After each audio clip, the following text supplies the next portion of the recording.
Hey everyone, welcome to the cybersecurity training course by Simplilearn.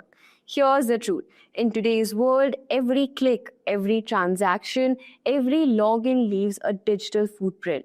And guess what? Hackers are watching. Cyber threats are growing faster than ever. Ransomware, phishing, data breaches, you name it. That's why cybersecurity has gone from being a niche skill to one of the most in-demand careers in the planet. Think about it. Businesses run on data, cloud system, connected devices, and cybersecurity is the lock, the shield, and a defense system keeping data safe. Without it, even the biggest organizations can come crashing down. So this course is your gateway into that world. We will cover everything from network security and ethical hacking to encryption, risk management, and the latest defense strategies. You won't just learn theory. You get the hands-on skills to identify, prevent, and respond to real-world cyber attacks. And here's the exciting part. Cybersecurity professionals are in massive demand across industries, finance, healthcare, IT, government, startups, everywhere.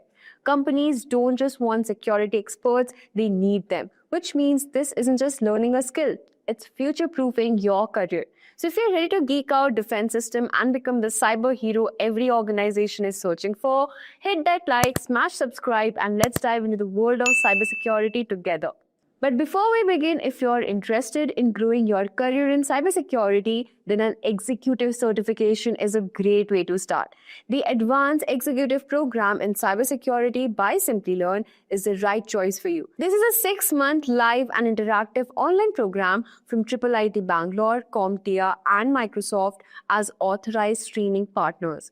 This program helps you master key in-demand skills like Metasploit IT, Nmap, and many more. This adds great executive certificates from IIIT Bangalore and Microsoft.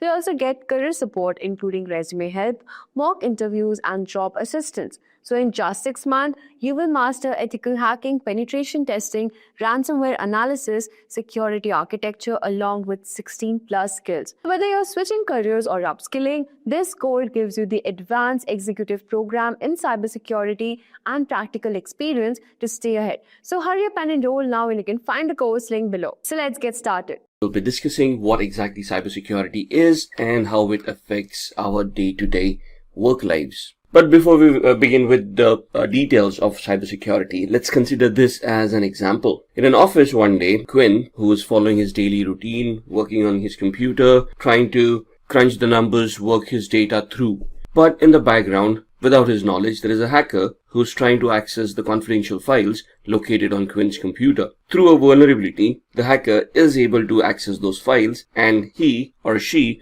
then transfers those files back to the hacker's computer. So what can happen due to this? Legal ramifications to the business, loss of company secrets, leakage of information, maybe industrial espionage, which basically means a competitor is trying to analyze a company's secrets and trying to gain access to their data. Or they could hold the company for ransom and ask them for money. Or sell it to criminals who can further dilute the information or misuse that information for the criminal activities. Anything is possible. So it's a very bad scenario if a hacker gets access to the company secrets. So what is it that we are going to discuss in this video? To start off with, we're going to talk about what is cybersecurity. Then we are going to talk about why cybersecurity is necessary in today's world. How does it work? Who is a cybersecurity expert? What are the skills required? And of course, what are the courses and certifications required from an individual to be called a cybersecurity expert? So let's begin with the first one. What is cybersecurity? Cybersecurity by itself is a process, a design and architecture created to protect networks and devices from attacks, damage, or unauthorized access. So the advantages of cybersecurity are that you want to protect your business. Like in the previous example, we just talk about an individual and his files being accessed. What if company server got compromised or their web applications got compromised and their databases leaked out? So we want to protect our businesses from hackers, which will result in increased productivity because people would then be in a very controlled environment, concentrating more on their work than worrying about cyber criminals. It would inspire customer confidence, where if I as an organization, I'm going to audit myself, I'm going to ensure that I'm complying to certain regulations, my clients would feel more confident about sharing their information with me as an organization. It would help me making my applications and websites more stable, protect them from external threats, and would also protect my customers or clients from cyber attacks, because I would be holding some amount of data for my customers and clients as well. So I have to think about not only my organization, the data that my organization owns, but what I held or what I hold for my customers and clients as well. So essentially, what we want to achieve out of here is a design which we want to implement in a manner which will allow all these factors to function in a standardized manner. So why do we want this? And what would be the advantages of implementing cybersecurity? Now, first and foremost, what is cybersecurity? There are three main pillars of cybersecurity that we deal with since the inception of computers, and they're known as the confidentiality, integrity, and availability triad, also known as CIA, not to be confused with the American Intelligence Agency. But here we're looking at three different pillars where we want our data to remain confidential, the integrity of the data to be intact, and the data to be made available at all points in time. So let's talk about these three aspects. The principle of confidentiality asserts that the information and functions can be accessed only by authorized parties. So, for example, even if you password protect your file, what is it that you're trying to do? You're trying to prevent other users accessing your data and peeping into your files so that your data remains confidential. It is only shared with people who know the password. Integrity. This is where the trustworthiness of that data comes into the picture, where if the data is going to be changed, for example, you have a spreadsheet which has a lot of information about users and their login activities and whatnot, and you want to ensure that that data is not modified by any unauthorized user. So you're going to verify that the information is correct and is not modified by anybody who's unauthorized. The availability part ensures that this data is made available to all authorized users when and where they want it, right? The principles of availability assert that in systems, functions, and data must be available on demand according to agreed upon parameters based on levels of service. Now, this is where your service level agreements would come in. For example, when we log on to Gmail, we always assume that Gmail is going to work and is going to be available online. At no point in time, or very few times, has it ever occurred that you've gone onto the internet, typed in gmail.com, and the website is not available. In fact, if the website doesn't open, we figure out the internet is not working, right? But Gmail as a service is always made available. Now, when we talk about threats to CIA, the confidentiality, integrity, and availability, we talk about them in two different parameters, cybercrime and hacking. So, what is cybercrime? Cybercrime is any criminal activity or any unauthorized activity that would involve the usage of any computing device which would result as a security incident at the victim's end. Most cybercrimes are carried out in order to profit from them. Criminals would try to do phishing attacks to steal your money out of your bank accounts, or would try to con you into giving out your credentials, thus compromising your email accounts or your social media accounts, and try to gain access to your identity. Cybercrimes are generally carried out against computers or devices directly to damage or disable them, spread malware, steal secret information, etc. So this talks about the motivation part of cybercrimes. What would be the motivational aspect for a person to conduct such an activity, right?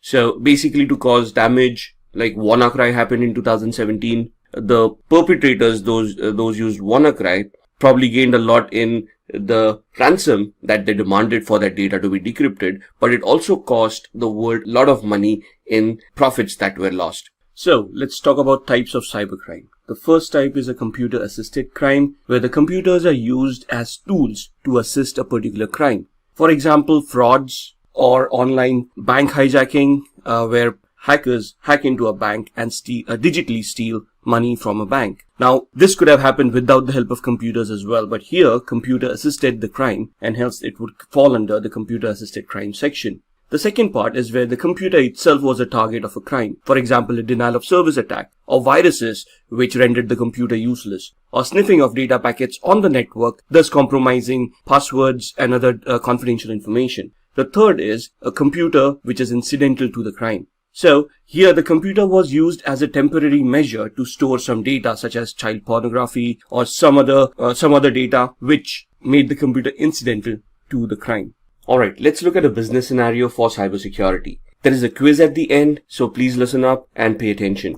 There's this company called Stark Industries, and one day, most of the employees have started reporting that their systems have either crashed or have started hanging. So the IT security team comes in, does the investigation, tries to find out what exactly went wrong, and they have identified that an employee has clicked on a suspicious link. Now these links could either be received as an email or via an email through social media like Facebook, or somebody sending out a Skype chat and attachments within Skype. Now once a user clicks on these links are designed to redirect the connection that the computer is going to make to a malicious server hosted by the hacker, and it supposedly downloads a malicious file or some scripts and executes them on the victim's machine. Once executed, these scripts or the content within these files, maybe the content could be a virus or a Trojan, these will start executing themselves and start infecting machines and start basically behaving the way they have been programmed to behave. In this scenario, a lot of users started reporting that their machines started crashing or the systems hanged. Now the security team scanned all the systems and blocked Facebook and Skype on all machines until further orders. Now this is a preventive mechanism where you're going to prevent possible attacks or future attacks from coming in. So the reaction of the security team here is to block those sites from where the attack may have happened. The question to you at this point in time is, what type of computer crime is being referred to in this scenario? Is it a computer assisted crime, computer as the target crime, or computer incidental to the crimes? So please post your answers in the comment sections below and we'll respond back to you about your answers. Now let's go a little bit further and see what would motivate people for committing such cyber crimes. Right? The first and foremost motive is disrupting business continuity. Others would be looking at data theft or information theft and manipulating that data to gain from that data. So if I'm able to access your computer and steal some data that has some value to you and sell it or make it public, you would be at a financial loss because that data no longer has any value. Creating fear and chaos by disrupting critical infrastructure.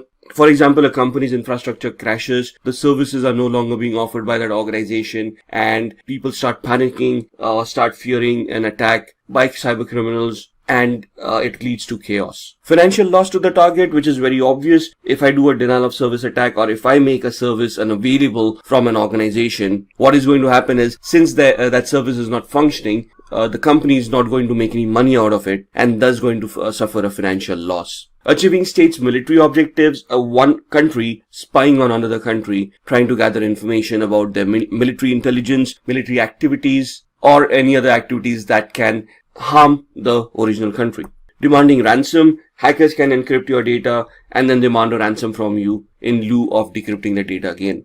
Damaging reputation of a target, impersonating a user on the social media platforms, making false statements, thus damaging the reputation of that person, and propagating religious or political beliefs. Religious fanatics, promoting whatever cultures that they want to promote, trying to gain more followers, thus bringing more unrest to the world. Any of these could become motives for cybercrime. In fact, it could be just a script kiddie where people are trying to learn about hacking and they just start hacking for fun. They might not even have a motive for making a profit out of it. Maybe it just thrills them so that they are able to showcase their skills, and that's why they do a cybercrime. So, which brings us to the next topic where we talk about types of hackers. This will allow us to identify what kind of attacks are also possible on a particular organization as far as motives are concerned. So, the basic types, let's start off with the black hat hacker. Individuals with extraordinary computing skills resorting to malicious or destructive activities. These are your criminal hackers who try to profit from their crimes,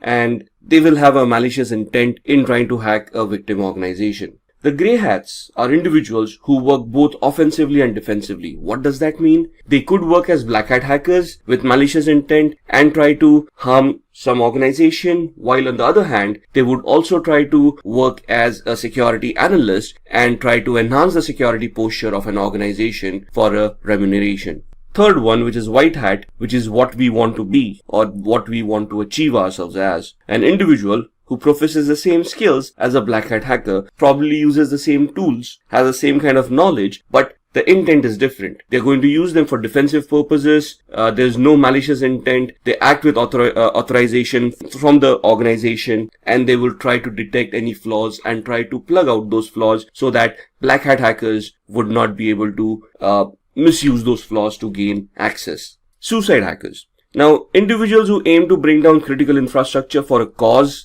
and are not worried about facing jail terms or any other punishment. So, any people or any organization or a group of people, for example, anonymous or these kind of organized hackers, they have a political cause or a social cause that they want to promote, and they do this by hacking critical infrastructure of organizations, bringing it down, defacing their website. Now, why would these not be classified as black hat hackers? The main difference between black hat hackers and suicide hackers is that black hat hackers will try to hide their identity. They will always have a fake identity that they will utilize and try to hide behind it, whereas suicide hackers will claim responsibility for the attacks that they have done and will boast about it. They will not be worried about facing repercussions for the attacks that they have done. The script kiddie. A script kiddie is an unskilled hacker who compromises systems by running scripts, tools and softwares already developed and already made available by real hackers. So these guys have very minimal technical knowledge. They have no idea how that attack works. They're just going to use an automated tool, click on a few buttons and hope that the attack succeeds. A cyber terrorist.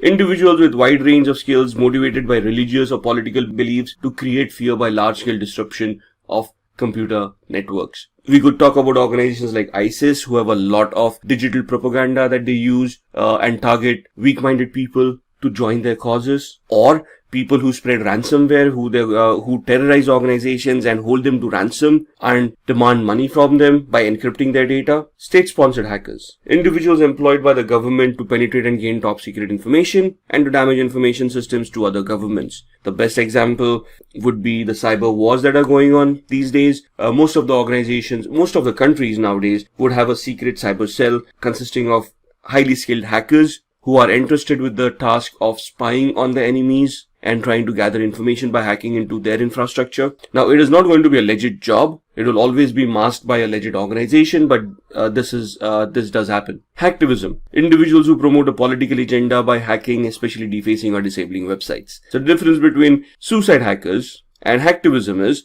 suicide hackers have a social cause that they want to promote. Hacktivists would have a political agenda and they're going to deface websites and they're going to promote their agenda by defacing such websites. Alright, so let's talk about some common attacks in cybersecurity. The most common attack ever seen in today's world is a denial of service attack. So this is where the hacker tries to consume the resources of the victim server in such a way that there are no resources available for legitimate users to connect to the server and conduct their business. Other attacks that you will face would be malware attacks, where there would be a malicious software that would deliver a Trojan virus or a worm to the victim, thus infecting the victim's machine and rendering it useless. A man-in-the-middle attack, where the hacker would put himself in between your machine and the router and start sniffing data packets that you're sending, thus trying to compromise information contained within those packets. So the phishing attack is where a hacker will send a seemingly legitimate looking message to you, an email, let's say, asking you to perform certain actions, where the hacker would be impersonating another organization and you fall prey to that and end up giving your confidential information. A drive-by attack, cross-site scripting attacks, where web applications get compromised and scripts are embedded within those applications or within commands that are sent out by the users. Password attacks, where hackers try to compromise the passwords of users by cracking them based either on brute force, dictionary-based attacks, or password guessing. Eavesdropping attacks, this could be physical in nature, where somebody overhears what you're saying or tries to capture data packets that contain your VoIP transmissions, where let's say you're assuming you're making a Skype or a link-based call. SQL injection attacks, where again attackers will target your database, try to send in malicious queries which will compromise your database and the data within. Birthday attacks, it is based on cryptography, where you're looking at permutations and combinations of how algorithm functions, and then you're looking at the permutations on how many times the processing needs to be done for that algorithm to be reversed. So these are some of the most common attacks in cybersecurity. Now, these more than attacks would be threats that you're going to face. There would be various different methods that these attacks can be launched. And that's where the cybersecurity expert comes in with their knowledge of identifying what exactly is a threat to the organization and how they are going to prevent that from happening. But more on that a little bit later. Let's look at the history of cybercrime. So as you can see, this graph shows us how cybercrime has progressed over the years. In 1990s, MNC database, Pentagon and IBM were hacked. Again in 1990s, national crackdown on criminals, Microsoft NT operating system pierced. So this is where hacking started becoming more mainstream. Right.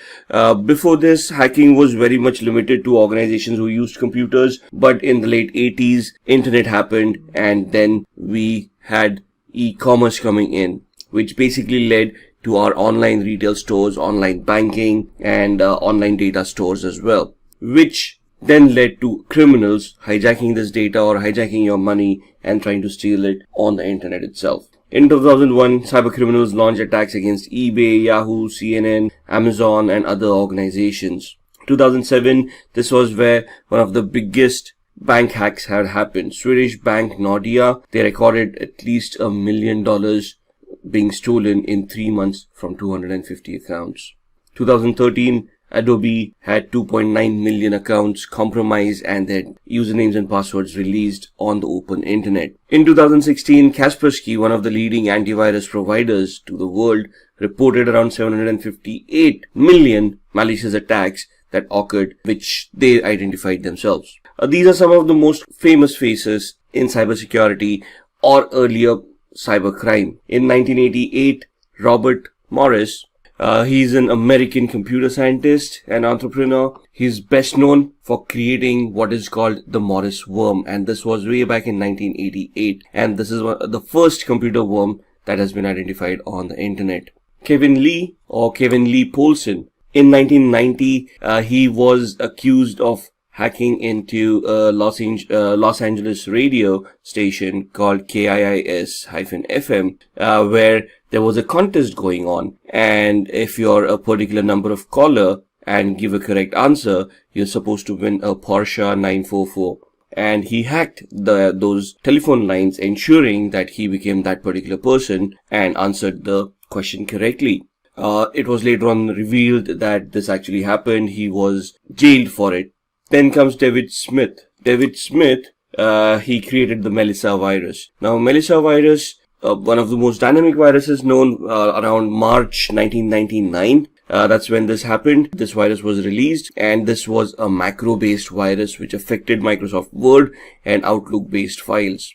Adam Botbill, in 2004, he's also an American computer hacker from Michigan. He gained unauthorized access to Love's corporate computer network via an open, unsecured, wireless access points. Now, these access points back then were not that much secured. These people were able to identify it. What they tried to attempt by doing that was gain access to the company's network and install a software which would then help them capture credit card information of that organization. Right? And this was later on identified as well, and he was prosecuted for that crime and got jailed. Just a matter of trivia, Kevin Lee Polson, he was one of the first people found guilty and was banned from using computers and the internet for 3 years after his release. In today's world, we cannot even imagine living without the internet. This guy lived for 3 years without it. Now, let's see how cybersecurity works. It's all about securing a computer, and there are various methodologies, there are various factors that come in on how you're going to secure various aspects of the same computer. We start off by authentication mechanisms. What is authentication? Authentication is the part where you're going to identify a person, authorize that person for some access controls, and authenticate that person to ensure that the person is the same person who they claim to be. So here you start off with a username and you associate a password with it. The username is used to identify the account that the person wishes to access. The password is the authentication mechanism to prove that the person is who they are. Now here, you may want to enhance the authentication mechanism by using a two-way authentication mechanism. For example, with banks, when you type in the username and password, they send an OTP or a one-time password, which is auto-generated by a server and sent to a registered device that the person owns. For example, a cell phone. So that's one added layer of security where you're not only relying on the password, which can be cracked, but you're relying on a third-party device as well, which the person needs to have physical access to, where they're going to receive the OTP and then they're going to input it. Every time they try to log in, a new OTP will be generated.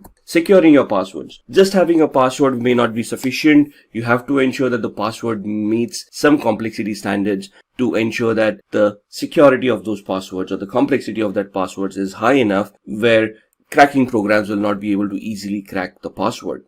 Regular updates. All the operating systems or the applications that you use will be receiving regular updates. Could be for functionality, but more for security. So as new vulnerabilities in applications or operating systems are found out, the software vendors or the developers of those softwares over a period of time start sending out these updates, also called patches, to the end users. It is very important for the end users to identify these security patches and install them on their devices as soon as possible. Else, they remain open for those vulnerabilities and unpatched systems that thus can easily be hacked. Usage of an antivirus. To protect yourself from viruses, worms, trojans, essentially malwares, there needs to be a software that's installed on your computer that is going to watch out for them.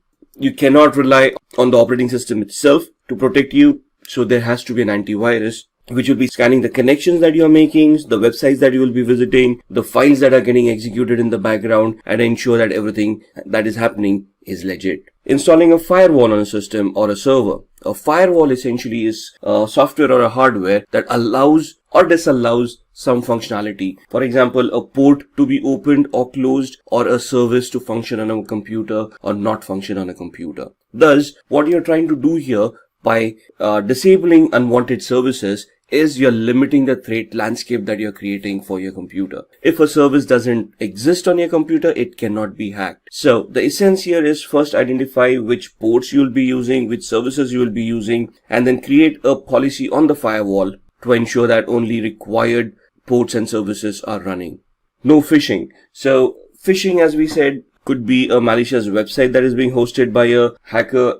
The hacker sending you a fake mail looking like a genuine email, asking you to connect to that particular server and fooling you into you giving that confidential information to the hacker.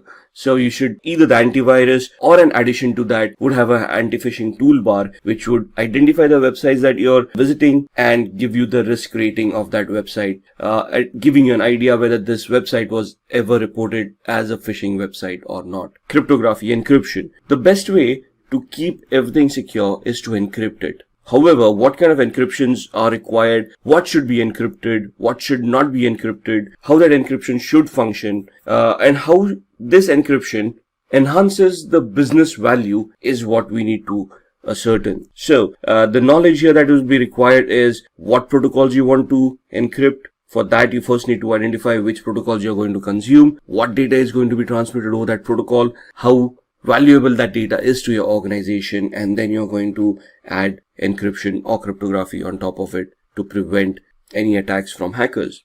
And then securing DNS servers. DNS is a domain name server, which is basically an index that maps your domain names to your IP addresses. So the domain name system is an index that maps your domain names to your IP addresses. Now on the internet, computers do not know domain names. They can only identify IP addresses and MAC addresses. So when we type in, let's say, google.com on our browser, the computer doesn't know what google.com is. What it does is it sends the packet to the DNS server, and in the DNS server it queries where google.com is located. It is given the corresponding IP address, because of which the packet then goes to the relevant server. There are attacks where a DNS can be compromised and the pointer pointing to your particular website can be changed to point to a malicious server that a hacker is hosting. So to prevent that from happening, you need to secure your DNS servers.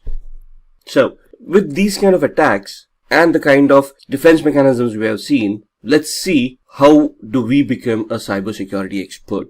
So essentially, who is a cybersecurity expert? A cybersecurity expert is an individual employed by an organization to protect their infrastructure. right? So this person is responsible to identify potential flaws, identify what threats the organization faces, and then streamline or create or design or architect methodology which is going to protect all the assets that the organization has. So this is going to happen through a variety of techniques such as finding weaknesses, so vulnerability management, where you run vulnerability scanners, identify potential flaws in the organization's infrastructure. Could be applications, could be servers, could be desktops, could be operating systems, could be anything, could be network-based flaws as well. And then you're going to monitor these systems. You're going to look at the data flow that is going through the internet, through the network, through the intranet rather. And then you're going to check if there is anything malicious going on in that network. So over these techniques, you're basically going to monitor it on a day-to-day basis, on a regular basis, and you're going to try to identify if anything out of the ordinary is happening, right? After you find the weakness, you're going to test those weaknesses to identify the complexity of those weaknesses, to validate those weaknesses actually exist, and then you're going to repair them, you're going to patch them, you're going to install updates, or you're going to you're going to install mechanisms like firewalls or antiviruses to mitigate those weaknesses, and you're going thus resulting in strengthening the areas where an attack may have occurred. Let's see the domains in cybersecurity. Now, when we say domains in cybersecurity, in the previous slide we were discussing where these attacks may happen, like applications, infrastructure, network. So let's see these domains in details. Asset security. Now, when we say assets could be applications, could be networking devices, could be computers, could be routers, could be wireless access points. And these all these devices have their own operating systems, they have their own functionality, and it is important that we look at the security of each and every asset that the organization owns. Security architecture and engineering. Now, not everyone can just walk in an organization and then say, let's start implementing security in a particular manner. We have to standardize the security in such a way where the security is constant for a long period of time and is consistent, right? So for that to happen, there is an architecture, an engineering phase where we are going to create a plan of how this security needs to be implemented. For example, if I determine to install a particular antivirus, I have to ensure that the same antivirus is installed on all the systems in the organization. I cannot have different kind of antiviruses installed that do not talk to each other or do not report properly to the proper owner. So we have to create policies, procedures, and we have to implement them in a standardized manner for our security to work properly. Communication and network security. Now, with cloud computing coming in and hybrid clouds happening, where you got a deployment of a physical infrastructure talking to something that is on the cloud, let's say AWS or Microsoft Azure, right? And data flows are happening globally these days. You have to be very careful how these data are going to be transmitted across the network. Thus, you have to create those paths and ensure that those paths are monitored properly, are regulated properly, and do not have any data leakages. Similarly, identity and access management. Who is accessing my data? Are they authorized to access my data? And if yes, how am I going to authenticate them? How am I going to track them? How am I going to hold them accountable for whatever they have done? Even if a person is authorized to do something, we have to hold him accountable for that activity so that if something happens later on, we can identify who made that change. So the identity and access management module will consist of us creating groups, policies, users, roles, and interlinking them with the assets to ensure that only authorized people are able to access those devices. Security operations. On a day-to-day basis, we need to monitor the security of the organization. For example, if today I start facing a denial of service attack, or somebody starts a password attack on my organization where they're trying to crack somebody's password, there should be some internal mechanisms that are in place which will try to identify these attacks, warn the appropriate administrator, and that administrator will walk in and try to investigate that attack. So day-to-day operations are a must. Security assessment and testing. Now that we all have these mechanisms in place, are they going to remain constant for the rest of our lives? No. IT is an ever-evolving scenario. So we need to assess and test our security controls on a regular basis to ensure that there are no gaps left. What I configure today may be irrelevant tomorrow. So I have to constantly keep on looking at the latest security trends, the latest vulnerabilities that are being identified, the patches that are being installed, and I have to compare my infrastructure to all of these to see that I am compliant with the latest security standards. Software development security. So, if you're an organization who's developing software and who's going to sell that software to end users, security becomes a huge part, because the end user or the buyer, if it is an organization, is going to ask what kind of security testing was done in that application. So that brings us to a software development life cycle, which talks about how you're going to create that code, how you're going to test that code, ensure that the code is secure enough. So you need to follow secure coding practices, and you're going to test the software over and over again till you're satisfied with the outcome. And then security and risk management. Now, when we come to risks are basically events that may occur compromising the security of an organization. So it is very important that we identify these risks, we map these risks, we verify how that risk is going to impact the business, and then try to figure out security controls to mitigate that risk or bring it down to manageable aspects. So that's a lot of talk, that's a lot of domains, that's a lot of attacks that we have discussed. Now let's see what kind of courses and certifications are available for us to enhance our careers and address all of these domains, all of these attacks. So starting off from a technical perspective, where we are going to look at ethical hacking or security, where we are going to assess and do a vulnerability assessment and penetration test. There are certifications from CompTIA like Security Plus, or from EC Council, which is the Certified Ethical Hacking Training, which basically allows us to become vulnerability assessment and penetration testing experts. So we'll technically be testing each and every device and trying to hack those devices to see if that vulnerability is real and what can be attained out of that vulnerability. CISSP is a very high level certification that normally is considered as a management level certification, right? So just to get certified yourself, you need at least 5 years of experience in the IT security field. This is where you get certified and you're basically a chief information security officer, where you're going to develop policies, procedures, and security control mechanisms, and you're going to standardize the security policy of the entire organization. Then you've got the CISA, or also known as the CISA, Certified Information Systems Auditor. It is from an organization called ISACA. It's more on the system side, where you're going to audit systems and you're going to verify that they are adhering to the policies that you have implemented. The CISM or SISM is the Certified Information Security Manager. This is again a project-based oriented approach, where you're going to manage the security of an organization, and you're going to look at all the daily operations of the security operations center, and you're going to maintain and manage all of those functions overall. When we talked about risk assessment and risk strategy, for that we've got the CRISC, which is a Certified in Risk and Information Systems Control. Now, for these certifications, this is more on the business side of everything, where you understand the business processes, you understand the business requirements, and based on those business requirements, you compare the technical implementations of computing powers that you have implemented, and then you're going to compare how those technical aspects can be converted into a risk. For example, a vulnerability assessment identifies a possible SQL injection attack. Now, technically it becomes a big risk. However, which system is being affected?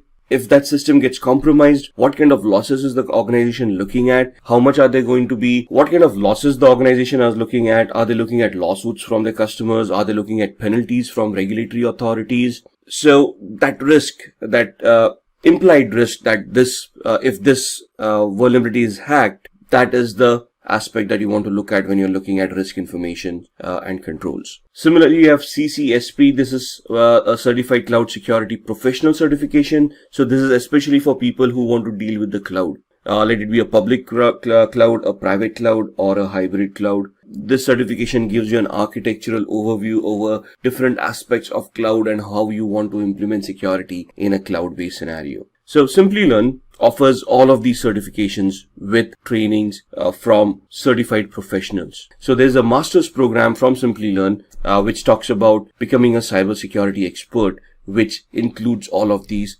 trainings. Once you have these kind of trainings and you get those certifications on your profile, that's where you're basically a cyber solutions or cybersecurity expert, and you'll be designing and developing security policies, structures, architectures for various organizations and helping them enhance the security of their infrastructure. So let's see what we have talked about during this entire video. First, what is cybersecurity and its advantages? We have talked about the confidentiality, integrity, and availability triad, and we have talked about the threats that pose for the CIA triad. Motives behind cybercrimes. We have seen what motivates people to attack other computer systems and steal data from it. We have talked about types of hackers and cybersecurity experts. So we have talked about white hat, black hat, and gray hat hackers. There are other types that we have talked about as well. We have looked at the domains that are available in cybersecurity and the courses and certifications that can be mapped with these domains. So this is what we have discussed within this session. If you have any further queries, please go ahead and post them in the comment section and we'll try to address them as soon as possible. Once you dive into the world of cybersecurity, it becomes clear that there are many certifications to choose from. Some of these are relatively easy to obtain, while others are known to be extremely challenging. The difficulty of these exams basically depends on few things, like how much you know, how much time you put into studying, and the hands-on experience you have in the field. Some people breeze through the toughest certification without breaking the sweat, while others might struggle with them. But here's the thing, it's really hard to rank how difficult a certification is because testing organizations don't always share the pass rates for their exams. Despite this, there is plenty of talk in the industry about which certification is the hardest one. So based on the discussions and insight from cybersecurity experts, we have put together a list of 8 most challenging cybersecurity certification. So guys, without further ado, let's get started. So guys, the first certification in our list is, in a decreasing order that we have, is AWS Certified Security Specialty. Our list basically begins with the AWS Certified Security. This specialty certification is a must-have for cloud security professionals. This certification focuses on especially security in the Amazon Web Services cloud environment. In this certification, you will learn about AWS security concepts like the shared responsibility model, data protection, and secure internet protocols. You will also cover topics like identity and access management, incident response, and infrastructure security. The exam itself lasts for 170 minutes and consists of 65 multiple choice and multi-response questions. While there are no official prerequisites for this certification, it's recommended that you have at least 5 years of experience in designing and implementing IT security solutions and 2 years of hands-on experience with AWS. Most candidates who attempt these exams usually have the other AWS certification under their belt, such as the AWS Certified Solutions Architect.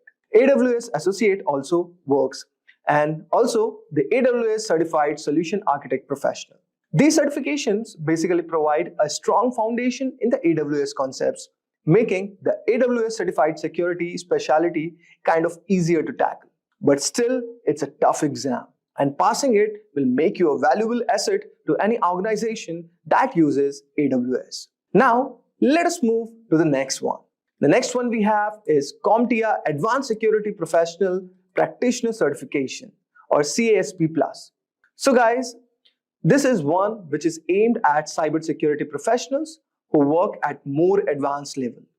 The CASP Plus focuses on enterprise security, risk management, and security operations. The exam itself consists of maximum of 90 questions and you have 165 minutes to complete it. It covers basically 4 main areas: security architecture, security operations, security engineering, and cryptography. Also, it covers governance, risk, and compliance. Each area requires you to have a deep understanding of complex topics, making these exams quite comprehensive. The CASP Plus is often compared to the Certified Information Systems Security Professional, or CISSP certification exam, and it is an alternative for certain US Department of Defense roles. If you are aiming for a career in the government cybersecurity, then this could be the certification for you. Now let us move on to our next certification. So guys, our next certification is GIAC Certified Incident Handler Certification, or GCIS certification. This is for those candidates who are focused on incident handling and response. The GIAC Certified Incident Handler is a key certification. With cybersecurity threats becoming more sophisticated, The ability to handle incidents effectively is very critical. This certification teaches you how to respond incidents, investigate computer crimes, and understand common hacks and exploits. The GCIS exams include 106 questions and last for 4 hours. You will need to have scored at least 70% to pass this certification exam. It is a certification that's perfect for people working on the front lines of cybersecurity, such as system administrators, security experts, and security architects. This certification will give you a hands-on experience with tools like Nmap, Metasploit, and Netcat, which are basically used to carry out some of the most common hacks. So if you are a part of first response team in the cybersecurity, then this certification will be extremely useful for you. Now, let us move to our next certification. That is CISM, or Certified Information Security Manager certification. So guys, the Certified Information Security Manager certification is highly valued for those aiming to move into leadership roles within the cybersecurity. It is specifically focusing on the management side, making it ideal for professionals who want to lead and govern an organization's information security program. Rather than diving deep into the technical aspects, CISM is all about managing the overall security infrastructure, accessing risk, and also implementing policies that ensure security at the organizational level. To earn the CISM certification, candidates must have at least 5 years of work experience in the field of information security, with at least 3 years of those as an information security management role. The exam is going to test your knowledge in the 4 key areas: information security governance, risk management, information security program, and incident management. This ensures that you are well versed in both designing security systems and managing them within a real-world business environment. The exam consists of 150 multiple choice questions, and the candidates are given 4 hours to complete it.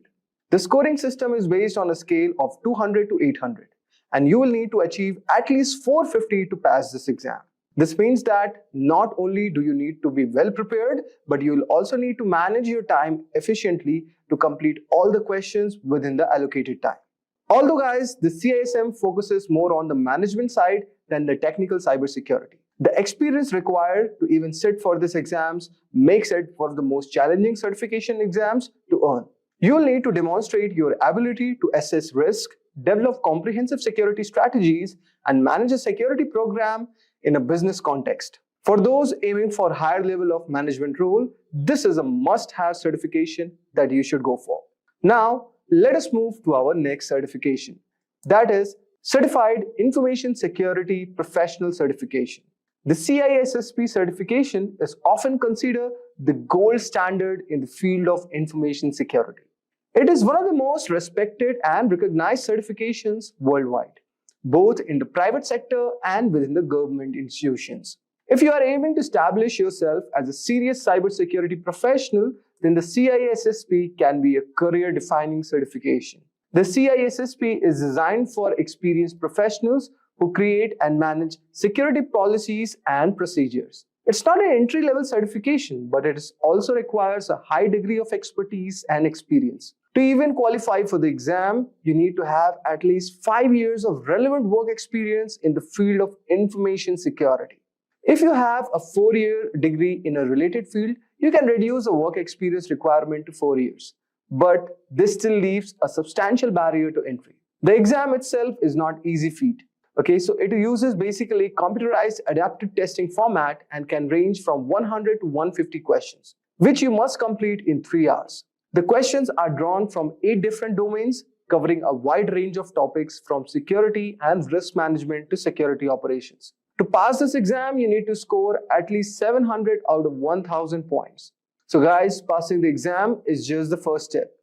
After earning your CISSP, you need to maintain it by completing 120 hours of continuing professional education in CPE every 3 years and paying an annual fee of $135. This commitment to ongoing education ensures that the CISSP holders stay current in a rapidly evolving field. The difficulty of this certification lies not only in the challenging exam itself, but also in the preparation.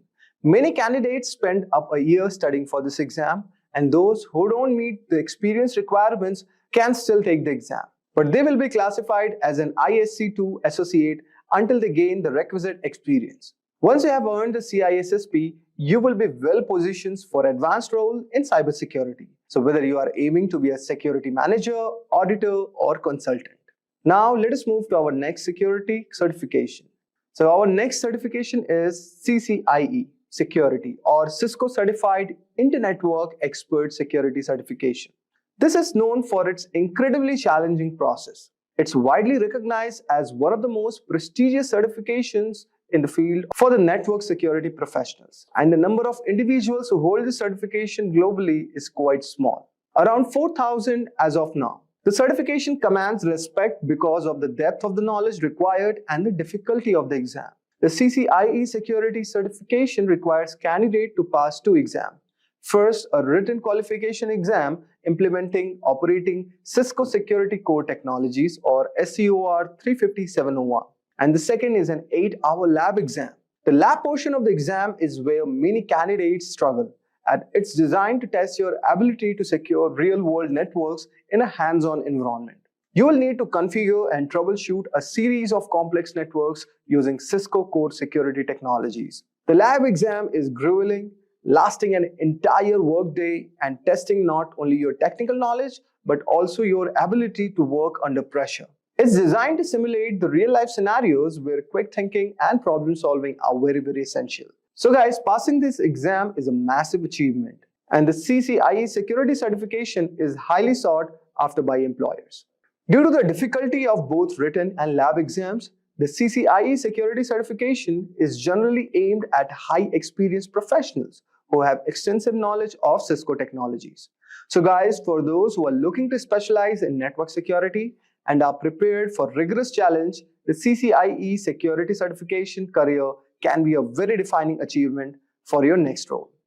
Now, let us move to our next certification, which is Offensive Security Certified Professional Certification or OSCP.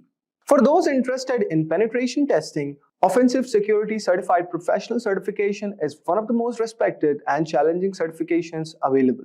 The OSCP is unique because it focuses on practical, hands-on skill rather than just theory. During the exam, candidates must hack into a series of virtual machines to demonstrate their ability to exploit vulnerabilities and securing systems. The exam itself lasts 23 hours and 45 minutes with an additional 15 minutes of proctoring. Candidates are given access to a virtual environment where they must identify vulnerabilities, exploit them, and then provide detailed reports on how they did it. To pass this, you need to score at least 70 points out of 100. So guys, before taking this exam, candidate must complete the Penetration Testing Kali Linux or PEN 200 course, which teaches them the necessary skills for the OSCP exam. This course is intensive, covering topics such as buffer overflows, web application attacks, and privilege escalations. It is designed to prepare candidates for real-world penetration testing scenarios, which makes the OSCP one of the most hands-on certifications available. So guys, let us move to our next certification, which is GIAC Security Expert Certification. At the top of our list is the GIAC Security Expert Certification, which is often described as most difficult certification to earn in cybersecurity. As early of the 2024, fewer than 300 professionals worldwide held the GCAC certification, which speaks to the difficulty and the prestige. The GSC certification requires candidates to pass a challenging multiple choice exam, submit a research paper, and complete 2-day hands-on lab exam. The lab portion is where most candidates struggle, as it tests your ability to apply advanced cybersecurity concepts to secure and defend systems in real-world scenarios. Maintaining the GSC certification is no small task either. GIAC requires certified professionals to regularly update their skills and go through a rigorous renewal process. This makes the GSC not only tough to earn but also tough to keep. However, for those who do, it's a symbol of expertise and dedication to cybersecurity. So guys, these were some of the top 8 toughest cybersecurity certification which one can pursue for. And we all know that there's no doubt that the demand for cybersecurity professionals is growing, and certifications are one of the great ways to prove your skills. So we covered 8 of the toughest cybersecurity certification which you can pursue, each with its own set of challenges. Imagine waking up one morning to find your company's critical data locked away by ransomware, or your personal email account flooded with suspicious login attempt. It's a scenario no one wants, yet it's becoming all too common in today's interconnected world. Now picture yourself equipped with the right tools that allow you to detect vulnerabilities before attackers do, simulate phishing attempts to train your teams, or analyze networks for hidden threats. Sounds empowering, right? This is where the cybersecurity tools comes in. So guys, in today's video, we are going to step up into the top 10 free cybersecurity tools that you should know. But before we move on, just a quick info guys. So let us discuss our first tool. Our first tool is AirCrackNG. AirCrackNG is a comprehensive suite of tools for Wi-Fi security auditing and penetration testing. It enables ethical hackers and security professionals to monitor, test, and crack wireless networks to assess vulnerabilities in encryption protocols. Now, let us discuss some of its key features. So, you could see all over here that we are at the official website of AirCrackNG. So, you could see all over here, it focuses on key different areas of Wi-Fi security. The first one is packet capturing. It monitors and captures raw frames from Wi-Fi networks, which enables analysis of network traffic. It is also used as a decryption tool. It includes AirDecapNG, which actually decrypts WEP and WPA encrypted packet. Now, what is WEP and WPA? So WEP stands for Wired Equivalent Privacy and WPA stands for Wi-Fi Protected Access. These are security protocols designed to protect wireless networks. They ensure data transmitted over Wi-Fi is encrypted and secure from unauthorized access. Next one, it helps in injection testing. It has this Packet Forge NG through which users can create custom packets to test a network's susceptibility to injection attacks. You could also do network scanning. It has AeroDump NG, which identifies available networks, their encryption protocols, and connected devices. And finally, if you want to crack encryption keys, you can use this tool. It is going to recover weak WEP keys and also WPA pre-shared keys using advanced algorithm. Now, in what scenario you could use this? So suppose you are doing penetration testing to test the strength of enterprise or home Wi-Fi networks to identify vulnerabilities. So you could use this tool. Next one, if you are performing any educational demonstration, in that scenario you could also use it. And mostly, it is used in network security audits. It helps IT teams to ensure Wi-Fi networks are properly secured with modern encryption protocols. Now, let us discuss our next tool, which is Burp Suite. So Burp Suite is a popular tool for testing the security of web application.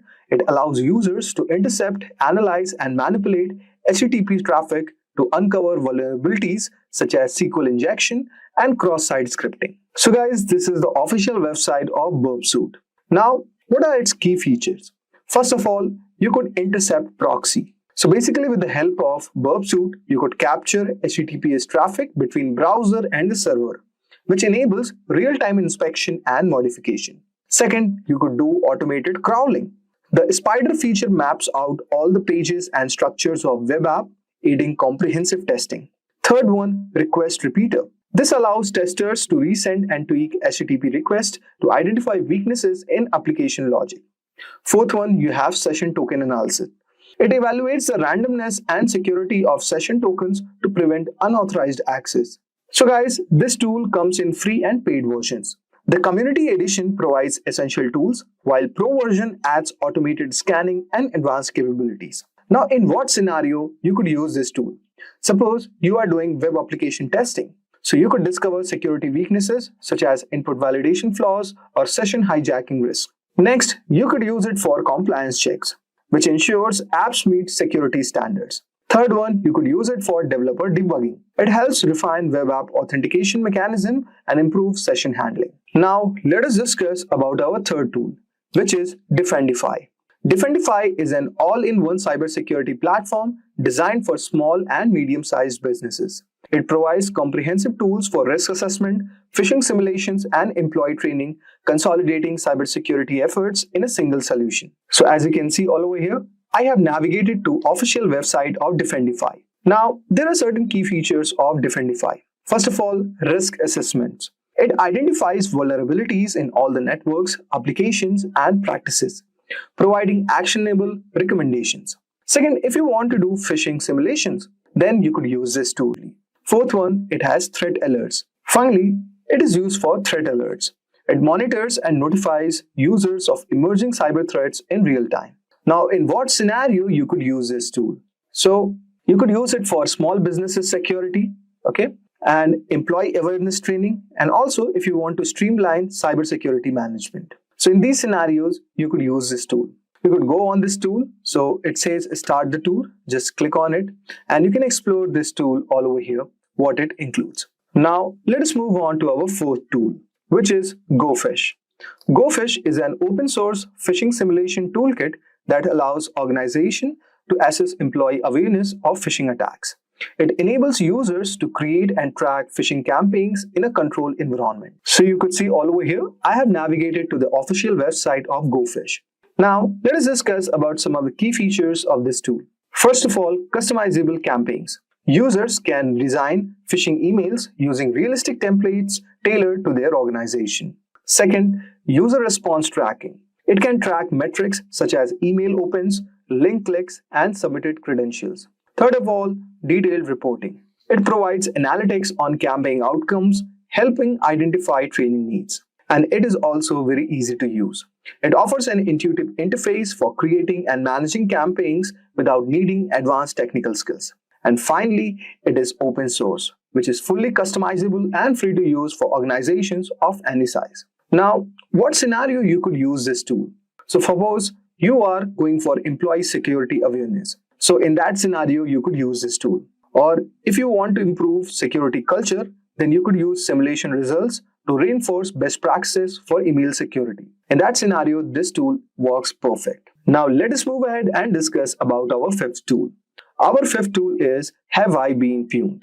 So it is basically a free web service that allows users to check if their email addresses, usernames, or passwords have been exposed in a known data breaches.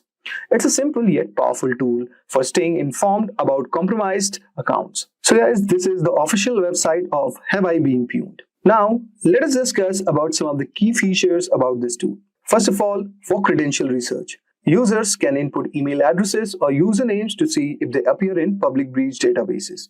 Second of all, for real-time alerts. It offers subscription-based notifications for users to receive update about new breaches. Third, it is used for comprehensive database. It contains billions of leaked credentials from past data breaches. Fourth one, API integration. Organizations can integrate the service to their workflows for automated breach monitoring. Now, basically, you could use this tool for personal security, where individuals can monitor their account and take actions if credentials are compromised. Second one, for enterprise account management. IT teams can track employees' credentials to prevent unauthorized access. And third one, promoting password hygiene. It helps users adopt stronger password by highlighting the risk of credential use.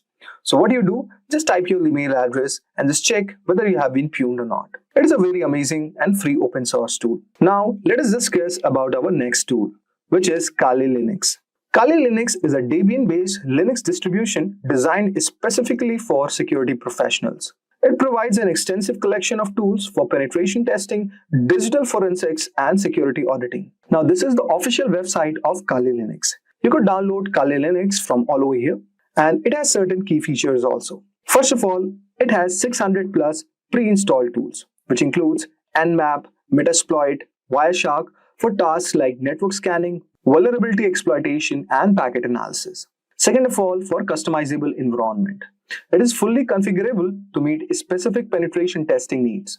Third of all, for live boot compatibility. It can run directly from a USB drive, leaving no trace for the host system. Fourth, it has extensive community support. It offers extensive documentation and resources for security professionals. Now, you could use this tool in certain scenarios. First of all, if you are trying to do penetration testing, you can simulate attacks on networks and systems to uncover vulnerabilities. If you're going to do digital forensics, then this tool works perfectly. You could investigate cyber incidents by analyzing system logs and data. And for education and training purposes, this tool can also be used. Now let us discuss about our next tool, which is Nmap. Nmap is a powerful open source tool used for network discovery and vulnerability scanning. It helps administrators identify devices, open ports, and running services on a network. So guys, this is the official website of Nmap. You could download Nmap from here. Now, the key features of this tool are as follows. First of all, it is used for device discovery. It can detect all devices connected to a network. Secondly, open port identification. It can identify open and vulnerable ports. Third one, if you're trying to do operating system fingerprinting, it can determine the operating system and software versions of the devices. Fourth, you could go for scriptable scans. It can automate scans using scripts for complex network environments. Now, you could use this tool in certain scenarios. First of all, for network inventory, you could map all devices and services in a network. If you're going for security audits, this tool can be amazing. It can identify and close open ports to minimize attack surfaces.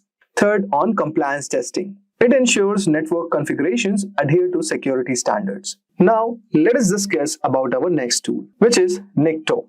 Nikto is an open source web server scanner which can identify vulnerabilities, outdated software, and misconfigurations in web servers and applications. So guys, you could see all over here that this is the official website of Nikto. This tool could be used for vulnerability scanning, SSL proxy support, intrusion detection system, and also it has some customizable option. It allows users to tailor scans for specific server configuration. Suppose you want to do web server audits. So it could identify vulnerabilities in servers and applications. If you are doing legacy system assessments, then this tool can work amazing. It could test older systems for outdated software. And also, if you are doing pre-deployment testing, you could ensure servers are secure before going live. Then you could use this tool. Next tool we have is Metasploit. Metasploit is a pen testing framework that enables users to find, test, and exploit vulnerabilities in systems and networks. It's a versatile tool used by ethical hackers and security professionals. So guys, this is the official website of Metasploit. So guys, if you're looking to exploit database, then you could use this tool. It has over 1500 preloaded exploits for testing vulnerabilities. Second, if you are doing payload generation, it provides customizable payloads for post-exploitation activities. It could also be integrated with other tools. It works seamlessly with tools like Nmap for comprehensive testing. It has community and pro versions. The free framework edition is suitable for beginners, while Pro edition offers some advanced features. If we talk about use cases, then it could be used in vulnerability testing. If you are doing red team exercises, then this tool could be amazing. You could conduct simulated attacks to improve organizational defenses. Third of all, for security research, you could develop and test new exploits in a controlled environment. Now, our final tool is Open Vulnerability Assessment Scanner, or OpenVAS. OpenVAS is a vulnerability scanner that comprehensively tests networks, systems, and applications for security flaws. So guys, this is the official website of OpenVAS. The key features of these tools are as follows. If you are looking for daily update, then you could use this tool. You would receive updated vulnerability feeds for detecting new threats. If you're looking for customizable scans, then you could use this tool. You could configure scans to meet specific organizational needs. Third of all, for authenticated testing, you could scan systems with user credentials for deeper insights. Fourth, for detailed reporting, it could generate reports for compliance and mitigation planning. So guys, you could use this tool in certain scenarios like for enterprise security audits where you want to test scale networks for vulnerabilities. Second of all, for compliance testing, if you want to ensure that system meets regulatory standards. Third, if you're looking for continuous monitoring, you could automate periodic scans to maintain secure environments. So guys, this was the top 10 free cybersecurity tools that you should know. Today, we are diving into a super important topic that affects everyone: phishing attacks. As cybercriminals get more sophisticated, it's important for us to stay one step ahead. So in this video, I'll be walking you through what phishing is, how it works, some famous examples of phishing attacks, different types of phishing, how to protect yourself, and what to do if you ever fall victim. So let's jump right in. What is phishing? To start, let's talk about what a phishing attack really is. In simple terms, phishing is a type of scam where hackers pretend to be legitimate people or companies to steal your personal information, whether it's your passwords, bank details, or even social security number. They typically do this through emails, text messages, or fake websites that seem genuine at first glance. But phishing attacks don't just rely on fake emails. They use a psychological trick known as social engineering. Now, social engineering is all about manipulating people into making poor decisions, like clicking on a malicious link or sharing personal information. Let's take an example. Imagine you work in a company and one day you get an urgent email from someone who looks like your boss. The email says, "I'm in a meeting right now, but I need you to send me the financial reports immediately. Click here to access a secure file." Because it's your boss and the message sounds urgent, you might not think twice and click the link. But that's where the trick is.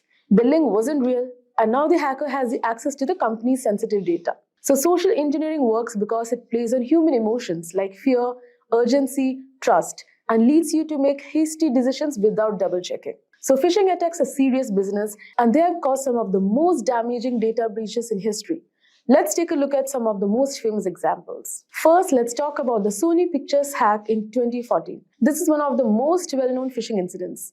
It all started when Sony employees received phishing emails that looked completely legitimate.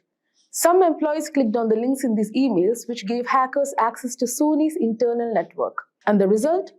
Over 100 terabytes of data were stolen, including unreleased movies, confidential employee information, and thousands of internal emails. The leaked data caused major damage to Sony's reputation and led to lawsuits. It was one of the most costly cyber attacks of its time. Another incredible phishing incident involved both Facebook and Google.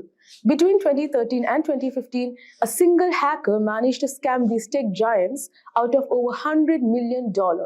How did he do it? The hacker, Evaldus, pretended to be a hardware supplier that both companies did business with. He sent phishing emails with fake invoices that looked exactly like the real thing. Because the emails were so convincing, the finance departments of the Facebook and Google didn't question them and wired the money directly to the attacker's account. So these famous examples show that phishing can affect anyone, from everyday people to major corporations. So let's talk about how they work step by step when hackers actually try to steal your information. So how does a phishing attack unfold? Let's break it into easy steps. Step 1. Phishing attacks typically start with a carefully crafted message, often in the form of an email or text. This message will look like it's from a legitimate company, like your bank, a popular service like PayPal, or even someone you personally know. Hackers usually use several techniques to make these emails look authentic. One common technique is domain spoofing. This is when hackers create a domain that looks almost identical to the legitimate website, but with subtle differences. For example, instead of paypal.com, they might use paypal1.com or pay-pal.com. Because most people glance at the sender's email address quickly, they don't notice the subtle change. The next step is to get the victim to visit a fake website. When you click on the link in the phishing email, you're often redirected to a website that looks exactly like the real thing. These fake websites are often designed to perfectly mimic the official login pages of services like your bank or email provider. To create these fake websites, hackers often use what's called a phishing kit. Now, phishing kits are pre-built tools that make it easy for attackers to clone real websites. The hacker then hosts the fake website on a malicious server or uses DNS spoofing, where they manipulate the DNS records to redirect users from the legitimate website to their fake version without the victim knowing. Now, once you land on the fake website, the next step is for the hacker to collect your information. So these fake pages are designed to look identical to the real ones. So when you enter your username and password, you think you're logging in securely. But hear what's happening in the background. Phishing sites use various methods to capture the information you type in. One common technique is form jacking, where the form on the website is modified to send the data directly to the attacker's server.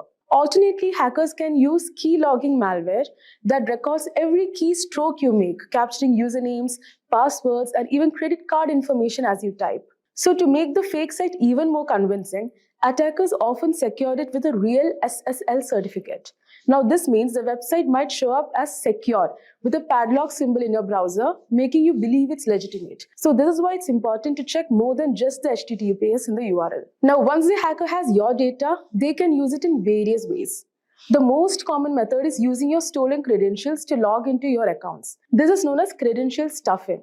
But they can also use your personal information for identity theft, or they might sell your data on the dark web. But phishing isn't a one-size-fits-all approach. Hackers use several different types of phishing attacks, and each one is designed for a specific target or method. So now let's talk about the different types of phishing attacks. First, we have general phishing, which is the most common and broad type. So in this type of attack, hackers send out thousands or even millions of phishing emails to random people, hoping that a small percentage will fall for the scam. For example, let's say you receive an email that looks like it's from a popular company like Netflix. The email says something like, your payment method has failed, click here to update your information. You click the link and it takes you to a fake Netflix login. When you enter your details, they are sent straight to the hacker. These attacks are sent out to as many people as possible. Whoever falls for it, falls for it. It's all about volume with general phishing. Next is spear phishing. So unlike general phishing, spear phishing is much more targeted. So the attacker picks a specific individual or company and tailors the attack to that person or group. So spear phishing requires some research and planning. So it's more sophisticated than general phishing. For example, imagine you work in the finance department of a company and you receive an email from someone pretending to be the CEO. The email says, he's unable to transfer the money to the partner company and asks you to transfer it. So since it appears to be from your boss and it sounds urgent, you might be tempted to complete the transfer without questioning it. That's the goal of spear phishing. Because the email is personalized and often uses real names or insider information, it's much easier to fall for it. So this makes spear phishing especially dangerous for businesses. Now let's talk about whaling, which is similar to spear phishing but with a bigger target. So whaling specifically targets high-ranking individuals like CEOs, CFOs, or other executives. So these attacks are often highly sophisticated because the stakes are so high. Let's say a hacker sends an email to the CFO of a large corporation, pretending to be a lawyer representing the company. So the email contains a fake warrant, asking the CFO to click a link to download important legal documents. Because it's a legal matter and appears highly official, the CFO clicks the link, which leads to malware being installed on the company's network. So whaling attacks are dangerous because they often involve larger sums of money or more sensitive information. So when high-level executives fall for these scams, the consequences can be disastrous. Next comes SEO phishing. So SEO phishing takes a different approach. So instead of targeting individuals with emails or text messages, hackers create fake websites and manipulate search engines so that these sites show up at the top of search results. So people who are searching for services or products may unknowingly click on these malicious websites. For example, imagine you are trying to log into Bank of America and you search for Bank of America login. So a phishing site could show up at the top of the result, looking exactly like the original website. You fill out the form, entering your personal and payment information. But instead of going to the bank, all of that information goes straight to the hacker. So SEO phishing works because we trust search engines to lead us to legitimate sites. Hackers take advantage of that trust by manipulating search engine algorithms to display their malicious sites. And finally, there's smishing, which stands for SMS phishing. Smishing involves sending fraudulent messages through SMS or text. So these texts often appear to come from a trusted source, like your bank or a delivery service, and contain a link that leads to a phishing site. For example, let's say you get a text that looks like it's from a delivery company such as FedEx, telling you to set your delivery preferences. The message includes a link to do the same. When you click the link, it takes you to a fake FedEx site that asks for your name, address, and credit card information to cover delivery fees. So smishing is effective because people tend to trust text messages more than emails, especially when they are on the go and may not scrutinize the message as closely. Anyways, fortunately, there are several things you can do to protect yourself from phishing attacks. So first and foremost, always think before you click. If you get an email or text asking you to click a link, stop and think. Does this look suspicious? Hover over the link to see where it actually leads before you click. Next, don't upload personal information online. Be careful where you share your personal information online. Hackers often gather details from social media or public profiles to make their phishing attempts more convincing. So make sure to keep your software, operating system, and apps updated. Regular updates include security patches that protect against known vulnerabilities. Next is use antivirus and email security. Install a good antivirus program and use email services with phishing filters. These tools can block many phishing emails before they even reach your inbox. And lastly, use a secure DNS service. This can prevent you from even accessing malicious websites, adding an extra layer of protection. Now, even with these precautions, phishing attacks can sometimes be successful. So what happens if you're already fallen a victim? let's talk about what to do after a phishing attack. So if you realize you have fallen for a phishing attack, don't panic. There are steps you can take to minimize the damage. First, report the attack to cybercrime authorities. In many countries, there are dedicated teams that handle online fraud, and the faster they are notified, the better.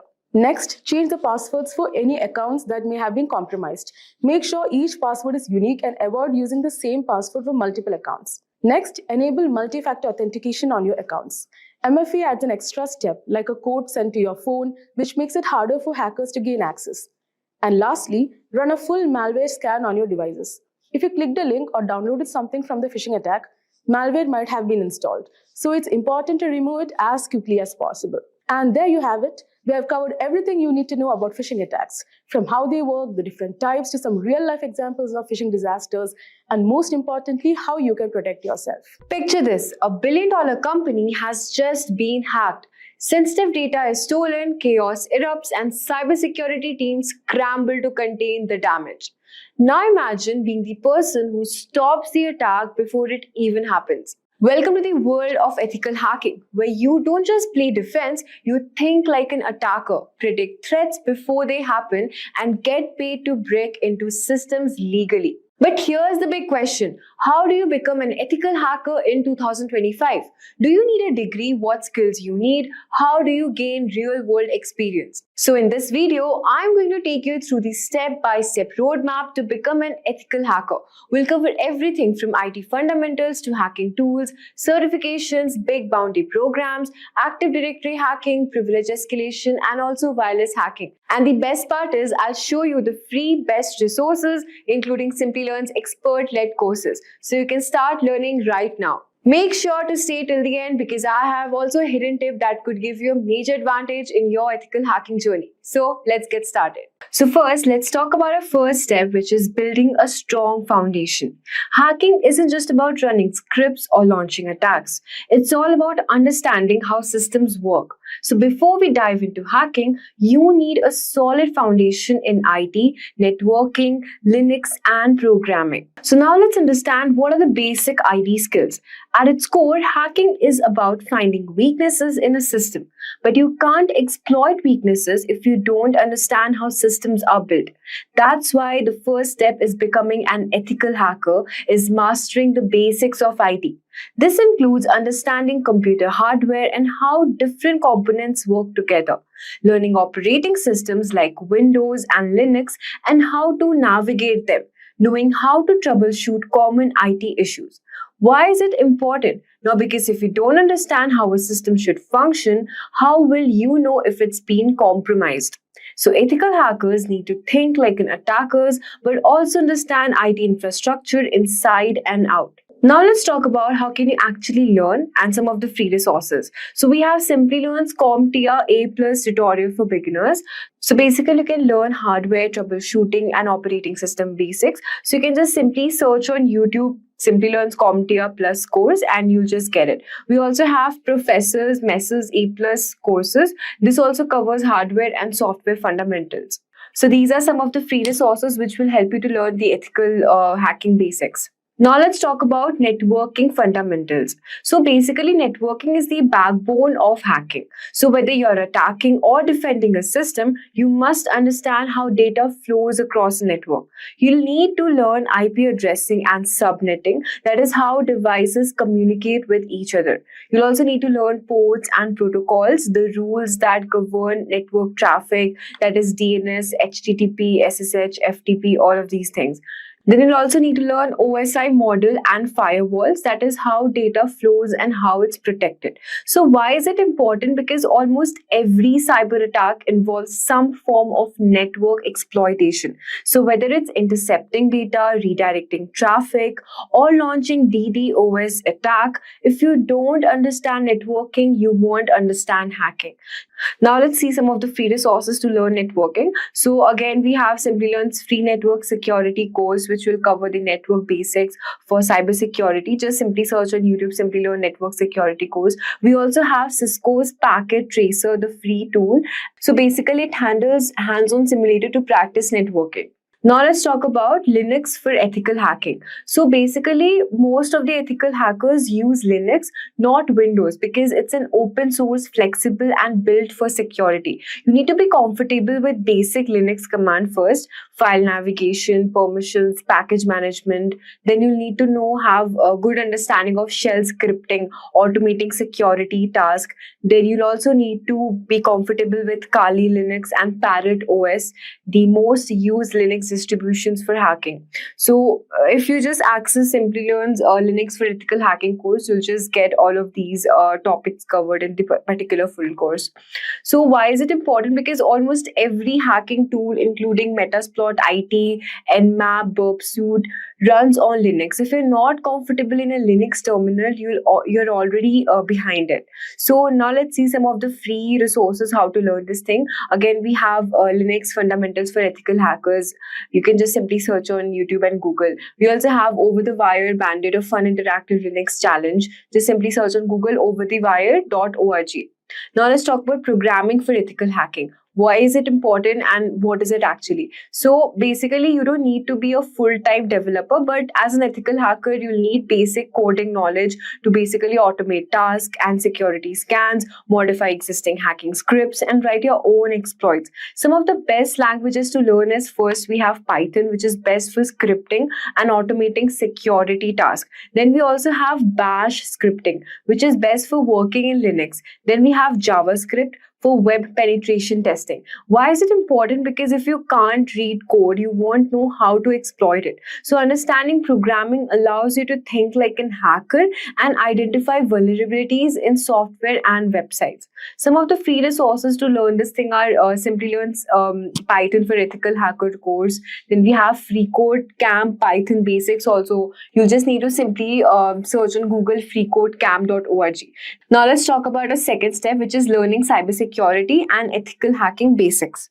So now that you have built a solid foundation in IT and networking, the next step is to dive into cybersecurity fundamentals and ethical hacking techniques. So this stage is crucial because it introduces you to security principles, attack methods, and hands-on hacking exercises that prepares you for real-world cybersecurity challenges. So at first, we have security fundamentals. So before you start hacking, you need to understand how security works and what you're trying to protect. So cybersecurity is about defending networks, system, and data from attacks. So here are basically highly recommended free courses to get you started. At first, we have Simplilearn Cybersecurity Basic Course. So basically, this course will provide you a structured introduction to cybersecurity. Then we will have Professor Messer's Free Security Plus course also.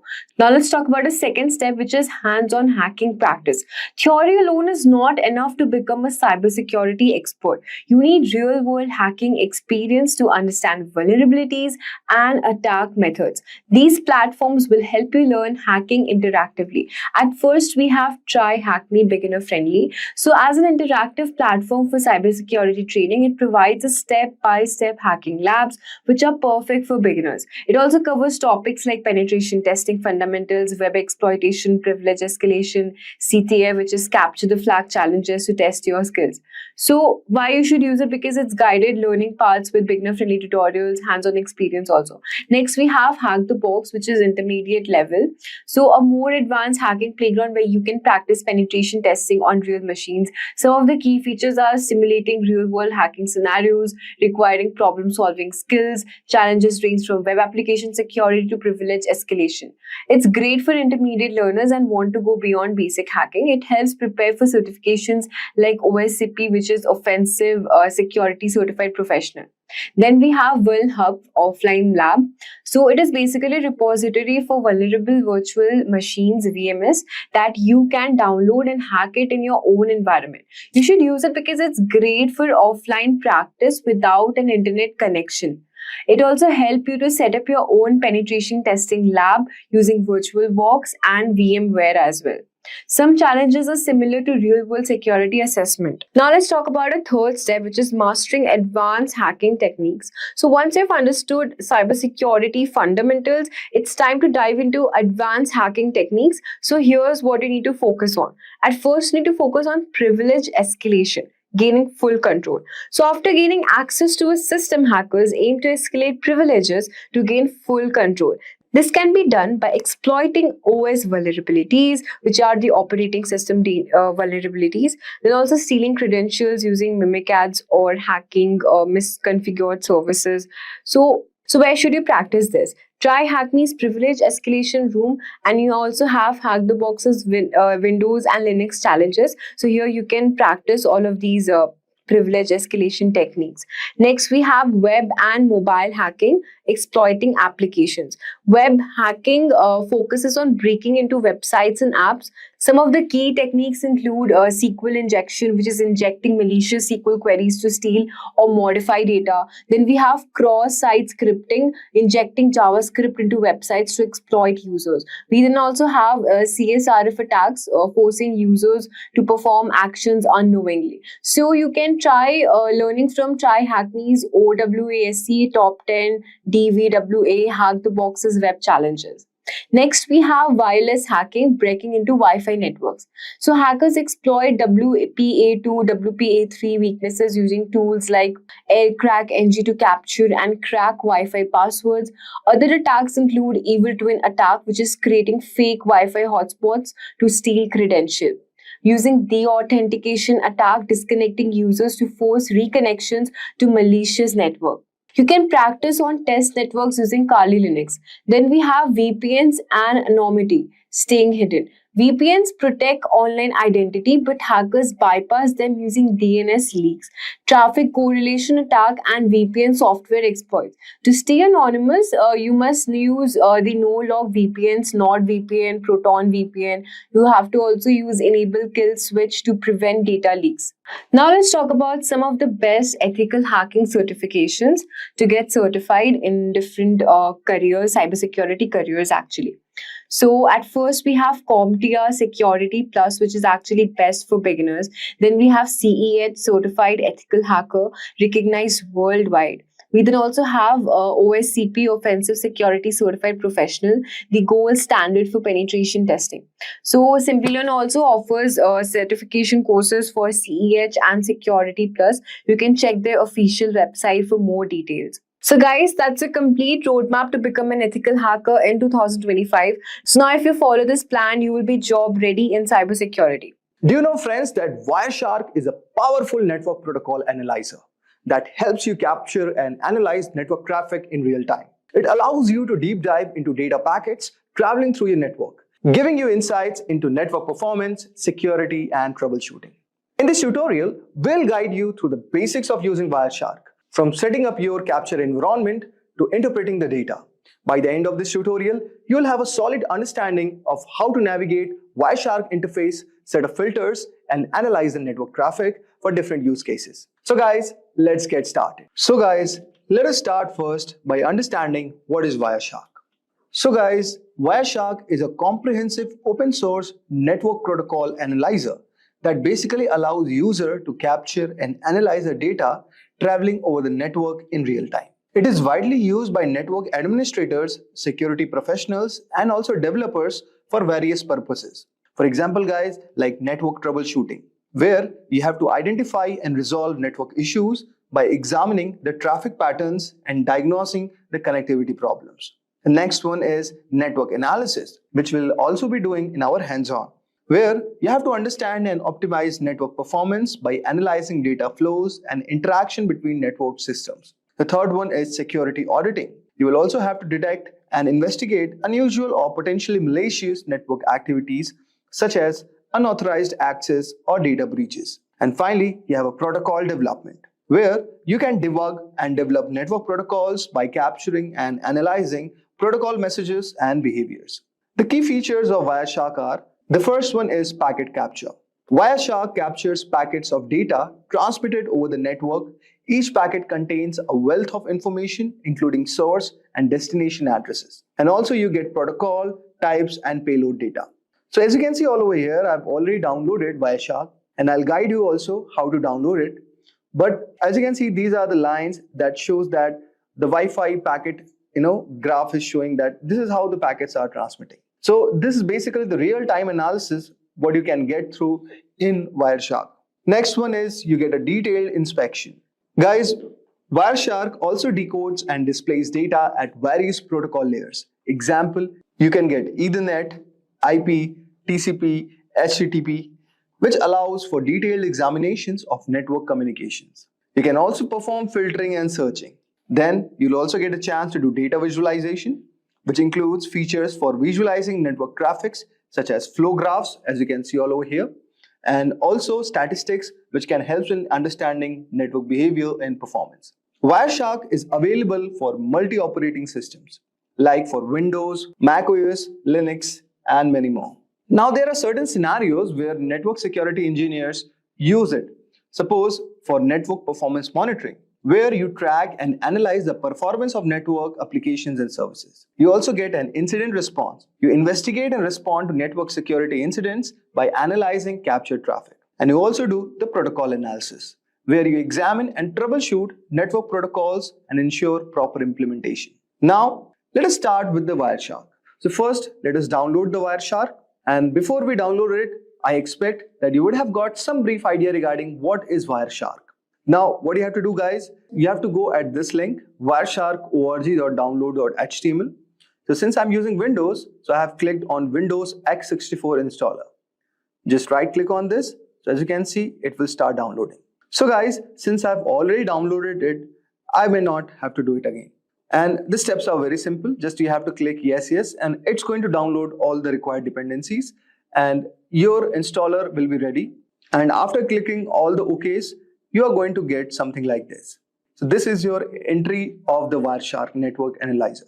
Now, so as you can see all over here, you can capture the network packets from these interfaces. So you can see local area connection 10, adapter lookup, traffic capture, Bluetooth is there, then you have the Ethernets, okay? So let us choose the Wi-Fi as a network interface, okay? And just click on this. So as you can see all over here, so many of the packets have started running up, okay? And this is a shark icon. So basically, it is doing the real-time packet capturing where you have all these things. So now, let us try to understand what is there in Wireshark. So you can see you have file. Basically, for managing files, you have open, save, export. Okay, so these kind of options are there. You can also export the TLS session keys. Okay, you can export the objects, and you can do print, quit. Then here in the edit, so edit, you can modify the preferences, settings, and profiles. If you talk about view, you can adjust the layout all over here of Wireshark. If you talk about go, you can navigate through the packets all over here. Then here is a capture. You can start or stop all over here. You can restart it. Then next is analyze. So as you can see all over here, you have display filters, display filter macros, display filter expressions, and many more. Okay. Similarly, you have statistics, okay, which helps in viewing network statistics and data summaries. Here you have telephony for using these kind of protocols, okay. Then you have wireless, okay. Then you have tools all over here, firewall, ACL rules, MAC address, okay. And there you have the help icon. So this is a very basic outview of this application. Now, let us do some basic exercises first. So let us try to capture a traffic first, okay. So since I've already selected our network interface as Wi-Fi, and let us restart it. So you can just go on capture and just start the restart. Okay. So this has started. Now go to your browser and just type, say, HTTP, okay, and say bin.org is the file. So guys, this is a basic website that we have requested on our browser, and let us go to our Wireshark and stop this for a moment. So as you can see all over here, this icon shows applying a display filter. Now go all over here and type the filter, say HTTP, okay, and you can say our filtering would be done. So as you can see here, you have the source, you have the destination, here you have the time, here you have the number, here you have the length of the packets, okay, and this is the info, okay. So now let us do the general analysis of the Wireshark output. So as you can see all over here, the first one is HTTP request and responses. So as you can see, this is our source, okay. We are sending a request to the destination address with 44.219.81.240. The protocol is HTTP and the length of the packet is 480. And it is basically a GET request. Okay. So get HTTP/1.1. Now there is a reply from this destination all over here and to the destination at our source. The protocol is still HTTP. Now the length of the packet is increased, is 887. And what we are getting, guys, all over here, that the status is 200 and it says okay. Now, as you can see, what we are getting basically an HTML file all over here. Okay. Now, similarly, we are again requesting and we are getting a JSON file all over here. Now, getting a specific JSON HTTP 1.1 and similarly reply is coming. So as you can see, it's a to and fro motion where we are requesting to a destination, which is the browser with the protocol HTTP. And similarly, we are getting a reply from our destination. So guys, this is our device and this is the given resource we are trying to access on our browser. So basically, now we can see these are the content types, which is text HTML for the HTML structure. Okay. And also you can see all over here, this is a JSON type. Okay. And these are the type of the content we are trying to access it. Okay. And this is the request what we have done to our destination, which is the browser. Okay. With the bin.org, and it is returning a text.html file. I hope so, guys, you would have got a brief idea like how you can do the general analysis of the Wireshark output. Now let us try to do one more example, which will make our concepts more clear. Now, guys, I will show you one more use case of this, that you can diagnose the network issues with ping and trace command. Okay, so with the help of Wireshark, this can also be done, guys. So what you need next is you can open a terminal. Okay. And just right click all over here. And now in this, what we are going to do, guys, we are going to generate an ICMP traffic. So with the help of ping command. Okay. So now what we do, we type ping, say google.com.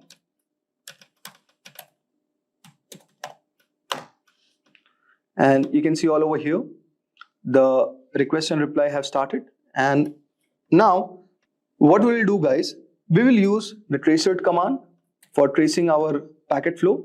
So you can see something we have got all over here. We will discuss about this bit later. Now let us open our Wireshark. Okay. And what we'll do, guys, we will type ICMP. Okay. And just click all over here. Okay. So guys, go to the filter and type ICMP. Okay. And just click all over here. But before that, you have to stop this. And now let us try. So you can see all over here that here the destination is showing unreachable, but here we are getting the reply. Okay.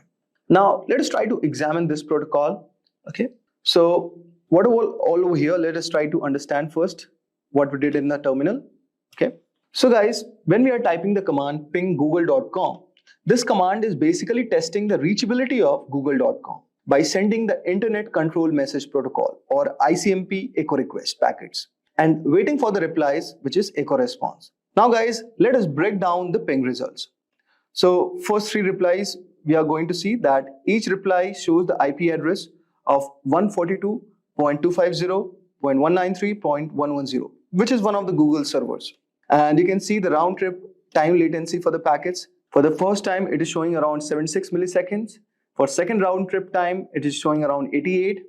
Then third is 99 and fourth one is 30 milliseconds. Now you can see there is something called time to live also. And in this case, the time to live for each packet is around 55 milliseconds. Okay. So basically this field indicates how many hops or routers the packet can pass through before being discarded. Okay. Now you can also see the request timeout. So the fourth packet is a request timeout, meaning no reply was received within this set time. And you can also see the ping statistics. So you can say here sent 4 packets, received 4 packets, and there is no loss. Okay. So this is one thing. And also approximate round trip in milliseconds, you can see minimum is 30 milliseconds and maximum is 99 milliseconds. Average is calculated 73 milliseconds. So this is statistics what we got. Now you can see all over here, we have the tracert command. Okay. So here no arguments are provided first. So let us try to understand. The D means do not resolve IP address to host names, okay? Where H means maximum number of hops of routers to search, and W means timeout in milliseconds for each reply. So suppose if I see tracer@google.com, so guys, this will show all the hops that the packet has to travel through reach the Google server, which will help to diagnose where the delays or issues might occur on the path. Now, you can see all over here, there are a lot of options are given. So similarly, you can read this. Now let us try to do the Wireshark analysis. So you can see all over here with our source 10.101.5.118, and we are sending the request to the Google server. And this is Internet Control Message Protocol. So you can see all over here, this is echo. This is a ping request with ID 0x001. And we can see the sequence is also given, the time to live, and we are replying in 7641 milliseconds. So this packet is basically what we are doing, guys. We are 7630 is our packet number, and this is what we are sending as a request. Then 7641 is a reply from the Google server with the given ID, okay, the sequence number of this and the time to live, and it is also giving the request one. Now what you can do, guys, you can also apply one filter all over here. We can, okay, now with the help of this, you can just see there are a lot of options as a filtering, okay? So you can read the documentation for this, and whenever it is turning red, guys, it is showing something as error, okay? And now let us do this, and let us type our IP address, say 101, okay, 1.5.118. Okay, so this is also one of the way you can apply the filter. Okay, so it's going to filter out the IP address. Okay, say let's do this. So it is going to filter out our IP address, which is basically the same which is sending, because we have not given any other ping request. So guys, here what we can see, so this is kind of the analysis what we are doing basically. Okay, so guys, this was a Wireshark analysis for diagnosing the network issues with the help of ping and trace commands. And you can do a lot more other things with the help of Wireshark. Basically, these tools are used by network administrators, hackers, and also network engineers to understand the network performance, diagnose the network issues. Okay, so this was a short exercise which I have shown you about the basics of Wireshark. I hope so you would have enjoyed our today's video. Next on our docket is a live demonstration where we solve a set of cross-site scripting problems starting from the basic level to the topmost level 6. We're going to start at level 1. In this web application, it demonstrates the common cause of cross-site scripting where user input is directly included in the page without proper escaping. If we interact with a vulnerable application window here and find a way to make it execute JavaScript of our choosing, we can take actions inside the vulnerable window or directly edit its URL bar. This task needs only basic knowledge. Let's see why the most primitive injections work here right away. Let's do a simple query and inspect the resulting HTML page. I'm going to use this phrase with a single quote as a special character. We can now inspect the HTML page.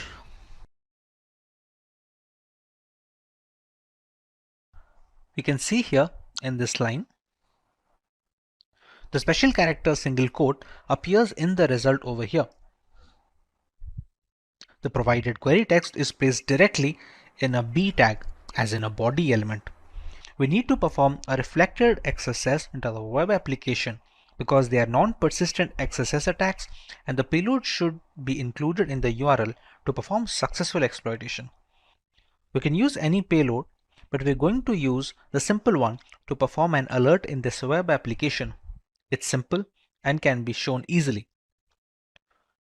We're just going to write the script over here.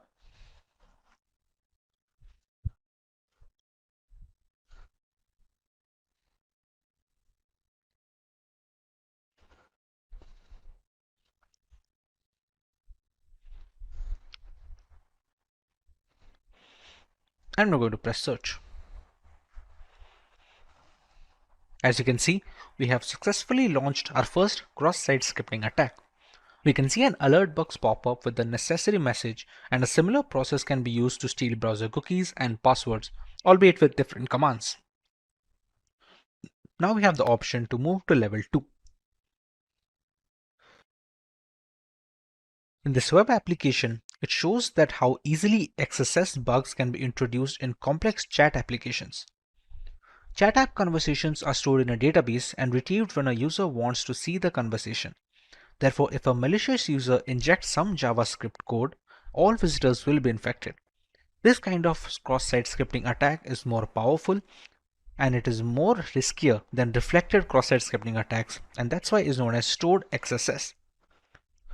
I posted my query with a special character of a single quote, and this is what I get. Whatever I typed in simply appeared on the page right after I click on Share Status. Let's see the source.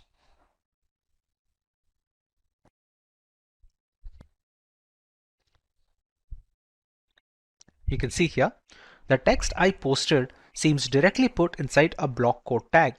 So even a simple script tag we used in level 1 should work here, but it will not. Let us examine the code to understand why. We're going to toggle the code over here and check the index.html file.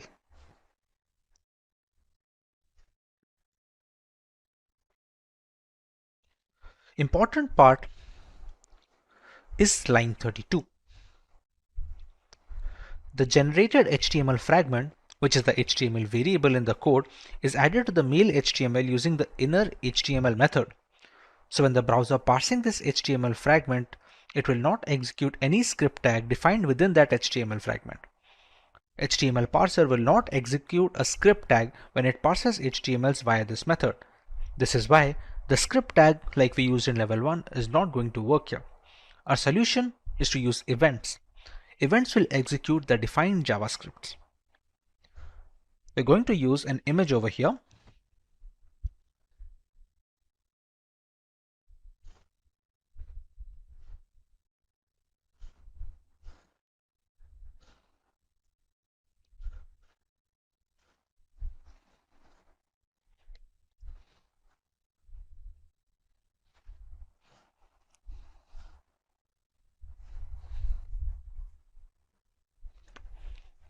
And when we press on Share Status, in the above injection, we are loading an image that doesn't exist, which causes to trigger an onError event. In onError event, it will execute our alert method. With that, we are able to beat level 2, and we can now move up to the next level in our challenge.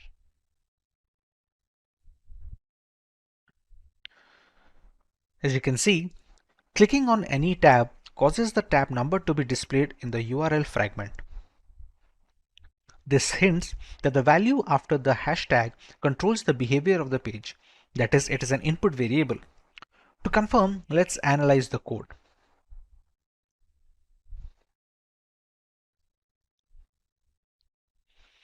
As you can see in line 43, inside the event handling, the value provided after the hash in the URL is directly passed onto the choose_tab method. No input validation is being performed. The value passed to the choose_tab method is directly injected into the img tag in line 17.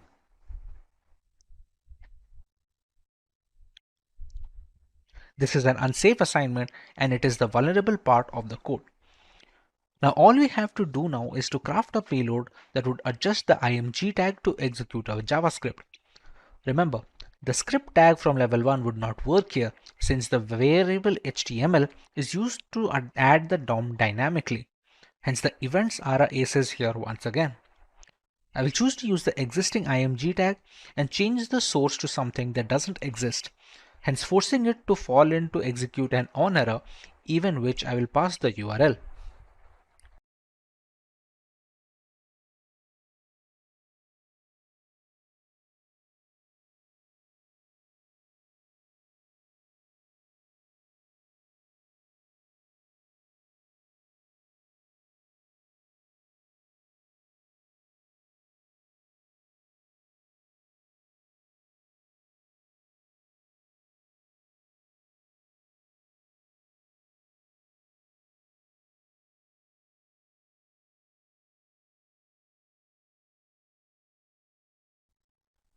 Once we visit that URL, we can see that our Java pop-up has opened up here with the same message of XSS level 3 has been completed. With this, we can now move on to level 4, which is going to present a different kind of attack.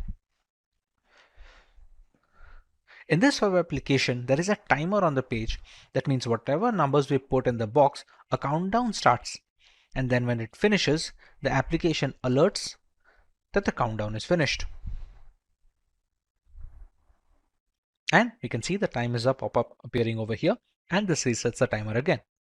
Now it is obvious that the value entered in the text box is transferred to the server over the timer parameter in the URL. Let us examine the code to see how the timer parameter is being handled. We're going to visit timer.html over here. And we're going to check over here. In line 21, the start timer method is being called in the onload event. However, the timer parameter is being directly passed to the start timer method. We need to perform a pop-up alert in the web application which escapes the content of the function start timer without breaking the JavaScript code. The parameter value is directly added to the start timer method without any filtering. What we can try to do here is to inject an alert function to be executed inside the onload event along with the start timer method. We're going to remove this argument and put our script over here.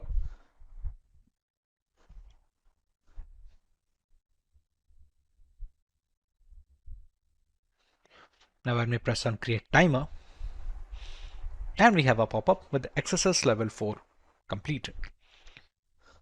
We can now move on to level 5. In this web application, this application XSS is different because this challenge description says cross-site scripting isn't just about correctly escaping data. Sometimes attackers can do bad things even without injecting new elements into the DOM.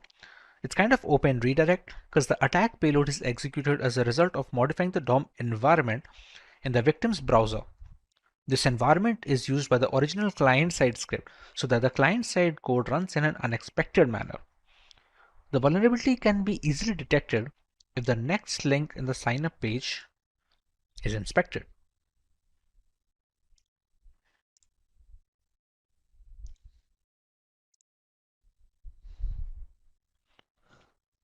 The href attribute value of next link is confirmed, which is exactly the value of the next URL query parameter.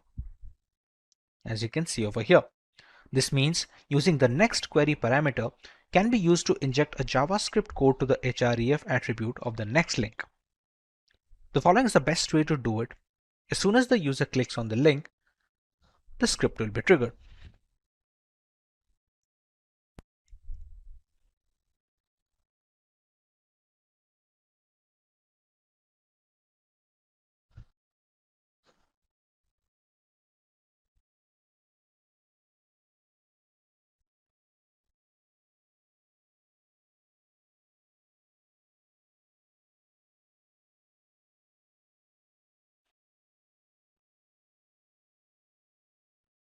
We're going to press anything random.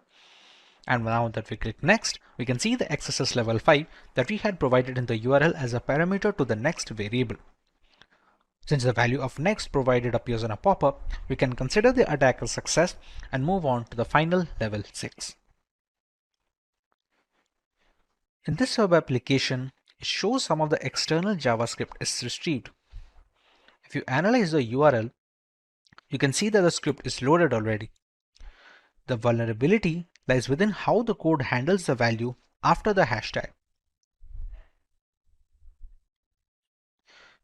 If you check on line 45, the value right after the hashtag is taken as the gadget name. And then in line 48, the value is directly passed on to the include gadget method. And in the include gadget method that we can see over here, you can see in line 18, a script tag is created and the URL gadget name parameter value is directly used as the source attribute of the script tag in line 28. This means we can completely control the source attribute of the script tag that is being created. That is, with this vulnerability, we can inject our own JavaScript file into the code. We can inject a URL of our own hosted JavaScript into the web application's URL after the hashtag, and the URL should not be using HTTPS but anything like that to bypass the regular expression for security checking. We're going to remove the pre-stored URL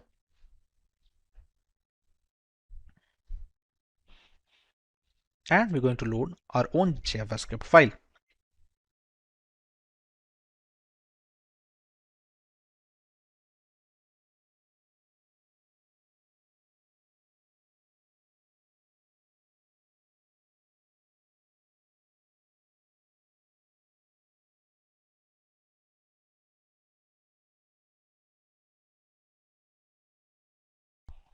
Finally, we have reached the end of our challenge.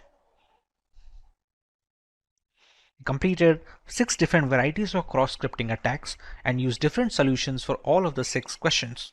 With work from home being the norm in today's era, people spend considerable amount of time on the internet, often without specific measures to ensure a secure session.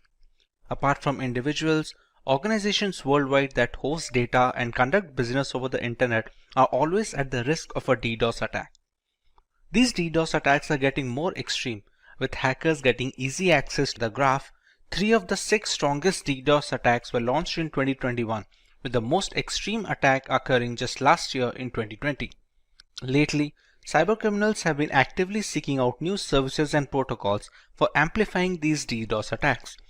Active involvement with hacked machines and botnets allow further penetration into the consumer space, allowing much more elaborate attack campaigns. Apart from general users, multinational corporations have also had their fair share of problems. GitHub, a platform for software developers, was the target of a DDoS attack in 2018. Widely suspected to be conducted by Chinese authorities, this attack went on for about 20 minutes, after which the systems were brought into a stable condition. It was the strongest DDoS attack to date at the time and made a lot of companies reconsider the security practices to combat such attacks. Even after years of experimentation, DDoS attacks are still at large and can affect anyone in the consumer and corporate space. Hey everyone, this is Vaibhav from Simplilearn and welcome to this video on what is a DDoS attack. Let's learn more about what is a DDoS attack. A distributed denial of service attack, or DDoS, is when an attacker or attackers attempt to make it impossible for a service to be delivered. This can be achieved by thwarting access to virtually anything: servers, devices, services, networks, applications, and even specific transactions within applications.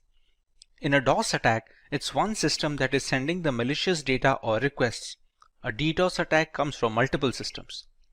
Generally, these attacks work by drowning a system with requests for data.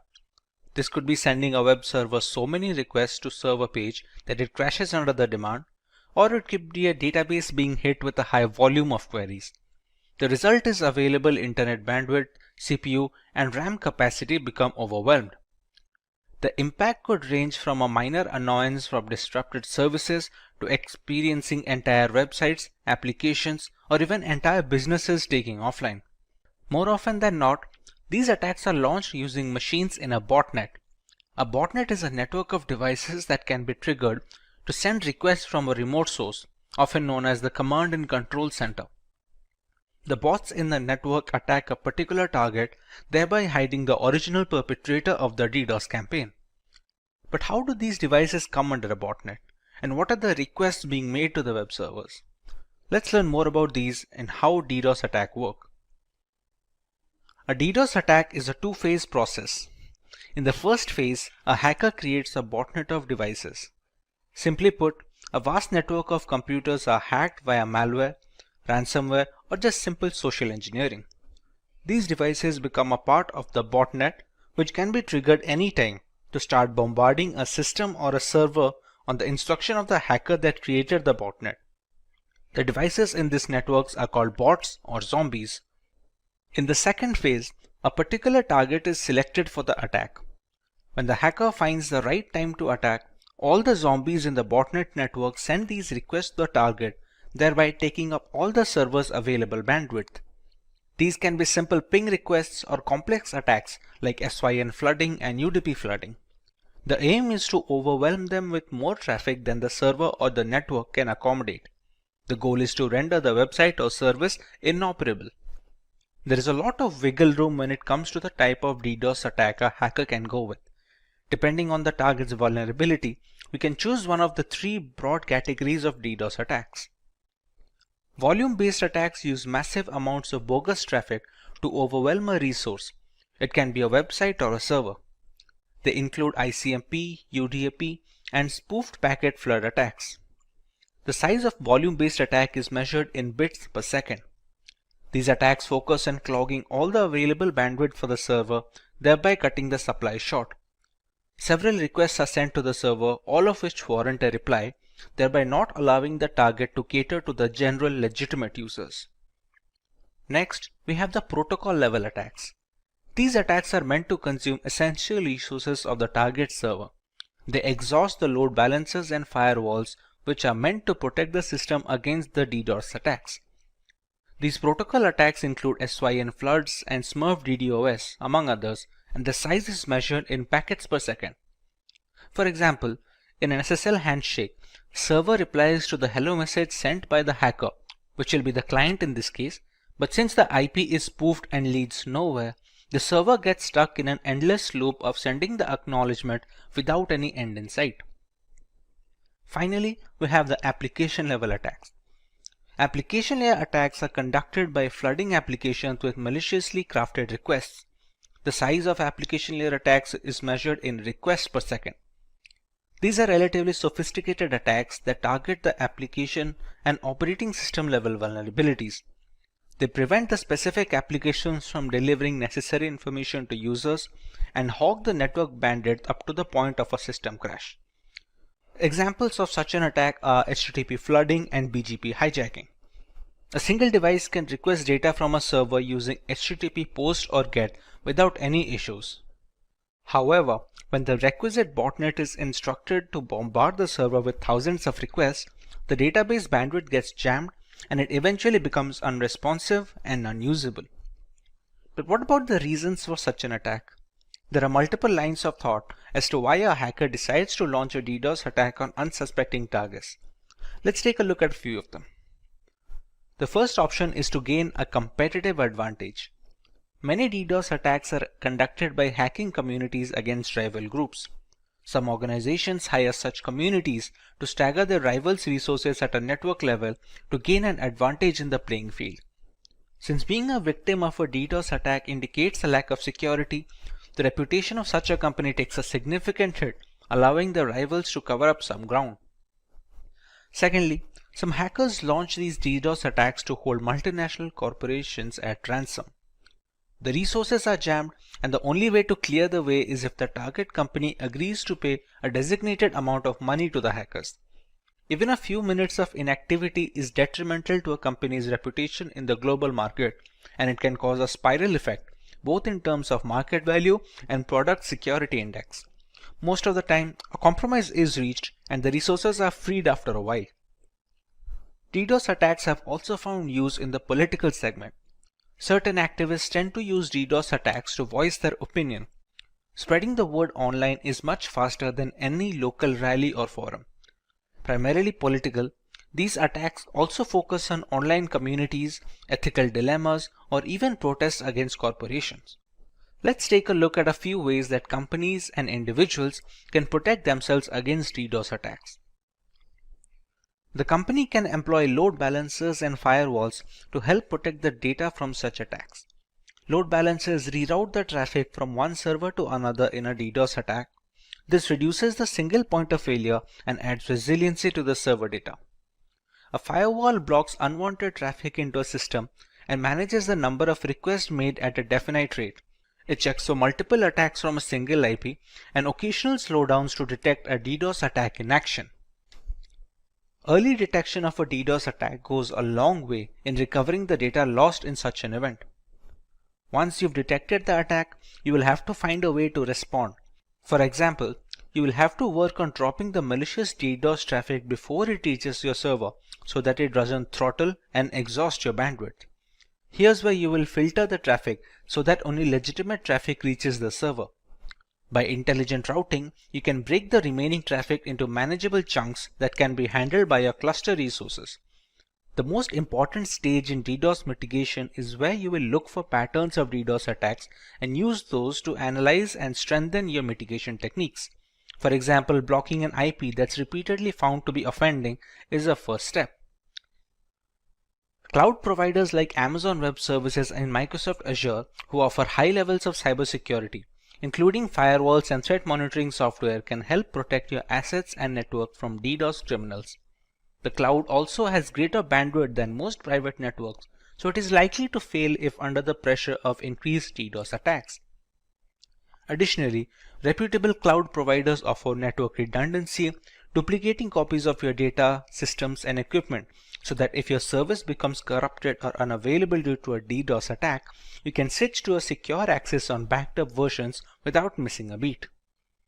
One can also increase the amount of bandwidth available to a host server being targeted.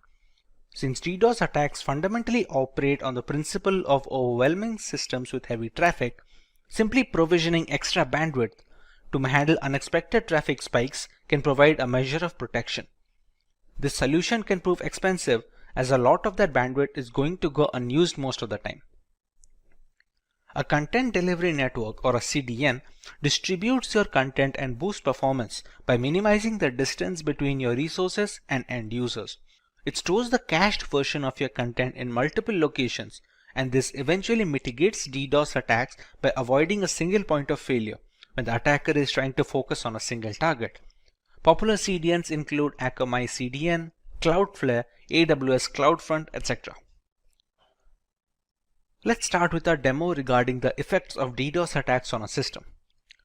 For our demo, we have a single device that will attack a target, making it a DOS attack of sorts. Once a botnet is ready, multiple devices can do the same and eventually emulate a DDoS attack. To do so, we will use the virtualization software called VMware with an instance of Parrot Security operating system running. For a target machine, we will be running another VMware instance of a standard Linux distribution known as Linux Lite. In a target device, we can use Wireshark to determine when the attack begins and see the effects of the attack accordingly. This is Linux Lite, which is our target machine, and this is Parrot Security, which is used by the hacker when trying to launch a DDoS attack. This is just one of the distros that can be used. To launch the attack, we must first find the IP address of our target. So to find the IP address, we open the terminal.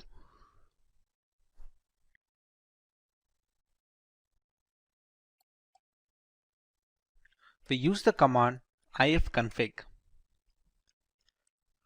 And here we can find the IP address. Now remember, we're launching this attack in VMware. Now both the instances of Parrot Security and Linux Lite are being run on my local network. So the address that you can see here is 192.168.72.129, which is a private address. This IP cannot be accessed from outside the network, basically anyone who is not connected to my Wi-Fi. When launching attacks with public servers or public addresses, it will have a public IP address that does not belong to the 192.168 subnet.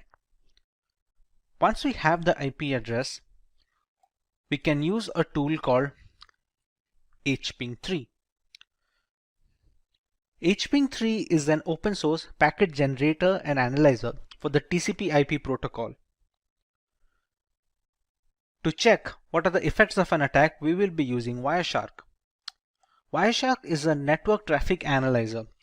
We can see whatever traffic that is passing through the Linux Lite distro is being displayed over here with the IP address, the source IP, and the destination IP as to where the request is being transferred to. Once we have the DOS attack launched, you can see the results coming over here from the source IP, which will be Parrot Security. Now, to launch the hping3 command, we need to give sudo access to the console, which is the root access.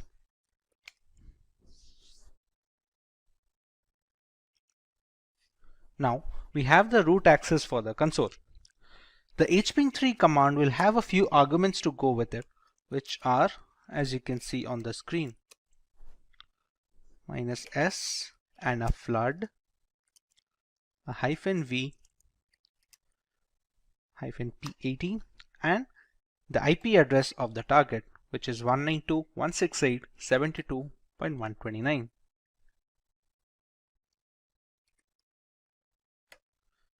In this command, we have a few arguments such as the -s, which specifies SYN packets.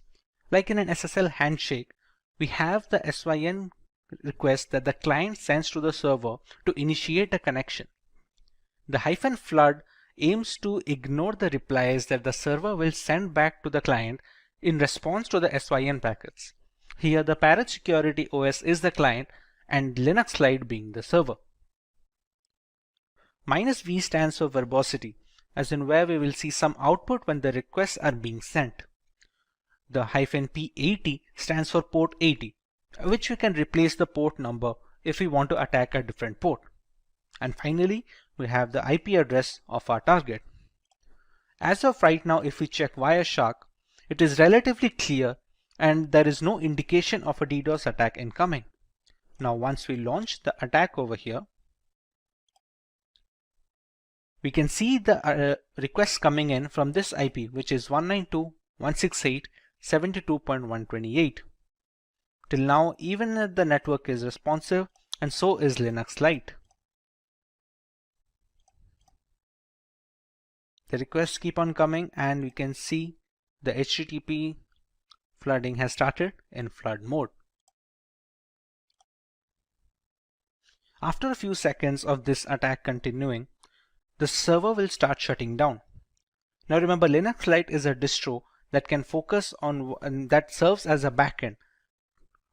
Now remember, Linux Lite is a distro, and such Linux distros are served as backend to many servers across the world. For example, a few seconds have passed from the attack. Now the system has become completely irresponsive. This has happened due to the huge number of requests that came from parent security.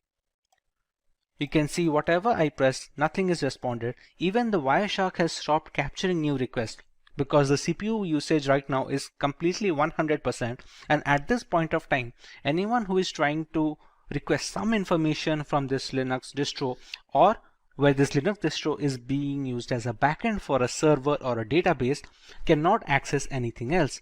The system has completely stopped responding, and any request, any legitimate request from legitimate users will be dropped.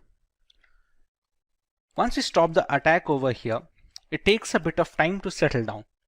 Now remember, it's still out of control, but eventually the traffic dies down and the system regains its strength. It is relatively easy to gauge right now the effect of a DOS attack. Now remember, this Linux Lite is just a VM instance. Actual website servers and web databases, they have much more bandwidth and are very secure, and it is tough to break into. That is why we cannot use a single machine to break into them. That is where a DDoS attack comes into play. What we did right now is a DOS attack, as in a single system is being used to penetrate a target server using a single request. Now, when a DDoS attack, multiple systems such as multiple parent security instances or multiple zombies or bots in a botnet network can attack a target server to completely shut down the machine and drop any legitimate request, thereby rendering the service and the target completely unusable and inoperable.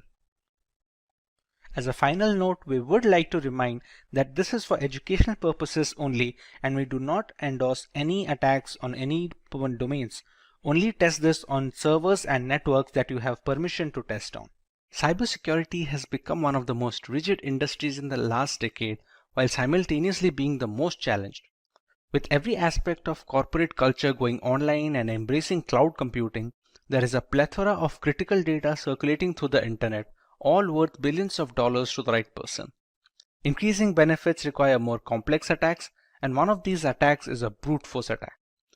A brute force, or known as brute force cracking, is the cyber attack equivalent of trying every key on your keyring and eventually finding the right one. Brute force attacks are simple and reliable.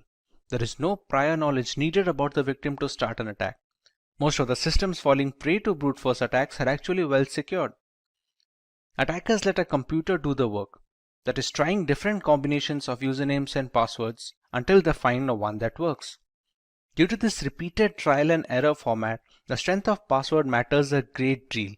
Although with enough time and resources, brute force will break a system since they run multiple combinations until they find the right passcode.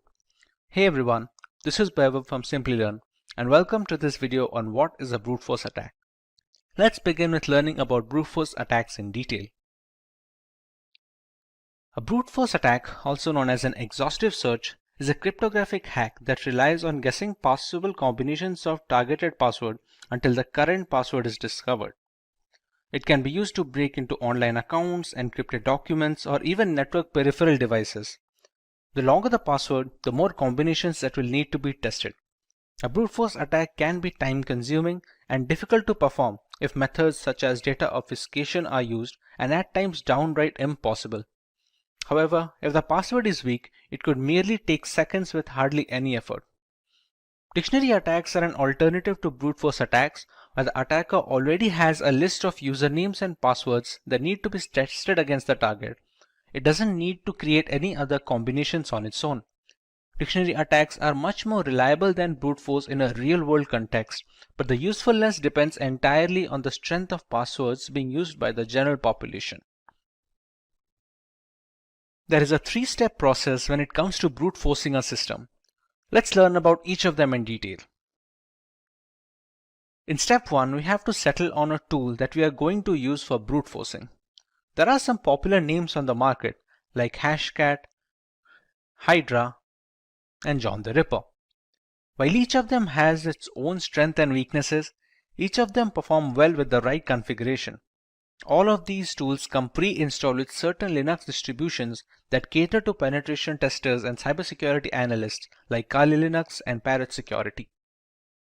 After deciding what tool to use, we can start generating combinations of alphanumeric variables whose only limitation is the number of characters. For example, while using Hydra, a single 6-digit password will create 900,000 passwords with only digits involved. Add alphabets and symbols to that sample space and that number grows exponentially. The popular tools allow customizing this process. Let's say the hacker is aware of the password being a specific 8-digit word containing only letters and symbols. This will substantially increase the chances of being able to guess the right password since we remove the time taken to generate the longer ones. We omit the need for including digits in such combinations. These small tweaks go a long way in organizing an efficient brute force attack since running all the combinations with no filters will dramatically reduce the odds of finding the right credentials in time. In the final step, we run these combinations against the file or service that is being broken. We can try and break into a specific encrypted document, a social media account, or even devices at home that connect to the internet. Let's say there is a Wi-Fi router. The generated passwords are then fed into the connection one after the other. It is a long and arduous process, but the work is left to the computer rather than someone manually clicking and checking each of these passcodes. Any password that doesn't unlock the router is discarded and the brute force tool simply moves on to the next one. This keeps going on until we find the right combination which unlocks the router. Sometimes reaching the success stage takes days and weeks, which makes it cumbersome for people with low computing power at their disposal. However, the ability to crack any system in the world purely due to bad password habits is very appealing, and the general public tends to stick with simple and easy to use passwords. Now that we have a fair idea about how brute force works, let's see if we can answer this question. We learned about how complex passwords are tougher to crack by brute force. Among the ones listed on the screens, which one do you believe will take the longest to be broken when using brute force tools? Leave your answers in the comment section and we will get back to you with the correct option next week. Let's move on to the harmful effects of getting a system compromised due to brute force attacks. A hacked laptop or mobile can have social media accounts logged in, giving the hackers free access to the victim's connections. It has been reported on multiple occasions where compromised Facebook accounts are sending malicious links and attachments to people on their friends list. One of the significant reasons for hacking Malware infusion is best done when spread from multiple devices, similar to distributing spam. This reduces the chance of circling back the source to a single device which belongs to the hacker. Once brute forced, a system can spread malware via email attachments, sharing links, file upload via FTP, etc. Personal information such as credit card data, usage habits, private images and videos are all stored in our systems, be it in plain format or root folders. A compromised laptop means easy access to these information that can be further used to impersonate the victim regarding bank verification, among other things. Once a system is hacked, it can also be used as a mail server that distributes spam across lists of victims. Since the hacked machines all have different IP addresses and MAC addresses, it becomes challenging to trace the spam back to the original hacker. With so many harmful implications arising from a brute force attack, it's imperative that the general public must be protected against such. Let's learn about some of the ways we can prevent ourselves from becoming a victim of brute force attacks. Using passwords consisting of alphabets, letters, and numbers have a much higher chance of withstanding brute force attacks thanks to the sheer number of combinations they can produce. The longer the password, the less likely it is that a hacker will devote the time and resources to brute force them. Having alphanumeric passwords also allows the user to keep different passwords for different websites. This is to ensure that if a single account or a password is compromised due to a breach or a hack, the rest of the accounts are isolated from the incident. Two-factor authentication involves receiving a one-time password on a trusted device before a new login is allowed. This OTP can be obtained either via email, SMS, or specific 2FA applications like Authy and Aegis. Email and SMS based OTPs are considered relatively less secure nowadays due to the ease with which SIM cards can be duplicated and mailboxes can be hacked. Applications that are specifically made for 2FA cores are much more reliable and secure. CAPTCHAs are used to stop bots from running through web pages precisely to prevent brute forcing through their website. Since brute force tools are automated, forcing the hacker to solve CAPTCHA for every iteration of a password manually is very challenging. The CAPTCHA system can filter out these automated bots that keep refreshing the page with different credentials, thereby reducing the chances of brute force considerably. A definite rule that locks the account being hacked for 30 minutes after a specific number of attempts is a good way to prevent brute force attempts. Many websites lock account for 30 minutes after 3 failed password attempts to secure the account against any such attack. On an additional note, some websites also send an email instructing the user that there have been 3 insecure attempts to log into the website. Let's look at a demonstration of how brute force attacks work in a real-world situation. The world has gone wireless. With Wi-Fi taking the reins in every household, it's natural that their security will always be up for debate. To further test the security index and understand brute force attacks, we will attempt to break into the password of a Wi-Fi router. For that to happen, we first need to capture a handshake file, which is a connection file from the Wi-Fi router to a connecting device like a mobile or a laptop. The operating system used for this process is Parrot Security, a Linux distribution that is catered to penetration testers.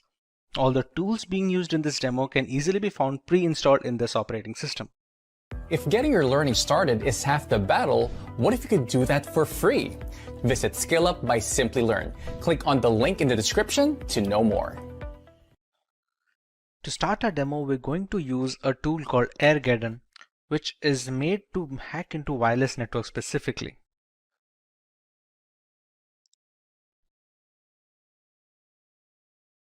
At this point, it's going to check for all the necessary scripts that are installed in the system. To crack into a Wi-Fi and to capture the handshake file, we're going to need an external network card. The significance of the external network card is a managed mode and a monitor mode.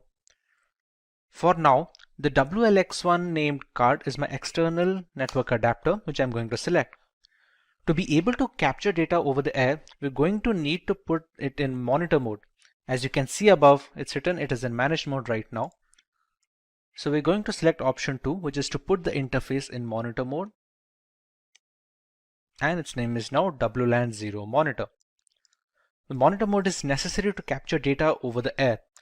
That is the necessary reason why we need an external card, since a lot of inbuilt cards that come with the laptops and the systems, they cannot have a monitor mode installed.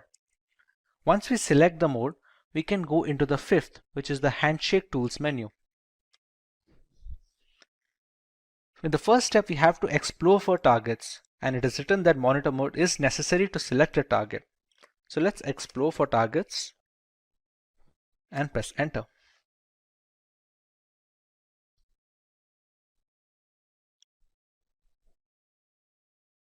We have to let this run for about 60 seconds to get a fair idea about the networks that are currently working in this locality. For example, this ESS ID is supposed to be the Wi-Fi name that we see when connecting to a network. Geo24, Recover Me, these are all the names that we see on our mobile when trying to search for the Wi-Fi's. This BSS ID is supposed to be an identifier, somewhat like a MAC address that identifies this network from other devices. The channels features on one or two, there are many channels that the networks can focus on. This here is supposed to be a client that is connected to one such network. For example, the station that you can see, 5626, this is supposed to be the MAC address of the device that is connected to a router. This BSS ID is supposed to be which Wi-Fi it is connected to. For example, 5895D8 is this one, which is the Geo24 router. So we already know which router has a device connected to it, and we can use our attack to capture this handshake.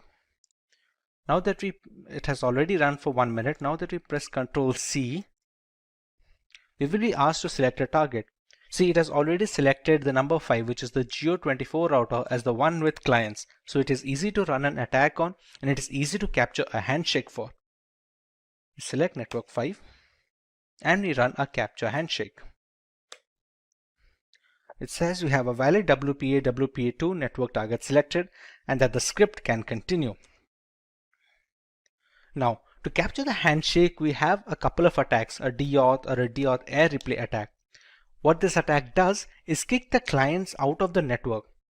In return, when they try to reconnect to the Wi-Fi, as they are configured that way, that when a client is disconnected, it tries to reconnect it immediately, it tries to capture a handshake file, which in turn contains the security key, which is necessary to initiate the handshake.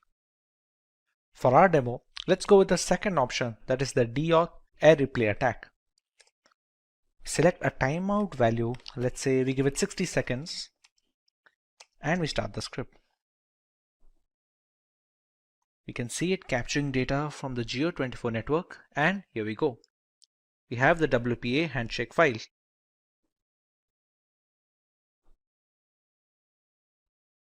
Once the handshake file is captured, you can actually close this, and here we go, congratulations. In order to capturing a handshake, it has verified that a PMK ID from the target network has successfully been captured. This is the file that is already stored. It's a .cap file. For the path, we can keep it in a desktop. Okay, we give the path and the handshake file is generated.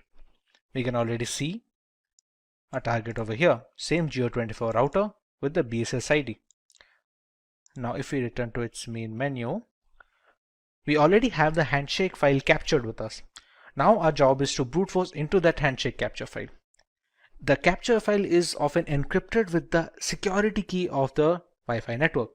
If we know how to decrypt it, we will automatically get the security key. So let's go to the offline WPA2 decrypt menu.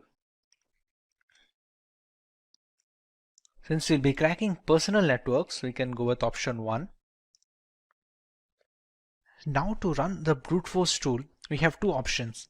Either we can go with the aircrack or we can go with the hashcat. Let's go with aircrack plus crunch, which is a brute force attack against a handshake file. We can go with option 2. It can already detect the capture file that we have generated, so we select yes. The BSS ID is the one which denotes the Geo24 router, so we're going to select yes as well. The minimum length of the key, for example, it has already checked that the minimum length of a Wi-Fi security key, which is a WPA to PSK key, will always be more than 8 digits and below 64 digits. So we have to select something in between this range. So if we already know, let's say that the password is at least 10 digits, we can go with the minimum length as 10. And as a rough guess, let's say we put the maximum length as 20. The character set that we're going to use for checking the password will affect the time taken to brute force. For example, if we already know that, or we have seen a user use the password while connecting to the router as something that has only numbers and symbols, then we can choose accordingly. Let's say if we go with only uppercase characters and numeric characters, go with option 7, and it's going to start decrypting. So how AirCrack is working right here, you can see this passphrase over here. The first 5 or 6 digits are A. It starts working its way from the end, from the last character. It keeps trying every single combination. You can see the fourth character from the right side, the D. It will eventually turn to E because it keeps checking up every single character from the end. This will keep going on until all the single characters are tested and every single combination is tried out. Since the handshake file is encrypted using the security key, that is the WPA2 key of the router, whichever passphrase is able to decrypt the handshake key completely will be the key of the Wi-Fi router. This is the way we can brute force into Wi-Fi routers anywhere in the world. Cyber attacks are frequently making headlines in today's digital environment. At any time, everyone who uses a computer could become a victim of a cyber attack. There are various sorts of cyber attacks ranging from phishing to password attacks. In this video, we'll look into one such attack that is known as botnet. But before we begin, if you love watching tech videos, subscribe to our channel and hit the bell icon never to miss an update. To begin with, let's take a look at some of the famous botnet attacks.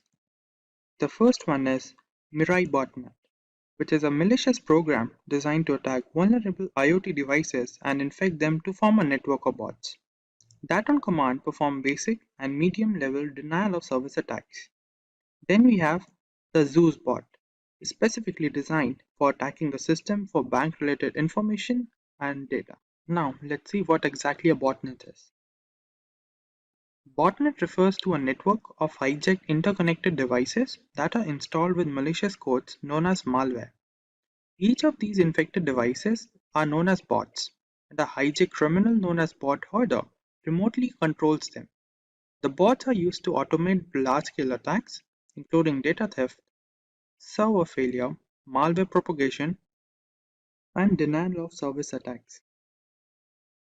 Now that we know what exactly a botnet is, let's dive deeper into learning how a botnet works. During the preparation of a botnet network, the first step involves preparing the botnet army. After that, the connection between the botnet army and the control server is established. And the end, the launching of the attack is done by the bot hoarder. Let's understand through an illustration. Firstly, we have a bot hoarder that initiates the attack. According to the control server commands, the devices that are infected with the malware programs and begins to attack the infected system. Let's see some details regarding the preparation of the botnet army. The first step is known as the prepping the botnet army. The first step is creating a botnet is to infect as many as connected devices as possible. This ensures that there are enough bots to carry out the attack. This way, it creates bots either by exploiting the security gaps in the software or websites or using phishing attacks. They are often deployed through Trojan horses. For the next step we have establishing the connection. Once it hacks the device, as per previous step, it infects it with the specific malware that connects the device back to the control bot server. A bot hoarder uses command programming to drive the bot's actions. And the last step is known as launching the attack. Once infected, a bot allows access to admin level operation like gathering and stealing of data, reading and rewriting the system data, monitoring user activities, performing denial of service attacks, including other cybercrimes. Now let's take a look at the botnet architecture. The first type is known as client-server model. The client-server model is a traditional model that operates with the help of a command and control center server and communication protocols like IRC. When the bot header issues a command to the server, it is then relayed to the client to perform malicious actions.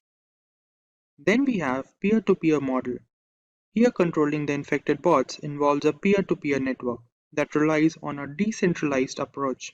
That is, the bots are topological interconnected and acts as both C and C servers, that is, the server and the client. Today hackers adopt this approach to avoid detection and single point failure. In the end, we will see some points on some countermeasure against botnet attacks. The first step is to have updated drivers and system updates. After that, we should avoid clicking random pop-ups or links that we often see on the internet.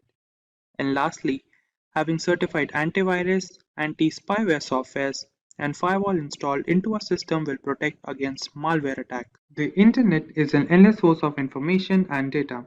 Still, in some cases, we come across some occurrences like cyber attacks, hacking, forced entry, which may affect our time on the web. Hi everyone and welcome to the Simplilearn channel. Today we will discuss a topic that secretly records our input data, that is known as keyloggers. But before we begin, if you like watching tech videos, subscribe to our channel and hit the bell icon to never miss an update. To understand the keylogging problem better, let's take a look at an example. This is June. She works in a business firm where she manages the company's data regularly. This is Jacob from the information department who is here to inform her about some of the security protocols. During the briefing, she informed him about some of the problems her system was facing with, which included slow reaction speed and unusual internet activity. As Jacob heard about the problems with the system, he thinks of the possibility what could be the reason behind these problems her system was facing with. The conclusion that he came across was the keylogging issue. Unknown to the problem her system was facing with, she asked him about some of the details regarding it. For today's topic, we learn what exactly keyloggers are and how they affect our system, what are the harmful effects that keylogging can bring into the system. To begin with, we learn what exactly the keylogging program is. As the name suggests, keylogger is a malicious program or a tool that is designed to record keystrokes that are typed during data input and record them into a log file. Then the same program secretly sends these log files to its origin, where they can be used for malicious acts by the hacker. Now that we know what the keylogging program is, let's take a look how they enter into the system. Searching for a suitable driver for a system can often lead to the installation of the keylogging program into the system if we often visit suspicious sites and uncertified software are installed into our system. Then, if we use unknown links or visiting unknown websites which come through unknown addresses can also be a reason behind the keylogging issue entering into the system. And lastly, there are often cases where different pop-ups that we often see on social sites or different media sites can lead to the installation of keylogging program into our system. Now that we know how the problem gets into the system, let's take a look how to identify whether the system is infected by the keylogging issue. The keylogging issue can be identified if there are often cases when a keyboard lags behind the system. The data that we enter sometimes is stuck in between when we type through the input. Then, there are cases when the system freeze occurs unknowingly to what exactly could be the reason behind them. And also there are delayed reaction time for different applications that run on the system. And lastly, there are different cases when we often see suspicious internet activity on the system that we don't know about. This could lead to the identification of a problem into the system. Now, we'll take a look at different types of keyloggers that are present on the net which can harm our system differently. The first problem that keyloggers arouse is API based. The most common keylogging case, which uses APIs to keep a log of the type data and share it to its origin for malicious purposes. Each time we press a key, the keylogger intercepts the signal and logs it. Then we have form grabbing based keyloggers. As the name suggests, they are based keyloggers that store the form data. That is, if we often use web forms or different kinds of forms to enter different data, they can be recorded into the system by the program and sent it to its origin. Then we have kernel-based keyloggers. These keyloggers are installed deeply into the operating system, where they can hide from different antivirus if not checked properly, and they record the data that we type on the keyboard and send it to its origin. And lastly, we have hardware keyloggers. These keyloggers are present directly into the hardware, that is, they are embedded into system where they record the data that we type on the keyboard.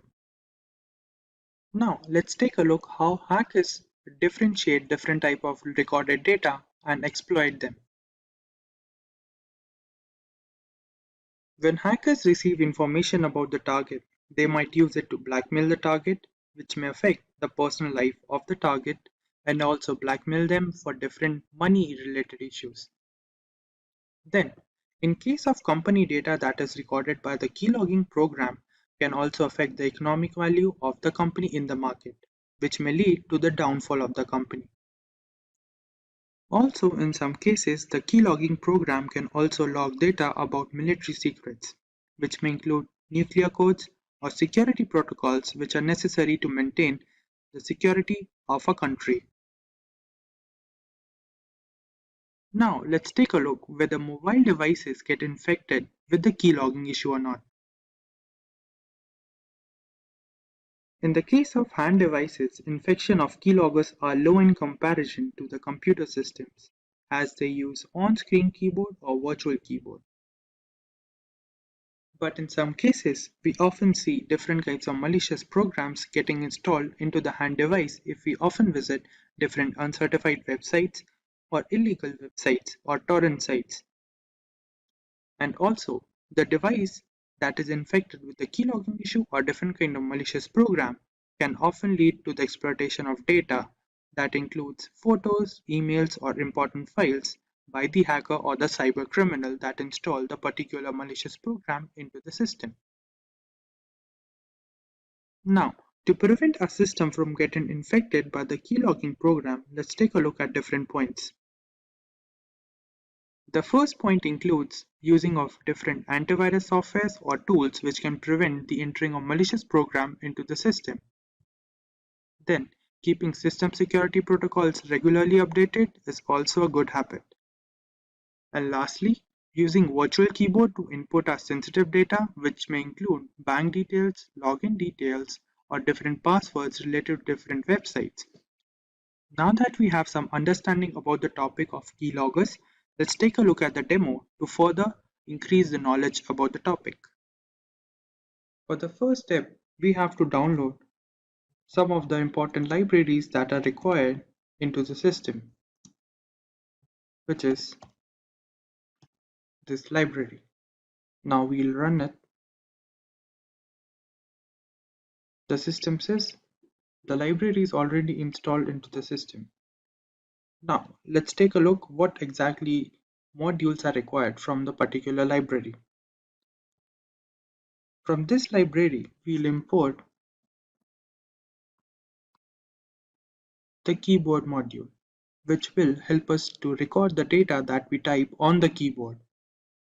Now, from the same, we'll also import key module and the listener module, and also the logging module, which will help us to record the data into a log file. For the next part, we'll write a piece of code that will allow us to save the data that is recorded by the program into a text file that will be named as key_log text file along with the date and time stamp. Let's take a look.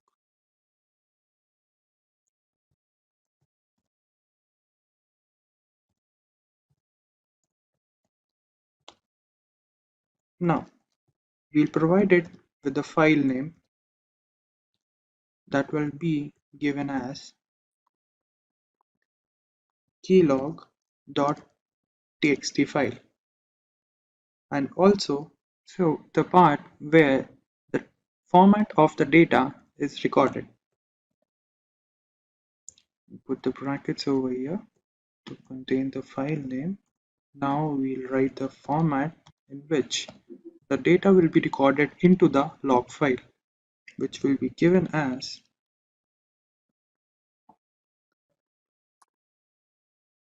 the format would be the message and the timestamp, which would be given as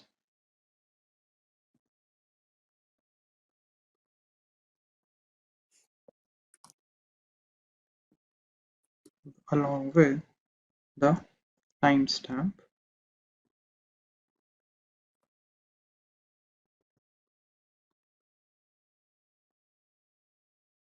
given as percentage and ending it with the bracket. Now, for the next step, we'll design two of the functions that will be used into the program that will be termed as while press function and while release function. Let's take a look. While press function would be a function that will come into play when the keyboard key has been pressed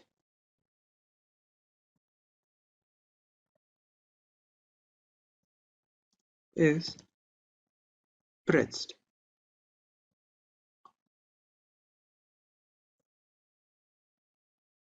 And this would go for the format that we designed in the above line,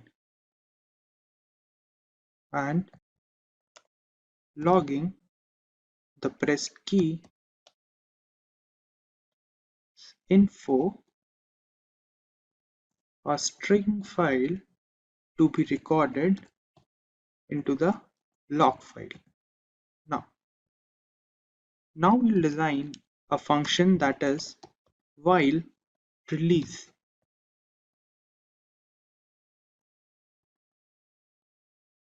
That will come into play when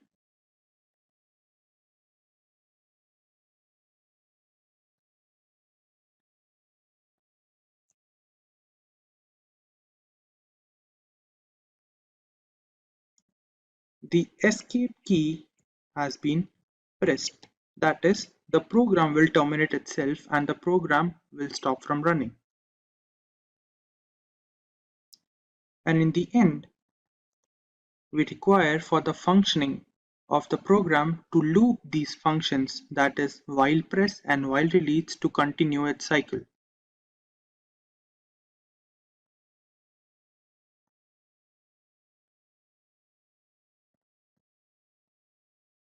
That will be going for while press and on release will contain while release function.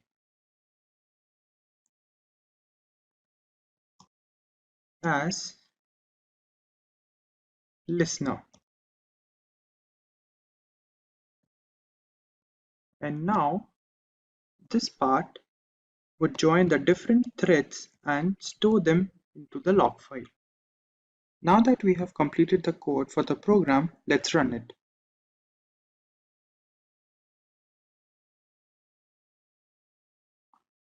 We have to wait for a moment so the program runs it. Now,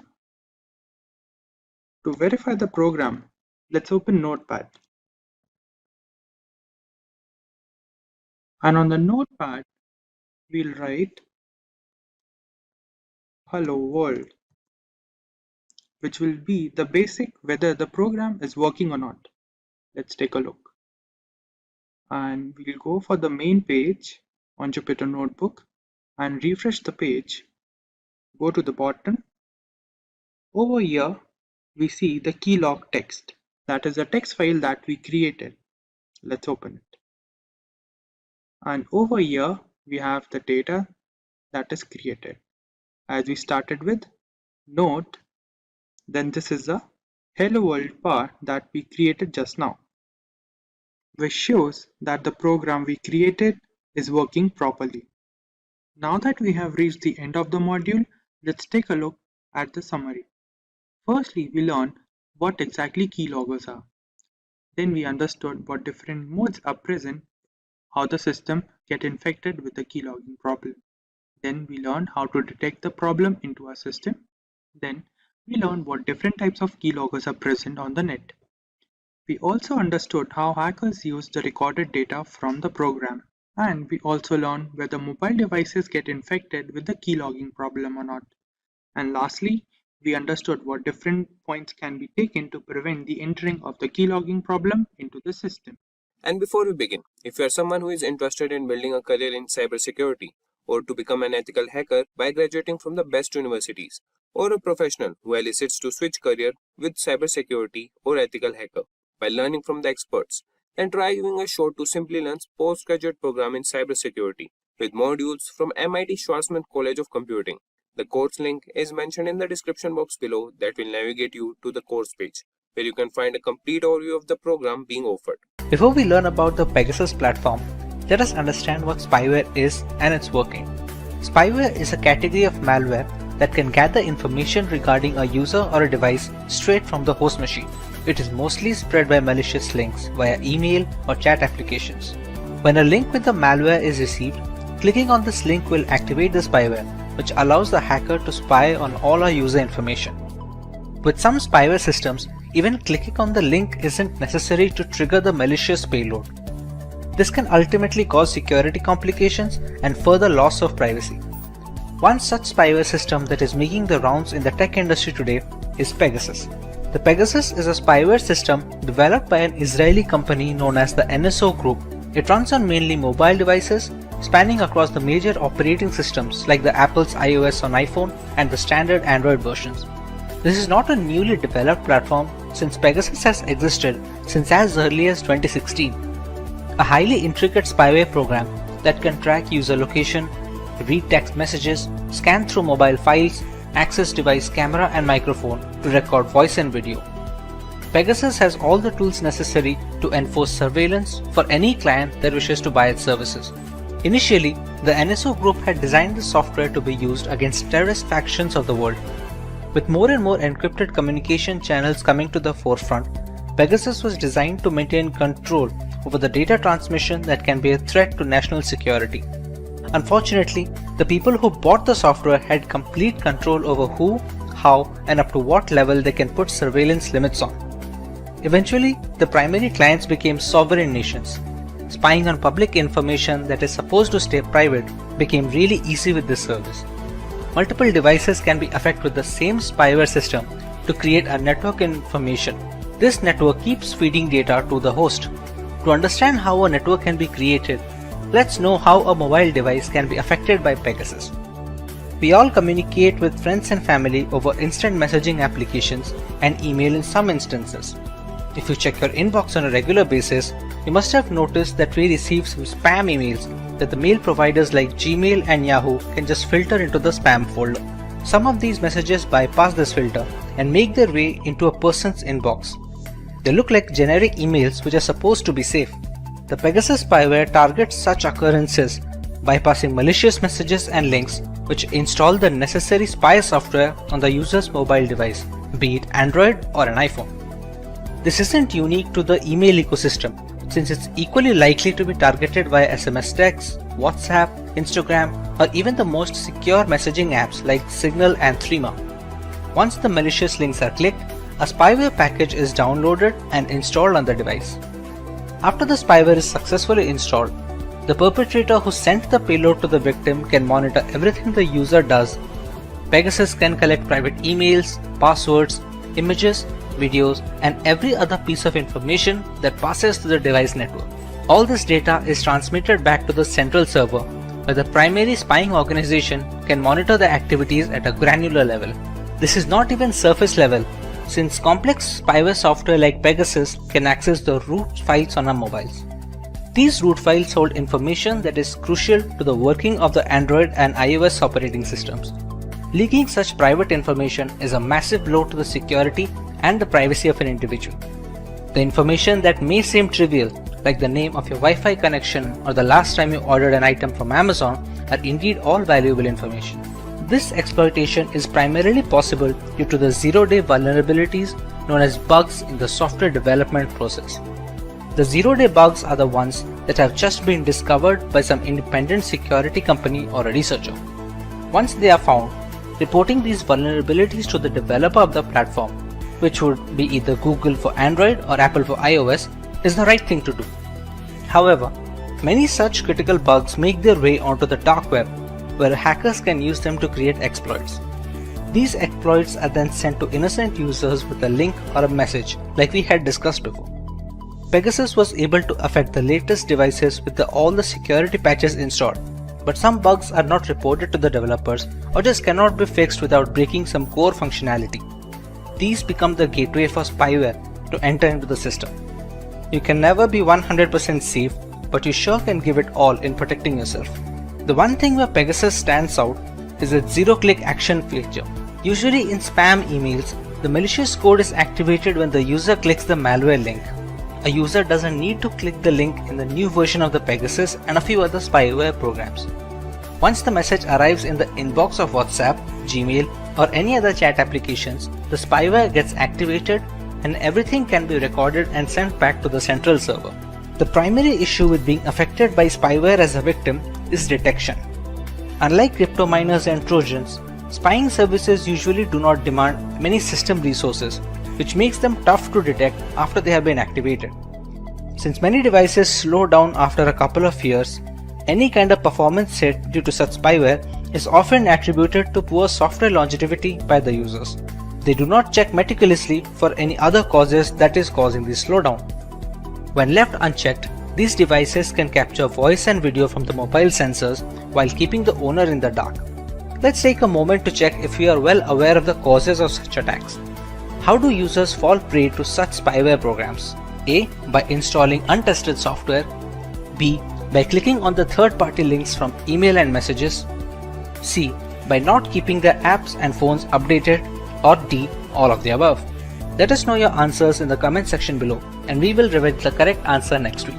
But what about the unaffected devices, the vulnerable ones? While we cannot be certain of our security, there are a few things we can do to boost our device, be it against Pegasus or the next big spyware on the market. Let's say we are safe now and we have the time to take the necessary steps to prevent a spyware attack. What are the things we can go for? Our primary goal must always be to keep our apps and the operating system updated with the latest security patches. The vulnerabilities that the exploits target are often discovered by developers from Google and Apple, which send the security patches quickly. This can be done for individual apps as well, so keeping them updated is of utmost importance. While the most secure devices have fallen prey to Pegasus as well, a security patch from developers may help in minimizing the damage at a later stage, or maybe negate the entire spyware platform altogether. Another big factor is the spread of malware is the trend of sideloading Android applications using .apk files. Downloading such apps from a third-party website have no security checks involved and are mostly responsible for adware and spyware invasions on user devices. Avoiding the sideloading of apps would be a major step in protecting yourself. We often receive spam emails or texts from people we may not know on social medias. They are accompanied with links that allow malware to creep into our device. We should try to follow the trusted websites and not click on any links that redirect us to unknown domains. Spyware is a controversial segment in governance. While the ramifications are pretty extreme in theory, it severely impacts user privacy against authoritarian regimes. Sufficient resources and a contingent plan can alter the false veil of democracy altogether. Even if our daily life is rather simplistic, we must understand that privacy is not about what we have to hide. Instead, it portrays the things we have to protect. It stands for everything we have to share with the outside world, both rhetorically and literally. Hey everyone, today we look at a hack which took the world by storm and affected multiple governments and corporations, the SolarWinds attack. The global statistics indicate that upward of 18,000 customers have been affected, potentially needing billions to recover the losses incurred. Before we have a look at this hack, Make sure to subscribe to our channel and hit the notification bell to never miss an update from Simplilearn. The date is December 8th, 2020.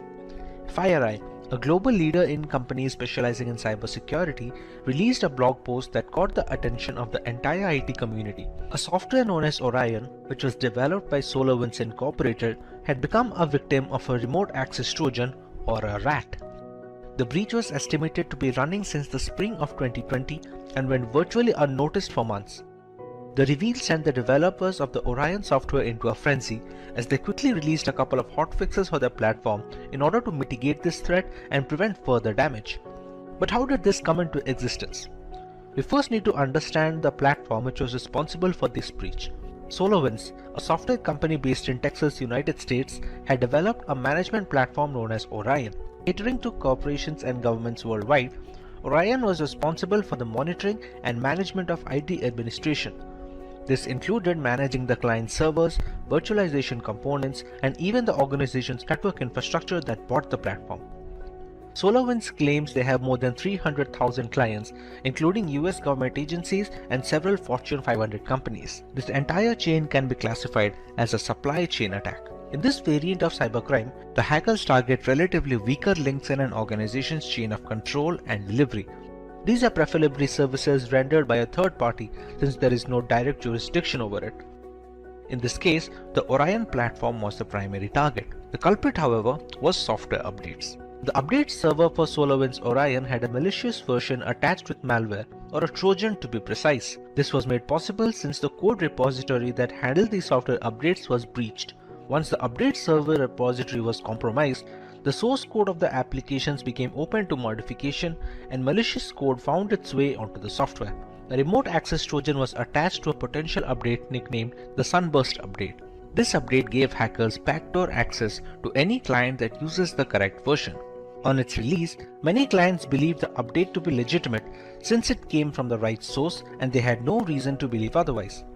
American government agencies were supposedly hit the hardest, as the list of victims included the US Departments of Homeland Security, Treasury, and Health. Several private companies like Cisco, Nvidia, and Intel were compromised, according to a list published by the cybersecurity firm TrueSec. Most of the companies had issued quick updates to fix these vulnerabilities introduced by the software. While the actual perpetrators have never been found, it is believed that this was an act of cross-border corporate espionage conducted by state-sponsored hackers either from Russia or China. Before we move forward, let's take a recap of the things we learned. What category of malware was responsible for the SolarWinds hack? Was it one, a virus, a remote access Trojan, a spyware, or a worm? Let us know your answers in the comment section right away, and we will reveal the correct answer in a week. Coming to possible reparations, the Biden government has launched a full investigation on the effects and the repercussions of this breach. There are a couple of things that we as consumers must always tend to when working our way through the World Wide Web. Using a password manager is highly recommended, which can generate secure alphanumeric passwords. You must also use different passwords for different accounts, thereby reducing the chances of a single point of failure should one of those accounts get breached. Usage of two-factor authentication applications is also encouraged since it acts as a safety net if hackers directly get a hold of our credentials. Clicking on unknown links transmitted via emails is also a strict no, as is installing applications from unverified sources. The SolarWinds hack is estimated to cost the parent company nearly $18 million as reparations, making it one, if not the biggest hacks in cyberspace history. As recently as of July 2021, the hackers accessed some US attorneys' Microsoft 365 email accounts as part of the attack. Criminal organizations like the FBI and CIA are determined to figure out the culprits responsible for this debacle. However, the intricacy and the full extent of the breach makes it a way more complicated job than it looks on paper. The day is 26 February 2022. The world is hit with breaking news that Russian state TV channels have been hacked by Anonymous, a hacktivist collective and movement who have made a name taking part in multiple cyber wars in the past decade. This was in response to the Russian aggression on Ukrainian territory in the hopes of annexation. Anonymous hacked the Russian state TV networks to combat propaganda in Russia and highlight the damage to life meted out by the Kremlin in Ukraine. They also hacked 120,000 Russian troops' personal information and the Russian central bank, stealing 35,000 files.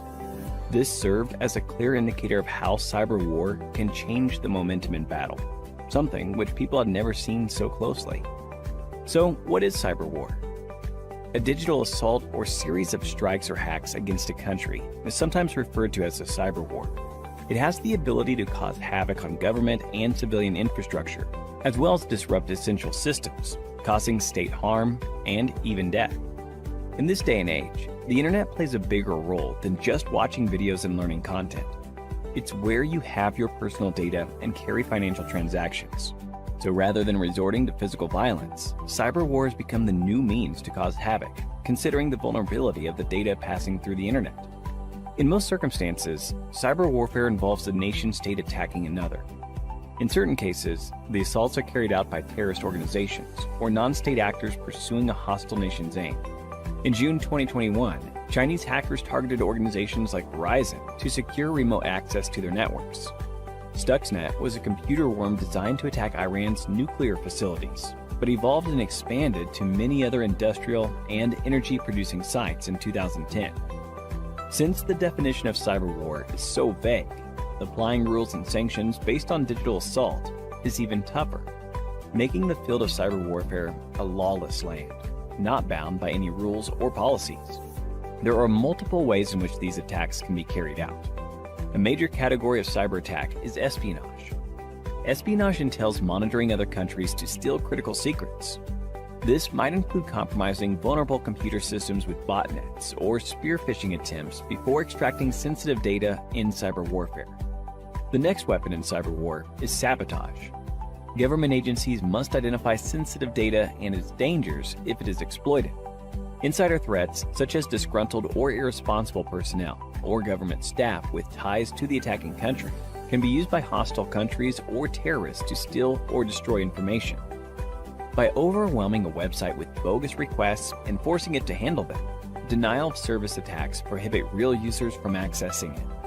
Attacking parties may use this form of assault to disrupt key operations and systems and prevent citizens, military, and security officials and research organizations from accessing sensitive websites. But what benefits does cyber war offer in contrast to traditional physical warfare? The most important advantage is the ability to conduct attacks from anywhere globally without having to travel thousands of miles. As long as the attacker and target are connected to the internet, organizing and launching cyber wars is relatively less tedious than physical warfare. People living in or battling for a country are subjected to propaganda attacks in an attempt to manipulate their emotions and thoughts. Digital infrastructure is highly crucial in today's modern world. Starting from communication channels to secure storage servers, crippling a country's footprint and control on the internet is very damaging.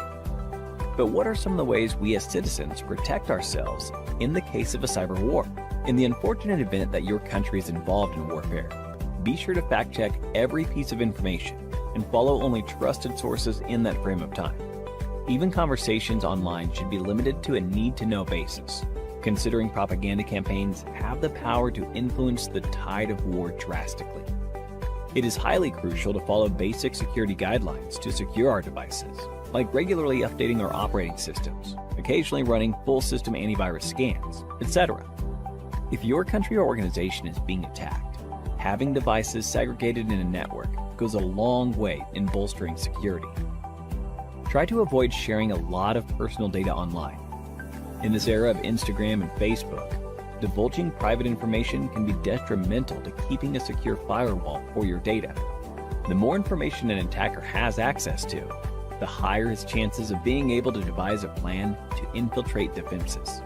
And if you're someone who is interested in building a career in cybersecurity, that is by graduating from the best universities, or a professional who elicits to switch careers with cybersecurity by learning from the experts, then try giving a shot to Simplilearn's postgraduate program in cybersecurity, with modules from the MIT Schwarzman College of Engineering.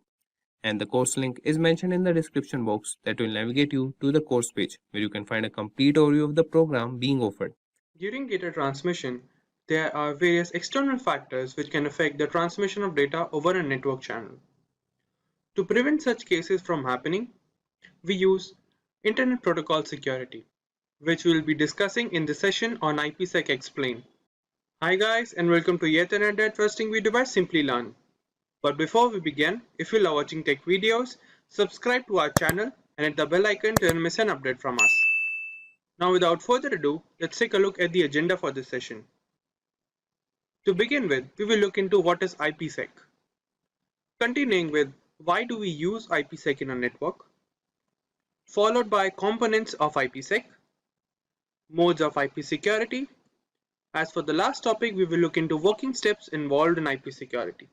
Let's begin with the first heading, that is, what is IPsec?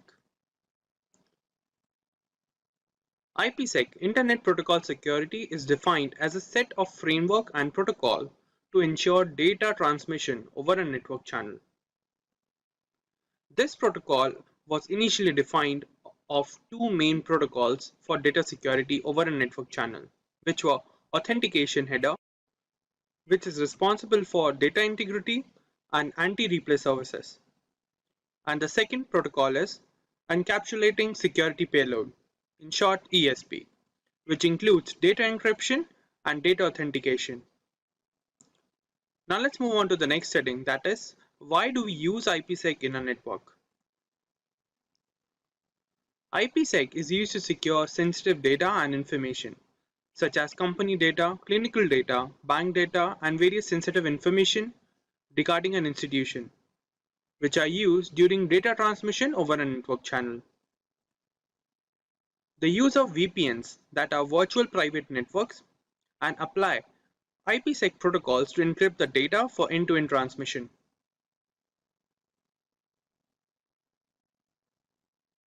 Let's continue with why do we use IPsec services. IPsec is also used to encrypt data for application layer in the OSI model and provide security for sharing data over network routers and data authentication. Let's take a look at the working of IPsec services.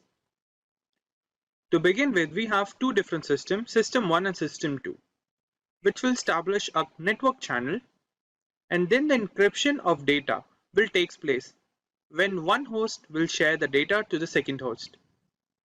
During this, IPsec services will secure the data that is to be transferred over the network channel by applying router encryption and authentication.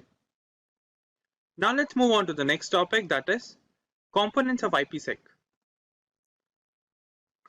The IPsec services comprises of multiple protocols that ensure the data transmission over the network channel. The first one is Encapsulating Security Payload Protocol, in short ESP. This protocol of IP security provides data encryption and authentication services, and it also authenticates and encrypts the data packet in the transmission channel. Moving on, we have Authentication Header, in short AH. Similar to ESP, the authentication header also provides all the security services, but it does not encrypt the data. It also protects the IP packet and adds additional headers to the packet header. The modified IP datagram looks this way, where the IP components are included at the second position, the seventh position, and the sixth position, along with the authentication of data services over the network channel. Moving on, we have Internet Key Exchange, IKE. This protocol provides protection for content data and also changes the attribute of the original data to be shared by implementing SHA and MD5 algorithms.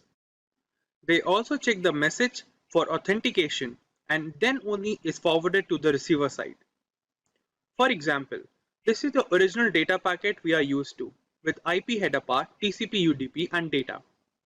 Whereas this is the modified IPsec data packet where a ESP header is added between IP header and the TCP protocol. Now let's move on to the next heading, that is modes of IPsec. There are basically two types of IPsec modes available for data transmission over the network channel, where the first one is tunnel mode. This mode of transmission is used to secure gateway to gateway data. It is applied when the final destination of the data is to be connected to a sender side through a connection gateway over the internet. For example, we have two hosts, host A and host B. Through the host A, we are sending a message to host B, which will pass through a gateway at host A point, and it passes through a gateway to host B then.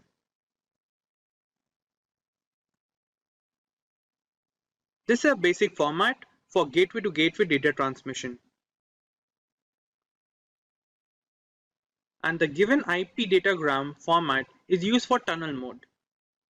Now let's move on to the second mode of IPsec, that is transport mode. This mode of IPsec is used to protect protocols like TCP or UDP and is used to ensure end-to-end communication unlike tunnel mode.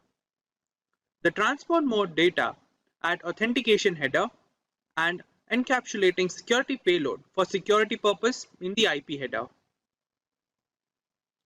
This is the modified IP datagram for transport mode. The point to be noted is the IPsec header is always added between IP header and TCP header. Now let's move on to the last heading for this session on IPsec, that is the working steps involved in IP security. In general, there are 5 steps involved in the working of IPsec to ensure data transmission over a network channel. The first step is host recognition. In the first step, the host system will check if the packet is to be transmitted or not by automatically triggering the security policy for the data, which is implemented by the sender side for proper encryption. Then the second step is known as IKE phase 1. In this step, the two host devices, the sender and the receiver side, will authenticate each other to establish a secure network channel. It is comprised of 2 modes. The main mode. This provides much better security with a proper time limit. And the second mode, known as aggressive mode. As the name suggests, it establishes the IPsec protocol much faster in comparison to main mode. Let's move on to the third step, which is IKE phase 2. After the second step, the hosts decide the type of cryptography algorithm to apply over the session in the network channel and the secret key for the algorithm to be used to encrypt the data for transmission. Then we have IPsec transmission.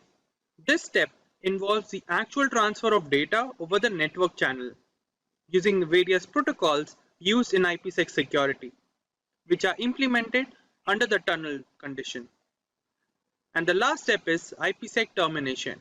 After the completion of data exchange or session timeout, the IPsec tunnel is terminated and the security key established is discarded by both the host system. Network security is a set of technologies that protects the usability and integrity of a company's infrastructure by preventing the entry or proliferation within a network. Its architecture comprises of tools that protect the network itself and the applications that run over it. Effective network security strategies employ multiple lines of defense that are scalable and automated. Each defensive layer here enforces a set of security policies which are determined by the administrator beforehand. This aims at securing the confidentiality and accessibility of the data and the network. Every company or organization that handles a large amount of data has a degree of solutions against many cyber threats. The most basic example of network security is password protection. It has the network the user chooses. So recently, network security has become the central topic of cybersecurity, with many organizations involving applications from people with skills in this area. It is crucial for both personal and professional networks. Most houses with high-speed internet have one or more wireless routers, which can be vulnerable to attacks if they are not adequately secured.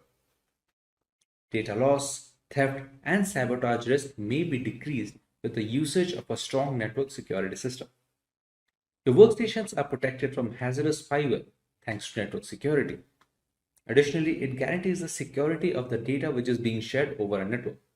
By dividing information into various sections, encrypting these portions, and transferring them over separate pathways, network security infrastructure offers multiple levels of protection to thwart man-in-the-middle attacks, preventing situations like eavesdropping, among other harmful attacks. It is becoming increasingly difficult in today's hyper-connected environment as more corporate applications migrate to both public and private clouds. Additionally, modern applications are also frequently virtualized and dispersed across several locations, some outside the physical control of the IT team. Network traffic and infrastructure must be protected in these cases since assaults on businesses are increasing every single day. We now understood the basics of network security, but we need to understand how network security works in the next section in slightly more detail. Network security revolves around two processes, authentication and authorization. The first process, which is authentication, is similar to access cards, which ensure that only those who have the right to enter a building. In other words, authentication checks and verifies that it is indeed the user belonging to the network who is trying to access or enter it, thereby preventing unauthorized intrusions. Next comes authorization. This process decides the level of access provided to the recently authenticated user. For example, network admin needs access to the entire network, whereas those working within it probably need access to only certain areas within the network. Based on the network user's role, the process of determining the level of access or permission level is known as authorization. Today's network architecture is complex and faces a threat environment that is always changing and attackers that are always trying to find and exploit vulnerabilities. These vulnerabilities can exist in many areas, including devices, data, applications, users, and locations. For this reason, many network security management tools and applications are in use today that address individual threats. When just a few minutes of downtime can cause widespread disruption and massive damage to an organization's bottom line and reputation, it is essential that these protection measures are in place beforehand. Now that we know a little about network security and its working, let's cover the different types of network security. The fundamental tenet of network security is the layering of protection for massive networks and stored data that ensure the acceptance of rules and regulations. As a whole, there are three types. The first of which is physical security, the next being technical, and the third being administrative. Let's look into physical security first. This is the most basic level that includes protecting data and network to unauthorized personnel from acquiring control over the confidentiality of the network. These include external peripherals and routers that might be used for cable connections. The same can be achieved by using devices like biometric systems. Physical security is critical, especially for small businesses that do not have many resources to devote to security personnel and the tools as opposed to large firms. When it comes to technical network security, it focuses mostly on safeguarding data either kept in the network or engaged in network transitions. This kind fulfills two functions. One is defense against unauthorized users, the other is a defense against malevolent actions. The last category is administrative. This level of network security protects user behavior, like how the permission has been granted and how the authorization process takes place. This also ensures the level of sophistication the network might need to protect it through all the attacks. This level also suggests necessary amendments that have to be done to the infrastructure. I think that's all the basics that we need to cover on network security, in which our next topic we're going to go through two mediums of network security, which are the transport layer and the application layer. The transport layer is a way to secure information as it is carried over the internet, with users browsing websites, emails, instant messaging, etc. TLS aims to provide a private and secure connection between a web browser and a website server. It does this with a cryptographic handshake between two systems using public key cryptography. The two parties to the connection exchange a secret token, and once each machine validates this token, it is used for all communications. The connection employs lighter symmetric cryptography to save bandwidth and processing power. Since the application layer is the closest layer to the end user, it provides hackers with the largest threat surface. Poor app layer security can lead to performance and stability issues, data theft, and in some cases, the network being taken down. Examples of application layer attacks include distributed denial of service attacks or DDoS attacks, HTTP floods, SQL injections, cross-site scripting, etc. Most organizations have an arsenal of application layer security protections to combat these and more, such as web application firewalls, secure web gateway services, etc. Now that we have the theory behind network security has been covered in detail, let us go through some of the tools that can be used to enforce these network security policies. The first tool to be covered in this section is a firewall. A firewall is a type of network security device that keeps track of incoming and outgoing network traffic, and it decides which traffic to allow or deny in accordance to a set of security rules. For more than 25 years, firewalls have served as network security's first line of defense. They provide a barrier between trustworthy internal protected and regulated networks from shady external networks like the internet at some points. The next tool which can be used to bolster network security is a virtual private network, or VPN for short. It's an encrypted connection between a device and a network via the internet. The encrypted connection aids the secure transmission of sensitive data. It makes it impossible for unauthorized parties to eavesdrop on the traffic and enables remote work for the user. The usage of VPN technology is common in both corporate and personal networks. Next, we cover the importance of intrusion prevention systems in network security, or IPS frameworks. An intrusion prevention system is a network security tool that continually scans the network for harmful activity and responds to it when it does occur by reporting, blocking, or discarding it. It can be either hardware or software. It's more sophisticated than an intrusion detection system, or an IDS framework, which can just warn an administrator and merely identify harmful activities, while in the case of an IPS, it actually takes against that activity. The next tool in this section and the final one are going to be behavioral analytics. Behavioral analytics focus more on the statistics that are being carried over and stored through months and years of usage. Once some kind of similar pattern is noted, where the IT administrator can detect some kind of attack, the similar attacks can be stopped and the security can be further enhanced. Now that we have covered all that we need to know about network security, the necessary tools, its different types, etc., let's go to the benefits of network security as a whole. The first, which is protection against external threats. The objective for cyber assaults can be as varied as the offenders themselves. Although they're typically initiated for financial gain, whether they are industrial spies, hacktivists, or cyber criminals, these bad actors all have one thing in common, which is how quick, clever, and covert the attacks are getting. A strong cybersecurity posture that considers routine software updates may assist firms in identifying and responding to the abuse techniques, tools, and the common entry points. The next benefit is protection against internal threats. The human aspect continues to be the cybersecurity system's weakest link. Insider risk can originate from current or former workers, third-party vendors, or even trusted partners, and they can be unintentional, careless, or downright evil. Aside from that, the rapid expansion of remote work and the personal devices used for business purposes, while even IoT devices in remote locations, can make it easier for these kind of threats to go undetected until it's too late. However, by proactively monitoring networks and managing access, these dangers may be identified and dealt with before they become expensive disasters. The third benefit is increased productivity. It is nearly impossible for employees to function when networks and personal devices are slowed to a crawl by viruses and other cyber attacks during the operation of website and for the company to run. You may significantly minimize violations and the amount of downtime required to fix the breach by implementing various cybersecurity measures such as enhanced firewalls, virus scanning, and automatic backups. Employee identification of possible email phishing schemes, suspicious links, and other malicious criminal activities can also be aided by education and training. Another benefit is brand trust and reputation. Customer retention is one of the most crucial elements in business development.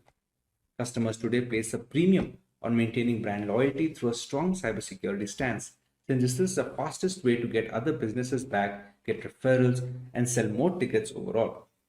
Additionally, it helps manufacturers get on the vendor list with bigger companies as a part of their supply chain, which is only as strong as its weakest link.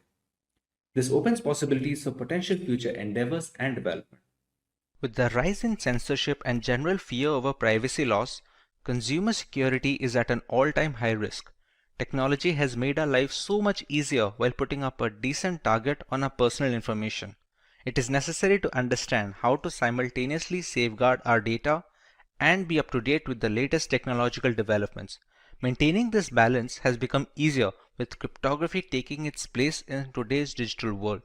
So hey everyone, this is Bev from Simplilearn and welcome to this video on cryptography. But before we begin, if you love watching tech videos, subscribe to our channel and hit the bell icon to never miss an update from Simplilearn. So here's a story to help you understand cryptography. Meet Anne. Anne wanted to look for a decent discount on the latest iPhone. She started searching on the internet and found a rather shady website that offered a 50% discount on the first purchase. Once Anne submitted her payment details, a huge chunk of money was withdrawn from her bank account just moments after. Devastated, Anne quickly realized she had failed to notice that the website was a HTTP web page instead of an HTTPS one. The payment information submitted was not encrypted and it was visible to anyone keeping an eye, including the website owner and hackers. Had she used a reputed website which has encrypted transactions and employs cryptography, our iPhone enthusiast could have avoided this particular incident.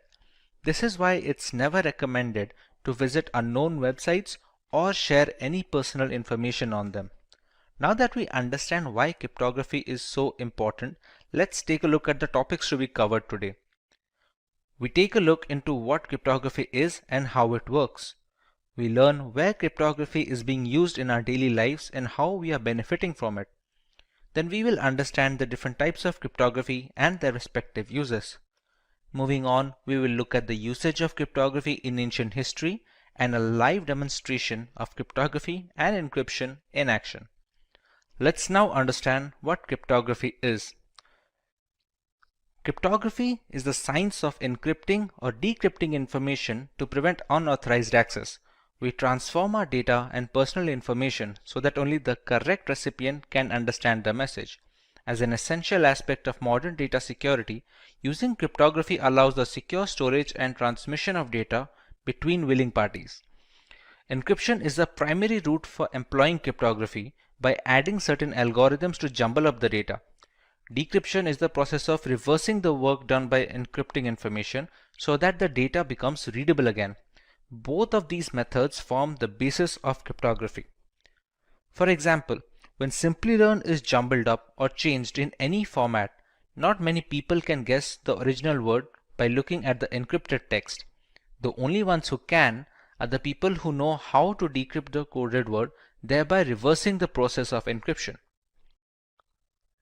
Any data pre-encryption is called plain text or clear text. To encrypt the message, we use certain algorithms that serve a single purpose of scrambling the data to make them unreadable without the necessary tools. These algorithms are called ciphers. They are a set of detailed steps to be carried out one after the other to make sure the data becomes as unreadable as possible until it reaches the receiver. We take the plain text, pass it to the cipher algorithm and get the encrypted data. This encrypted text is called the ciphertext, and this is the message that is transferred between the two parties. The key that is being used to scramble the data is known as the encryption key. These steps, that is the cipher and the encryption key, are made known to the receiver, who can then reverse the encryption on receiving the message. Unless any third party manages to find out both the algorithm and the secret key that is being used, they cannot decrypt the messages, since both of them are necessary to unlock the hidden content. Wonder what else we would lose if not for cryptography? Any website where you have an account can read your passwords. Important emails can be intercepted and their contents can be read without encryption during their transit. More than 65 billion messages are sent on WhatsApp every day, all of which are secured thanks to end-to-end encryption. There is a huge market opening up for cryptocurrency, which is possible due to blockchain technology that uses encryption algorithms and hashing functions to ensure that the data is secure. If this is of particular interest to you, you can watch our video on blockchain, the link of which will be in the description. Of course, there is no single solution to a problem as diverse as explained. There are three variants of how cryptography works and is in practice. They are symmetric encryption, asymmetric encryption, and hashing. Let's find out how much we have understood until now. Do you remember the difference between a cipher and ciphertext? Leave your answers in the comments, and before we proceed, if you find this video interesting, make sure to give it a thumbs up before moving ahead. Let's look at symmetric encryption first. Symmetric encryption uses a single key for both the encryption and decryption of data. It is comparatively less secure than asymmetric encryption, but much faster. It is a compromise that has to be embraced in order to deliver data as fast as possible without leaving information completely vulnerable. This type of encryption is used when data rests on servers and identifies personnel for payment applications and services. The potential drawback with symmetric encryption is that both the sender and receiver need to have the same secret key, and it should be kept hidden at all times. Caesar cipher and Enigma machine are both symmetric encryption examples that we will look into further. For example, if Alice wants to send a message to Bob, she can apply a substitution cipher or a shift cipher to encrypt the message. But Bob must be aware of the same key itself, so he can decrypt it when he finds it necessary to read the entire message. Symmetric encryption uses one of the two types of ciphers, stream ciphers and block ciphers. Block ciphers break the plain text into blocks of fixed size and use the key to convert it into ciphertext. Stream ciphers convert the plain text into ciphertext one bit at a time instead of resorting to breaking them up into bigger chunks. In today's world, the most widely used symmetric encryption algorithm is AES 256, that stands for Advanced Encryption Standard, which has a key size of 256-bit with 128-bit and 196-bit key sizes also being available. Other primitive algorithms like the Data Encryption Standard, that is the DES, the Triple Data Encryption Standard 3DES, and Blowfish have all fallen out of favor due to the rise of AES. AES chops up the data into blocks and performs 10 plus rounds of obscuring and substituting the message to make it unreadable. Asymmetric encryption, on the other hand, has a double whammy at its disposal. There are two different keys at play here, a public key and a private key. The public key is used to encrypt information pre-transit, and a private key is used to decrypt the information post-transit. If Alice wants to communicate with Bob using asymmetric encryption, she encrypts the message using Bob's public key. After receiving the message, Bob uses his own private key to decrypt the data. This way, nobody can intercept the message in between transmissions, and there is no need for any secure key exchange for this to work, since the encryption is done with the public key and the decryption is done with a private key that no one except Bob has access to. Both the keys are necessary to read the full message. There is also a reverse scenario where we can use the private key for encryption and the public key for decryption. A server can sign non-confidential information using its private key, and anyone who has its public key can decrypt the message.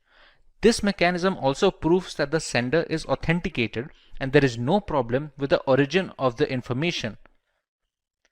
RSA encryption is the most widely used asymmetric encryption standard. It is named after its founders Rivest, Shamir, and Edelman, and it uses block ciphers that separate the data into blocks and obscure the information. Widely considered the most secure form of encryption, albeit relatively slower than AES, it is widely used in web browsing, secure identification, VPNs, emails, and chat applications. With so much hanging on the key's secrecy, there must be a way to transmit the keys without others reading our private data. Many systems use a combination of symmetric encryption and asymmetric encryption to bolster security and match speed at the same time. Since asymmetric encryption takes longer to decrypt large amounts of data, the full information is encrypted using a single key, that is, symmetric encryption. That single key is then transmitted to the receiver using asymmetric encryption, so you don't have to compromise either way. Another route is using the Diffie-Hellman key exchange, which relies on a one-way function and is much tougher to break into. The third variant of cryptography is termed as hashing. Hashing is the process of scrambling a piece of data beyond recognition. It gives an output of fixed size, which is known as the hash value of the original data, or just hash in general. The calculations that do the job of messing up the data collection form the hash function. They are generally not reversible without resilient brute force mechanisms and are very helpful when storing data on website servers that need not be stored in plain text. For example, many websites store your account passwords in a hashed format so that not even the administrator can read your credentials.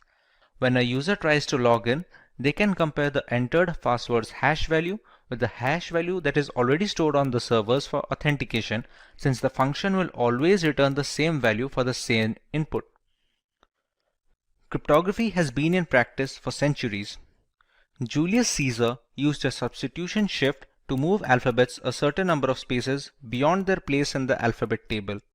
A spy can't decipher the original message at first glance. For example, if he wanted to pass confidential information to his armies and decides to use the substitution shift of +2, A becomes C, B becomes D, and so on. The word attack, when passed through a substitution shift of +3, becomes DWWDEFN. This cipher has been appropriately named the Caesar cipher, which is one of the most widely used algorithms. The Enigma is probably the most famous cryptographic cipher device used in ancient history. It was used by the Nazi German armies in the World Wars. They were used to protect confidential political, military, and administrative information, and it consisted of 3 or more rotors that scrambled the original message depending on the machine's state at that time. The decryption is similar, but it needs both machines to stay in the same state before passing the ciphertext so that we receive the same plain text message. Let's take a look at how our data is protected while we browse the internet thanks to cryptography. Here we have a web-based tool that will help us understand the process of RSA encryption. We see the entire workflow from selecting the key size to be used until the decryption of the ciphertext in order to get the plain text back. As we already know, RSA encryption algorithm falls under the umbrella of asymmetric key cryptography. That basically implies that we have two keys at play here, a public key and a private key. Typically, the public key is used by the sender to encrypt the message, and the private key is used by the receiver to decrypt the message. There are some occasions when this allocation is reversed, and we will have a look at them as well. In RSA, we have the choice of key size. We can select any key from a 512-bit to 1024-bit all the way up to a 4096-bit key. The longer the key length, the more complex the encryption process becomes, and thereby strengthening the ciphertext. Although with added security, more complex functions take longer to perform the same operations on similar size of data. We have to keep a balance between both speed and strength, because the strongest encryption algorithms are of no use if they cannot be practically deployed in systems around the world. Let's take a 1024-bit key over here. Now we need to generate the keys.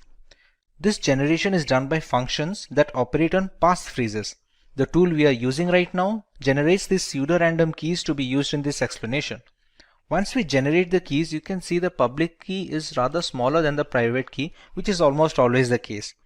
These two keys are mathematically linked with each other. They cannot be substituted with any other key, and in order to encrypt the original message or decrypt the ciphertext, this pair must be kept together. The public key is then sent to the sender, and the receiver keeps the private key with himself. In this scenario, let's try and encrypt the word Simplilearn. We have to select if the key being used for encryption is either private or public, since that affects the process of scrambling the information. Since we are using the public key over here, let's select the same and copy it and paste over here. The cipher we are using right now is plain RSA. There are some modified ciphers with their own pros and cons that can also be used, provided we use it on a regular basis and depending on the use case as well. Once we click on encrypt, we can see the ciphertext being generated over here.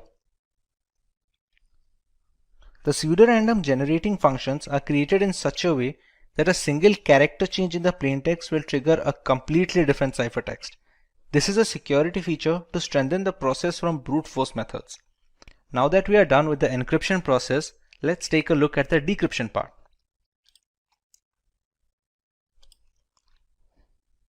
The receiver gets this ciphertext from the sender with no other key or supplement. He or she must already possess the private key generated from the same pair. No other private key can be used to decrypt the message since they are mathematically linked. We paste the private key here and select the same. The cipher must also be the same used during the encryption process. Once we click decrypt, you can see the original plaintext we had decided to encrypt. This sums up the entire process of RSA encryption and decryption. Now some people use it the other way around. We also have the option of using the private key to encrypt information and the public key to decrypt it. This is done mostly to validate the origin of the message. Since the keys only work in pairs, if a different private key is used to encrypt the message, the public key cannot decrypt it. Conversely, if the public key is able to decrypt the message, it must have been encrypted with the right private key and hence the rightful owner. Here we just have to take the private key and use that to encrypt the plain text and select the same in this checkbox as well. You can see we have generated a completely new ciphertext. This ciphertext will be sent to the receiver, and this time we will use the public key for decryption. Let's select the correct checkbox and decrypt, and we still get the same output. Now let's take a look at practical example of encryption in the real world. We all use the internet on a daily basis, and many are aware of the implications of using unsafe websites. Let's take a look at Wikipedia here. Pretty standard HTTPS website where the H stands for secured. Let's take a look at how it secures our data. Wireshark is the world's foremost and most widely used network protocol analyzer. It lets you see what's happening on your network at a microscopic level, and we are going to use this software to see the traffic that is leaving our machine and to understand how vulnerable it is. Since there are many applications running in this machine, let's apply a filter that will only show us the results related to Wikipedia.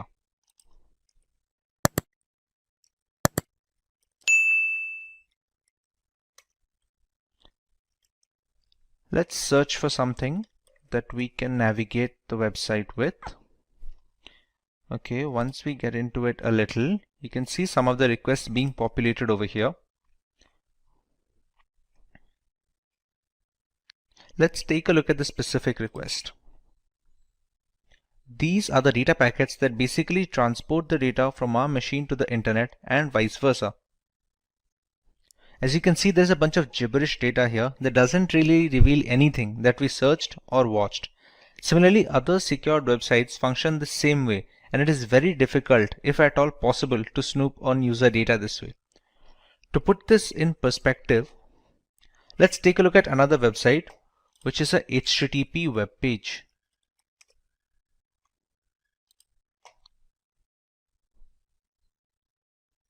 This has no encryption enabled from the server end, which makes it vulnerable to attacks. There is a login form here, which needs legitimate user credentials in order to grant access. Let's enter a random pair of credentials.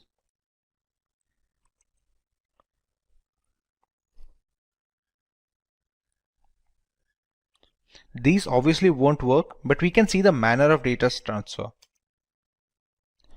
Unsurprisingly, we weren't able to get into the platform. Instead, we can see the data packets. Let's apply a similar filter that will help us understand what request this website is sending.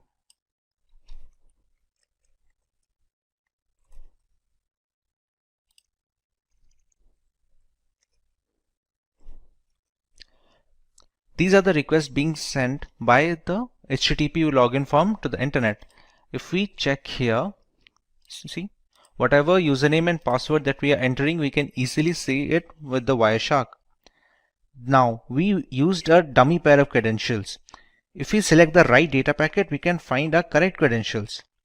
If any website had asked for our payment information or our legitimate credentials, it would have been really easy to get a hold of these. To reiterate what we have already learned, we must always avoid HTTP websites and just unknown or not trustworthy websites in general, because the problem we saw here is just the tip of the iceberg. Even though cryptography has managed to lessen the risk of cyber attacks, it is still prevalent and we should always be alert to keep ourselves safe online. There are two types of encryption in cryptography: symmetric key cryptography and asymmetric key cryptography. Both of these categories have their pros and cons and differ only by their implementation. Today we are going to focus exclusively on symmetric key cryptography. Let us have a look at its applications in order to understand its importance better. This variant of cryptography is primarily used in banking applications where personally identifiable information needs to be encrypted. With so many aspects of banking moving onto the internet, having a reliable safety net is crucial. Symmetric cryptography helps in detecting bank fraud and boosts the security index of these payment gateways in general. They are also helpful in protecting data that is not in transit and rests on servers and data centers. These centers house a massive amount of data that needs to be encrypted with a fast and efficient algorithm so that when the data needs to be recalled by the respective service, there is the assurance of minor to no delay. While browsing the internet, we need symmetric encryption to browse secure HTTPS websites so that we get an all-around protection. It plays a significant role in verifying website server authenticity, exchanging the necessary encryption keys required, and generating a session using those keys to ensure maximum security. This helps us in preventing the rather insecure HTTP website format. So let us understand how symmetric key cryptography works first before moving on to the specific algorithms. Symmetric key cryptography relies on a single key for the encryption and decryption of information. Both the sender and receiver of the message need to have a pre-shared secret key that they will use to convert the plain text into ciphertext and vice versa. As you can see in the image, the key used for encryption is the same key needed for decrypting the message at the other end. The secret key shouldn't be sent along with the ciphertext to the receiver because that would defeat the entire purpose of using cryptography. Key exchange can be done beforehand using other algorithms like the Diffie-Hellman key exchange protocol, for example. For example, if Paul wants to send a simple message to Jane, they need to have a single encryption key that both of them must keep secret to prevent snooping on by malicious actors. It can be generated by either one of them, but must belong to both of them before the messages start flowing. Suppose the message "I am ready" is converted into ciphertext using a specific substitution cipher by Paul. In that case, Jane must also be aware of the substitution shift to decrypt the ciphertext once it reaches her. Irrespective of the scenario where someone manages to grab the ciphertext mid-transit to try and read the message, not having the secret key renders everyone helpless looking to snoop in. The symmetric key algorithms like the data encryption standard have been in use since the 1970s, while the popular ones like the AES have become the industry standard today. With the entire architecture of symmetric cryptography depending on the single key being used, you can understand why it's of paramount importance to keep it secret on all occasions. The side effect of having a single key for the encryption and decryption is it becomes a single point of failure. Anyone who gets their hand on it can read all the encrypted messages and do so mainly without the knowledge of the sender and the receiver. So it is the priority to keep the encryption and decryption key private at all times. Should it fall into the wrong hands, the third party can send messages to either the sender or the receiver using the same key to encrypt the message. Upon receiving the message and decrypting it with the key, it is impossible to guess its origin. If the sender somehow transmits the secret key along with the ciphertext, anyone can intercept the package and access the information. Consequently, this encryption category is termed private key cryptography, since a big part of the data's integrity is riding on the promise that the users can keep the keys secret. This terminology contrasts with asymmetric key cryptography, which is called public key cryptography, because it has two different keys at play, one of which is public. Provided we manage to keep the keys secret, we still have to choose what kind of ciphers we want to use to encrypt this information. In symmetric key cryptography, there are broadly two categories of ciphers that we can employ. Let us have a look. Stream ciphers are the algorithms that encrypt basic information one bit at a time. It can change depending on the algorithm being used, but usually it relies on a single bit or byte to do the encryption. This is the relatively quicker alternative considering the algorithm doesn't have to deal with blocks of data at a single time. Every piece of data that goes into the encryption can and needs to be converted into binary format. In stream ciphers, each binary digit is encrypted one after the other. The most popular ones are the RC4, Salsa, and Panama. The binary data is passed through an encryption key, which is a randomly generated bit stream. Upon passing it through, we receive the ciphertext that can be transferred to the receiver without fear of man-in-the-middle attacks. The binary data can be passed through an algorithmic function. It can have either XOR operations, as it is most of the time, or any other mathematical calculations that have the singular purpose of scrambling the data. The encryption key is generated using the random bitstream generator, and it acts as a supplement in the algorithmic function. The output is in binary form, which is then converted into the decimal or hexadecimal format to give our final ciphertext. On the other hand, block ciphers dissect the raw information into chunks of data of fixed size. The size of these blocks depend on the exact cipher being used. A 128-bit block cipher will break the plain text into blocks of 128-bit each and encrypt those blocks instead of a single digit. Once these blocks are encrypted individually, they are chained together to form our final ciphertext. Block ciphers are much slower, but they are more tamper-proof and are used in some of the most widely used algorithms employed today. Just like stream ciphers, the original ciphertext is converted into binary format before beginning the process. Once the conversion is complete, the blocks are passed through the encryption algorithm along with the encryption key. This would provide us with the encrypted blocks of binary data. Once these blocks are combined, we get a final binary string. This string is then converted into hexadecimal format to get our ciphertext. Today, the most popular symmetry key algorithms like AES, DES, and 3DES are all block cipher methodology subsets. With so many factors coming into play, there are quite a few things symmetry key cryptography excels at while falling short in some other.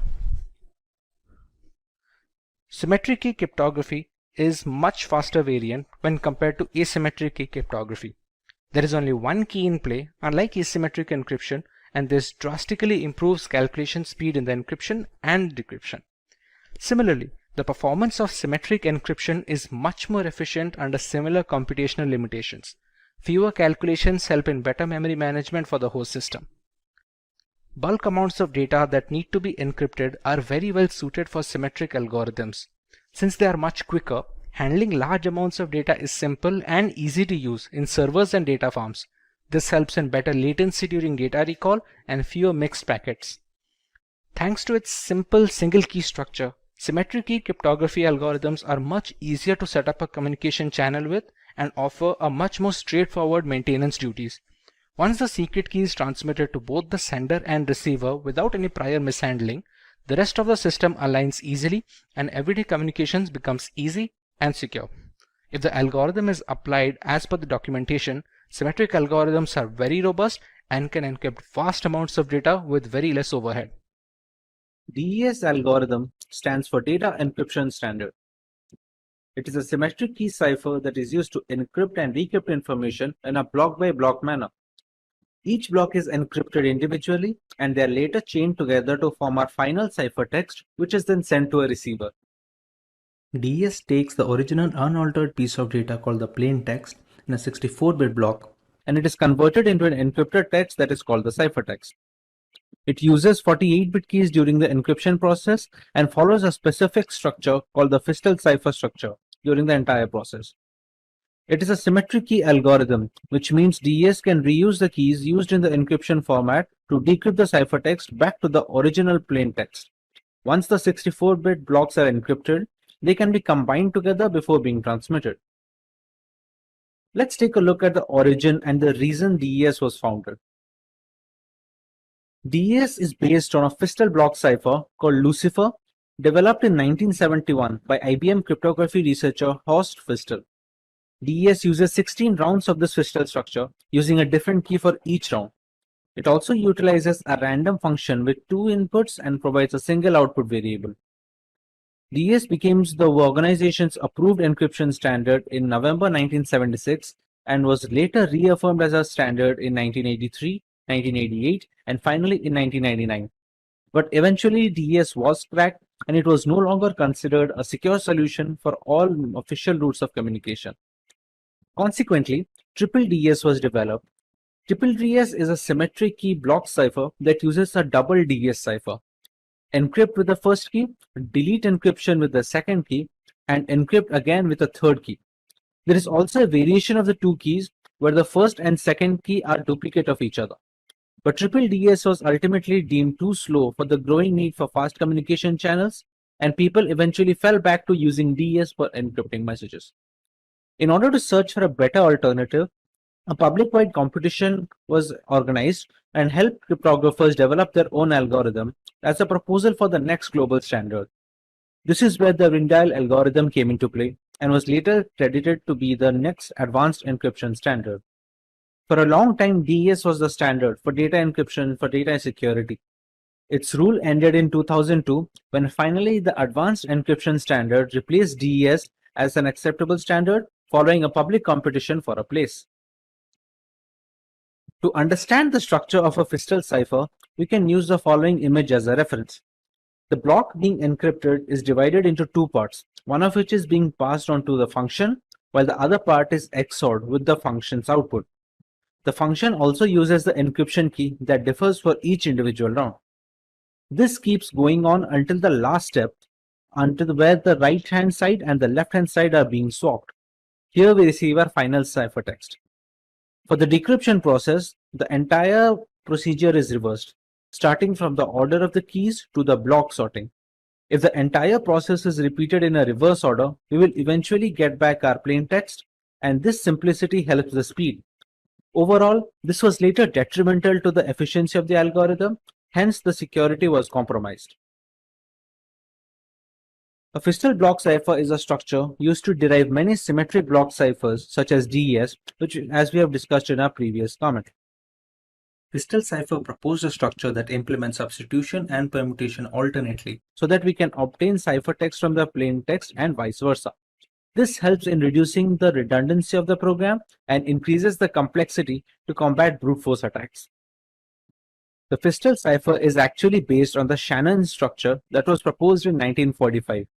The Fistel cipher is the structure suggested by Horst Feistel, which was considered to be a backbone while developing many symmetric block ciphers. The Shannon structure highlights the implementation of alternate confusion and diffusion. And like we already discussed, the Fistel cipher structure can be completely reversed depending on the data. However, we must consider the fact that to decrypt the information by reversing the Fistel structure, we will need the exact polynomial functions and the key orders. To understand how the blocks are being calculated, we take a plain text which is of 64-bit and that is later divided into two equal halves of 32-bit each. In this, the right half is immediately transferred to the next round to become the new left half of the second round. The right hand is again passed off to a function which uses an encryption key that is unique to each round in the Fistel cipher. Whatever the function gives off as an output, it is passed on as an XOR input with the left half of the initial plain text. The next output will become the right half of the second round for the plain text. This entire process constitutes of a single round in the Fistel cipher. Taking into account what happens in the polynomial function, we take one half of the block and pass it through an expansion box. The work of the expansion box is to increase the size of the half from 32-bit to 48-bit text. This is done to make the text compatible to a 48-bit keys we have generated beforehand. Once we pass it through the XOR function, we get a 48-bit text as an output. Now remember, a half should be of 32-bit. So this 48-bit output is then later passed on to a substitution box. This substitution box reduces its size from 48-bit to 32-bit output, which is then later XORed with the first half of the plain text. A block cipher is considered the safest if the size of the block is large, but large block sizes can also slow down encryption speed and the decryption speed. Generally, the size is 64-bit. Sometimes modern block ciphers like AES have a 128-bit block size as well. The security of the block cipher increases with increasing key size, but larger key sizes may also reduce the speeds of the process. Earlier, 64-bit keys were considered sufficient. Modern ciphers need to use 128-bit keys due to the increasing complexity of today's computational standards. The increasing number of rounds also increase the security of the block cipher. Similarly, they are inversely proportional to the speed of encryption. A highly complex round function enhances the security of the block cipher. albeit we must maintain a balance between the speed and security. The symmetric block cipher is implemented in a software application to achieve better execution speed. There is no use of an algorithm if it cannot be implemented in a real-life framework that can help organizations to encrypt or decrypt the data in a timely manner. Now that we understand the basics of crystal ciphers, we can take a look at how DES manages to run through 16 rounds of this structure and provide the ciphertext at the end.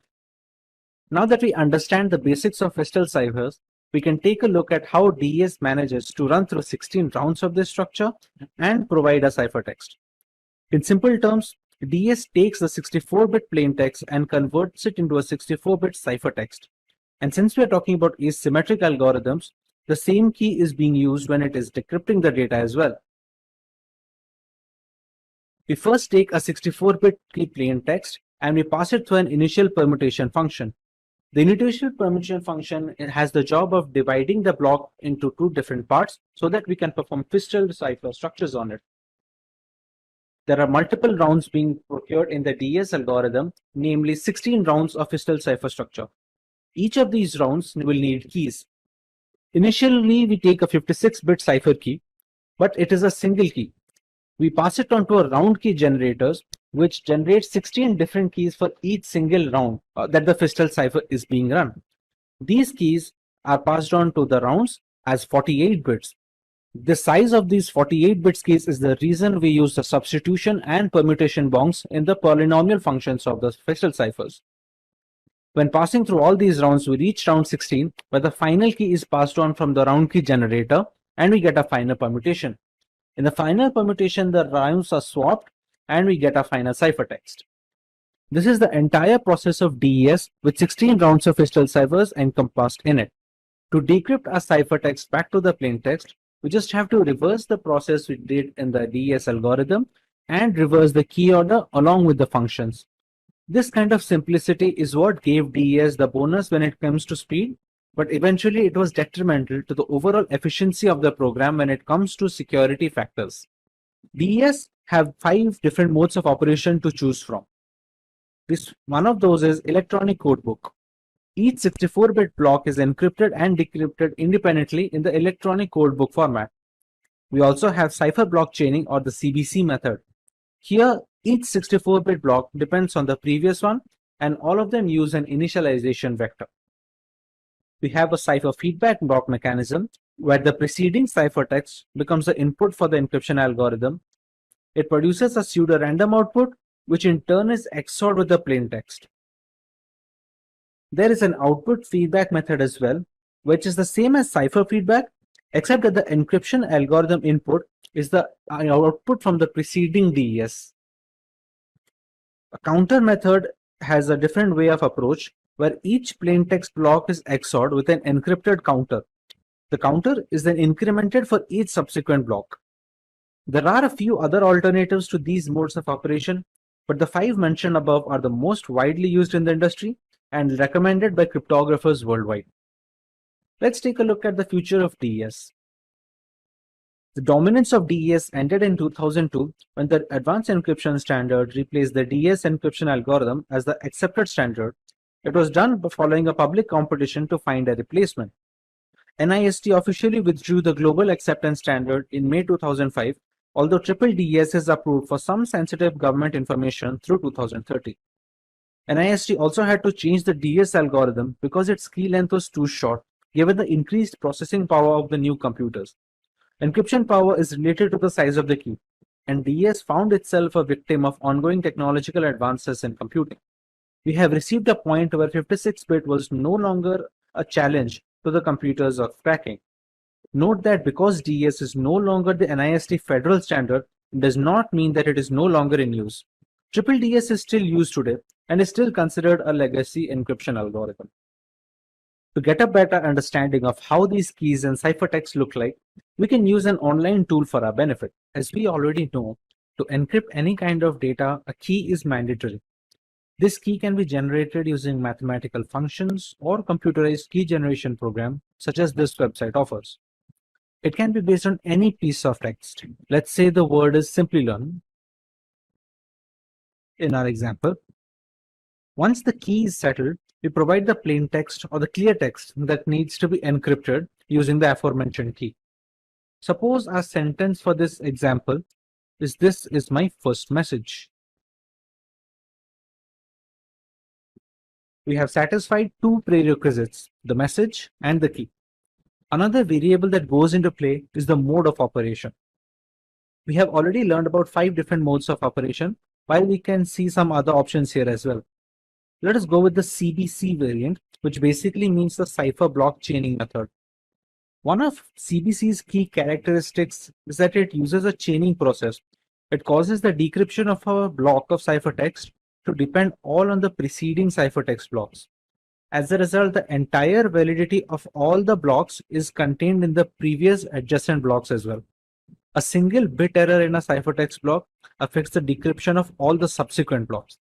Rearrangement of the order of these, for example, can cause the decryption process to get corrupted. Regarding the manner of displaying binary information, we have two options here. We can either go with base 64 or the hexadecimal format. Let's go with the base 64 right now. As you can see, the ciphertext is readily available.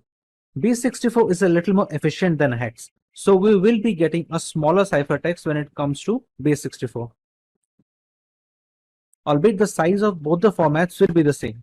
The hex has a longer ciphertext since base 64 takes 4 characters for every 3 bytes, while hex will take 2 characters for each byte.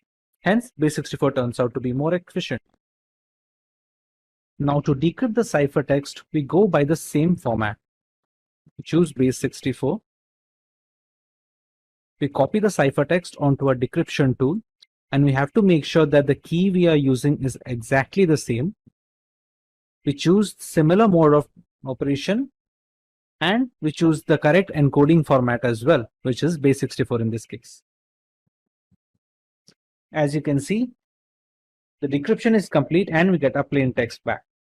Even if you keep everything the same, but we just change the encoding format, it will not be able to decrypt anything.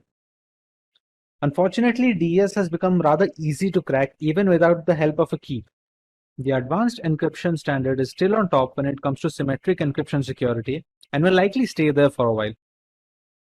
Eventually, with so much computing power growth, the need for a stronger algorithm was necessary to safeguard our personal data. As solid as DES was, the computers of today could easily break the encryption with repeated attempts, thereby rendering the data security helpless. To counter this dilemma, a new standard was introduced which was termed as the Advanced Encryption Standard or the AES algorithm. Let's learn what is Advanced Encryption Standard. The AES algorithm, also known as the Rijndael algorithm, is a symmetric block cipher with a block size of 128 bits. It is converted into ciphertext using keys of 128, 192 or 256 bits. It is implemented in software and hardware throughout the world to encrypt sensitive data. The National Institute of Standards and Technology, also known as NIST, started development on AES in 1997 when it was announced the need for an alternative to the data encryption standard. The new internet needed a replacement for DES because of its small key size. With increasing computing power, it was considered unsafe against entire key search attacks. The triple DES was designed to overcome this problem. However, it was deemed to be too slow to be deployed in machines worldwide.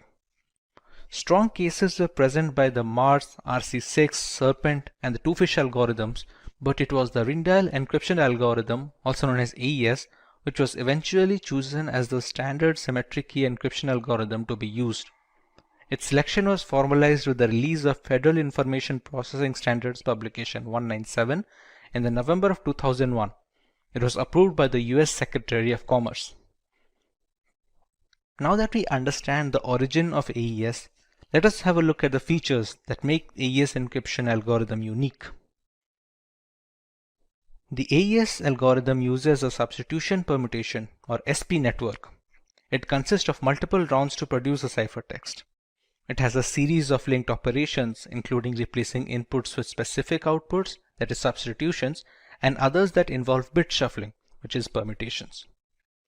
At the beginning of the encryption process, we only start out with a single key, which can be either a 128-bit key, a 192-bit key, or a 256-bit key. Eventually, this one key is expanded to be used in multiple rounds throughout the encryption and the decryption cycle. Interestingly, AES performs all its calculations on byte data instead of bit data, as seen in the case of the DES algorithm. Therefore, AES treats 128 bits of a clear text block as 16 bytes.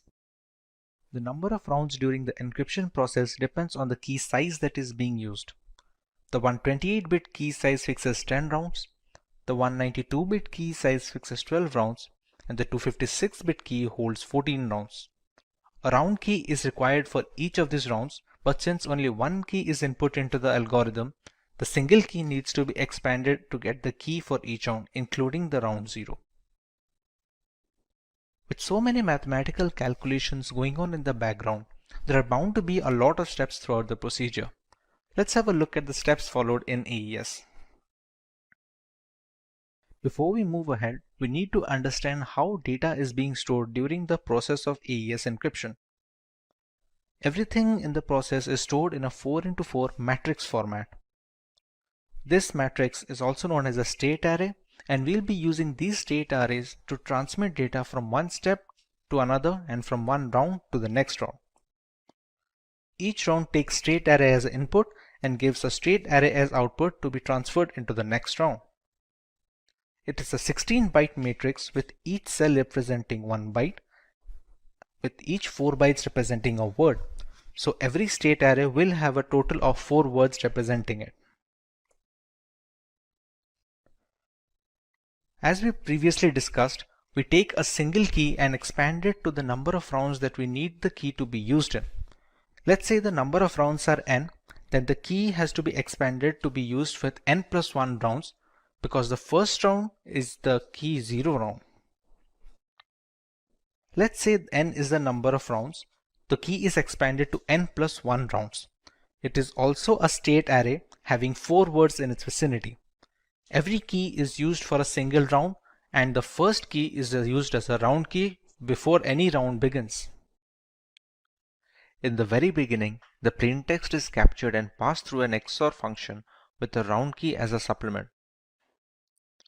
This key can be considered the first key from the n plus 1 expanded set. Moving on, the state array resulting from the above step is passed on to a byte substitution process.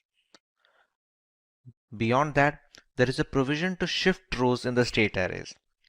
Later on, the state array is mixed with a constant matrix to shuffle its column in the mixed column segment, after which we add the round key for that particular round. The last 4 steps mentioned are part of every single round that the encryption algorithm goes through. The state arrays are then passed from one round to the next as an input. In the last round, however, we skip the mixed columns portion, with the rest of the process remaining unchanged. But what are these byte substitution and row shifting processes? Let's find out regarding each step in more detail. In the first step, the plaintext is stored in a state array and it is XORed with the K0, which is the first key in the expanded key set. This step is performed only once on a block while being repeated at the end of each round as per iteration demands. The state array is XORed with the key to get a new state array, which is then passed off as input to the sub-bytes process. In the second stage, we have byte substitution. We leverage an X box called as a substitution box to randomly switch data among each element. Every single byte is converted into a hexadecimal value having 2 parts.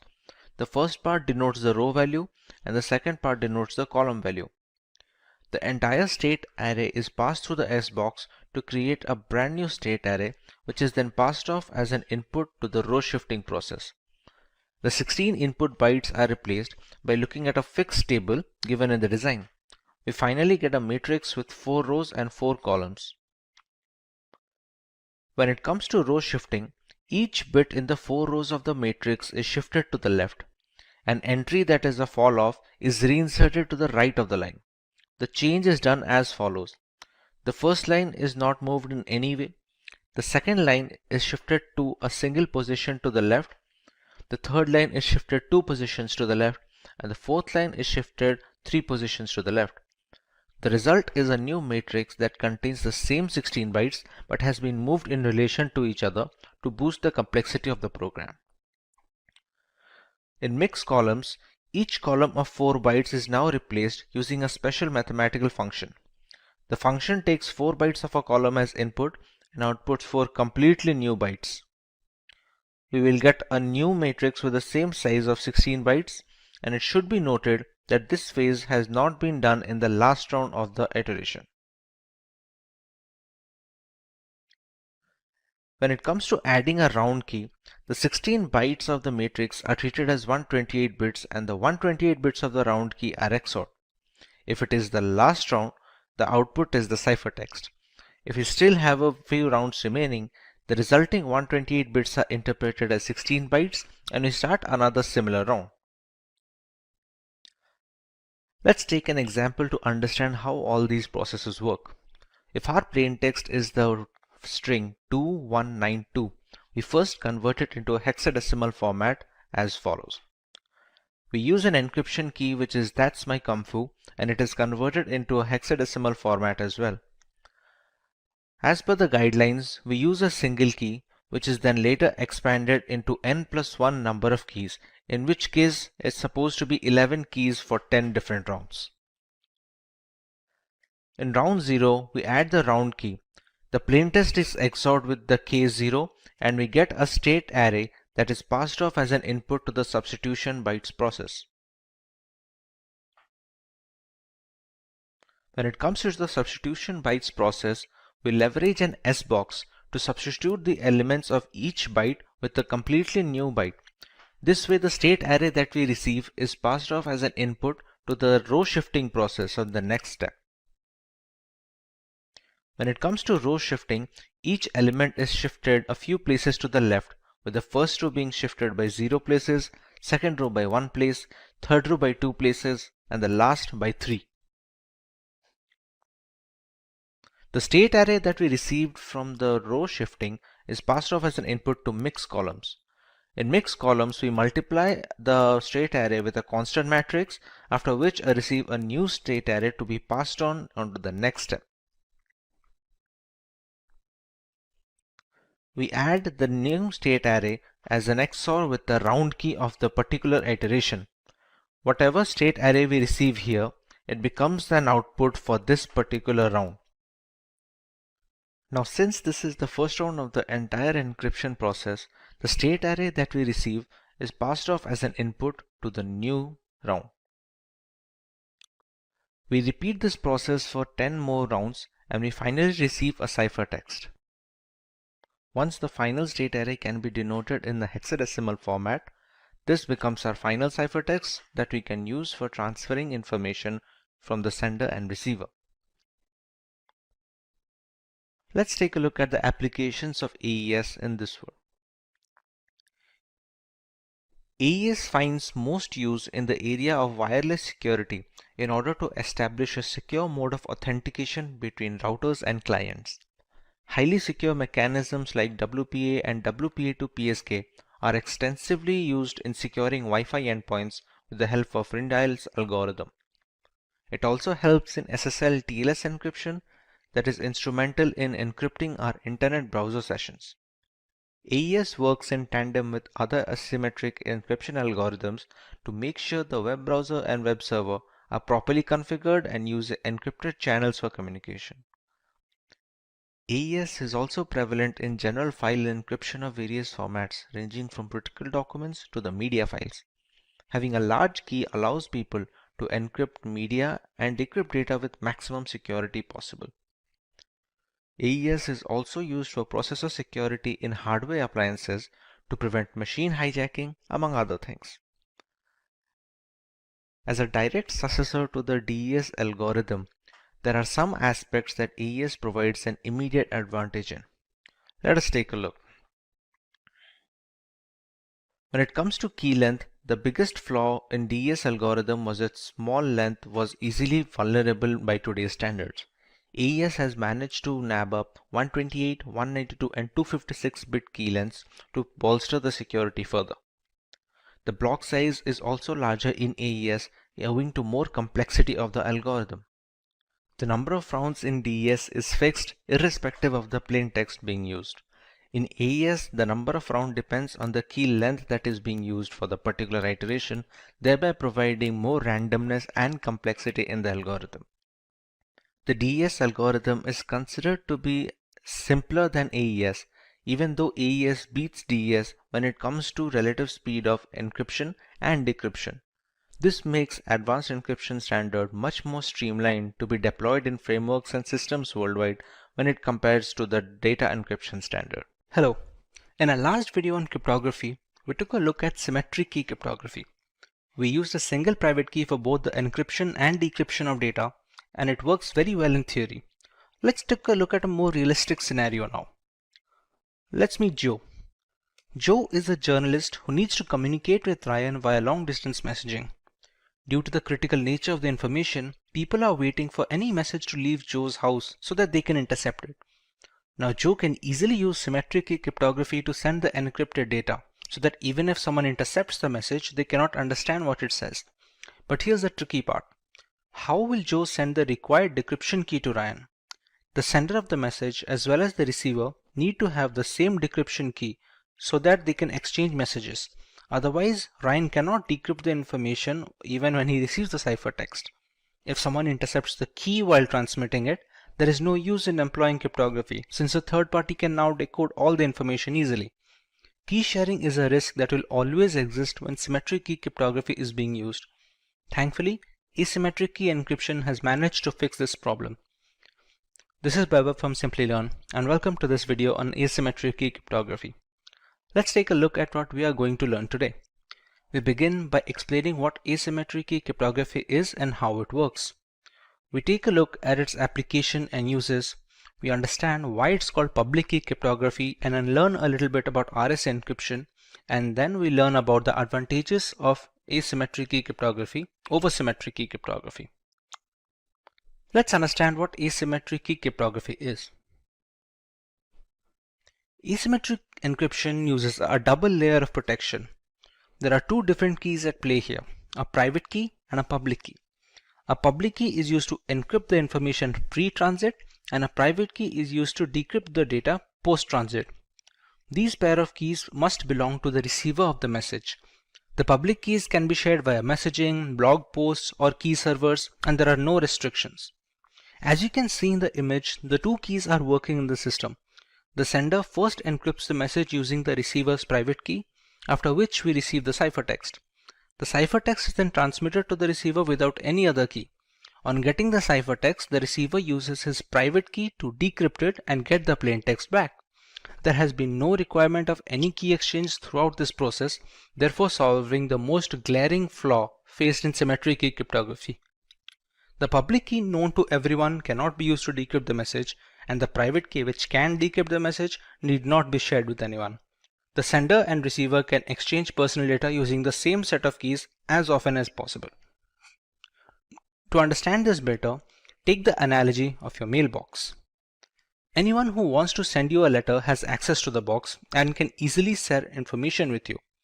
In a way, you can say the mailbox is publicly available to all, but only you have access to the key that can open the mailbox and read the letters in it. This is how the private key comes to play. No one can intercept the message and read its contents since it's encrypted. Once the receiver gets its contents, he can use his private key to decrypt the information. Both the public key and the private key are generated, so they are interlinked, and you cannot substitute other private keys to decrypt the data. In another example, if Alice wants to send a message to Bob, let's say it reads "Call me today," she must use Bob's public key while encrypting the message. Upon receiving the cipher message, Bob can proceed to use his private key in order to decrypt the message, and hence complete security is attained during transmission without any need for sharing the key. Since this type of encryption is highly secure, it has many uses in areas that require high confidentiality. It is used to manage digital signatures, so there is valid proof of a document's authenticity. With so many aspects of business transitioning to the digital sphere, critical documents need to be verified before being considered authentic and acted upon. Thanks to asymmetric key cryptography, senders can now sign documents with their private keys. Anyone who needs to verify the authenticity of such signatures can use the sender's public key to decrypt the signature. Since the public and the private keys are linked to each other mathematically, it's impossible to repeat this verification with duplicate keys. Document encryption has been made very simple by today's standards, but the background implementation follows a similar approach. In blockchain architecture, asymmetric key cryptography is used to authorize transactions and maintain the system. Thanks to its two key structures, changes are reflected across the blockchain's peer-to-peer network only if it is approved from both ends. Along with asymmetric key cryptography's tamper-proof architecture, its non-repudiation characteristic also helps in keeping the network stable. We can also use asymmetric key cryptography combined with symmetric key cryptography to monitor SSL or TLS encrypted browsing sessions to make sure nobody can steal our personal information when accessing banking websites or the internet in general. It plays a significant role in verifying website server authenticity, exchanging the necessary encryption keys required, and generating a session using those keys to ensure maximum security instead of the rather insecure HTTP website format. Security parameters differ on a session-by-session basis, so the verification process is consistent and utterly essential to modern data security. Another great use of the asymmetric key cryptography structure is transmitting keys for symmetric key cryptography. With the most significant difficulty in symmetric encryption being key exchange, asymmetric keys can help clear the shortcoming. The original message is first encrypted using a symmetric key. The key used for encrypting the data is then converted into the ciphertext using the receiver's public key. Now we have two ciphertexts to transmit to the receiver. On receiving both of them, the receiver uses his private key to decrypt the symmetric key. He can then use it to decrypt the original information on getting the key used to encrypt the data. While this may seem more complicated than just asymmetric key cryptography alone, symmetric encryption algorithms are much more optimized for vast amounts of data on some occasions. Encrypting the key using asymmetric algorithms will definitely be more memory efficient and secure. You might remember us discussing why symmetric encryption was called private key cryptography. Let us understand why asymmetric falls under the public key cryptography. We have two keys at our disposal. The encryption key is available to everyone. The decryption key is supposed to be private. Unlike symmetric key cryptography, there is no need to share anything privately to have an encrypted messaging system. To put that into perspective, we share our email address with anyone looking to communicate with us. It is supposed to be public by design so that our email login credentials are private and they help in preventing any data mishandling. Since there is nothing hidden from the world, if they want to send us any encrypted information, this category is called the public key cryptography. There are quite a few algorithms being used today that follow the architecture of asymmetric cryptography, none more famous than the RSA encryption. RSA encryption is the most widely used encryption or public key encryption standard using asymmetric key approach. Named after its founders, Rivest, Shamir, and Edelman, it uses block ciphers to obscure the information. If you are unfamiliar with how block ciphers work, they are encryption algorithms that divide the original data into blocks of equal size. The block size depends on the exact cipher being used. Once they are broken down, these blocks are encrypted individually and later chained together to form the final ciphertext. Widely considered to be the most secure form of encryption, albeit relatively slower than symmetric encryption algorithms, it is widely used in web browsing, secure identification, VPNs, emails, and other chat applications. With so many variables in play, there must be some advantages that give asymmetric key cryptography an edge over the traditional symmetric encryption methodologies. Let's go through some of them. There is no need for any reliable key sharing channel in asymmetric encryption. It was an added risk in private key cryptography that has been completely eliminated in public key architecture. The key which is made public cannot decrypt any confidential information, and the only key that can decrypt doesn't need to be shared publicly under any circumstance. We have much more extensive key lengths in RSA encryption and other asymmetric algorithms like 2048-bit key and 4096-bit keys. Larger keys are much harder to break into via brute force and are much more secure. Asymmetric key cryptography can use as a proof of authenticity, since only the rightful owner of the keys can generate the messages to be decrypted by the private key. The situation can also be reversed. Encryption is done using a private key and decryption is done by the public key, which would not function if the correct private key is not used to generate the message, hence proving the authenticity of the owner. It also has a tamper protection feature, where the message cannot be intercepted and changed without invalidating the private key used to encrypt the data. Consequently, the public key cannot decrypt the message, and it is easy to realize the information is not 100% legitimate when and where the case requires. Now that we have a proper revision, let's understand what digital signatures are before moving on to the algorithm. The objective of digital signatures is to authenticate and verify documents and data. This is necessary to avoid tampering and digital modification or forgery of any kind during the transmission of official documents. They work on the public key cryptography architecture with one exception. Typically, an asymmetric key system encrypts using a public key and decrypts with a private key.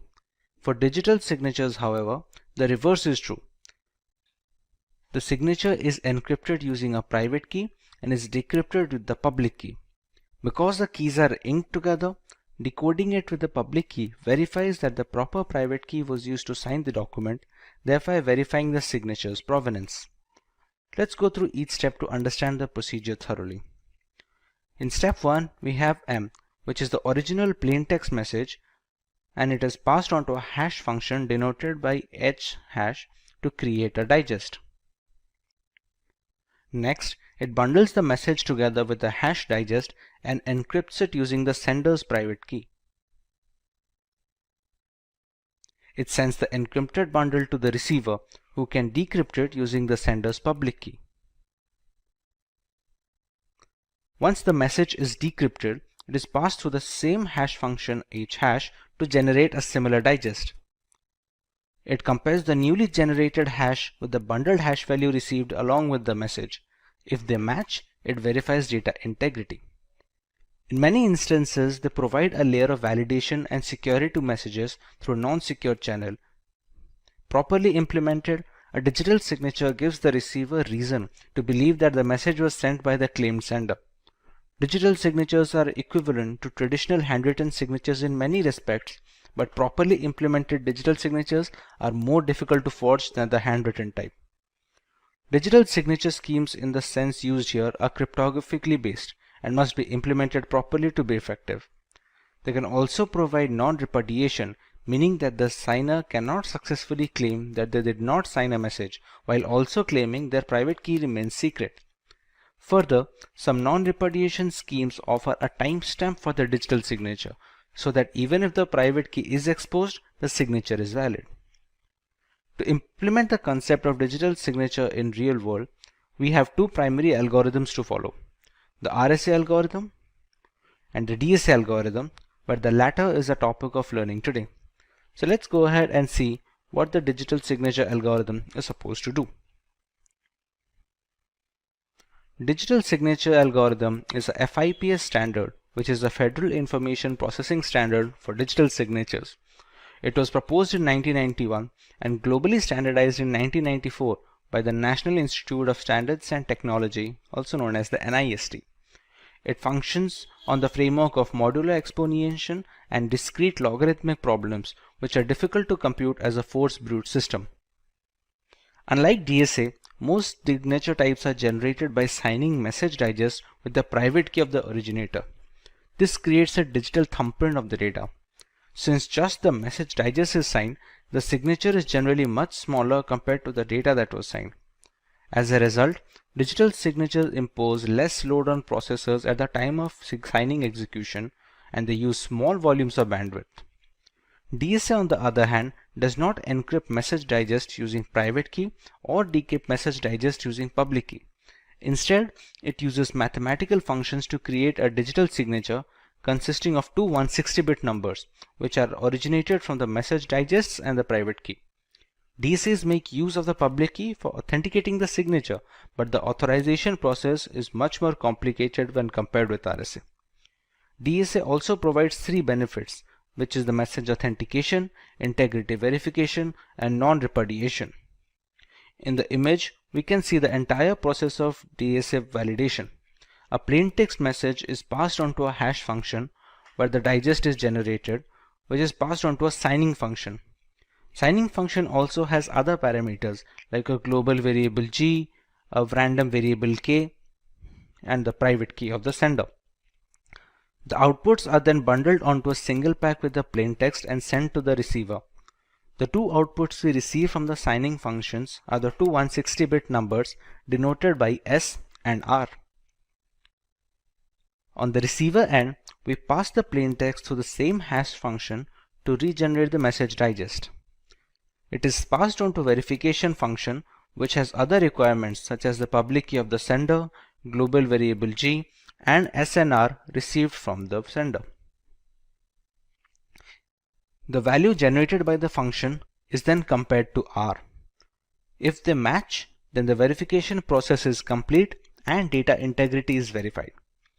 This was an overview of the way the DSA algorithm works. We already know it depends on logarithmic functions to calculate the outputs, so let us see how we can do the same in our next section.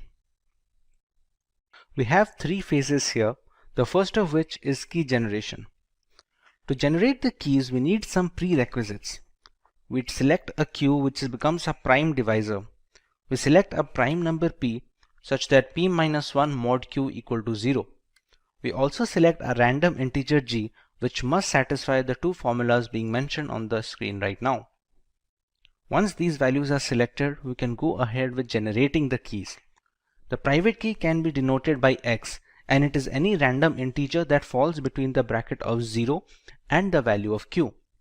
The public key can be calculated as y equal to g to the power x mod p, where y stands for the public key. The private key can then be packaged as a bundle which comprises of values of p, q, g, and x. Similarly, the public key can also be packaged as a bundle having the values of p, q, g, and y. Once we're done with key generation, we can start verifying the signature and its generation. Repeat. Once the keys are generated, we can start generating the signature. The message is passed through a hash function to generate the digest H first. We can choose any random integer k which falls under the bracket of 0 and q. To calculate the first 160-bit number of a signing function of R, we use the formula g to the power k mod p into mod q. Similarly, to calculate the value of the second output, that is S, we use the following formula that is shown on the screen. The signature can then be packaged as a bundle having R and S. This bundle, along with the plain text message, is then passed on to the receiver. Now with the third phase, we have to verify the signature. We first calculate the message digest received in the bundle by passing it to the same hash function.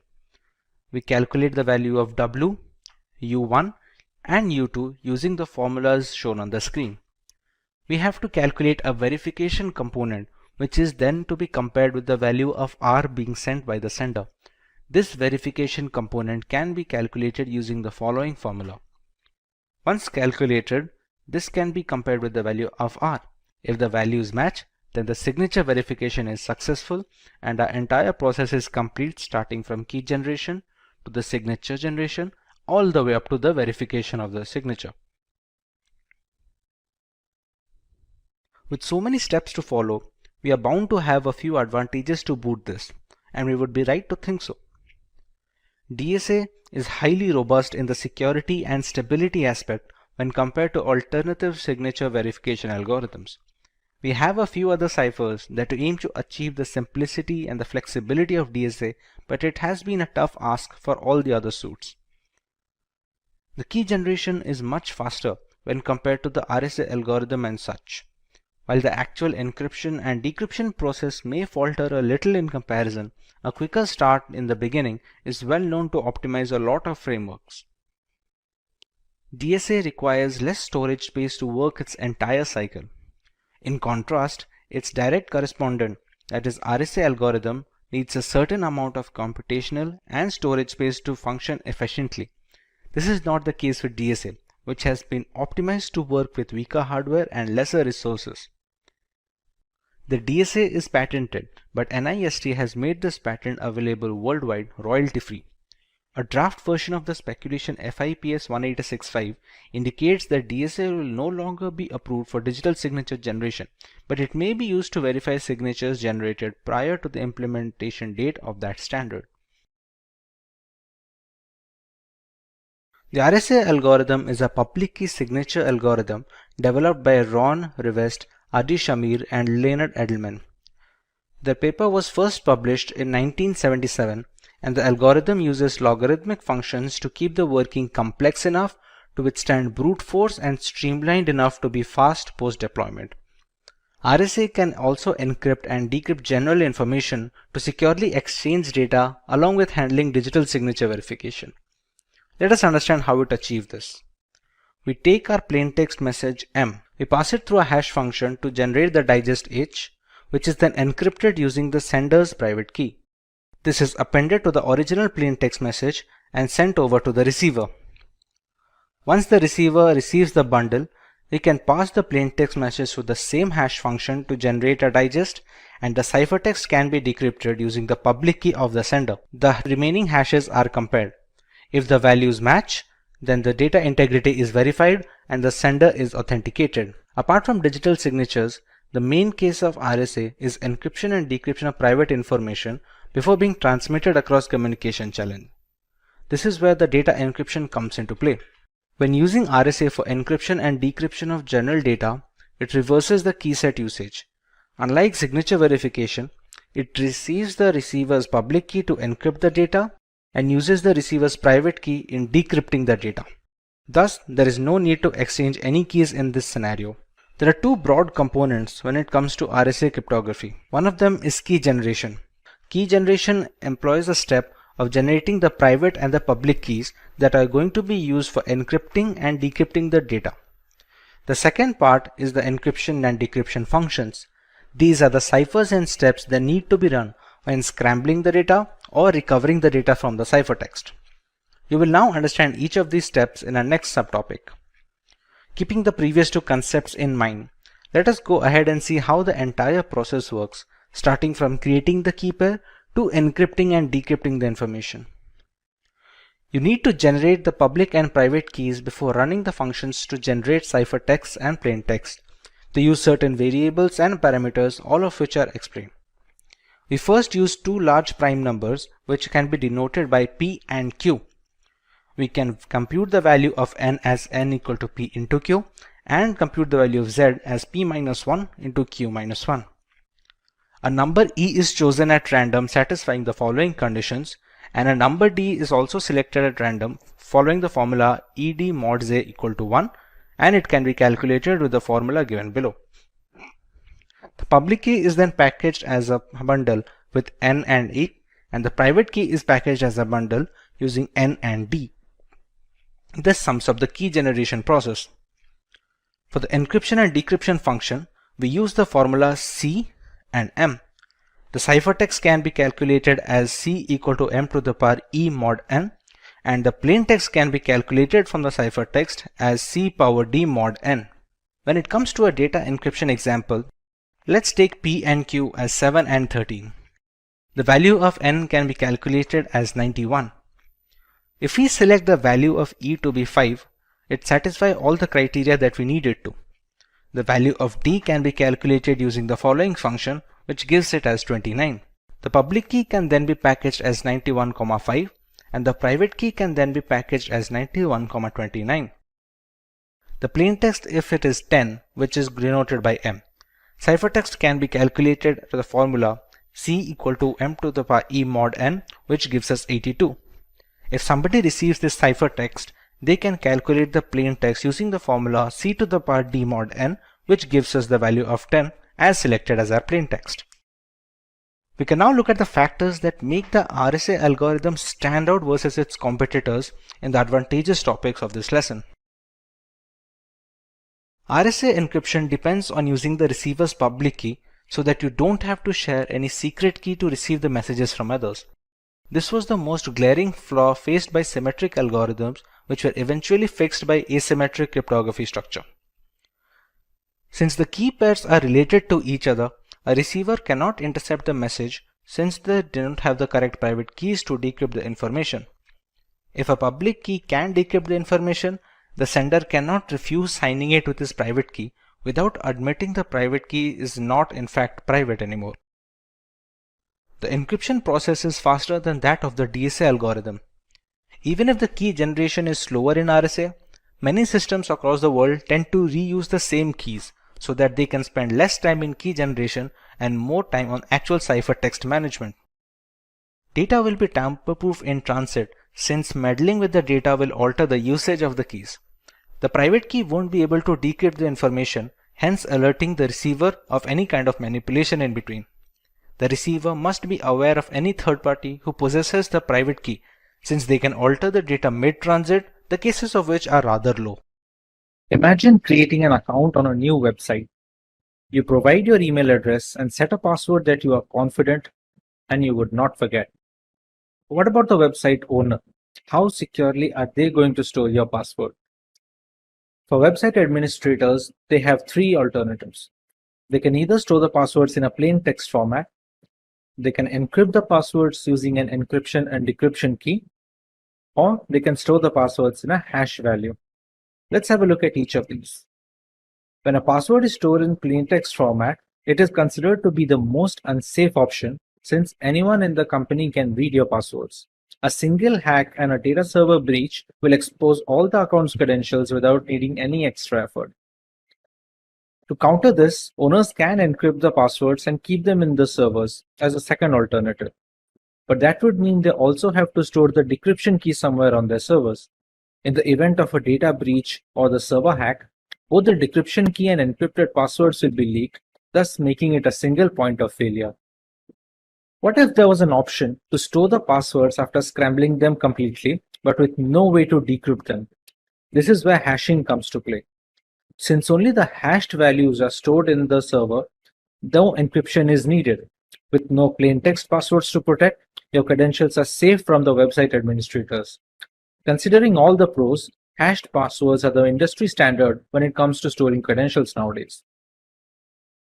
Before getting too deep into the topic, let's get a brief overview of how hashing works.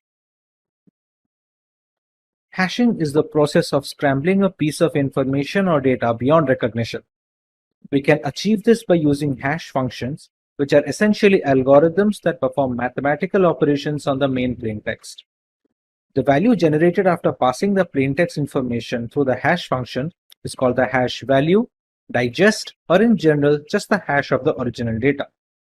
While this may sound similar to encryption, the major difference is hashes are meant to be irreversible. No decryption key can convert a digest back to its original value. However, a few hashing algorithms have been broken due to the increase in computational complexity of today's new generation computers and processors. There are new algorithms that stand the test of time and are still in use among multiple areas for password storage, identity verification, etc.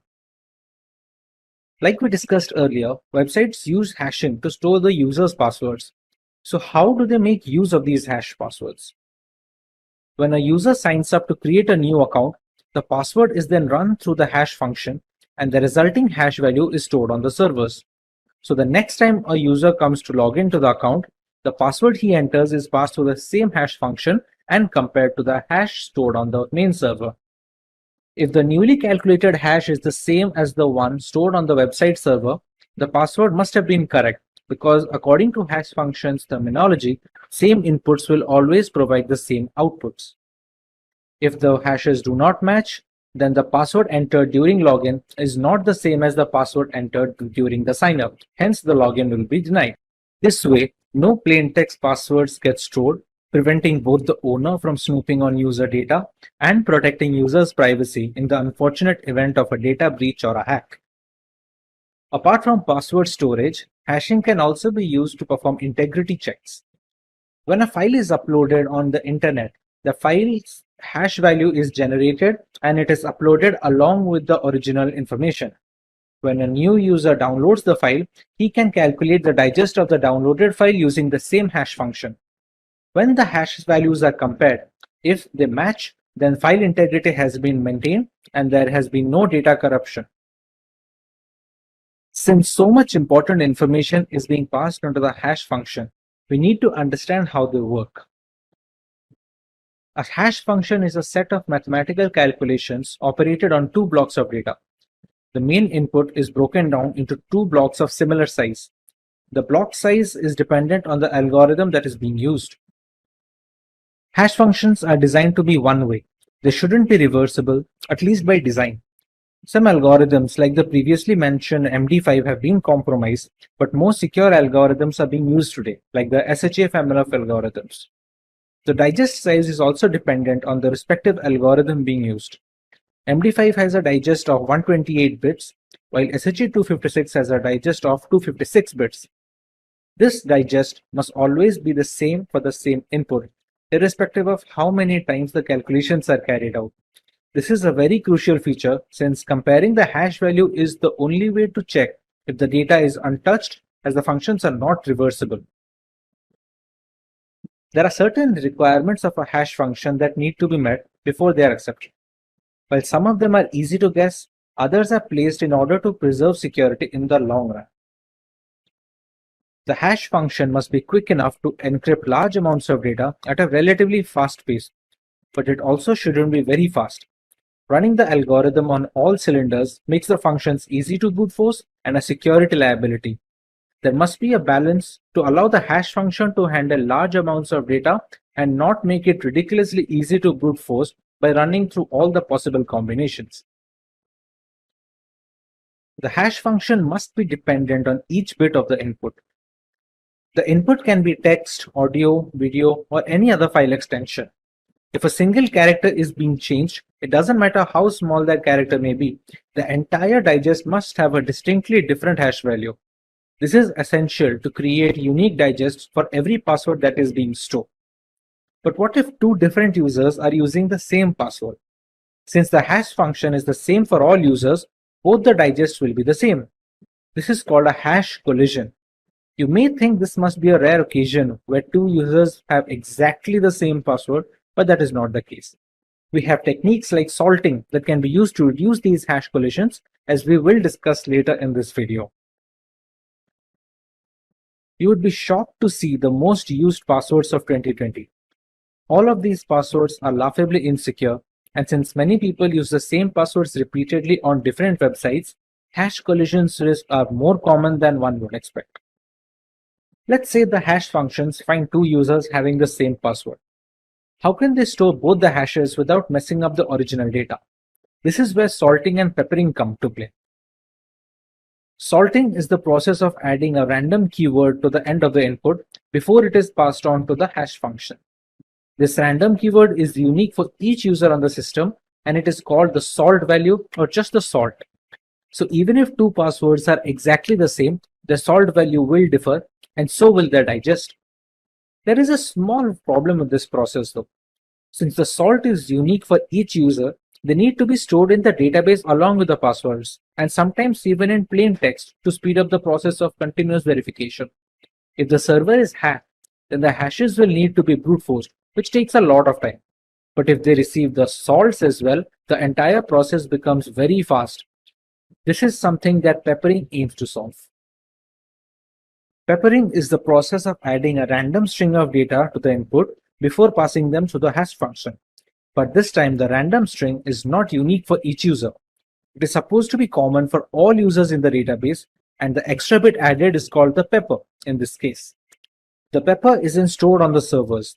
It is mostly hard-coded onto the website source code since it's going to be the same for all credentials. This way, even if the servers get hacked, they will not have the right pepper needed to crack into all the passwords. Many websites use a combination of salting and peppering to solve the problem of hash collision and bolster security. Since brute force takes such a long time, many hackers avoid taking the effort. The returns are mostly not worth it, and the possible combinations of using both salting and peppering is humongous. With the consensus aiming towards an educated public on digital privacy, it's no surprise to see an increasing interest in encryption algorithms. We have already covered the major names like the DES and the AES algorithm. MD5 algorithm was one of the first hashing algorithms to take the global stage as a successor to the MD4. Despite the security vulnerabilities encountered in the future, MD5 still remains a crucial part of data infrastructure in a multitude of environments. The MD5 hashing algorithm is a one-way cryptographic function that accepts a message of any length as input, and it returns as output a fixed length digest value to be used for authenticating the original messages. The digest size is always 128 bits, irrespective of the input. The MD5 hash function was originally designed for use as a secure cryptographic hash algorithm to authenticate digital signatures. MD5 has also been deprecated for uses other than as a non-cryptographic checksum to verify data integrity and detect unintentional data corruption. Ronald Rivest, founder of RSA Data Security and Institute professor at MIT, designed MD5 as an improvement to a prior message digest algorithm, which was the MD4. As already iterated before, the process is straightforward. We pass a plaintext message to the MD5 hash functions, which in turn perform certain mathematical operations on the clear text to scramble the data. The 128-bit digest received from this is going to be radically different from the plaintext. The goal of any message digest function is to produce digests that appear to be random. To be considered cryptographically secure, the hash function should meet two requirements. First, that it is impossible for an attacker to generate a message that matches a specific hash value, and second, that it is impossible for an attacker to create two messages that produce the same hash value. Even a slight change in the plaintext should trigger a drastic difference in the two digests. This goes a long way in preventing hash collisions, which take place when two different plaintexts have the same digest. To achieve this level of intricacy, there are a number of steps to be followed before we receive the digest. Let us take a look at the detailed procedure as to how the MD5 hash algorithm works. The first step is to make the plaintext compatible with the hash function. To do this, we need to pad the bits in the message. When we receive the input string, we have to make sure the size is 64 bits short of a multiple of 512. When it comes to padding the bits, we must add 1 first, followed by zeros to round out the extra characters. This prepares a string to have a length of just 64 bits less than any multiple of 512. Here on out, we can proceed on to the next step where we have to pad the length bits. Initially in the first step, we appended the message in such a way that the total length of the bits in the message was 64 bits short of any multiple of 512. Now we add the length bits in such a way that the total number of bits in the message is perfectly a multiple of 512. That means 64-bit lengths to be precise are added to the message. Our final string to be hashed is now a definite multiple of 512. The next step would be to initialize the message digest buffer. The entire hashing plaintext is now broken down into 512-bit blocks. There are 4 buffers or registers that are of 32 bits each, named A, B, C, and D. These are the 4 words that are going to store the values of each of these subblocks. The first iteration to follow these registers will have fixed hexadecimal values as shown on the screen below. Once these values are initialized, of these 512 blocks, we can divide each of them into 16 further subblocks of 32 bits each. For each of these subblocks, we run 4 rounds of operations having the 4 buffer variables A, B, C, and D. These rounds require the other constant variables as well, which differ with each round of operation. The constant values are stored in a random array of 64 elements. Since each 32-bit subblock is run 4 times, 16 such subblocks equal 64 constant values needed for a single block iteration. The subblocks can be denoted by the alphabet M, and the constant values are denoted by the alphabet T. Coming to the actual round of operation, we see our 4 buffers which already have pre-initialized values for the first iteration. At the very beginning, the values of buffers B, C, and D are passed on to a non-linear logarithmic function. The formula behind this function changes by the particular round being worked on, as we shall see later in this video. Once the output is calculated, it is added to the raw value stored in buffer A. The output of this addition is added to the particular 32-bit subblock using which we are running the 4 operations. The output of this requisite function then needs to be added to a constant value derived from the constant array k. Since we have 64 different elements in the array,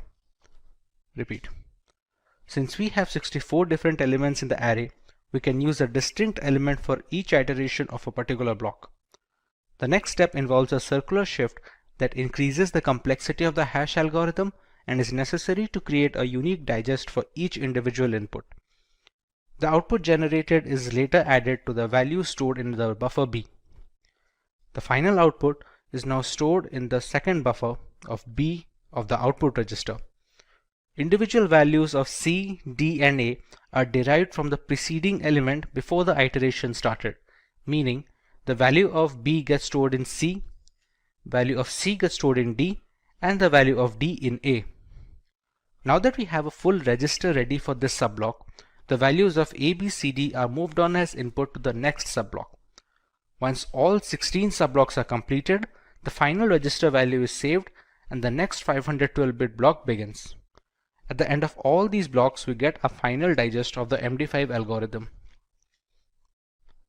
Regarding the nonlinear process mentioned in the first step, the formula changes for each round it's being run on. This is done to maintain the computational complexity of the algorithm and to increase randomness of the procedure. The formula for each of the 4 rounds uses the same parameters, that is B, C, and D, to generate a single output. The formulas being used are shown on the screen right now. Algorithm. Unlike the latest hash algorithm families, a 32-bit digest is relatively easier to compare when verifying the digests. They don't consume a noticeable amount of disk storage and are comparatively easier to remember and reiterate. Passwords need not be stored in plain text format, making them accessible for hackers and malicious actors. When using digests, the database security also gets a boost since the size of all the hash values will be the same. In the event of a hack or a breach, the malicious actor will only receive the hashed values, so there is no way to regenerate the plain text, which would be the user passwords in this case. Since the functions are irreversible by design, hashing has become a compulsion when storing user credentials on the server nowadays. A relatively low memory footprint is necessary when it comes to integrating multiple services into the same framework without a CPU overhead. The digest size is the same and the same steps are run to get the hash value, irrespective of the size of the input string. This helps in creating a low requirement for computational power and is much easier to run on older hardware, which is pretty common in server farms around the world. We can monitor file corruption by comparing hash values before and after transit. Once the hashes match, file integrity checks are valid and we can avoid data corruption. Hash functions will always give the same output for the similar input, irrespective of the iteration parameters. It also helps in ensuring that the data hasn't been tampered with en route to the receiver of the message. We use our Wi-Fi every day for work, and we use the internet for entertainment and communication. The dependency on technology is at an all-time high, thanks to the radical developments and innovation in these last 2 decades. A big portion of this belongs to ensuring secure channels of communication and data transmission. The secure hash algorithm are a family of cryptographic hash functions that are published by the National Institute of Standards and Technology along with the NSA. It was passed as a Federal Information Processing Standard, also known as FIPS. It has 4 different families of hash functions. SHA-0 is a 160-bit hash function published in 1993, and it was closed down later after an undisclosed significant flaw. SHA-1 is also a 160-bit hash function which resembles the earlier MD5 algorithm. This was designed by the NSA to be a part of the digital signature algorithm.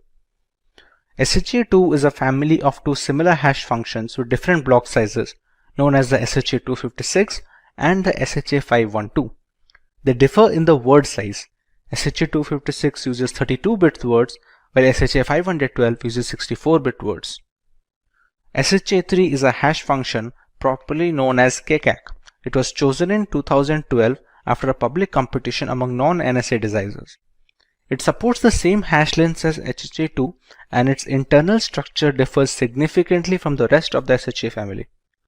As we have already iterated, the process is straightforward. We pass a plain text message to the SHA hash function, which in turn performs certain mathematical operations on the clear text to scramble the data. The 160-bit digest received from this is going to be radically different from the plain text.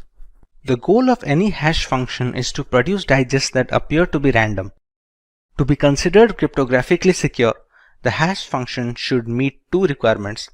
First, that it is impossible for an attacker to generate a message that matches a specific hash value, and second, it should be impossible for an attacker to create two messages producing the exactly same hash value. Even a slight change in the plain text should trigger a drastic difference in the two digests. This goes a long way in preventing hash collisions, which takes place when two different plain texts have the same digest. The SHA family functions have some characteristics that they need to follow while generating the digests. Let's go through a few of them. The length of the clear text should be less than 2 to the power 64 bits in the case of SHA-1 and SHA-256. This is essential to keep the plain text compatible with the hash function, and the size needs to be in comparison area to keep the digest as random as possible. The length of the hash digest should be 256 bits in the SHA-256 algorithm, 512 bits in the SHA-512 algorithm, and so on. Bigger digest usually suggests significantly more calculations at the cost of speed and space. We typically go for the longest digest to bolster security, but there must be a definite balance between the speed and security of a hash function. By design, all hash functions of the SHA-512, SHA-256 are irreversible. You should neither get a plain text when you have the digest beforehand, nor should the digest provide the original value when you pass it through the same hash function again. Another case of protection is that when the hash digest is passed into the SHA function for a second time, we should get a completely different digest from the first instance. This is done to reduce the chance of brute force attacks. To achieve this level of intricacy, there are a number of steps to be followed before we receive the digest. Let us take a look at the detailed procedure as to how the SHA algorithm works. The first step is to make the plain text compatible with the hash function. To do this, we need to pad the bits in the message. When you receive the input string, you have to make sure the size is 64 bits short of a multiple of 512. When it comes to padding the bits, you must add 1 first, followed by the remaining zeros to round out the extra characters. This prepares our string to have a length just 64 bits less than any multiple of 512. Here on out, we can proceed to the next step where we have to pad the length bits. Initially, in the first step, we appended the message in such a way that the total number of bits in the message was 64 bits short from becoming a multiple of 512. Now we add the length of bits in such a way that the total number of bits in the message is a perfect multiple of 512. That means 64 bits plus the length of the original message becomes a multiple of 512. This becomes a final string that needs to be hashed. In the next step, we have to initialize these chaining variables. The entire plain text message can now be broken down into blocks of 512 bits each. Unlike other hash algorithms like MD5, which use 4 registers or buffers, SHA family use 5 buffers of 32 bits each. They are named A, B, C, D, and E. These registers go through multiple rounds of operation, where the first iteration has fixed hexadecimal values, as can be seen in the screen. Moving on, we have to process each of the 512-bit blocks by breaking each of them into 16 sub-blocks of 32 bits each. Each of them goes through 4 rounds of operation that use the entire register and have the 512-bit block along with the constant array. Out of those 4 rounds, each round has 20 iterations. So in general, we have 80 rounds sum total. The constant value of k is an array of 80 elements. Of those 80, 16 elements are being used each round, so that comes out to 80 rounds for each of those elements. The value of t differs by the number of rounds, as can be seen in the table below. A single formula is necessary to calculate the output of each round and iteration. The formula can be ABCDE register is equal to E plus a non-linear process P along with a circular shift of A plus WT plus KT. In this formula, ABCD is the register value of the chaining variables as we discussed before. P is the logical process which has a different formula for each round. S5 is a circular shift by 5 bits, and WT is a 32-bit string derived from the existing subblock. This can be calculated depending on the iteration at hand. KT signifies a single element of the 80-character element array, which changes depending on the particular round at hand. For the values of WT, the first 16 values are the same as that of the subblocks, so there is no extra calculation needed. For the next 64 elements, the value of WT can be calculated as shown in the formula here. To better understand this, let's take a look at how each of this goes in a sequential process. We have our initial register using the 5 words of 32 bits each. In the first step, we put the values of A, B, C, and D to the subsequent register as the output. Next, we use a non-linear process P that changes depending on the round and uses the values of B, C, and D as input. Whatever output is generated from the non-linear process, it is added with the value of the E register. Next, the value of A is circular shifted by 5 bits and is added with the output generated in the previous step. The next step is adding the value of WT and the constant element of KT. The current output is then stored in the register A. Similarly, this iteration is repeated every round and for each subblock in the process. Once all the registers are complete and all the subblocks are joined together to form the single ciphertext message, we will have our hashed output. Regarding the nonlinear process P that uses the values of B, C, and D as input, the formula changes every round to maintain a complexity of the program that can withstand brute force attacks. Depending on the round, the values are passed through a logical operation which is then added with the values of WT, KT, and so on. Now that we understand how to get our hash digest from the plain text, let us learn about the advantages we obtain when using the SHA hash algorithm instead of relying on data in a plain text format. Digital signatures follow asymmetric encryption methodology to verify the authenticity of a document or a file. Hash algorithms like SHA-256 and the industry standard SHA-512 go a long way in ensuring the verification of signatures. Passwords need not be stored in a plain text format, which makes them accessible to hackers and other malicious actors. When using Digest, the database security also gets a boost since the size of all hash values will be the same. In the event of a hack or a breach, the malicious actor will only receive the hash values with no way to regenerate the plain text. In this case, the plain text would be user credentials. Since the hash functions are irreversible by design, it has become a compulsion when storing passwords on the servers. The SSL handshake is a crucial segment of the web browsing sessions, and it's done using SHA functions. It consists of your web browsers and the web servers agreeing on encryption keys and hashing authentication to prepare a secure connection. It relies on a combination of symmetric and asymmetric algorithms which ensure the confidentiality of the data transmitted between a web server and a web client like the browsers. You can monitor file corruption by comparing hash values before and after transit. Once the hashes match, file integrity checks are valid and data corruption is avoided. Hash functions will always give the same output for the same input, irrespective of the iteration parameters. It also helps in ensuring that the data hasn't been tampered with en route to the receiver of the message. Passwords are by far the most common type of user authentication. They are popular because their theory makes perfect sense to individuals and is reasonably simple to implement for developers. On the other hand, poorly constructed passwords can pose security flaws. A well-designed password-based authentication process does not save the user's actual password. This would make it far too simple for a hacker or a malevolent insider to access all of the system's user accounts. In this video, you will learn how to crack passwords and simultaneously try to make your passwords as brute force resistant as possible. Let's take a look at the topics to be covered today.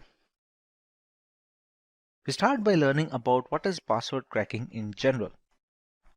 Next, we take a look at the different techniques of password cracking that hackers use in order to generate user credentials for hacking.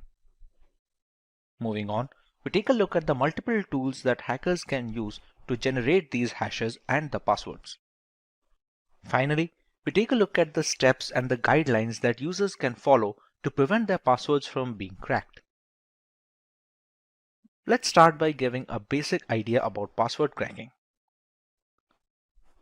Password cracking is the process of identifying an unknown password to a computer or a network resource using a program code. It can also assist a threat actor in gaining illegal access to resources. Malicious actors can engage in various criminal activities with the information obtained through password cracking. The procedure might entail comparing a set of words to guess credentials or using an algorithm to guess the password repeatedly. Password cracking can be done for several reasons, but the most malicious reason is in order to gain unauthorized access to a computer without the owner's awareness. This results in cybercrime, such as stealing passwords for the purpose of accessing banking information. Other non-malicious reasons for password cracking occur when someone has misplaced or forgotten a password. Another example of non-malicious password cracking may take place if a system administrator is conducting tests on password strength as a form of security test. This enables so that the hacker cannot easily access protected systems. The best way that users can protect their passwords from cracking is to ensure that they choose strong passwords. Typically, passwords must contain a combination of mixed-case random letters, digits, and symbols. Strong passwords should never be actual words.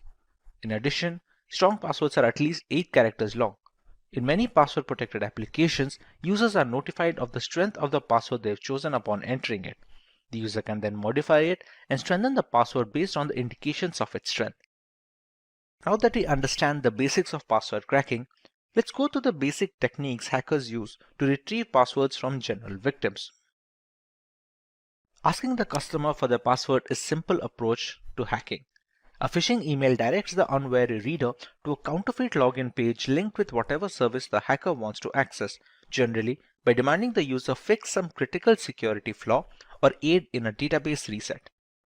That page then captures their password, which the hacker can subsequently exploit for their own purpose. Social engineering influences the victim to get personal information such as bank account numbers or passwords. This strategy is popular among hackers because they realize that humans are the gateway to vital credentials and information. Through social engineering, they employ tried and true tactics to exploit and influence age-old human tendencies rather than devising novel means to breach secure and advanced technologies. It has been demonstrated that many firms either lack adequate security or are overly friendly and trustworthy when they should not be. They allow granting access to critical facilities based on a uniform or a sob story. A hacker searches a password dictionary for the correct password in the case of a dictionary attack. Password dictionaries cover many themes and a mixture of topics such as politics, movies, and music groups. Users' failure to create a strong password is why this approach efficiently cracks passwords till today. Simply said, this assault employs the same terms that many individuals use as passwords. A hacker can compare the password hash obtained to hashes of the password dictionaries to find the correct plain text password. Now that the passwords have been hashed, the hackers attempt to achieve authentication by breaking the password hash. They accomplish this by employing a rainbow table, which is a set of pre-computed hashes of portable password combinations. Hackers can use the rainbow table to crack the hash, resulting in guessing your password. As a result, it retrieves the password hash from the system and eliminates any need to break it. Furthermore, it does not necessitate the discovery of the password itself. The breach is accomplished if the hash matches. In a brute force assault, the attacker attempts multiple password combinations until the correct one is identified. The attacker uses software to automate this process and run exhaustive password combination in a substantially shorter length of time. With the growth of hardware and technology in recent years, such programs have been invigorated. It won't be quick if your password is more than a few characters lengthy, but it will eventually reveal your password. Brute force assaults can be sped up by throwing more processing resources at them. With so many different techniques coming together to crack passwords, none of them are useful without the right tools. There are a plethora of scripts and snippets of code that can retrieve passwords from either encrypted storage or from the hash digest. Let's go through some of these tools. Cain and Able is a password recovery tool for Microsoft operating systems. It allows easy recovery of various kinds of passwords by sniffing the network, cracking encrypted passwords using dictionary, brute force, and cryptanalysis attacks. Recording VoIP conversations, decoding scrambled passwords, recovering wireless network keys, etc. are some of the other features of Cain and Able. The latest version is faster and contains a lot of new features like ARP poison routing, which enables sniffing on switched LANs and man-in-the-middle attacks. The sniffer in this version can also analyze encrypted protocols such as SSH1 and HTTPS, while containing filters to capture credentials from a wide range of authentication mechanisms. It also ships routing protocol authentication monitors and route extractors. Dictionary and brute force crackers are also present along with common hashing algorithms and several specific authentications, password hash calculators, and other features. John the Ripper is a password cracking application that was first released in 1996 for Unix-based computers. It was created to evaluate password strength, brute force encrypted hash passwords, and break passwords using dictionary attacks. It can use dictionary attacks, rainbow tables, and other attacks depending on the target type. Rainbow Crack is a password cracking application that uses time memory trade-off algorithm to crack password hashes with rainbow tables. Rainbow tables make password cracking more easier and faster than traditional brute force attacks. It is like a dictionary containing nearly every possible password and the pre-calculated hashes. Creating this kind of dictionary takes much more time than cracking a single hash, but after that, you can use the same dictionary over and over again. This procedure might take a long time. However, once the table is ready, it can break passwords far quicker than brute force methods. With so many tools ready to nab our passwords, there are a certain set of rules users can follow to protect their credentials from being compromised. Let's cover some of these guidelines. Longer passwords are required, making the brute force mechanism tougher to implement. Longer passwords and passphrases have been demonstrated to boost security significantly. However, it is still critical to avoid lengthier passwords that have previously been hacked or that feature often in cracking dictionaries. This password policy encourages users to establish passwords that do not contain personal information. As previously said, most users create passwords utilizing personal information such as hobbies, nicknames, pet or family member names, etc. If a hacker has access to personal information about a specific user, for example via social media, they will test password combinations based on that knowledge. Password regulations should compel users to distinguish between security and convenience. Users should be prohibited from using the same password for all services. Password sharing between users, including those who work in the same department or use the same equipment, should be avoided.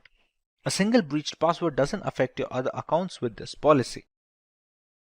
Some password regulations necessitate the creation of a passphrase rather than a password.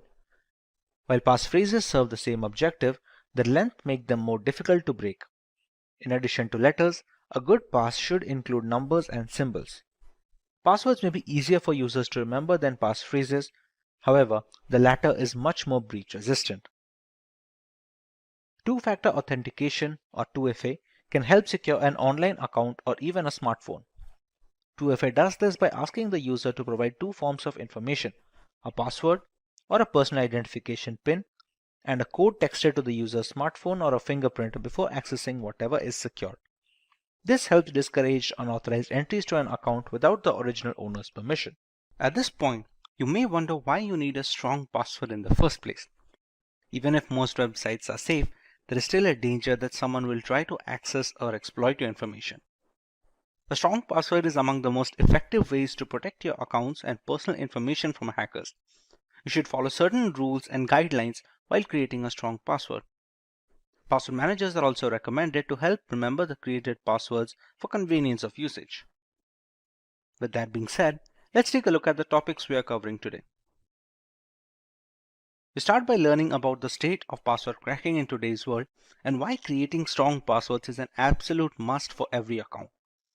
Next, we will look at some guidelines and rules that help strengthen passwords and make password cracking a daunting task for hackers. Moving on, we understand why passphrases have grown in popularity and are being recommended for credential protection over traditional passwords.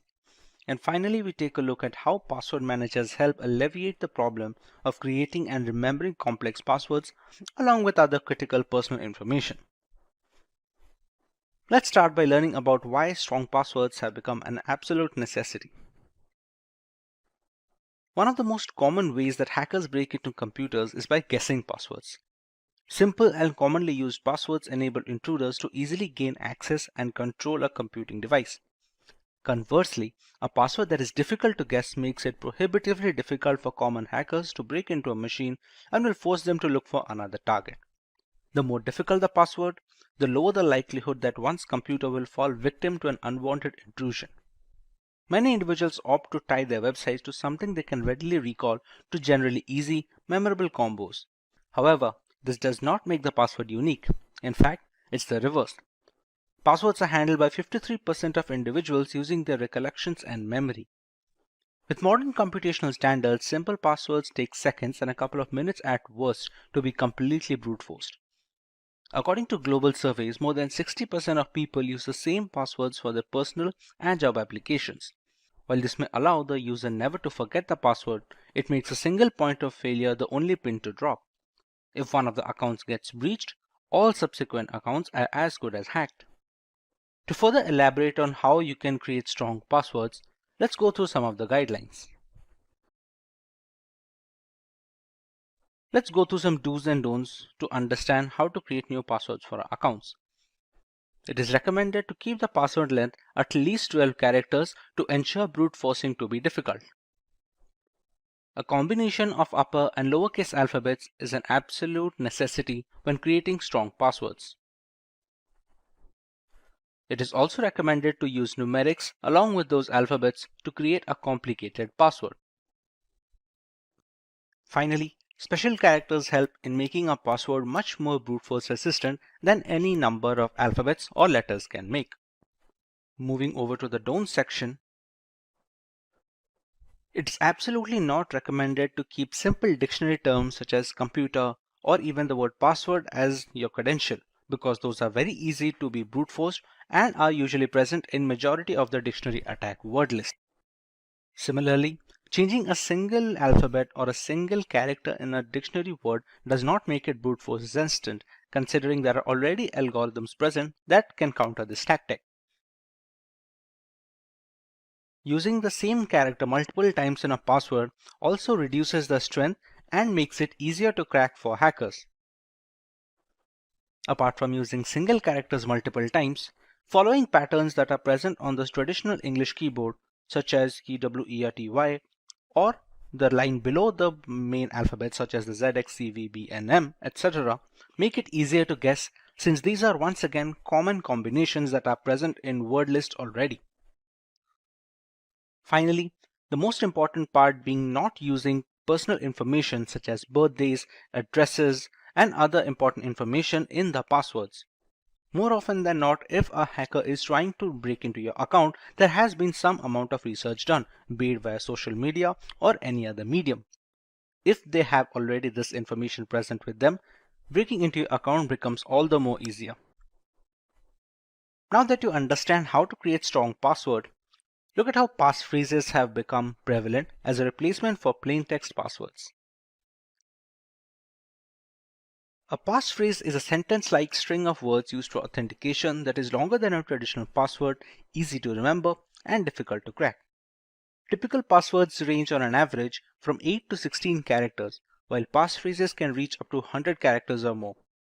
Using a long passphrase instead of a short password to create a digital signature is one of the many ways that users can strengthen the security of their data, devices, and accounts.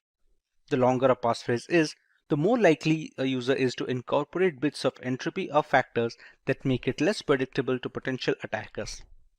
As more websites, applications, and services increase the user security requirements, a passphrase is a fast and easy way to meet these criteria.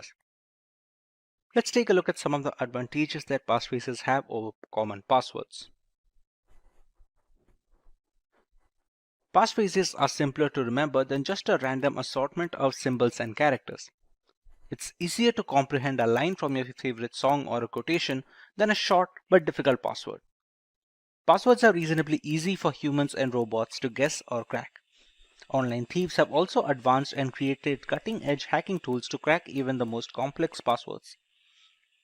Passphrases are nearly hard to crack since most efficient password cracking programs fail at approximately 10 characters.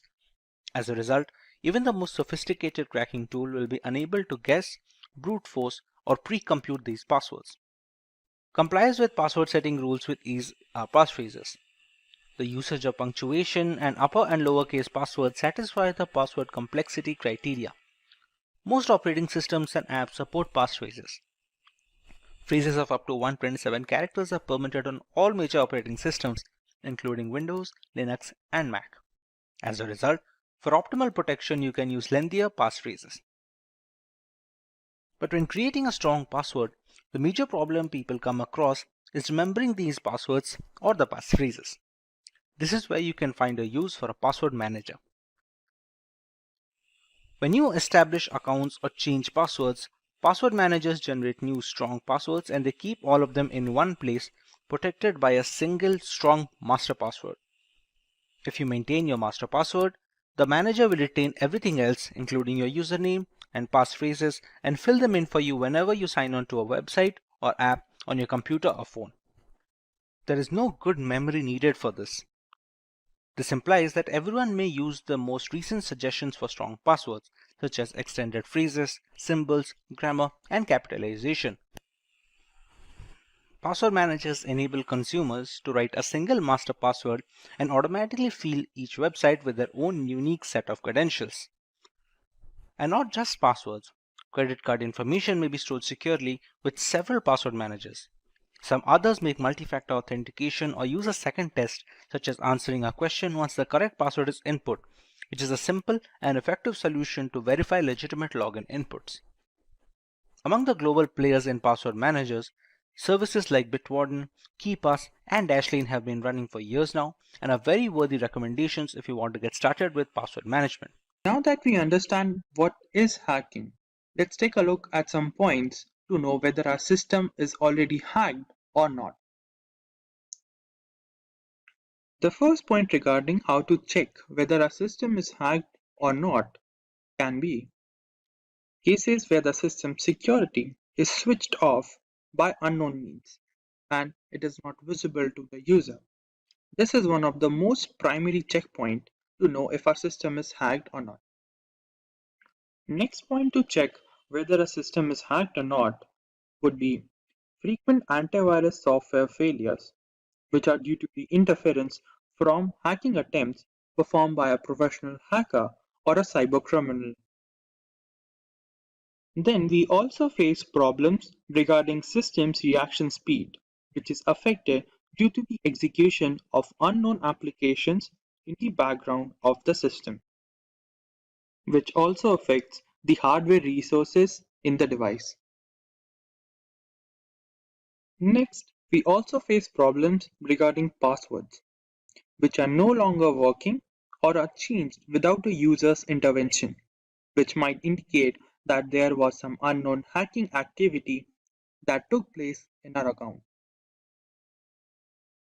Let's take a look at some more points regarding the topic.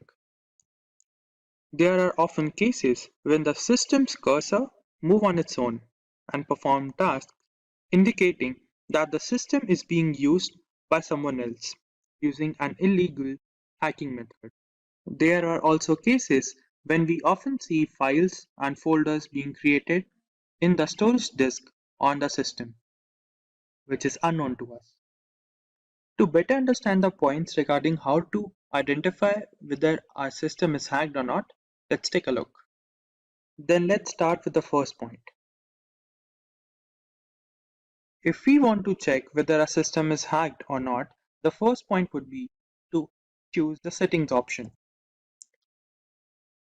and using privacy and security and moving on to the Windows security. This option that is available on our system allows us to see various protection applications that are available on the system.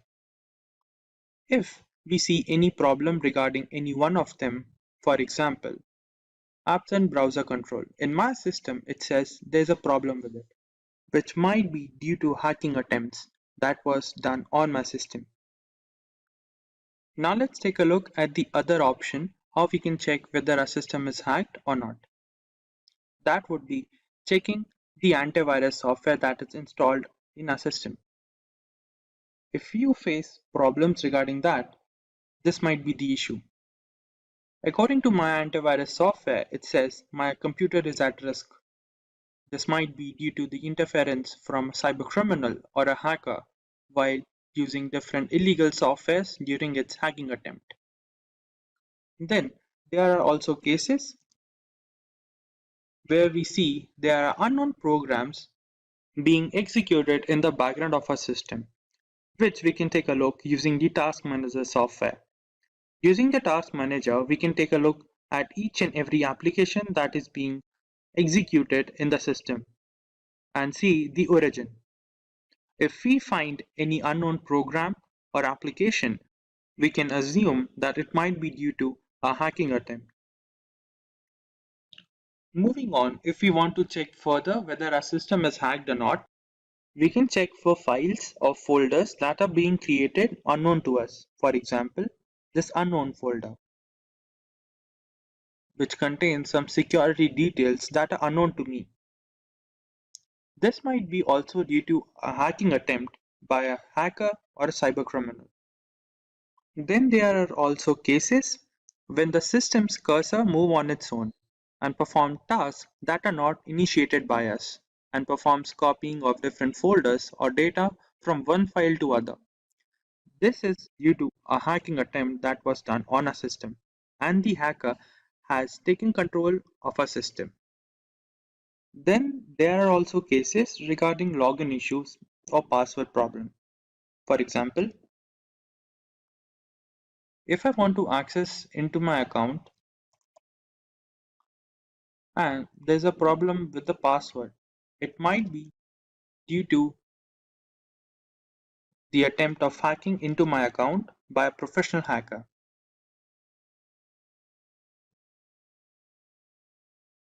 Seems like there's a problem with the username, which means there was a hacking attempt by a professional hacker.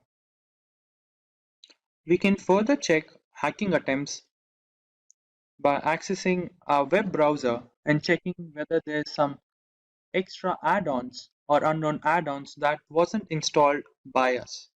This might also indicate a hacking attempt on the system.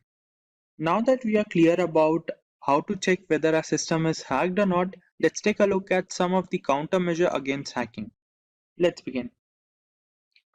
The first point regarding how to avoid hacking is do regular manual security checks and keep the system security updated.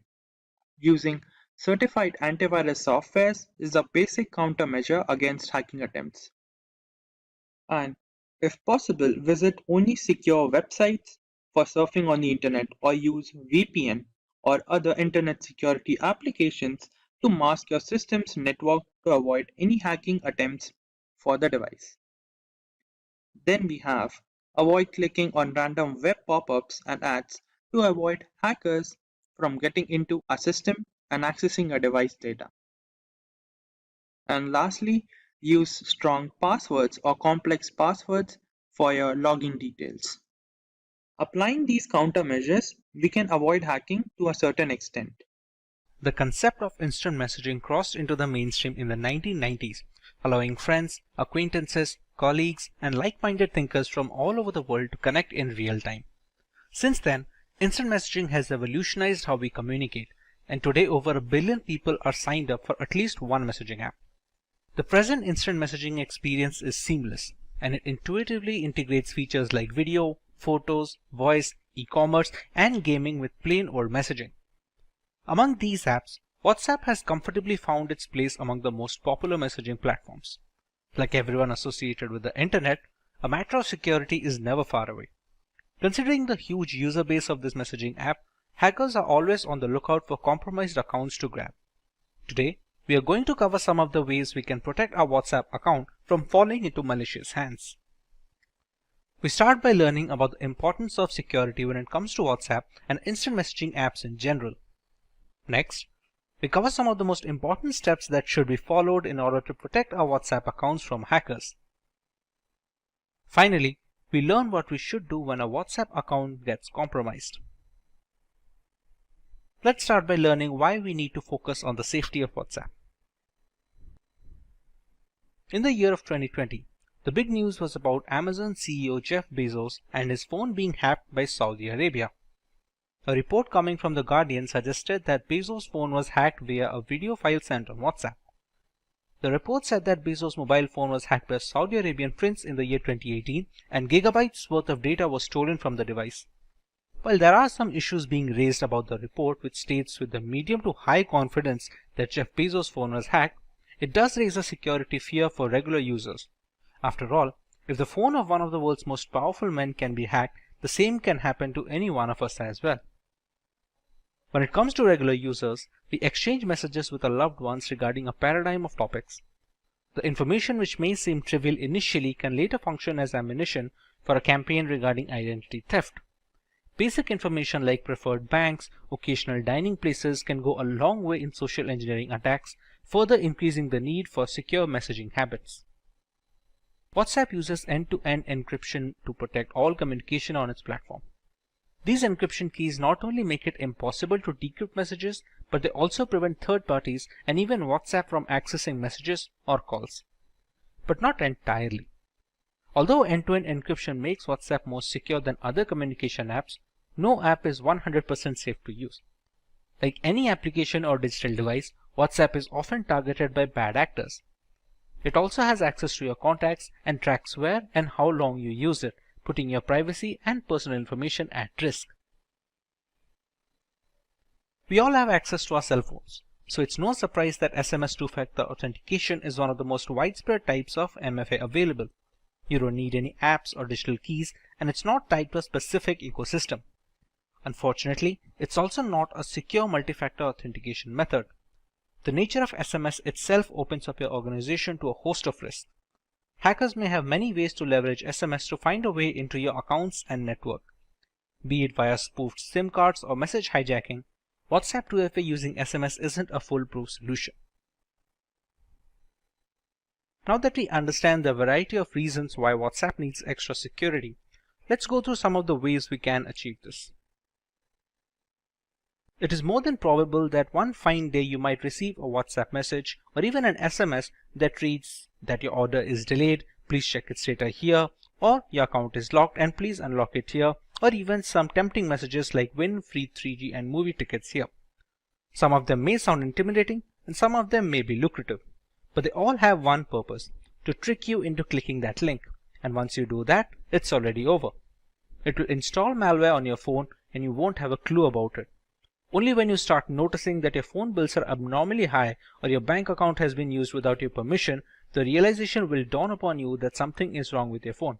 But by then it may be too late. WhatsApp in itself provides various privacy options to users. The messaging platform provides users with the option to choose who they want to share their profile photo, status, and other details with. It's a good idea to change the settings to contacts only. This means only phone numbers that are saved on your smartphone will be able to see your profile photo, status, phone number, and auto-delete status as well.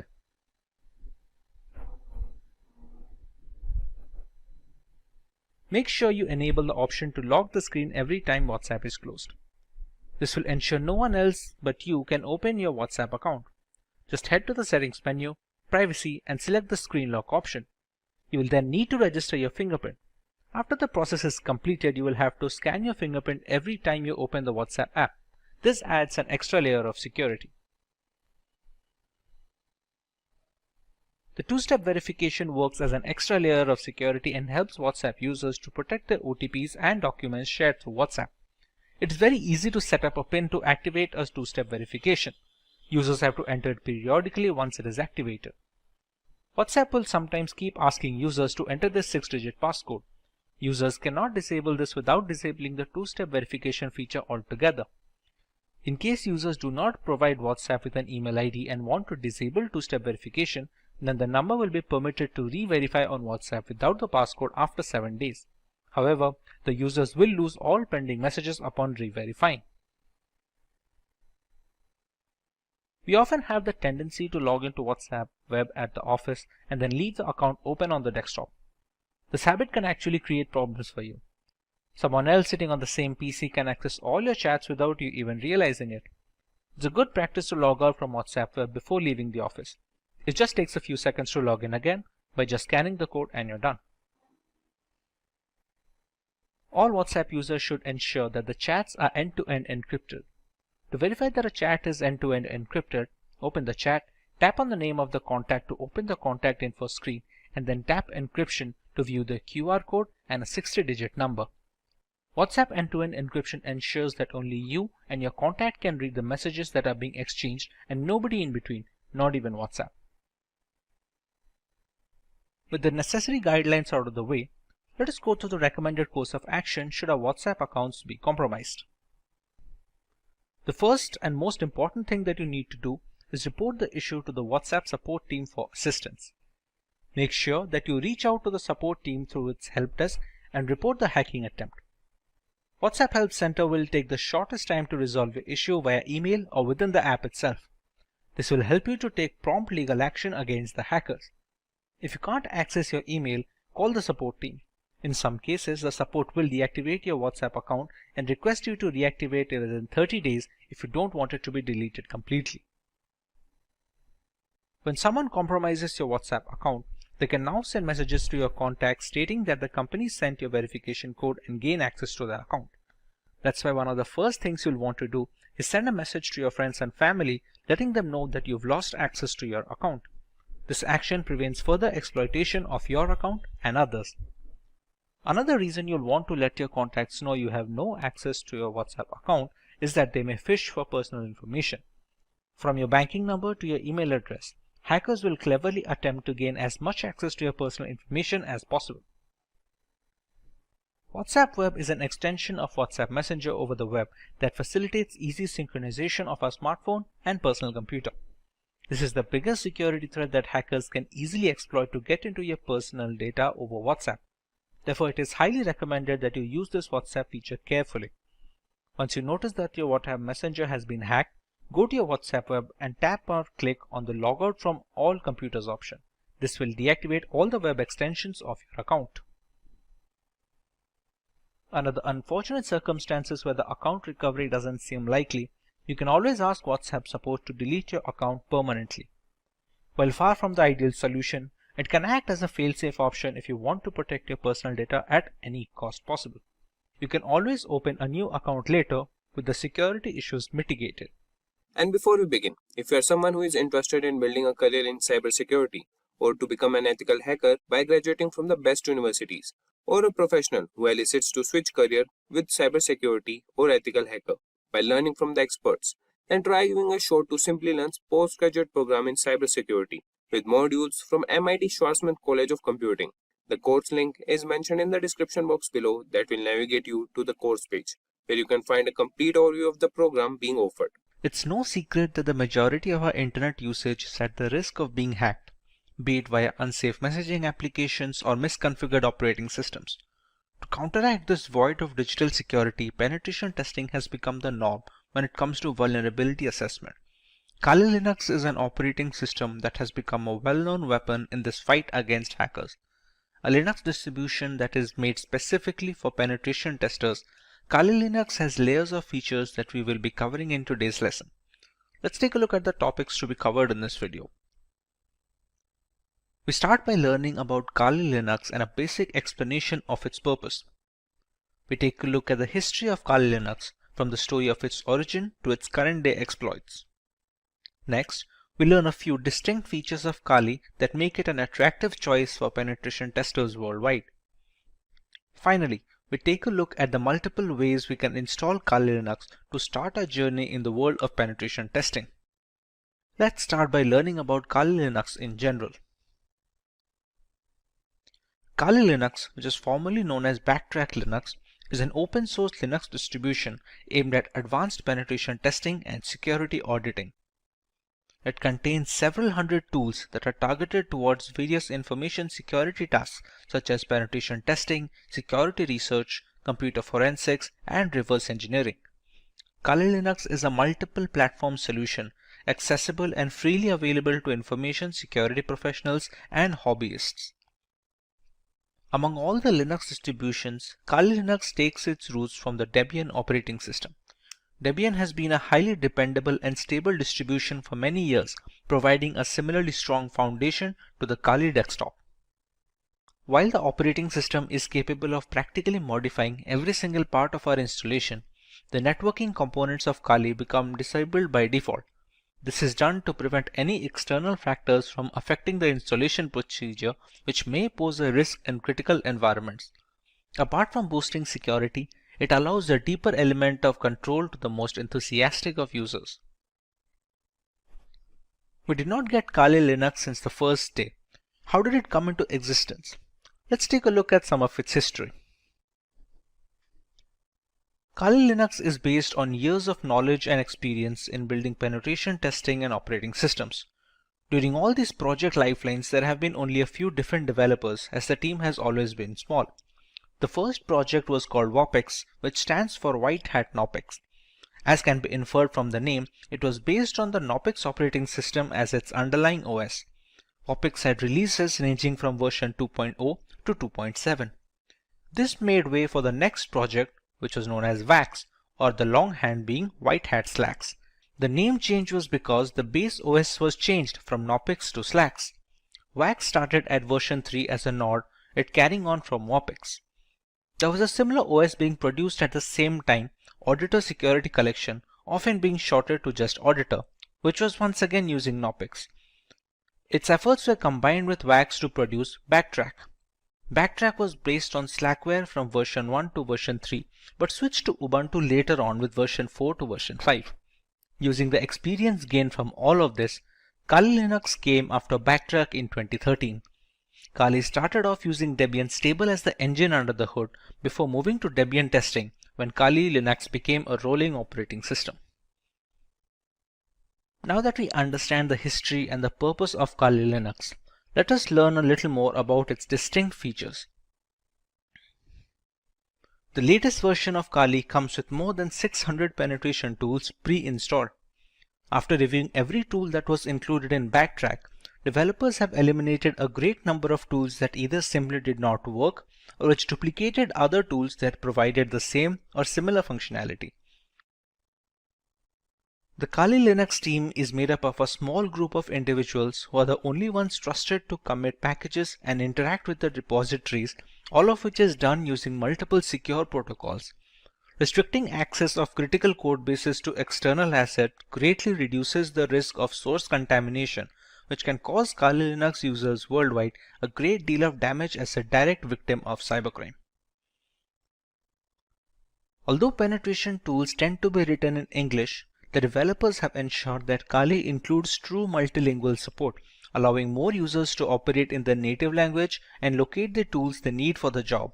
The more comfortable a user feels with the intricacies of the operating system, the easier it is to maintain a stronghold over the configuration and the device in general. Since ARM-based single-board systems like the Raspberry Pi are becoming more and more prevalent and inexpensive, the development team knew that Kali's ARM support would need to be as robust as they could manage with fully working installations. Kali Linux is available on a wide range of ARM devices and has ARM repositories integrated with the mainline distributions, so the tools for ARM are updated in conjunction with the rest of the distribution. All this information is necessary for users to determine if Kali Linux is the correct choice for them. If it is, what are the ways that they can go forward with this installation and start their penetration testing journey?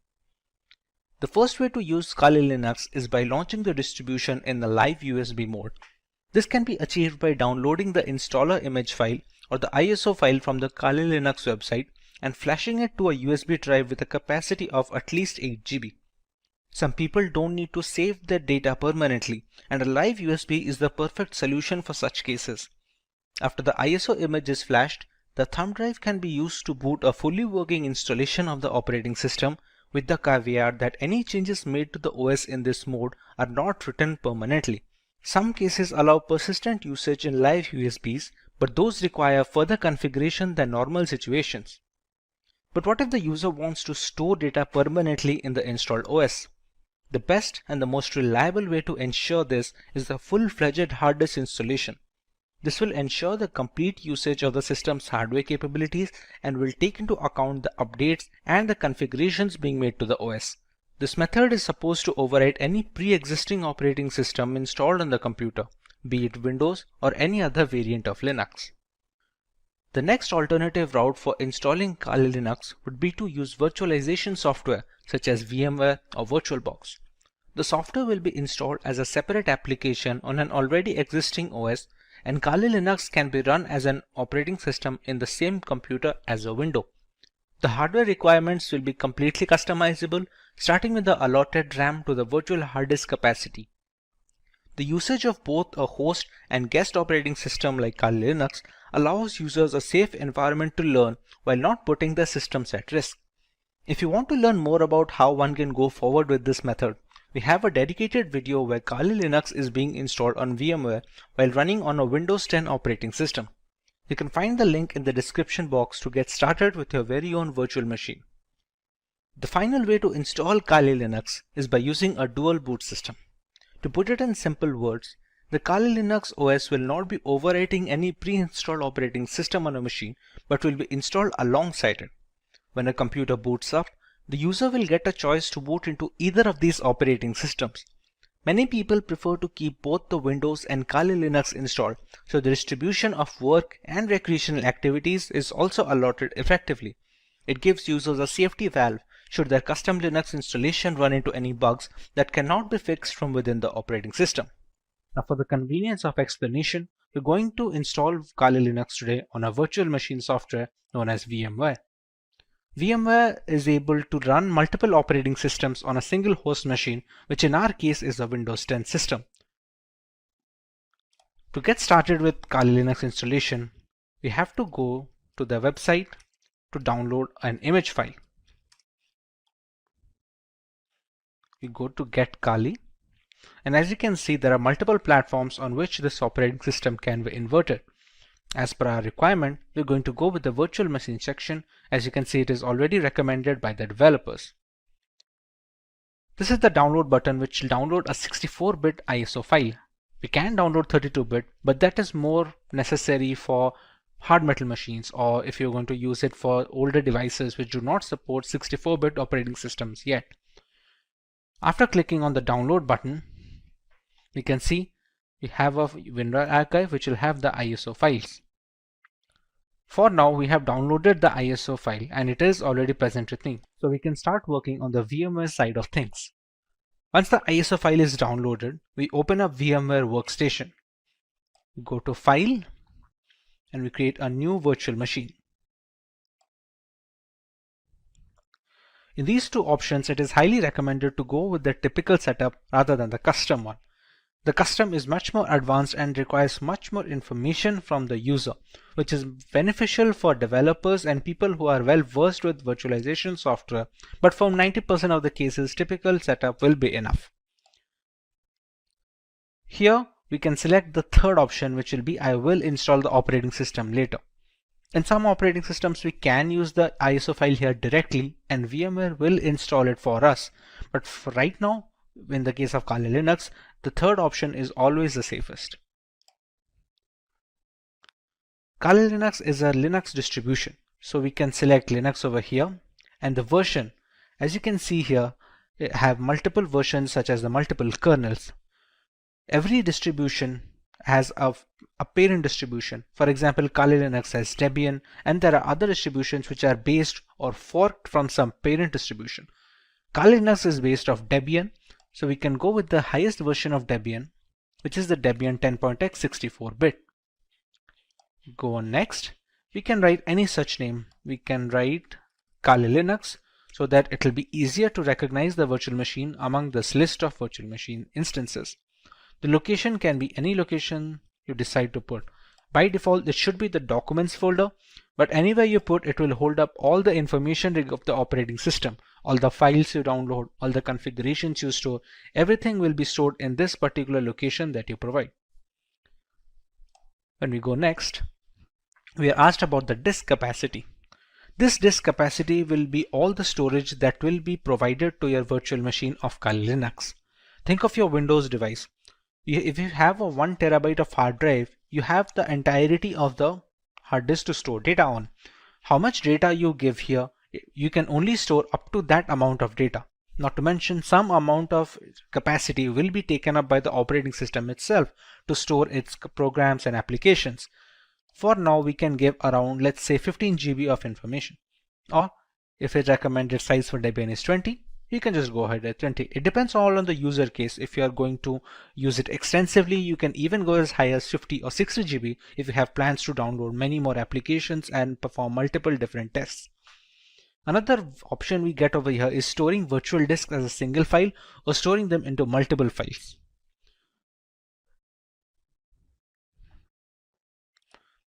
As we already know, this virtual machine runs entirely on VMware.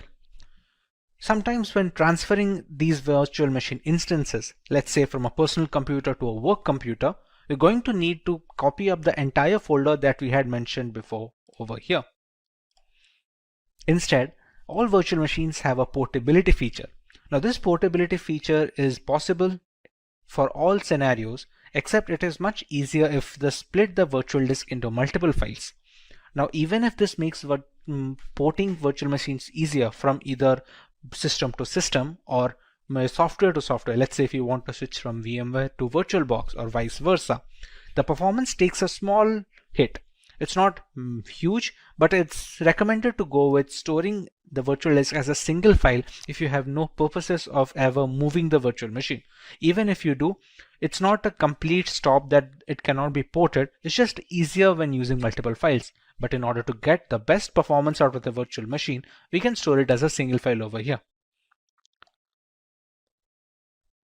This is a summary of all the changes that we made and all the configurations that have been settled until now. Now at this point of time, we have not provided the .iso file yet, which is the installation file for the Kali Linux that we downloaded from this website. As of right now, we have only configured the settings of the virtual machine. So we can press on Finish. And we have Kali Linux in the list. Now, to make the changes further, we press on Edit Virtual Machine Settings. The memory is supposed to give the RAM of the virtual machine. The devices with RAM of 8 GB or below that, giving high amount of RAM will cause performance issues on the host system. If the memory has some amount of free storage left, let's say on idle storage, my Windows machine takes about 2 GB. So I have 6 GB of memory to provide. Although if you provide all of the 6 GB, it will be much more difficult for the host system to run everything properly. So for this instance, we can keep it as 2 GB of memory for the virtual machine instance. Similarly, we can use the number of processors and we can customize it according to our liking. Let's say if we want to use one processor, but we want to use 2 different cores, we can select them as well. Hard disk is pre-set up as the SCSI hard disk and it does not need to be changed for the installation of this operating system at all. CD-ID DVD. This is where the installation file comes. You can think of the ISO file that we downloaded as a pen drive or a USB thumb drive which is necessary to install an operating system. To provide this, we're going to select Use ISO image file. We're going to click on Browse. Go to Downloads and select the ISO file over here. Select Open and you can see it is already loaded up. Next, in the network adapter, it is recommended to use NAT. This helps the virtual machine to draw the internet from the host machine settings. If your host machine is connected to the internet, then the virtual machine is connected as well. There are some other options such as host only or custom segments or LAN segments, but those are not necessary for installation. Rest of them are pretty standard, which do not need any extra configuration and can be left as it is. Press OK, and now we can power on this virtual machine.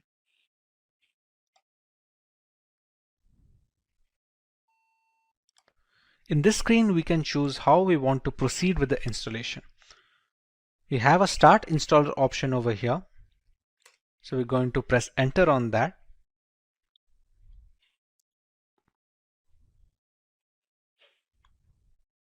We're going to wait for the things to load from the ISO file. The first step in the installation is choosing the language of the operating system. For this, we can go with English as standard.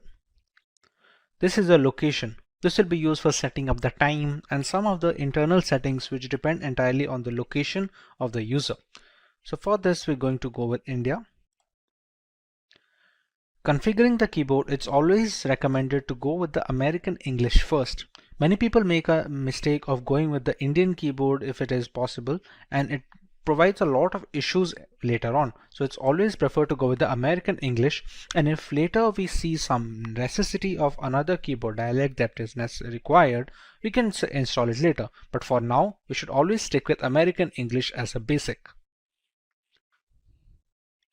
At this point, it's going to load the installation components from the .iso file.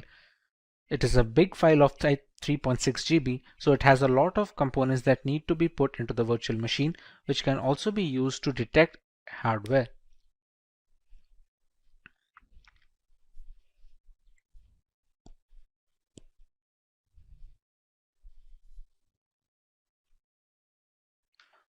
Once the hardware and the network configuration is done by the ISO file, we want to write a host name for the system. This host name can be anything which is used to recognize this device on a local network or a LAN cable. Let's say if we use the name Kali.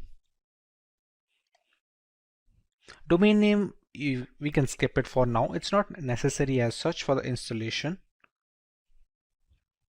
This is the full name for the user. Let's say we can provide the name as Simplilearn as a full name.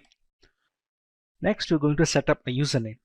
This username is going to be necessary to identify the user from its root accounts and the subsequent below accounts. For now, we can give it as something as simply123. Now we have to choose a password for the user. Now remember, since this is the first user that is being added onto this newly installed operating system, it needs to be a password for the administrator. We can use whichever password we like over here and use the same password below and press on continue. At this point, it's going to detect on the components on which the operating system can be installed. Like here, there are multiple options like the use entire disk can set up LVM, use entire disk can set up encrypted LVM. For newcomers, it is recommended to just use the first one, since LVM encryption is something that you can learn afterwards when you're much more hands-on with the Linux operating system. For now, we're going to use the use entire disk guided installation and press on continue. When we set up the virtual machine on VMware, we had set up a disk capacity that we gave a purpose 20 GB. That is the hard disk which is being discovered here. Even though it is a virtual disk, on VMware it acts as a normal hard disk on which an operating system can be installed. So we select this one and press on continue. Here there is a multiple partition system. All the operating systems that are installed have different components.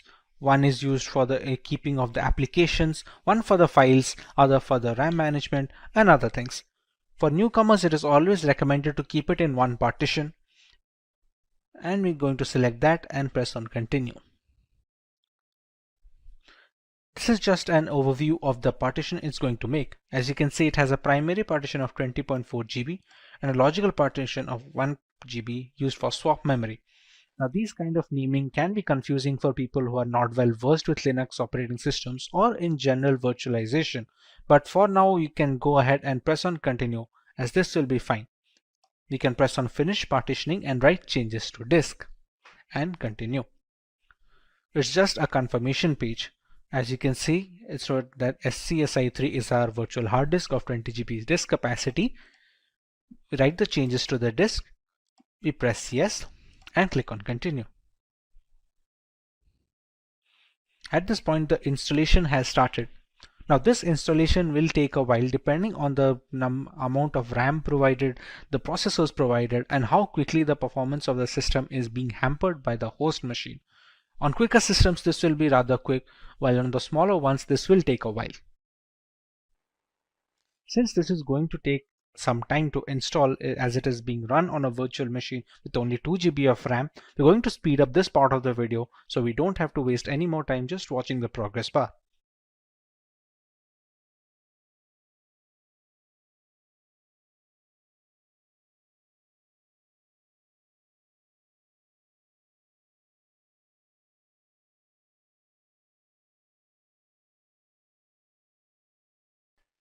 Now that our core installation is completed, it's asking us to configure a package manager. The work of a package manager on Linux operating systems is similar to the Google Play Store on Android mobile devices and on the App Store for the Apple devices. It's an interface to install external applications which are not installed by default, let's say for Google Chrome or any other browser which can be used to browse the internet. At this point of time, it's asked us to select a network mirror. We're going to select as yes and move forward with this. Next, it's going to ask us for an HTTP proxy, which we can leave it as blank and press it as continue forward. At this point of time, it's looking for updates to the Kali Linux installation. This will fetch the new builds from the Kali server, so the installation is always updated to the latest version. Now that the package manager is configured, we have the grub bootloader. The grub is used for selecting the operating system while booting up. Its core functionality is to allow the operating system to be loaded correctly without any faults. So at this point of time, if it asks install the grub bootloader to your primary drive, we can select it as yes and press continue. Remember, the installation was conducted on dev SDA. So we're going to select installation of the grub loader on the same hard disk that we have configured. We press this one and press continue. So now the grub bootloader is being installed. The grub is highly essential because it shows the motherboard where to start the operating system from. Even if the operating system is installed correctly and all the files are in correct order, the absence of a bootloader will not be able to launch the OS properly. As you can see, the installation is finally complete. So now we can press on continue and it's going to finalize the changes.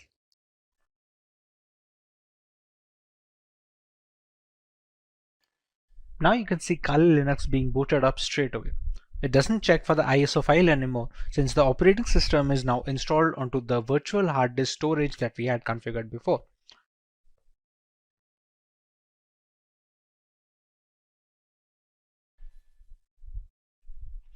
Here we're going to enter our username and password that we had set up before.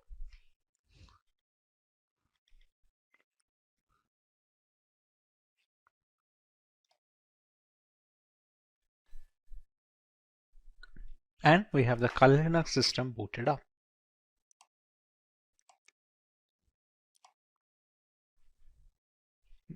And this is your homepage. We can see the installed applications over here, which are being used for penetration testing by multiple security analysts worldwide.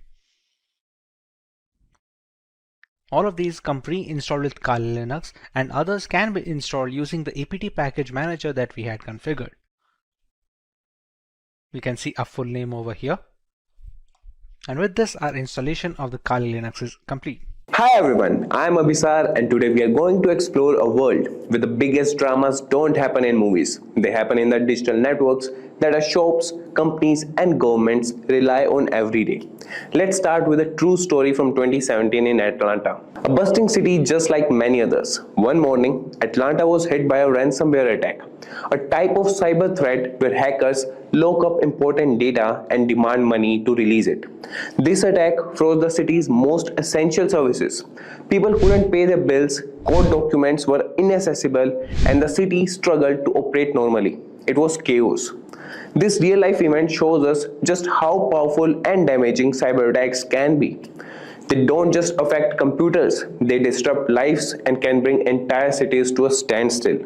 Today we are going to dive deeper into this hidden world of digital dangers and learn about the top 10 cyber attacks that have shaken communities and nations. So let's uncover these epic tales of cyber intrusions, learn about their massive impacts, and see how they have revolutionized cybersecurity practices worldwide. And before commencing, guys, just a quick info for you. Starting with number 10 on the list, Heartland Payment Systems, and it acted in 2008. So in 2008, Heartland Payment Systems fell victim to one of the largest phishing scams at that time. Phishing, a technique where cybercriminals disguise their malicious intent with seemingly legitimate requests, deceived unsuspecting victims into believing they were interacting with a trusted entity. The attackers managed to infiltrate the system and steal sensitive information, leading to the unauthorized access of 100 million credit and debit card numbers.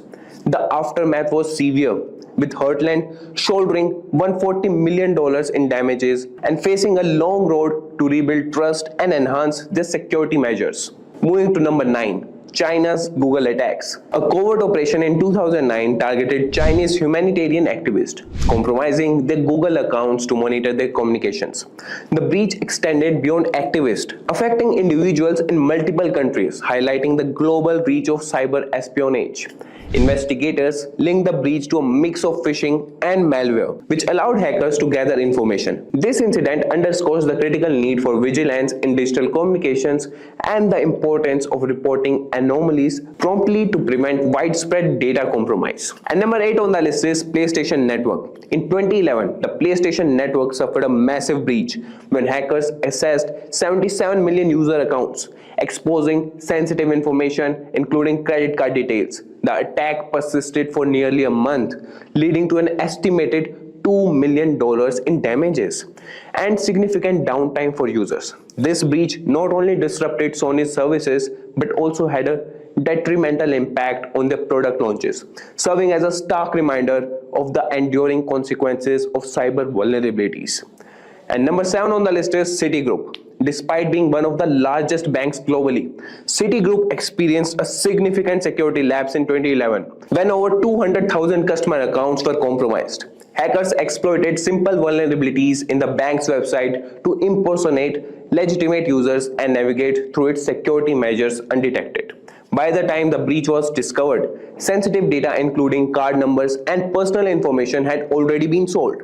The delay in notifying affected customers only worsened the public's trust in Citigroup. This incident highlights the importance of robust cybersecurity measures and the need for swift action and transparency in the face of security breaches. Now coming to number 6, that is Target Company. In 2013, Target became the victim of a massive cyber attack when malware was injected into their point of sale, that is POS systems. This type of software is specifically designed by hackers to disrupt and gain unauthorized access to computer systems. During the bustling holiday season, Ukrainian hackers managed to extract customer information and sell it on the digital black market, leading to significant financial threats to millions of Americans. This breach vividly demonstrated that even robust internal systems could have hidden weaknesses, ripe for exploitation. Now coming to number 5, the company is Yahoo. Yahoo, once a giant in email and web services, faced a severe reputation hit between 2013 and 2014 due to multiple security breaches. These incidents compromised the personal details of 500 million users initially, with a later revelation that up to 3 billion accounts were affected in total. Sensitive information such as email addresses, passwords, and security questions were stolen. Yahoo's delayed disclosure of these breaches until 2016 resulted in a $35 million fine and over 40 class action lawsuits, ultimately costing the company $350 million in damages. Now coming to number 4, Home Depot. Following in the unfortunate footsteps of Target, Home Depot experienced a similar breach in 2014. Hackers gained the access to the company's POS systems by masquerading as legitimate vendors. This breach compromised the data of 50 million cardholders. The attackers used malware entering through a vendor's credentials to infiltrate Home Depot's network. Although Home Depot denied liability, The incident prompted them to overhaul their data security measures significantly. Now coming to number 3, Experian. Experian, a major credit reporting agency, found itself in a cyber crisis in 2015. This situation began unraveling after their acquisition of Court Ventures in 2012, which already had a contract with US Search Info, allowing broad access to personal data. This lapse in oversight led to the sale of sensitive data to an identity theft ring, affecting 50 million users. The breach highlighted the critical importance of stringent data usage policies and contract reviews in mergers and acquisitions. Now coming to number 2, that is Snapchat. Snapchat, known for its ephemeral messaging service, faced a stark violation of user privacy in 2015 when hackers accessed 4.6 million accounts. They extracted phone numbers, locations, and usernames. The hackers had previously warned Snapchat about the security flaw, demanding it to be fixed. When their concerns were ignored, they published the data publicly as a form of retaliation. This incident underscores the importance of addressing security vulnerabilities promptly to protect user privacy. Now coming to the number 1 spot, that is Facebook. Facebook, the social media giant, faced significant scrutiny in 2018 that marked a pivotal point in public perception about privacy and data management. That year, federal investigations uncovered how Facebook allowed third-party apps broad access to user data without stringent oversight. This lapse led to multiple breaches affecting between 50 to 80 million users. The most infamous of these was the Cambridge Analytica scandal, with data from millions of Facebook users was improperly accessed to influence voter behavior. These revelations fueled global debates about privacy and the ethical responsibilities of tech giants, leading to calls for stricter data protection regulation worldwide. Facebook's handling of user data not only eroded trust among its user base, but also invited tighter scrutiny from regulators, reshaping how social media platforms manage and protect user information. As we have seen through these incidents, the digital world is a battleground where information is both the weapon and the prize. Staying informed and vigilant is our best defense against these evolving threats. Thank you for joining us as we explored these significant cyber attacks. Remember, safeguarding our data begins with understanding the risk and taking proactive steps to protect ourselves. Hey everyone, welcome to Simplilearn. Talking about Bluetooth. So Bluetooth technology has revolutionized how we connect devices, offering seamless file sharing, wireless audio, and peripheral connections. However, these conveniences come with significant security risk. Attackers can exploit vulnerabilities in Bluetooth to gain unauthorized access to your device and data.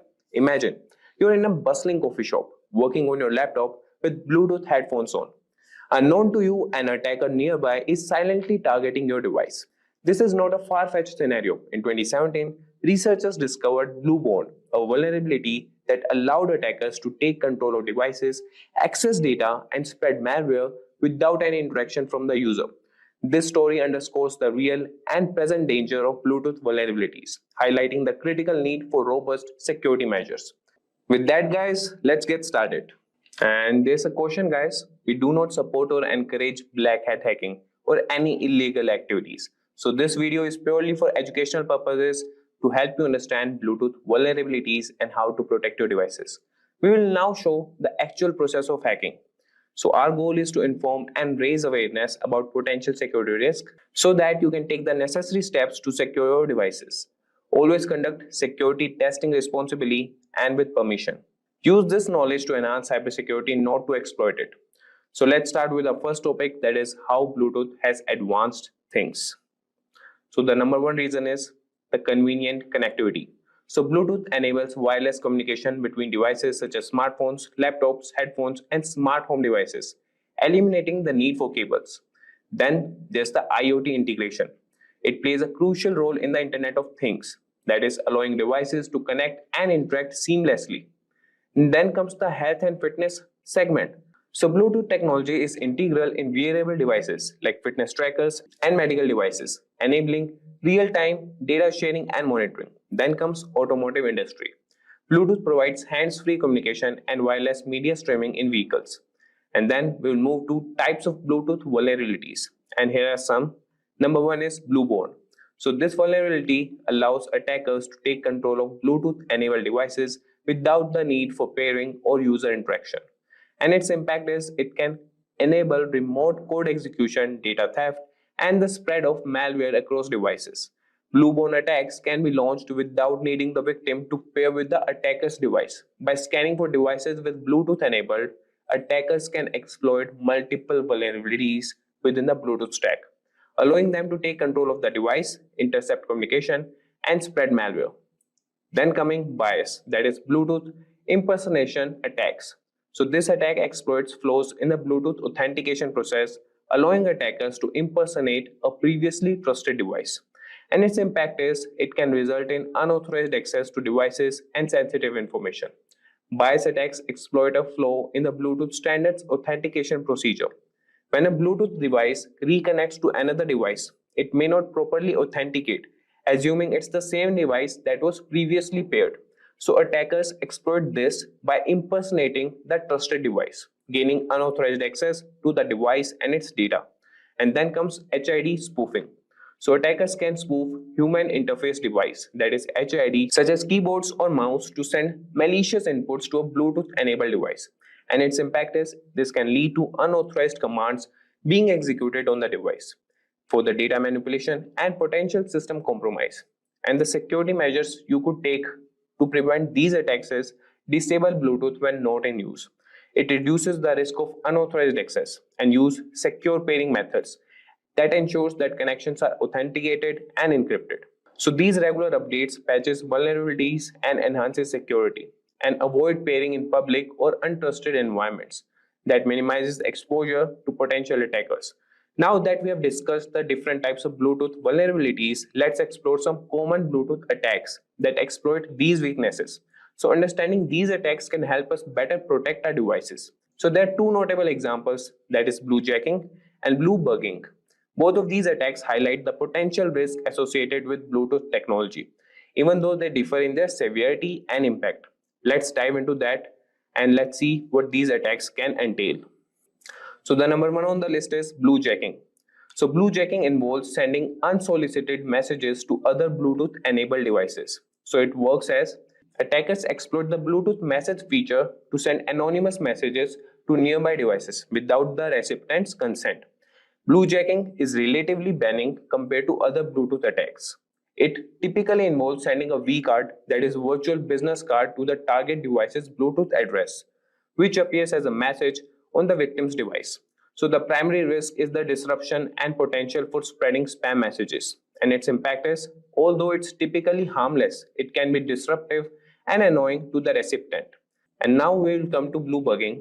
So bluebugging is a more severe attack where the attacker gains control over the victim's Bluetooth enabled device. It works as attackers exploit vulnerabilities to remotely execute commands on the target device, often without the user's knowledge, and bluebugging is much more invasive.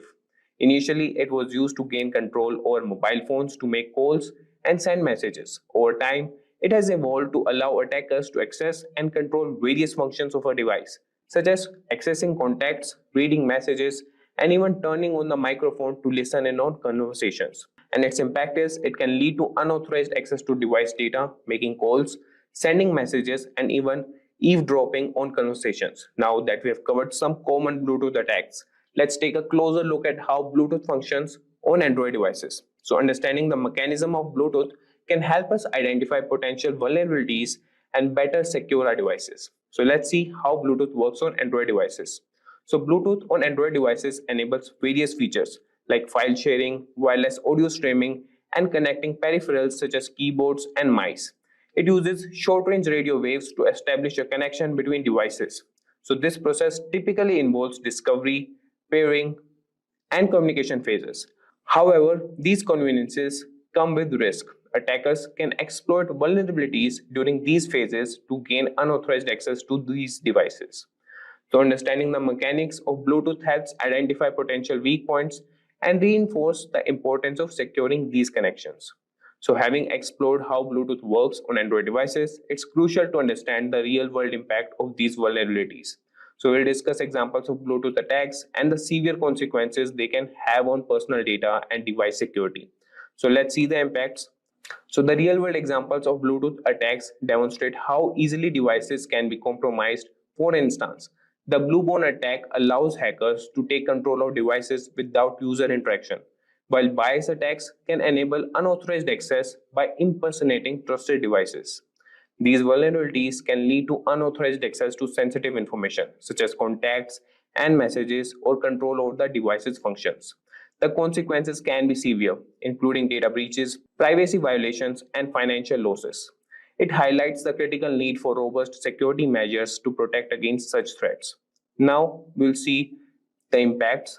Number one is unauthorized access. So vulnerabilities like Bluebone allow attackers to gain control over devices without user interaction. And this can result in access to sensitive data such as contacts, messages, and personal files. Then is device control. Bluebugging enables attackers to remotely control a device, allowing them to make calls, send messages, and access various functions. This leads to significant privacy breaches and unauthorized usage. Then comes data breaches. Attacks such as bias can impersonate trusted devices, leading to unauthorized access and potential data leaks. This can cause financial loss and damage to reputation. So let's see the security measures which we can take. Number one is disable Bluetooth when not in use. Then comes use secure pairing methods. Number two is use secure pairing methods and ensure connections that are authenticated and encrypted to prevent impersonation. And then there's regular software updates and avoid public pairing and monitor paired devices. And now guys, we will have some commands to execute an attack. So let's see those commands. So the number one command is scanning for Bluetooth devices, and that will be run in Kali Linux. So the command is sudo hci tool scan, and this will scan the nearby Bluetooth devices. And then the next command is for getting information about a device, and for that we'll write sudo stp tool browse and then the device name. So this will browse available services on the target device. And now we'll see an example that is for the blue snuffing example, and this command is to attempt to access the phone book of the target device. And you can see the command that is sudo blue snarf -r 1200 -c1 -b and the info for the device. Hey everyone, welcome to Simplilearn. In this video, we will explore API security. So let's talk about a real world example. Remember, Facebook and the Cambridge Analytica scandal. Facebook had APIs that allowed third-party apps to access user data, and these APIs weren't properly secured. So Cambridge Analytica managed to harvest data from millions of users without their consent. This breach of trust led to a massive public outcry and regulatory scrutiny. In this video, we will look at common threats like injection attacks and broken locks, that is authentication, and share practical tips to keep your APIs secure. So grab your favorite treat, sit back, and let's dive into the world of API security together. And the first thing we have on the list is, what is an API? So alright, let's break it down. Imagine you are at a restaurant. You are hungry and ready to order some food. You tell the waiter what you want, and the waiter takes the order to the kitchen. The chef in the kitchen cooks up your meal and hands it back to the waiter, who brings it to your table. In this scenario, the waiter is like an API, application programming interface. The API takes your request, tells the server, in this case that is the kitchen, what you need, and then brings back the response. In tech terms, an API allows different software systems to communicate and share data. For example, when you use an app on your phone to check the weather, that app uses an API to request weather data from a remote server. The server sends back the weather information and the app displays it for you. So this is how API works. Now we'll see why is API security important. Think about your house. You lock your doors and windows to keep intruders out, right? The same goes for APIs. They need to be secured to prevent unauthorized access. If someone breaks into your house, they can steal your valuables. Similarly, if someone gains unauthorized access to your API, they can steal sensitive data or even take control of your system. Take the Facebook Cambridge Analytica scandal. For example, insecure APIs allowed the harvesting of personal data from millions of users without their consent. This shows how crucial it is to secure APIs to protect user data and maintain trust. So this was about why API security is important. Now moving to common API security threats. And the number one on the list is injection attacks. So now that we have understand why securing APIs is essential, let's dive into some common threats. First up is injection attack. Imagine you give a recipe to a chef, but someone sneaks in and adds harmful ingredients without you knowing. That's an injection attack. One common type is SQL injection, where an attacker inserts malicious code into an API request. For example, if a user enters drop table users hyphen instead of their username and the API doesn't validate this input, the database might execute it and delete important data. So to prevent this, always validate and sanitize user inputs. Now move to the next, that is broken authentication. So let's talk about broken authentication. So think of authentication as the lock on your front door. If your lock is weak or easy to pick, anyone can walk in. Broken authentication means your API's authentication mechanisms aren't strong enough, making it easy for attackers to pretend to be legitimate users. For instance, if an API uses predictable tokens, hackers can guess them and gain unauthorized access. Use strong, unpredictable tokens and implement multi-factor authentication to strengthen security. So now we'll move to number third, that is sensitive data exposure. So let's consider sensitive data exposure. Imagine sending a postcard with all your bank details written on it. Anyone who intercepts it can read your information. Similarly, if your API sends data without proper encryption, anyone who intercepts it can see the data. For example, if an API transmits passwords in plain text, it's like handing over your secrets on a silver platter. Always use HTTPS to encrypt data in transit and encrypt sensitive data at rest. So moving to the next, that is rate limiting and DDoS attacks. So another threat to be aware of is DDoS attacks, which are a popular store on Black Friday sale, with thousands of customers flooding in all at once. The staff can't keep up and the store gets overwhelmed. That's a DDoS, that is distributed denial of service attack. Attackers flood your API with so many requests that it crashes or becomes unresponsive. Implementing rate limiting, like allowing only a certain number of requests per minute, can help manage the traffic and prevent such attacks. Now moving to the next, that is man-in-the-middle attacks. So imagine having a private conversation, but someone is secretly listening and can even alter your words. That's a man-in-the-middle attack. If an attacker intercepts the communication between your API and the client, they can read or modify the data being transmitted. So using HTTPS or TLS ensures that the data is encrypted, making it much harder for attackers to eavesdrop or tamper with the information. Next on the list is API spoofing. So let's discuss about it. So think of API spoofing as someone setting up a fake ATM machine. It looks real, but it's actually stealing your card information. Attackers create fake APIs to trick users into providing sensitive data. Always verify API endpoints and use secure authentication methods to ensure you are interacting with legitimate APIs. Now we'll see the best practices for securing APIs. So the number one on the list is authentication and authorization. So we have looked at some common threats. Now we'll dive into the best practices for securing up, and the first we'll look up is authentication and authorization. So think of authorization 2.0 as a special access pass that only authorized users can get. It ensures that only users with the right pass can access the data. OpenID Connect adds an extra layer by verifying the user's identity, comparing API keys to basic passwords, that is tokens, just like JWTs, are more secure because they include user-specific data and have an expiration time. Now move to the next best practice, that is encryption. So always use HTTPS, which is like sending logged packages that only recipient can open. It ensures that the data being transmitted is encrypted and secure. Additionally, encrypt sensitive data at rest, just like storing valuables in a safe, so it protects it from unauthorized access. Next is input validation.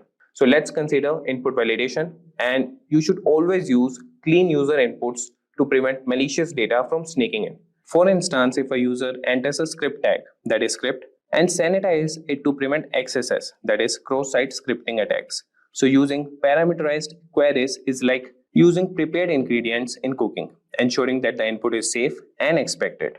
Now moving to the next, that is rate limiting and throttling. So moving on to rate limiting and throttling, that limits the number of requests a user can make. It's like settling a limit on how many times someone can knock on your door. Tools like Cloudflare can help filter out malicious traffic and keep your API running smoothly, protecting against DDoS attacks. Now moving to the next one, that is logging and monitoring. So keep a record of all API requests to spot unusual activity. It's like having a CCTV camera to monitor who's coming and going. Tools like Prometheus and Grafana can help you monitor API health and alert you to potential issues. The next we have is API gateway and security. So API gateways act as bouncers, controlling access and adding security features like rate limiting and IP whistling. Look for features like request validation, throttling, and data encryption to enhance security. So these were all the best practices for securing APIs. Now we'll see tools and technologies. So the number one is Postman. That's great for testing APIs and ensuring they handle requests properly without exposing vulnerabilities. The next is OSAP Zap and Burpsuit. They are like ethical hackers simulating attacks to identify security flaws. So now let's look at API management platforms. For API management platforms like Epic, AWS API Gateway, and Azure API Management that offer built-in security features, making it easier to manage and secure your APIs. Now we'll see some real-world case studies. So the number one notable API breaches case study is the Facebook Cambridge Analytica scandal. That is a glaring example where insecure APIs led to massive data misuse. It's a reminder of why API security is crucial. Similarly, in 2021, T-Mobile suffered a breach where attackers accessed customer data through insecure APIs, highlighting the importance of robust security practices. And then we have some successful API security implementations. That is, Google employs strict authentication, rate limiting, and encryption practices, setting a standard for secure API usage. So Stripe uses strong encryption and secure authentication methods, ensuring that sensitive financial data is well protected. Welcome to this tutorial on how to scan a website for vulnerabilities. In today's digital landscape, web security is more important than ever. Cyber threats are constantly evolving, making it crucial to ensure that your website is protected against potential attacks. Vulnerability scanning helps identify weaknesses in your web applications before attackers can exploit them. So in this video, we will explore three powerful tools. Number one is Nikto, then Nuclei, and Trivi. So these tools provide comprehensive scanning capabilities for various environments, including websites, network, container, images, file systems, and servers. Moreover, these tools are widely used by penetration testers, cybersecurity professionals, and ethical hackers to ensure web applications and servers are secure. So by the end of this tutorial, you will have a solid understanding of how to effectively use these tools and the particularly Nikto tool to secure your web applications. So guys, first we'll start with the tool Nikto. So this is the website or the GitHub repository that Nikto has. So just search Nikto GitHub and you will find out the GitHub repository that's just on the first ranking. Move to that. And if I tell you about Nikto, so it's a widely used tool and that is used by penetration testers, cybersecurity professionals, and ethical hackers. And it helps identify potential vulnerabilities in web applications. It was developed by Chris Sulo and is part of the open source security testing methodology manual. So Nikto performs comprehensive tests against web servers for multiple items, including over 6,700 potentially dangerous files or programs, and checks for outdated versions of over 1,250 servers and version-specific problems on over 270 servers. If we talk about key features of Nikto, so it has comprehensive scanning, and Nikto can detect a wide range of vulnerabilities, including server misconfigurations, default files and programs, insecure files and scripts, and outdated software versions. And it has an extensive database. Nikto uses a robust database of known vulnerabilities, which is regularly updated to include the latest security threats and issues. And it has customizable testing. Users can customize the scanning process by specifying parameters such as the target host, port, and the scan type. Nikto also supports plugins to extend its functionality. And then comes the feature reporting. So Nikto can generate detailed reports in various formats, including plain text, XML, and HTML. I will show you guys how we can generate that. And it makes it easier to document and share scan results.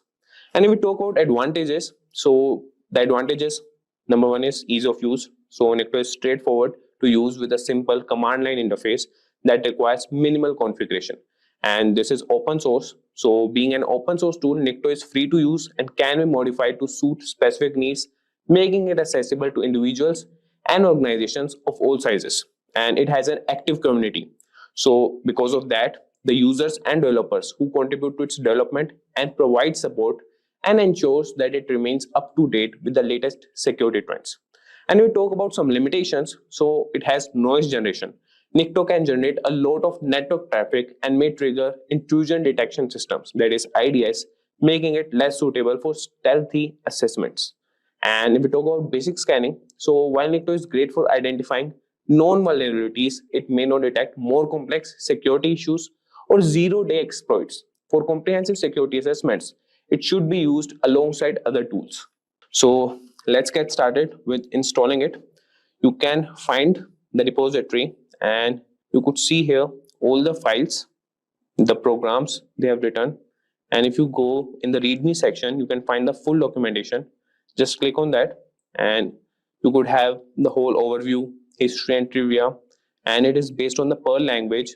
And if you want to install on the Docker, Windows, Kali, so they have all the things. And if you want to see the usage, that would be, if you want to use it for the basic testing purpose, you can have the look here.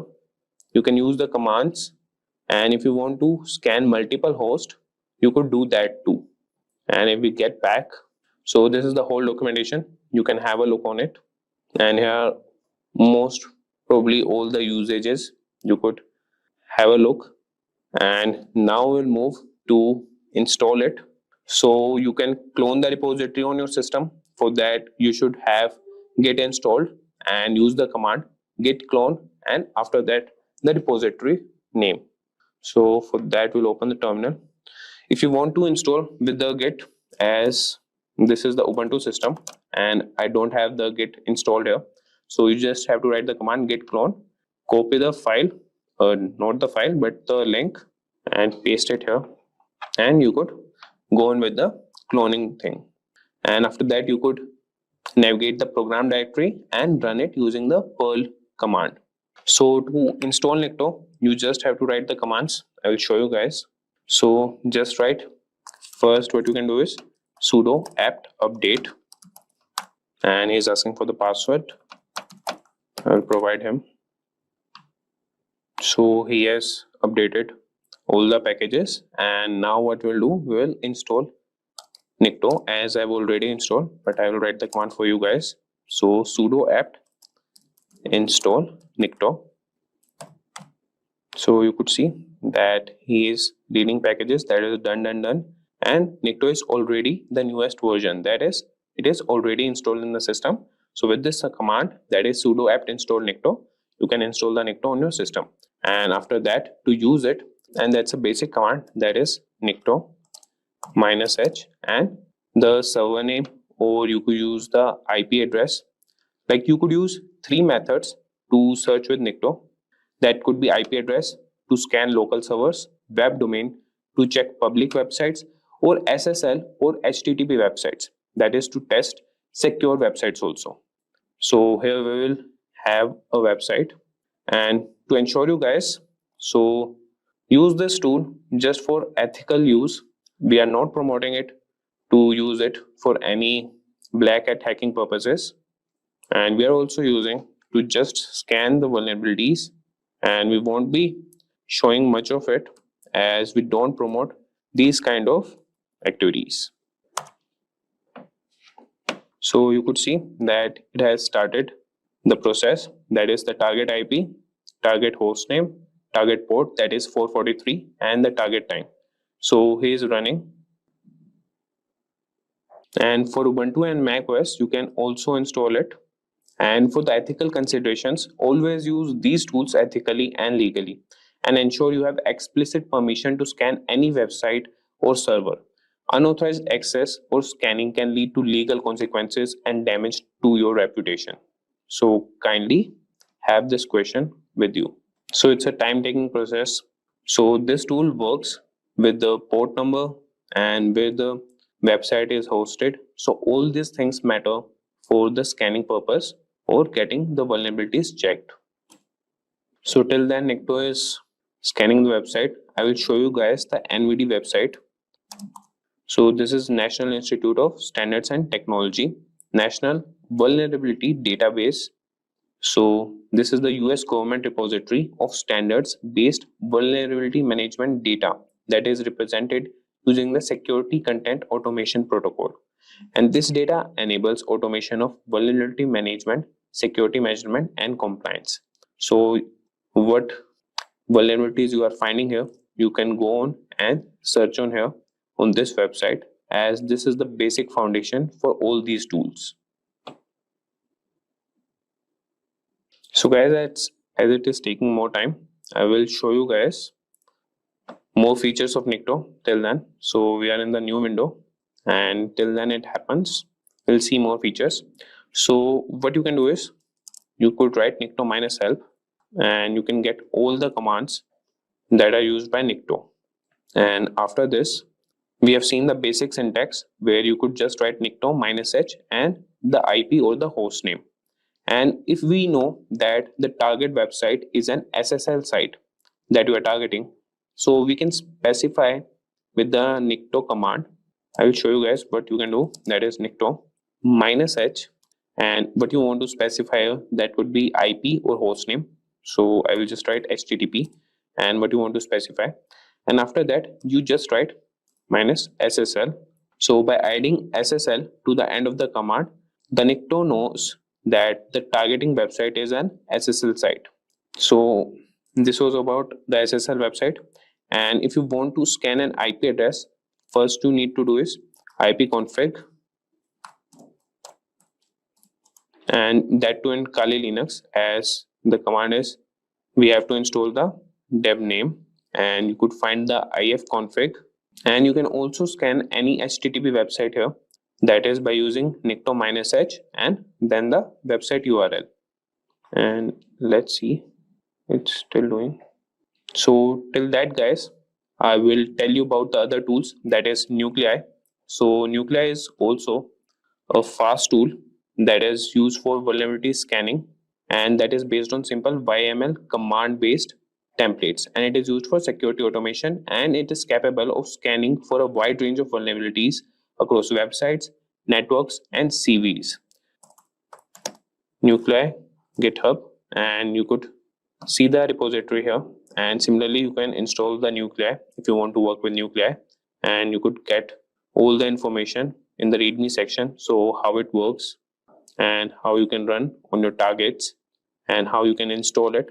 So for installing, you would just go with this command, and how to use it, that's also same, that is Nuclei -h, and then you have to write the IP or the domain name. So if we talk about its key features, so it is customizable. It uses YAML templates to define scan rules, and the performance, it is designed for speed and efficiency, and it is versatile, that scan for various types of vulnerabilities. And similarly, we have another tool, that is Trivi Scanner, or just we will move to Trivi GitHub. So Trivi is a comprehensive security scanner for container images, file systems, and Kubernetes. It identifies vulnerabilities, misconfigurations, and sensitive data. And if we talk about its key features, so it has container scanning that examines Docker images for known vulnerabilities, file system scanning, analyzes files and directories for security issues, and Kubernetes integration. It checks for security flows in Kubernetes cluster. For the installation purpose, you could just move to README section, and you will find all those details, how's the general usage.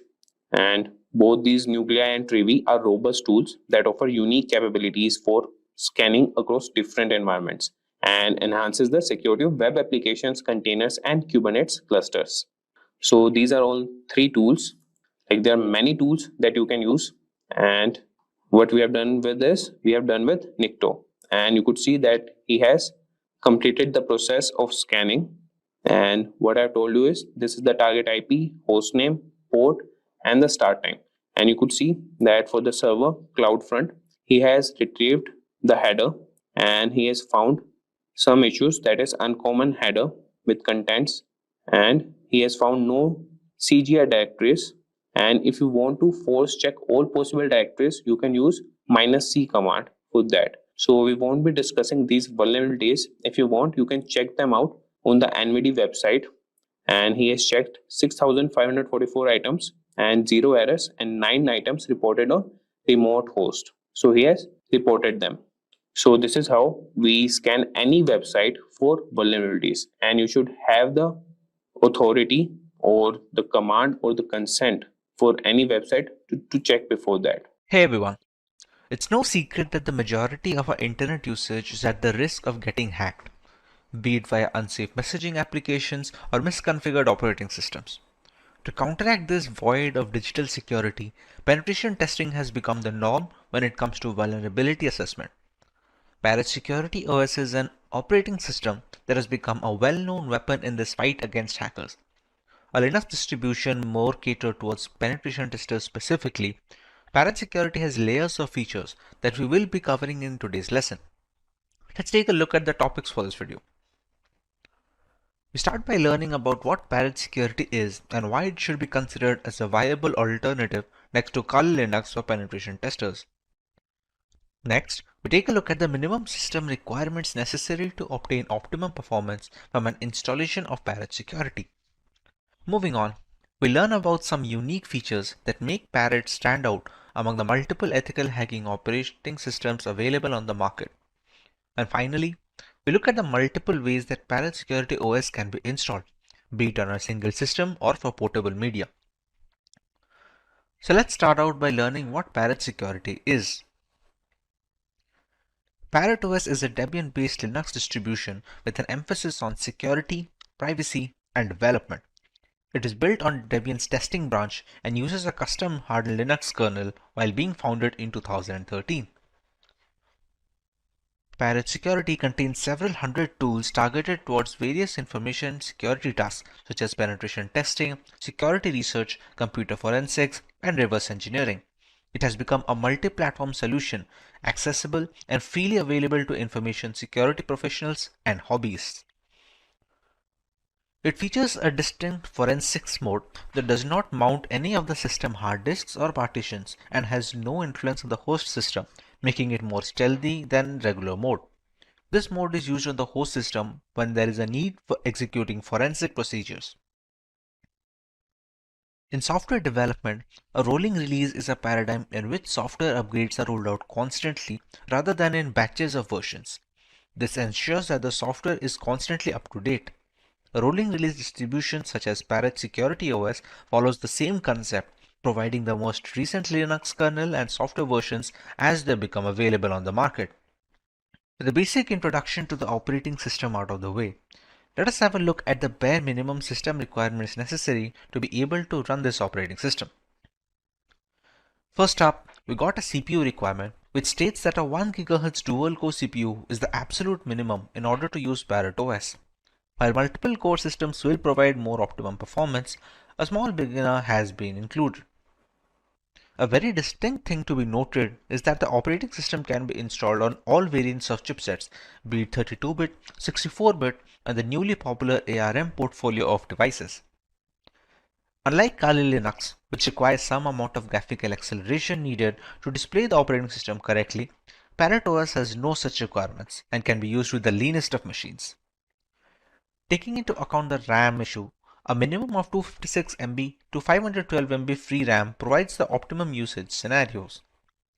Even when the OS is installed on a hard drive storage media, it should theoretically occupy around 8 GB of information, which may extend up to 16 GB depending on the tools being installed out of the box. When it comes to booting options, we have the option of going with the legacy BIOS settings or with the more modern UEFI settings. These are just some of the requirements for the installation of Parrot Security OS.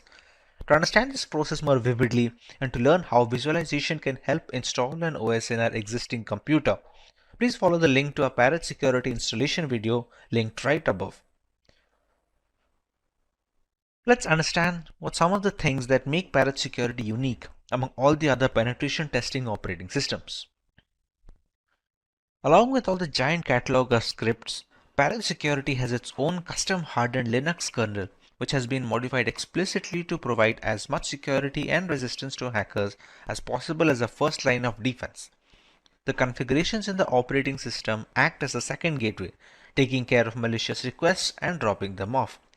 This is particularly beneficial since should there be a scenario where the latest Linux kernel is causing some particular issue, the Parrot OS development team will most likely iron it out first before passing it on as an update. If the custom hardened kernel wasn't reasoning enough, Parrot security developers managed to install more hacking tools and scripts to ensure a smooth transition for the Kali Linux users. All the tools you found in Kali are present in Parrot OS, and then a few extra ones for good measure. This has been achieved while keeping roughly the same size of the installation file between both operating systems. However, it's not all productivity points for Parrot OS. They provide a choice between two different desktop environments, the Made desktop, which comes pre-installed by default, and KDE. For those unfamiliar with Linux terminology, you can think of desktop environments as the main UI for a Linux system. Being highly modular in nature, one can use Kali Linux or Parrot OS while adding another desktop environment which they find appealing. While Kali has only a single option, Parrot OS has managed to provide two optimized builds with Made Desktop and KDE Desktop ready-made on their website. One of the primary advantages of Parrot OS over Kali is that it's relatively lightweight. This implies that it takes significantly less disk space and computing power to function properly, with as little as 320 MB of RAM required. In reality, Parrot OS is also designed to operate successfully off a USB stick, but Kali Linux does not work well from a USB stick and is generally installed in a virtual machine. Parrot OS can be seen as more of a niche distribution if you are searching for something lighter than Kali Linux. There are multiple ways to go about with this installation. Many people prefer to install it directly onto a hard disk where the Parrot Security OS will overwrite whichever data the hard disk already has. Now this is beneficial if you want to preserve your data for the long term, but this might pose some trouble to people who do not have a spare hard disk or do not want to lose their current installation of Windows operating system. Another way to use Parrot Security is by using the live boot, but whatever changes we make to the live boot operating system, those changes are removed the moment we restart or shut down the system. A very good common ground between both these installations is virtualization. Using virtualization software like VMware or VirtualBox, we can install Parrot Security on our systems while simultaneously saving our data and having the convenience of a host machine such as a Windows operating system in case things go wrong. To start the installation, we first need to get an ISO file for the Parrot Security operating system. This can be found on the current website parrotsec.org. Once we enter the website, move into the download section and select the Get Security edition over here. Parrot Security OS has multiple desktop environments to choose from. These desktop environments serves as a different user interface for the user. For example, right now we have the Made desktop and the KDE desktop. As you can see from the screenshots, both of these look quite different while having a similar look and feel to them. For our example, let's go with the Made desktop. We have two options, either we can go with the direct download or we can get the torrent file. For this example, if we press on the download button and our download will start. I have already downloaded this file, but the ISO file provided over here will serve as an installation. It will have around 4.5 GB of space. It will be used to install this operating system in VMware. Once the file is downloaded, we can close this and open VMware Workstation. VMware can also be used as a player version or the workstation version. If you have much more familiarity with using VirtualBox for virtualization application, we can use that as well. Once the VMware is open, we click on File and select a new virtual machine. For the first time installation, we're going to go with the typical and recommended installation procedure instead of an advanced one. If you have already installed multiple virtual machine OSs, going with the advanced option will give you much more control over the hardware customization. But for now, we're going to stick with the typical option. Moving on, it will ask us for a source to where to install the operating system from. Since we're going to use a live ISO first, we're going to select the third option, which will be I will install the operating system later, and press next. As we already know, Parrot Security is a Debian derivative. So when selecting the guest operating system type, we're going to go with Linux. And in the selection, we're going to choose whichever the highest version of Debian is, along with a 64-bit OS. We're going to click on Next. We're going to name our virtual machine, let's say, Parrot Security OS. We're going to select the location where we want to save the virtual machine. This will have all the hard disks of the operating system installation. We're going to click on Next. For the disk size, we're going to specify how much of the current memory are we going to allocate. This is the hard disk memory of the operating system installation. Whatever changes we make in the operating system, whatever applications we install on the virtual instance will all be stored in this amount of memory. While it is recommended to go with at least 15 GB of storage, you can go as high as possible, and we're going to select the recommended 20 GB as written. When given the choice of storing the virtual disk as a single or multiple files, many people want to keep their virtual instance in a way so that it helps them stay portable. People change systems, and sometimes they want to swap their instances between the work and their personal computer.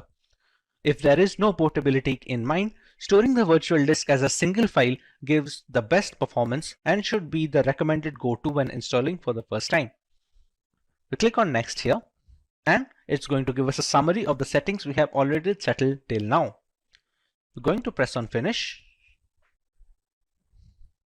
and there we go. We have our installation first step completed.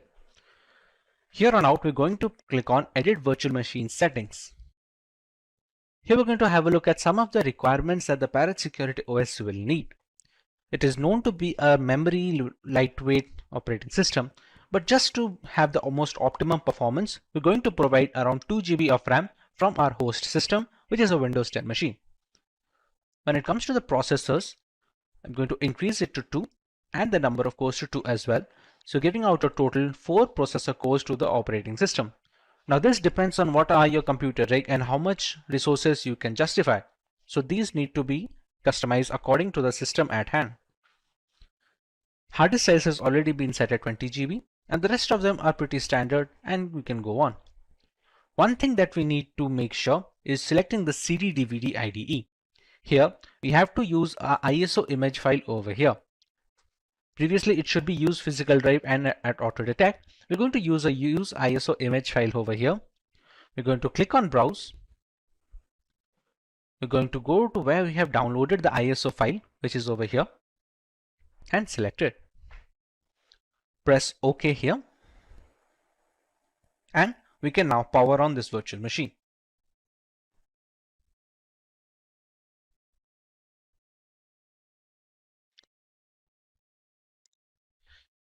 At this point of time, there are two options.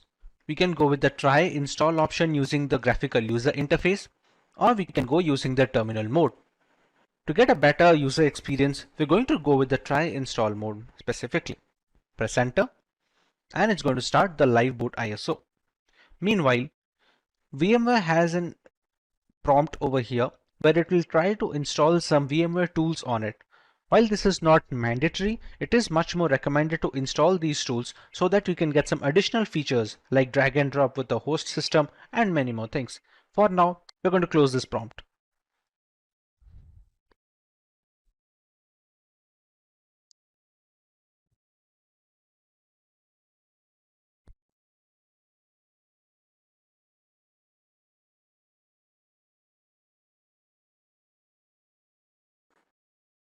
As you can see, this is the live boot ISO of the Parrot Security operating system. Currently, it's running the Mate desktop as we have downloaded in the website. The live boot ISO is necessary to get a good feel of the operating system. There are many good Linux distros that have this live boot option so that you can give a try of the operating system before installing it permanently. Once you are into the live boot, we can start up with the installation using the shortcut, as you can see, install Parrot. I'm going to double click it. And this is a Calamares installer.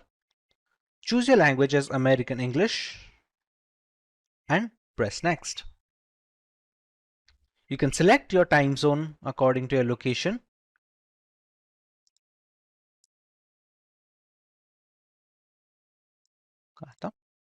and we can go next. At this point of time, you have to choose the correct keyboard. Now, what many people get confused is choosing their own language keyboard. What people must keep in mind is what keyboard the laptop provides. Most of the systems that come pre-built provide the English US keyboard. So whatever keyboard you choose, make sure to type here and test that all the buttons, including the superscript and the subscript buttons, are working correctly before moving forward with this step. Once you've settled on the keyboard that you need to install, you can go ahead. Here it will ask you to select storage device, and the only option you are going to get is the amount of hard disk storage you have given in the virtual machine settings. We have already provided 20 GB of storage. We're going to choose that, and we're going to erase this disk. Manual partitioning can be useful when you're going to install Parrot Security on an operating system or on a hard disk where it is already including a Windows OS. For now, we're going to select Erase Disk and press Next. We're going to give our full name. Let it be Simplilearn. You can give the name of the computer, and this is the username which we will use to log in. This is your root password that we are going to give over here. The root password of this Kali Linux will act as the administrative access, and it will be necessary for making changes to the system or installing and updating software. Enter the password and repeat it over here. You have the option to log in automatically without asking for the password, but for security purposes, it is recommended to keep this disabled. Click on Next. This is another summary of the installation that we are going to move forward with. Have a look that whatever changes we have made is according to your requirements, and once everything is checked, you can press on Install. Click on Install Now, and we're going to let it complete the work.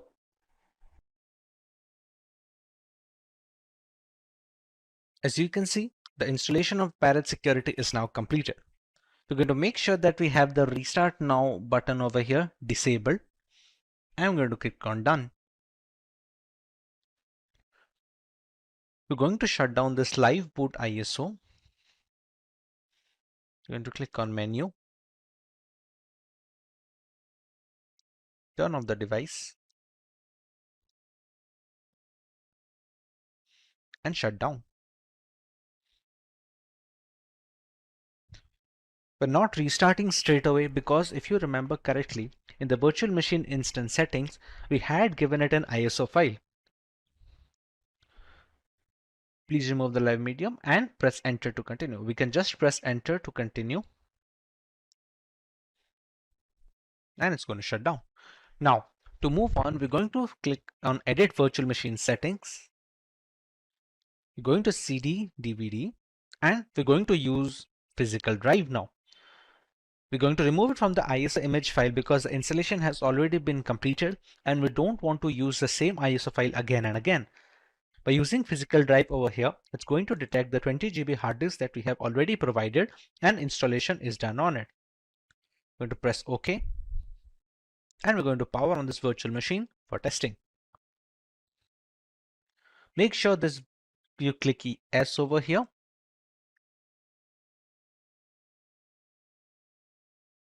This is the grub menu. At this, we get different choices, for example, which NVIDIA drivers off or with some other advanced options. More often than not, we're going to choose the first option and press enter.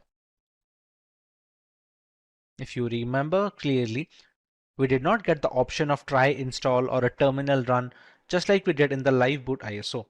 Since this is running straight from the 20 GB hard drive storage, it's going to start the OS directly. Now with the login screen, you can see our username over here as we provided in the installation. We're going to enter our root password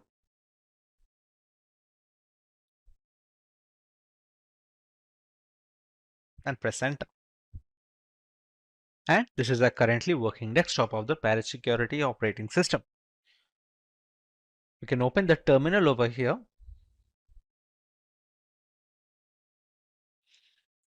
and we're going to try a root password and installation. To install any software, we're going to use the keyword sudo apt install and neofetch. We're going to use the root password that we used to log in. We're going to press Y for yes. This is just an additional step that we're doing to check that the installation is done correctly with the correct amount of hardware requirements that we had provided.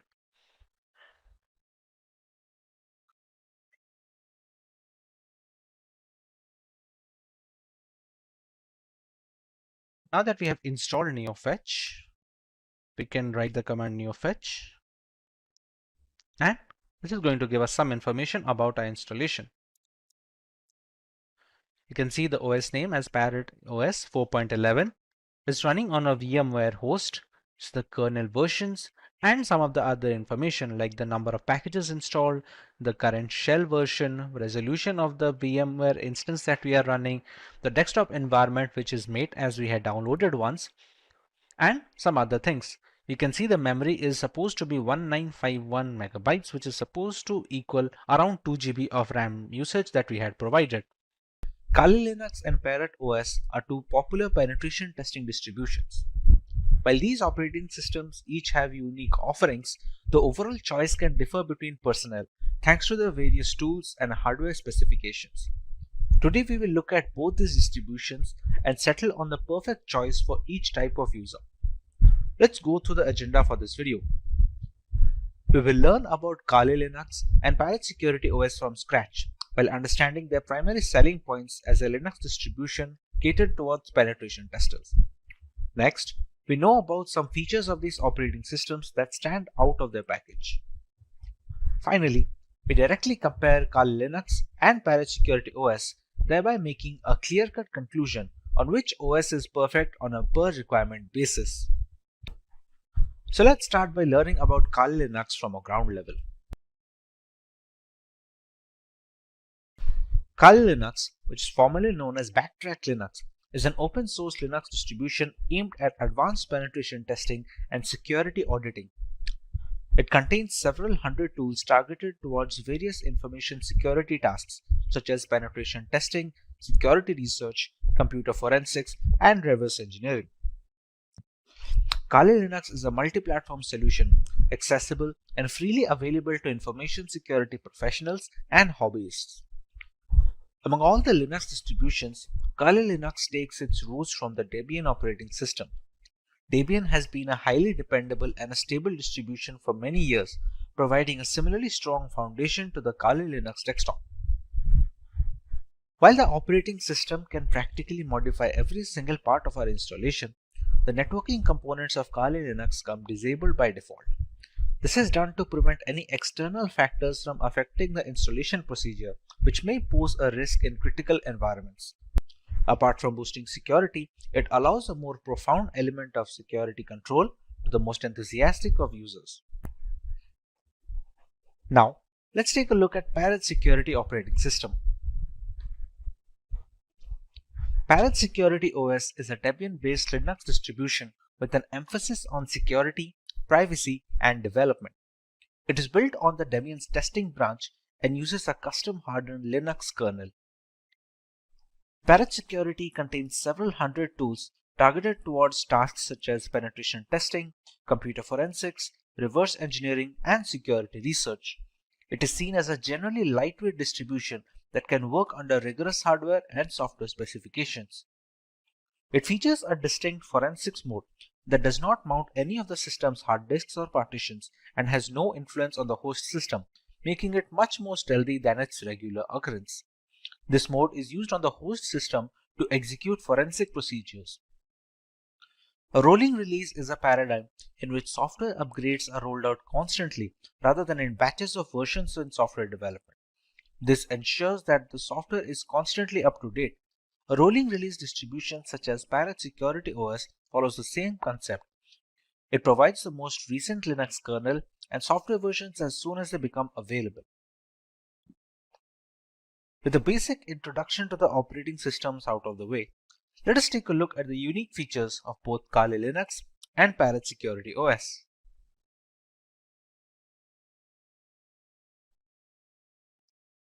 The latest version of Kali Linux comes with more than 600 penetration tools pre-installed.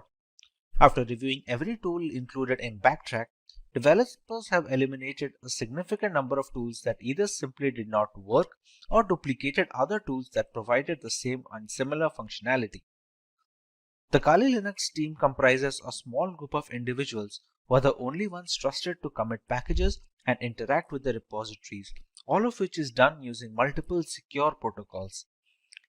Restricting access of critical code bases to external assets dramatically reduces the risk of source contamination, which can cause Kali Linux users worldwide a great deal of damage as a direct victim of cybercrime. Although penetration tools tend to be written in English, the developers have ensured that Kali includes proper multilingual support, allowing more users to operate in the native language and locate the tools they need for their job. The more comfortable a user feels with the intricacies of the operating system, the easier it is to maintain a strong hold over the configuration and the device in general. Since ARM-based single-board systems like the Raspberry Pi are becoming more prevalent and inexpensive, the development team knew that Kali's ARM support would need to be as robust as they could manage with fully working installations. Kali Linux is available on a wide range of ARM devices and has ARM repositories integrated with the mainline distribution, so the tools for ARM are updated in conjunction with the rest of the distribution. Let's take a look at some of the features of Parrot Security operating system now. Along with a giant catalog of scripts, Parrot Security OS has its own hardened Linux kernel modified explicitly to provide as much security and resistance to hackers as possible in the first line of defense. The configurations in the operating system act as the second gateway, taking care of malicious requests and dropping them off. This is particularly beneficial since should there be a scenario where the latest Linux kernel is causing some particular issue, the Parrot OS development team will most likely iron it out first before passing it on as an update. If the custom hardened kernel wasn't reason enough, Parrot Security developers managed to install more hacking tools and scripts to ensure a smooth transition for the Kali Linux users. All the tools you find in Kali are present in Parrot OS and a few extra ones for good measure. And this has been achieved while keeping roughly the same operating system size between both of them. However, it's not all productivity points for Parrot OS. They provide a choice between two different desktop environments, Mate, which comes pre-installed by default, and KDE. For those unfamiliar with Linux terminology, you can think of desktop environments as the main UI for a distribution. Being highly modular in nature, one can use Parrot Security OS while adding another desktop environment that they find appealing. While Kali Linux has only a single option, Parrot Security has provided two optimized builds with Mate Desktop and KDE Desktop. One of the primary advantages of Parrot OS over Kali Linux is that it's relatively lightweight. This implies that it takes significantly less disk space and computing power to function correctly, with as little as 320 MB of RAM required. In reality, Parrot OS is designed to operate successfully off a USB stick, but Kali Linux does not work well from a USB drive and is generally installed in a virtual machine. Parrot OS is more of a niche distribution if you're searching for something lighter than Kali Linux. Features are great, but what about performance? Real-world metrics. Let us compare both these operating systems directly with respect to their hardware specifications and usability. In the end, we can decide on what distribution is fit for each type of user.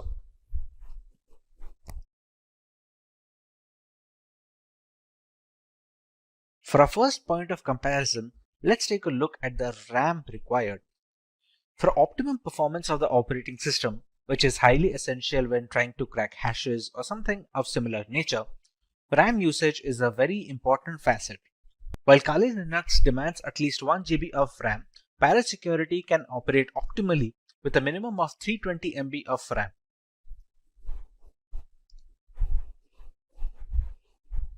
For correctly displaying graphical elements, Kali Linux requires GPU-based acceleration, while this is not the case with Parrot Security OS, which doesn't require any graphical acceleration needed from the user side. Once these operating systems are installed on VMware using their live boot ISOs, they take up a minimum amount of hard disk storage. Both of these operating systems have a recommended disk storage of minimum of 20 GB in Kali Linux and a minimum of 15 GB in Parrot Security, so they can install all the tools necessary in the ISO file. When it comes to the category and the selection of tools, Kali Linux has always been the first in securing every single tool available for hackers in the penetration testing industry. Parrot Security, on the other hand, has managed to take it up a notch.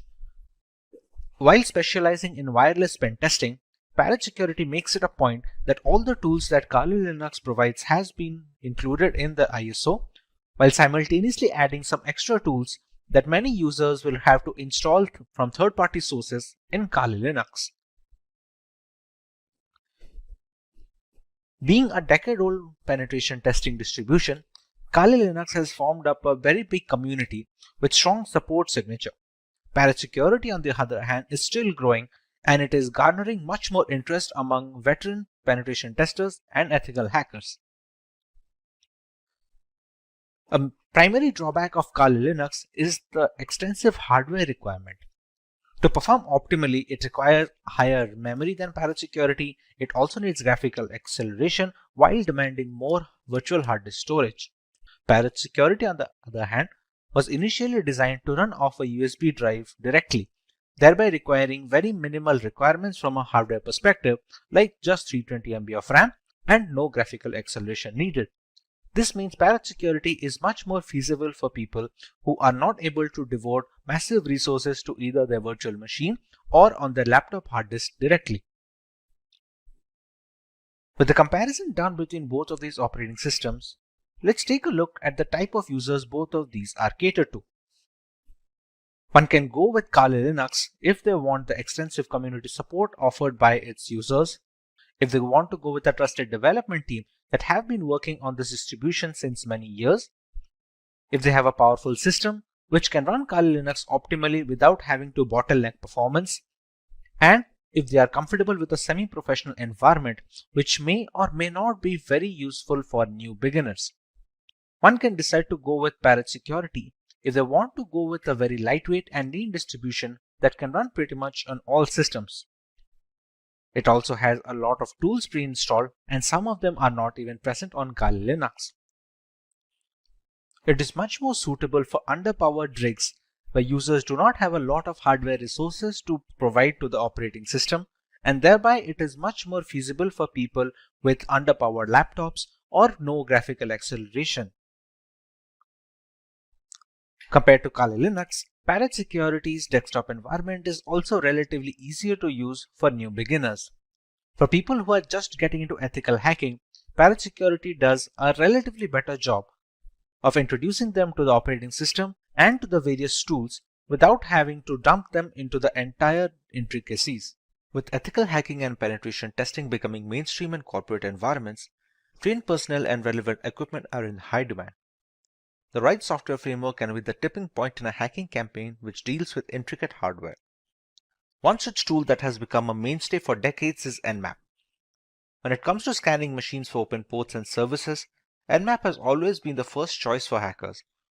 Being lightweight and open source, Nmap has strong community backing and receives regular updates. Let's take a look at the topics to be covered today. We start by learning about the different phases in ethical hacking and where Nmap is most valuable to ethical hackers. We learn the basics of Nmap and its purpose during a penetration testing campaign. Next, we take a look at the top-level approach of Nmap as a scanning tool and how it conducts these scans on host machines. Moving on, we cover the multiple modes and types of scans that can be performed using Nmap on unsuspecting users. We also look at some alternatives that users can prefer if Nmap is not something they are comfortable with, while a live demonstration of the powers of Nmap will help in shedding light on the topics being taught today. Let us first understand where and why Nmap is essential. There are essentially 5 phases in ethical hacking. The reconnaissance phase is the first phase of the penetration test. Here, the security researcher collects information about the target. It can be done actively or passively or both. It helps security firms gather information about the target system, network components, active machines, etc. This activity can be performed by using the information publicly available and by using different tools. The scanning phase is more tool-oriented rather than being performed manually. The tester runs one or more scanner tools to gather more information about the target. By using various scanners such as war dialers, port scanners, network mappers, and vulnerability scanners, the penetration tester collects as many vulnerabilities which help in turn to attack a target in a more sophisticated manner. In the gaining access phase, the penetration tester tries to establish a connection with the target and exploit the vulnerabilities found in the previous phase. The exploitation may be a buffer overflow attack, denial of service attack, session hijacking, and many more. Basically, the penetration tester extracts information and sensitive data from the servers by gaining access with different tools. In the maintaining access phase, the penetration tester tries to create a backdoor for himself. It helps him to identify hidden vulnerabilities in the system while allowing him to come back to the system to retrieve more data further on. In the clearing tracks phase, the tester tries to remove all logs and footprints which might help the administrator identify his presence. This helps the tester to think like a hacker and perform corrective actions to mitigate those activities. Nmap is most beneficial in the early stages of ethical hacking, where a hacker must figure the possible entry point to a system. It is necessary to know this before running the necessary exploits, thus allowing the hackers to leverage any insecure openings and breach the device. So the reconnaissance and the scanning phase are the points where Nmap finds the most use. Let us now understand what Nmap is from a layman's perspective. Nmap, which stands for Network Mapper, is a free and open source utility for network discovery and security auditing. Many systems and network administrators also find it useful for tasks such as network inventory, managing service upgrade schedules, and monitoring host and service uptime. The program is most commonly used via a command line interface and is available for many different operating systems such as Linux, FreeBSD, and Gentoo. It is most beneficial in the early stages of ethical hacking, where a hacker must figure the possible entry point to a system before running the necessary exploits. Nmap was developed for enterprise-scale networks and can scan through thousands of connected devices. However, in recent years, Nmap is being increasingly used by smaller companies as well. Nmap uses raw IP packets in novel ways to determine what hosts are available on the network, what services these hosts are offering, what operating systems they are running, what type of packet filters and firewalls are in use, and dozens of other characteristics. It was designed to rapidly scan large networks, but works fine against single hosts as well. The rise of the IoT, in particular, now means that networks used by these companies have become more complex and therefore harder to secure. Since every application that connects to a network needs to do so via a port, the wrong port or server configuration can open a can of worms that leads to a thorough breach of the system. The recent emergence of IoT botnets like Mirai has also stimulated interest in Nmap, not least because of its ability to interrogate devices connected via the UPnP protocol, but also to highlight any devices that may be malicious. Now that we understand what Nmap is, let us take a look at the workflow of how an ethical hacker uses this tool in penetration testing. At a practical level, Nmap is used to provide detailed, real-time information on your networks and on the devices connected to them. We have the hacker running Nmap on his system, with the victim machine running a standard installation of the operating system, be it Windows, Mac OS, or Linux. The Nmap interface will send specially crafted packets to generate some reply from the victim machine. The victim machine in return will send some information back to the Nmap host, with replying some of the services and hosts that are being run on the computers. Nmap allows the network admins to find which devices are running, discover some open ports and other services. This in turn helps discover the vulnerabilities and the possible entry points for hackers to breach into. We are now aware of how Nmap works on a basic level, but there are many varieties of scans that users can run on local machines. Let's take a look at some of them. The ping sweep is a simple type of Nmap scan where it pings to all the available IP addresses to check which IPs respond to ICMP protocol. If the users need to know only the number of IP addresses and not many details, the ping sweep is very useful. It's fast and hence the results to be known are fetched very easily. The SYN scan is the most useful type of Nmap scan which does work very quietly. It sends an SYN packet via the TCP protocol or the transfer control protocol to all the intended ports. If an acknowledgement pack is received to the system, it is sure that a port is opened there. No response means that the port is either closed or not available. Here the acknowledgement pack is not sent back to the system, assuming that the connection is not valid. The scan is not shown in most of the scan logs and hence it is safe to use SYN scan to identify the open ports. The TCP connect scan is similar to SYN scan in many aspects as it uses the TCP layer to send packets and is passed to all the ports. Here, the difference is that the full connection is done by sending the acknowledgement packets back. The logs can easily find the TCP scan and need more power from the machines to do the work, but it is more accurate. If all the accesses related to the OS are available to the user, it is better to do a TCP scan than an SYN scan as all the low-level and high-level accesses are required for the scan. The network is also loaded more and hence users must be careful about overloading the system and the networks. The idle scan is really used to check whether any malicious attacks are planned on any particular network. Users need not control the external host, but an IP address and a port should be given to the same. All other requirements are taken from the scanner itself. The RPC scans or remote procedure calls are done by hackers to make the system vulnerable to virus attacks. It is thus necessary to know whether our systems answer such calls and make our system open to malware.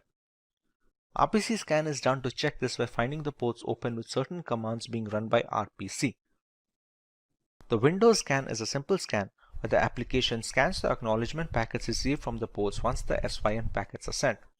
If there are any abnormalities in the ACK packets received, the scan reports the same and helps in recognizing which ports are functioning in a different manner.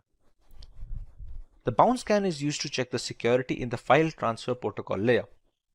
FTP layers mostly do not accept any packets, and once it is rejected from the FTP layers, there are chances that it might be sent to an internal layer so that it can access the internal machines. Bound scan checks this loophole by doing exactly the same process and identifies whether our FTP layer is open to vulnerability or not. The FIN scan is similar to SYN scan where the system that sends the packets receives the response back and it will mostly be a TCP FIN packet. If the system sends an RST packet, it is a false alarm and users need not be worried about the same. The null scan is useful for other systems than Windows where the systems can easily identify what kind of packets they have received and respond back with either TCP packets or null responses. Null scans are not useful for Windows as they may not always produce the desired results. When it comes to looking at alternatives, there is a wide range of free network monitoring utilities as well as free open source vulnerability scanners available to network administrators and security auditors. What makes Nmap stand out as the tool IT and network security managers need to know is its flexibility and power. There are some alternatives to Nmap, but most of them are focused on providing specific niche functionality than the average system administrator does need frequently. MassScan, for instance, is much faster than Nmap but provides less detail. In reality, however, Nmap provides all the functionality and speed that the average user requires, especially when used along with other similar tools like Netcat, which can be used to manage and control network traffic, and ZenMap, which provides a graphical user interface for Nmap. But as an all-rounder solution to network scanning, nobody can go wrong with Nmap as their tool of choice. Let's now take a tour of Nmap based on all the things we have covered today. In this live demonstration, we start by learning of how to install Nmap on a fresh operating system that doesn't come pre-installed with the tool. We also cover the different types of scans that can be run on local machines, along with checking multiple inferences an ethical hacker can gather based on the scan output of an Nmap screen. Finally, we run scans on vulnerable machines to get an idea of how to proceed with the outputs we gather using this tool. If getting your learning started is half the battle, what if you could do that for free? Visit SkillUp by Simplilearn. Click on the link in the description to know more. The first step in our demonstration is installing Nmap. Now it depends heavily on what Linux distribution you're going to use to perform ethical hacking. Right now, I'm using Parrot Security operating system. If you're not aware of what Parrot Security is or even what Kali Linux is, we highly suggest that you check out the videos of those two operating systems on our YouTube channel so that you can get a fair idea of what they serve. Now, if you are using any of these two operating systems, Nmap should come pre-installed by default. To check if Nmap is pre-installed or not, you can just press on Applications over here, go to the pen testing section, go to this Information Gathering tab, and you should be able to see Nmap right here. Now let's say you do not have Nmap pre-installed. Maybe you're using a Linux distribution like Ubuntu or Linux Mint or something that is based on Debian operating systems. One thing you have to make sure that Nmap should be in the distribution repository. Once you check that, or even if you do not know if it is present, you can just this command. It should be sudo, which is to give root permissions for installation, apt. apt is the package manager of all Linux distributions that are based on Debian. That goes for Debian Stable, Ubuntu, Linux Mint, Kali Linux, Parrot Security, and anything of that nature. apt is the package manager which handles the installation and removal of applications in these specific operating systems. Once you're here, just write install and nmap. Press enter and it's going to ask you for the root password that you set when you install the operating system in the first place. Enter your root password and press enter again. As you can see, it's saying that nmap is already installed the newest version since I'm running Parrot Security operating system. Now, should you be running this operating system or even Kali Linux, you should receive a similar message and the installation is already done. If you are using some other distribution, let's say even Black Arch Linux or Manjaro, anything like that, the installation steps will be slightly different. This sudo apt install nmap command is for distributions that are derived from Debian and Ubuntu. If you want to install in Arch Linux based distributions, you have to use their package manager, which is known as PAMAC. But that is for a different step. And if you want to get ethical hacking, the best way to start is by learning either Kali Linux or Parrot Security. Now that the installation is done, we're going to learn how to use Nmap. One of the most basic functions of Nmap is to identify active hosts on the network. We can do this by using a ping scan. The ping scan identifies all of the IP addresses that are currently online without sending any packets to these hosts. Now to run the ping scan, we're going to write nmap. The flag we're going to mention over here is SP. Now these flags are the different traits of the nmap scan. Depending on what flag we use, we can send different kinds of requests to the host that we are scanning. Now, before moving forward with this, let me open another terminal over here and check the IP address. We're going to write the command ifconfig and find the subnet in which this system is present.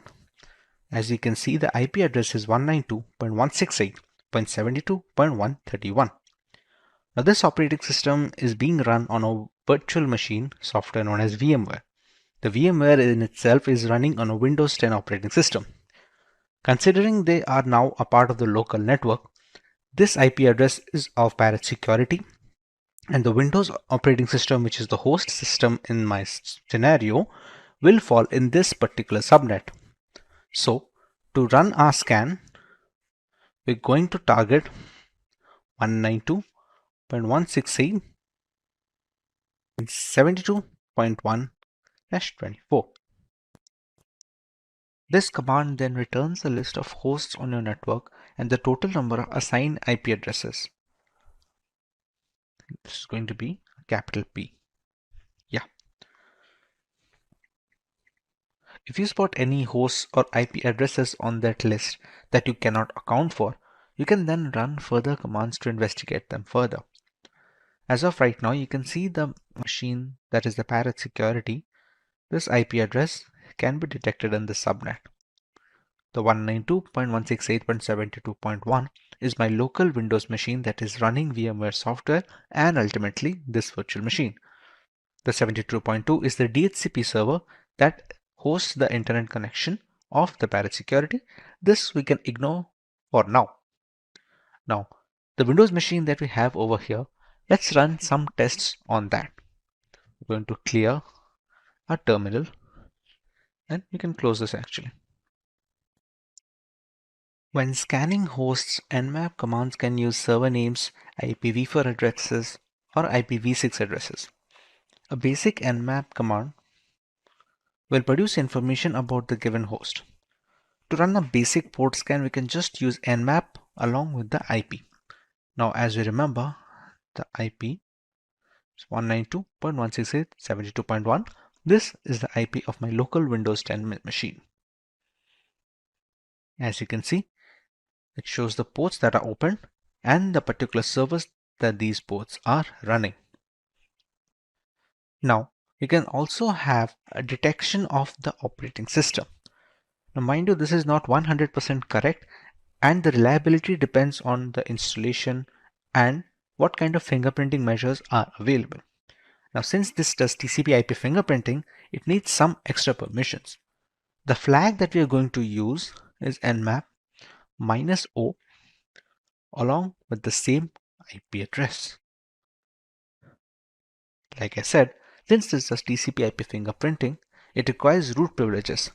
Now, to provide root privileges, we're just going to add the nmap and sudo keyword. Going to repeat the same command that we wrote above.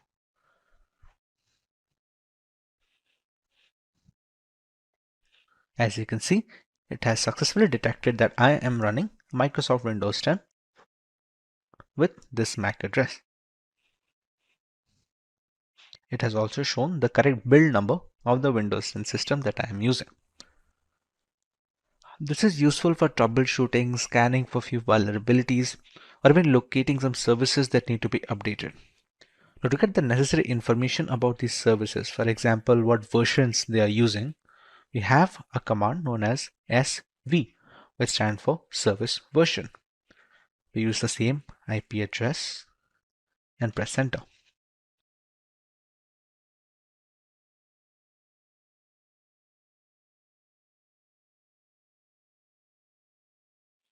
Now, as you can see, the scan is complete, and if you can check the results of the scan above here, we don't see any version number for the services. Here, we can actually check what version they are running. Now, this becomes helpful when we are trying to find specific versions to exploit. For example, if VMware Workstation 16.1.2 had some particular vulnerability, we can exploit it by checking this command. Apart from the host scanning, port scanning is one of the most basic utilities. There are a few ways that this command can be customized as well. For example, I have already checked that the 443 command is open, but I have found out after running this lengthy scan. Let's say I only want to check if the port 443 is open. Nmap. I'm going to use the flag of -p, which stands for port, and give 443 as an argument here, using the same IP address. And you can see it says it's open, but we already knew it is open. Let's say there was something else. If let's say we're going to scan if the Apache web server port is open, which usually runs on 80. Obviously, since I'm not running an Apache web server, it says it's closed. Now we can combine these two commands by running both ports simultaneously. To do that, we can just put a comma and complete the rest similarly. As expected, 80 is closed and 443 is open. Another feature of Nmap for port scanning is showing of ranges. Now, ranges can be beneficial when you're trying to see up to a certain limit. For example, nmap -p, we're going to check what ports are open between 100 to, let's say, 2000. This acts as the range. Everything else is the same. And it checks all ports in the range of 100 to 2000. Whatever ports is open in between that range, it can be mentioned over here. We're going to clear the screen now. Another flag that can be used with Nmap is the SS command. This runs a stealth scan, which is a little harder to detect if you're the IT admin of the system that is being scanned. The results will more or less be the same, although this will need elevated root privileges. 2.1. As you can see, this is more or less similar to a port scan. It just adds an extra MAC address as well for good measure. But like I said, it's more about the stealth. The normal scans usually are easier to detect when the logs are being checked. Stealth scans are relatively tougher to check. On much more intricate systems, this takes longer as well. Now that we're done with port scanning, let's look at a vulnerable machine. The system that you're scanning right now is my own personal system, with everything is pretty locked down as much as it can be. There is an attack box running in the cloud, the IP address of which is over here. Now, to be able to get into this network, we need to connect to their personal network using a VPN. So what I'm going to do is switch to a different workspace over here. I'm going to open a terminal, and if you can see over here, there is a hacktest.ovpn file. I'm going to connect to their VPN network using this OVPN file.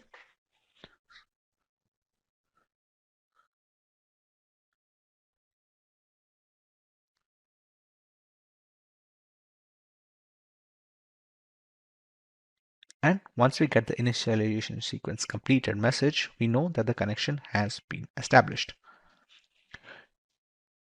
Like we discussed, this is the vulnerable device IP. We're going to copy this and we're going to try to ping this. Let's open a new terminal. We're going to try to ping this and check if we are able to reach this machine.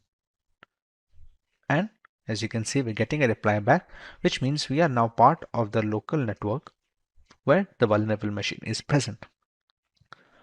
Let's run a service scan map with the respective versions. We ran the similar scan on my local machine, where we were able to detect what version each service was running. What we're going to do over here is by checking what kind of services are open on the machine running on the cloud, we're going to decide what we are going to do next, and we're going to see if Nmap alone can point us to a direction where we can gain access to the machine.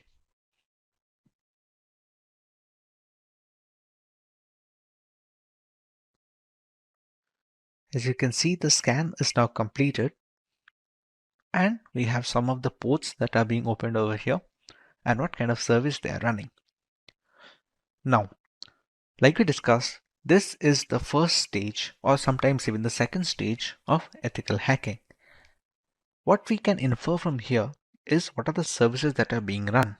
Now, these two ports, 139 and 445, are actually Windows SMB server ports, which are above the Windows Samba server. Now, every service has a particular port attached to it that will be consistent whichever machine you may use. Apache server will always run on port 80. SMB servers will function on these two ports. Now, SMB servers have had a vulnerability known as the Eternal Blue exploit, which was pretty well known. As of right now, from the scan results, we are not able to detect if this machine has the similar vulnerability or not. But since it has the SMB server open, it's worth a shot that we try that exploit on this machine. Now, to start the exploit on this, we're going to open another terminal over here, and we're going to use Metasploit for trying the exploit there. We're going to write sudo msf console. Msf console is the keyword for launching the Metasploit console. Enter the root password and wait for Metasploit to launch. Other than the ports, we can also see that it has checked the host name of the system and the operating system as well. Now that the Metasploit is open, we're going to launch the exploit. Now before launching, we're going to have to check what exploits are there for the Eternal Blue vulnerability. We're going to write use exploit blue, and we're going to check what kind of results we are getting over here. As you can see, serial number 9, exploit Windows SMB MS17010 Eternal Blue. It was first disclosed in 2017 and SMB remote kernel pool corruption. Let's say we're going to use this particular exploit. Now all of this may be confusing if you're not aware of Metasploit, but remember, this is the next stage of ethical hacking, which comes into the gaining access part. We're going to use exploit number 9, as we found above, to use exploit number 9.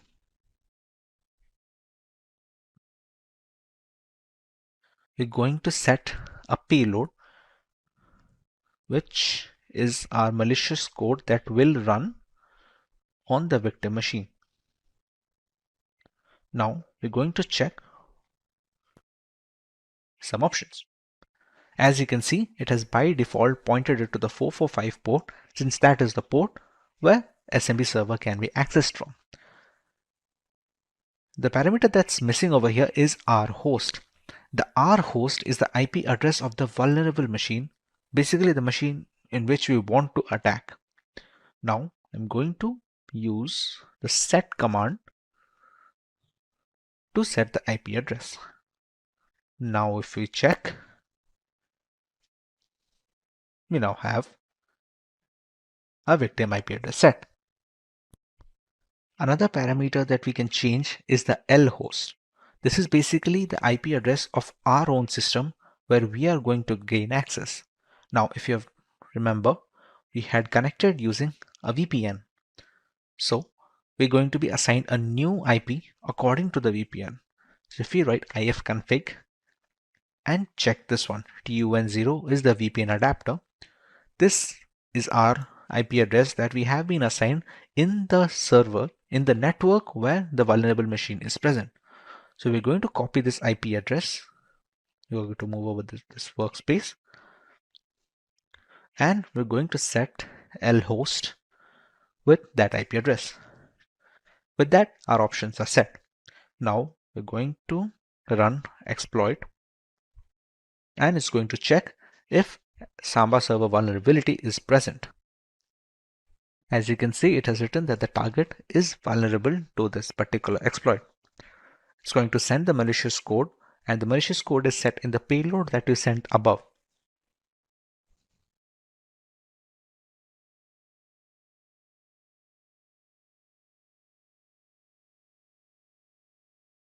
And we now have the shell command of the Windows machine. As you can see, C Windows System 32. To be sure that this is in fact this Windows machine that is being used, we're going to write ipconfig, which is a Windows only shell command. As you can see, this is the IP address that was assigned to the victim machine. Now, while the major part of this process was done on Metasploit, we would not have reached this stage had we not found out that the 139 and 445 ports are open, which basically pointed us that we can try the Eternal Blue exploit of the Windows Samba servers. Similarly, all the scans that we run serve as a preface to the actual stages or the actual hacking stages of the campaigns. This SV command was necessary because we could check what are the exact services that are being running. In some cases, if an Apache server is being run, there are particular versions which have particular exploits. Those exploits will not work on other versions. So we're going to have to check what particular version is being run and accordingly apply the exploit. That can be done in the Metasploit, or you can run some other tool. But what exact exploit we have to run and which vulnerability we have to target, that is where Nmap comes to help.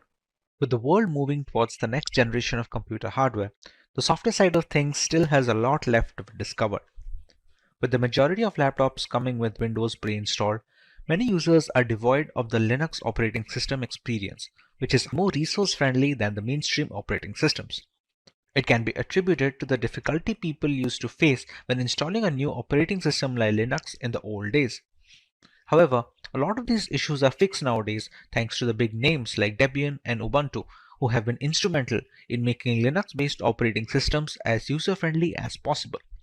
But which one of them is better for you? Let's take a look at the topics to be covered today as we answer this question for you. We start by learning about the operating systems from a layman's perspective and uncovering the basic offerings of both entities.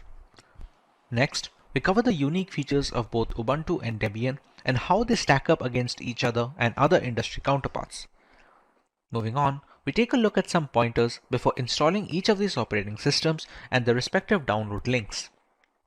Finally, we compare the contrasting features of both Ubuntu and Debian and infer the kind of users each OS caters to. So let's start by learning about Ubuntu and Debian in general.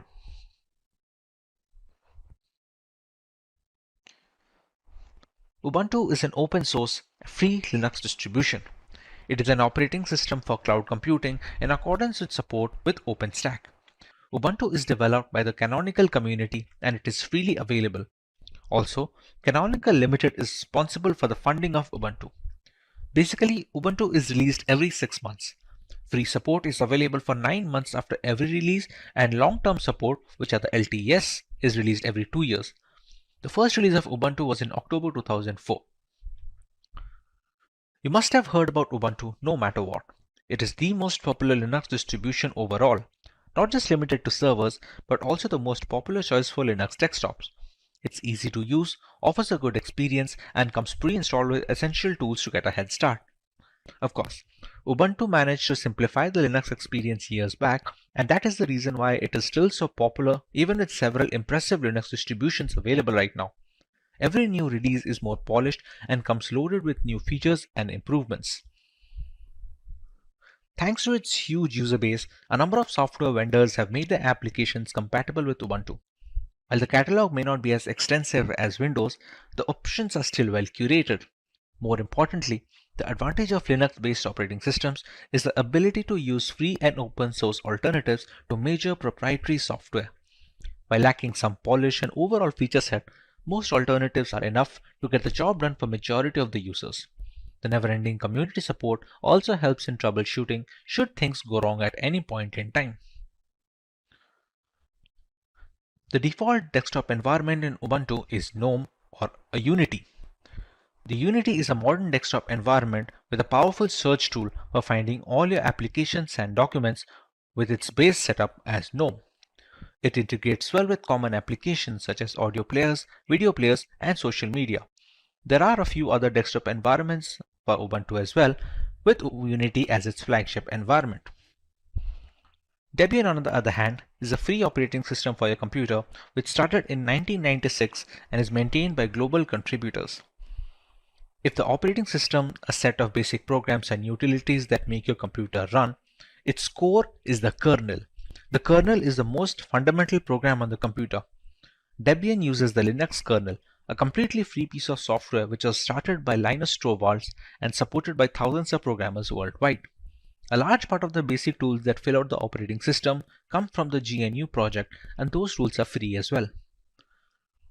Debian is the mother of Linux distributions. Beginners always wonder why this not so good looking distro is so popular inside the Linux developers community, especially when there are a lot of modern distributions that are easy to use and have beautiful UI. Later on, they found out the power of Debian after using a bunch of distributions from other developers. You will be surprised to know that almost all other popular consumer level distros are based on Debian, even Ubuntu. It is so stable and feature rich that the developers find it easy to build their distros based on Debian rather than building it from scratch. Debian is run and maintained on its GitHub repository thanks to contributions from developers worldwide. The major decisions are taken up on the repository issues tab, leading to community-wide feedback and a holistic approach to open source development of the Debian operating system. Thanks to this variety of personnel, the source code of Debian comprises around 70 different programming and scripting languages. Debian supports all kinds of graphical environments, ranging from full-featured desktop environments to lighter alternatives and even minimalist window managers.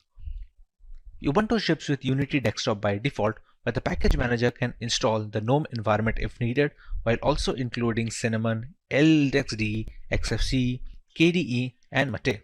On the other hand, Debian gives you the choice of choosing which desktop environment you want from the get-go by providing ISO files for each desktop environment individually. Now that we understand where both these operating systems stand, let us take a look at some of the best features offered by each of these distributions. Ubuntu is the closest thing to a household name among desktop Linux distributions. It is a great distribution to start with, and it's even a great distribution to keep using after you're more experienced if you're happy with it. It is user-friendly in a lot of ways. It provides a simple desktop, has an easy installer, and provides a checkbox during the installation process that will automatically install Flash plugins and various codecs that you will need for multimedia support. There's an additional drivers tool that will detect closed source or proprietary drivers that might be necessary to get all your hardware working and easily install them for you. Ubuntu is produced by Canonical and their friends. It is run as an open project to enable others with diverse ideas to benefit from all the work the developers do to deliver the world's best open platform. Still, Canonical is responsible for delivering 6 monthly milestone releases and regular LTS releases for enterprise production use. Enterprises can count on Canonical to support, secure, and manage Ubuntu infrastructure and devices. With more than 500 employees in over 39 countries, the company underpins the critical infrastructure for thousands of businesses and millions of Ubuntu users around the world. Unity Desktop was originally developed by Canonical and introduced earlier for netbook computers with Ubuntu 10.10. Then it went on to be the default desktop environment for Ubuntu. Eventually, it has been dropped by Canonical and replaced by GNOME. However, it has made a comeback after Ubuntu 18.04. While being completely stable, the HUD and global menu hold up just fine with major applications such as LibreOffice, Thunderbird, and other web browsers. That means that the Unity desktop works as it is supposed to while making you more productive. While some desktop environments have a steep learning curve, Unity is very intuitive for new users in spite of deviating from the traditional start menu format that the Windows users are generally accustomed to. The Calamares installer is a framework. By design, it is very customizable in order to satisfy a wide variety of needs and use cases. Calamares aims to be easy, usable, beautiful, pragmatic, and more importantly, distribution agnostic. Calamares includes an advanced partitioning feature as well, with support for both manual and automated partitioning operations. It is the first installer with an automated replace partition option, which makes it easy to reuse a partition over and over for distribution testing. Coming to Debian, it is a community distribution through and through. It's governed by a board of elected developers. It has its own internal structure and laws, and just about everyone working on it is a volunteer, making it completely community driven. It is maintained and developed by programmers and developers all around the world. This form of development ensures continuity. If one of the developers decides to stop working on the project, another developer might come in and take place and keep the project going on. It is completely free of centralized control, and this is also one of the reasons for an undecided stable release cycle. Debian SID is the permanently unstable development version of Debian. It is where the latest versions of programs are being considered for inclusion in the Debian release cycle are uploaded and tested. Because it has no official install media and the few netboot images that are built often don't work, even people who are willing to risk using a development version may have trouble installing it. However, it still remains the best place to test new features that have not yet made their way onto the stable branch. Debian has only free and open source software in its repositories. This is mostly ample for our users. Except for users who use hardware that only has proprietary drivers, these repositories work well in most cases. It is possible to add other repos as well that have proprietary software if that is the requirement. Debian's standard version is very stable as software and libraries in it go through rigorous testing. This stability makes Debian a perfect server OS. and it's also the same reason why average users shy away from using Debian as their primary OS on desktop. This is also one of the reasons why many developers use Debian as a base for their derivative, one of which is also Ubuntu. Now that we are aware of each distribution's unique features, let's take a look at how we can go ahead and install these operating systems and where we can get their downloadable images.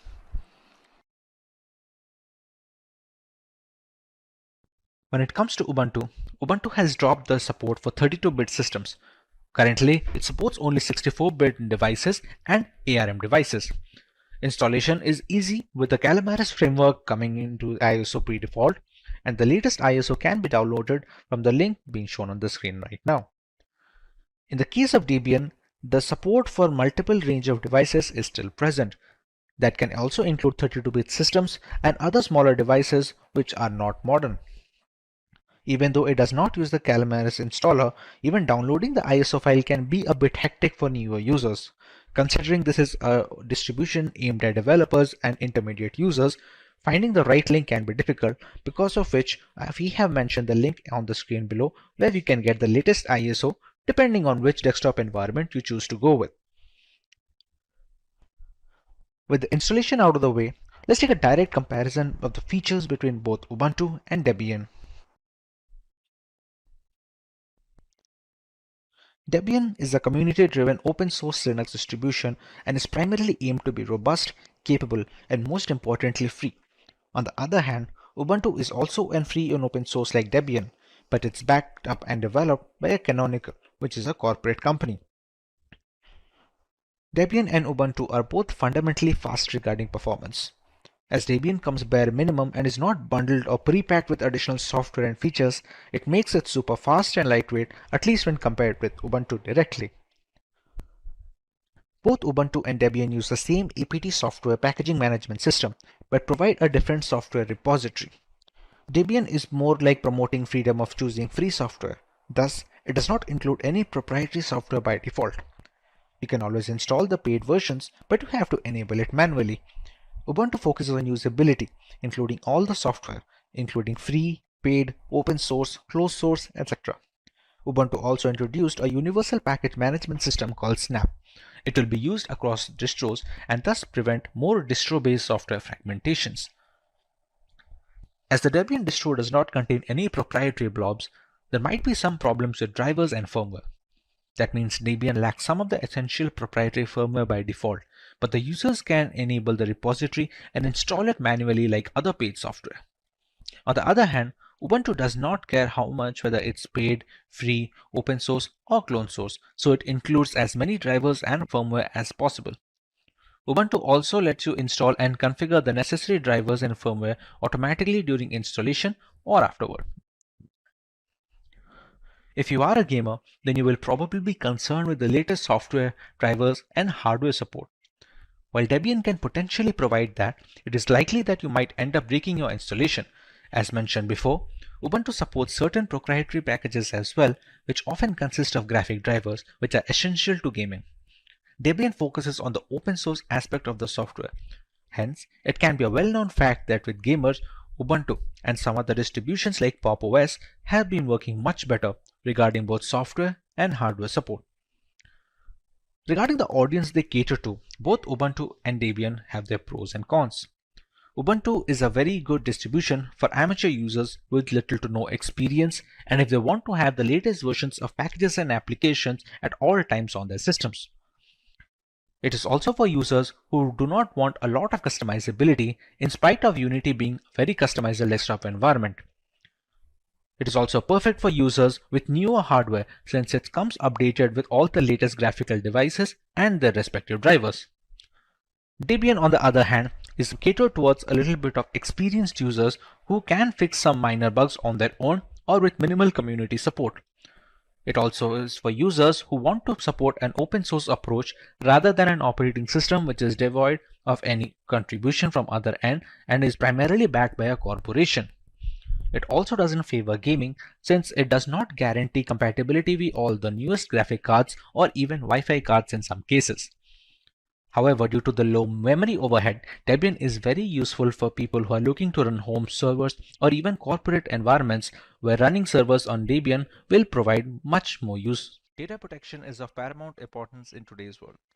The vast amount of data flow between corporations and consumer needs to be secured, considering that they are entrusted with a lot of belief. A company can spend millions of dollars on the most secure servers, but it takes a single hacker to ruin all the goodwill between the organizations. To prevent these malicious attacks, many automated security systems have been developed, but none of them have been as used as IDS platforms, which are also known as intrusion detection systems. Welcome to this introductory lesson on intrusion detection systems. So let's go through the topics that we are going to cover today. We start with a basic definition of IDS from a layman's perspective. Then moving on, we cover the multiple types of intruders that seek to access confidential information without any authorization. Next, we cover the basic ways to detect intrusion signatures from the perspective of a network administrator. We then take a look at the different types of IDS systems that can be used in corporate environments today. A small explanation of the two types of protection is then followed by an introduction to some of the most well-known IDS tools on the market. So let's get started with what is an IDS. An intrusion detection system is an app or device that monitors inbound and outward network traffic, continuously analyzing for activity changes and patterns, and alerts an administrator when it detects unusual behavior. An administrator then reviews alarms and take action to remove the threat. For example, an IDS might inspect the data carried by network traffic to see if it contains known malware or other malicious content. If it detects this type of threat, it sends an alert to your security team so they can investigate and remediate it. Once your team receives the alert, they must act quickly to prevent an attack from taking over the system. To ensure that the IDS doesn't slow down network performance, the solutions often use a switched port analyzer or a text access port to analyze a copy of the inline data traffic so that they do not meddle with the actual traffic. However, they do not block threat once they enter the network, as intrusion prevention systems do. Regardless of whether you set up a physical device or an IDS program, the system can recognize attack patterns with network packets, monitor user behavior, identify abnormal network activity, or ensure user and system activity do not go against security policies. The main goal of an IDS is to detect the anomalies before the hackers complete their objective. Once the system detects a threat, the IT team is informed and the information is passed on. Given the requirement for understanding context, an enterprise has to be ready to make any IDS fit its own unique needs, expert advised. What this means is that an IDS cannot be a one-size-fits-all configuration to operate accurately and effectively. And this requires a savvy IDS analyst to tailor the IDS for the interests and needs of a given site. And knowledgeable trained system analysts are scarce. The trick with IDS is that you have to know what the attack is to be able to identify it. The IDS has always had the patient zero problem. You have to have found someone who got sick and died before you can identify it. It can usually go for two types of protection, active protection and passive. In a passive system, the IDS detects a potential security breach, logs the information, and signals an alert. In a reactive system or an active system, the IDS responds to the suspicious activity by logging off a user or by reprogramming the firewall to block network traffic from the suspected malicious source. So now that we understand what an IDS is, let us go through the different types of intruders IDS platforms must be aware of. To understand this type of intruders, let us go through a scenario. We have the servers, which are protected by the IDS platforms in place. So let's say a hacker tries to breach the system from outside the organization. This can be done using multiple attacks like DDoS attacks, injection attacks, etc. The category of individuals that are not authorized to use the system but still exploit users' privacy and confidential information using different techniques are known as masqueraders. A masquerader is an intruder that is an outsider who does not have direct access to the system and aims to attack unethically by stealing data or information. However, there is another intruder who is theoretically harder to detect and uproot than a masquerader. These are the people within the organization who want to weaken the security defenses, be it for corporate espionage or to aid other masqueraders. The category of individuals that are authorized to use the system but misuse the granted access and privilege. These are individuals that take undue advantage of the permissions and give access to them, and this category of intruders are known as misfeasor. Misfeasors are people that are insiders and have direct access to the system, which they aim to attack unethically by stealing data or information. Let us now go through some of the ways the IDS platforms can detect intrusion before it is too late. Intrusion detection systems primarily use two key methods. One is signature-based intrusion and the anomaly-based intrusion. Signature-based intrusion detection is designed to detect possible threats by comparing the given network traffic and log data to existing attack patterns. These patterns are called sequences and could include byte sequence, which is also known as malicious instruction sequences. Signature-based detection enables you to accurately detect and identify possible known attacks. Anomaly-based intrusion detection is the opposite. It's designed to pinpoint unknown attacks, such as new malware, and adapt to them on the fly using machine learning. Machine learning techniques enable an intrusion detection system to create baselines of trustworthy activity, which is known as a trust model, then compare new behaviors to verified trust models. False alarms can occur when using an anomaly-based IDS, since previously unknown yet legitimate network traffic could be falsely identified as malicious activity. Now, if you combine both of those, you have the hybrid intrusion detection. They use signature-based and anomaly-based intrusion detection to increase the scope of your IDS. This enables you to identify as many threats as possible. A comprehensive intrusion detection system can understand the evasion techniques cybercriminals use to trick an IDS to thinking there isn't an attack taking place. These techniques could include fragmentation, low bandwidth attack, pattern change evasion, and many more. We can now take a look at the type of protection offered by IDS platforms. There are a couple of ways that can be set up, so let's go through each method. The first is a network-based IDS. The sensors are deployed at strategic points within the network, such as within the DMZ or at the network's perimeter. The sensor can monitor individual packets of inbound and outbound traffic to and from all devices on the network. It analyzes them for malicious activity, and depending on the network architecture and amount of traffic involved, multiple instances of network-based IDS may be necessary. The second category is host-based intrusion detection systems, or HIDS. An agent runs on all servers, endpoints, and devices in the network that have access to both the internet and the internal network. Intrusions are identified by analyzing operating-specific activities like the modification of the file system, registry, or access control lists, and by monitoring system application logs as well. They augment network-based IDS systems by detecting anomalous traffic which originate within the organization or from the host that is being monitored. For example, a host infected with malware that is attempting to spread it to other internal hosts is an issue that a network-based IDS could potentially fail to detect. The third variant is a cloud-based intrusion detection system. Because of the internet-facing nature of the cloud, on-premises IDS solutions are not necessarily optimized for monitoring. For example, network-based sensors need to be deployed within the cloud at an environment's network perimeter, and yet a cloud service provider may or may not have a way to facilitate this. Cloud-based servers use purpose-built cloud sensors that use cloud service provider application programming interface, or cloud service provider APIs, to get as much visibility as possible into your cloud environment. Now that we understand the different types of IDS deployment tactics, let us go through some tools that excel in this field, offering top-of-the-line implementations in a corporate and consumer environment. The first tool being covered is the SolarWinds Security Event Manager. The SolarWinds Security Event Manager is designed to integrate real-time log data from across your infrastructure, enabling it to act both as a network-based IDS system and a host-based IDS system. The solution can let you discover all kinds of malicious attacks and help you protect your network from harm.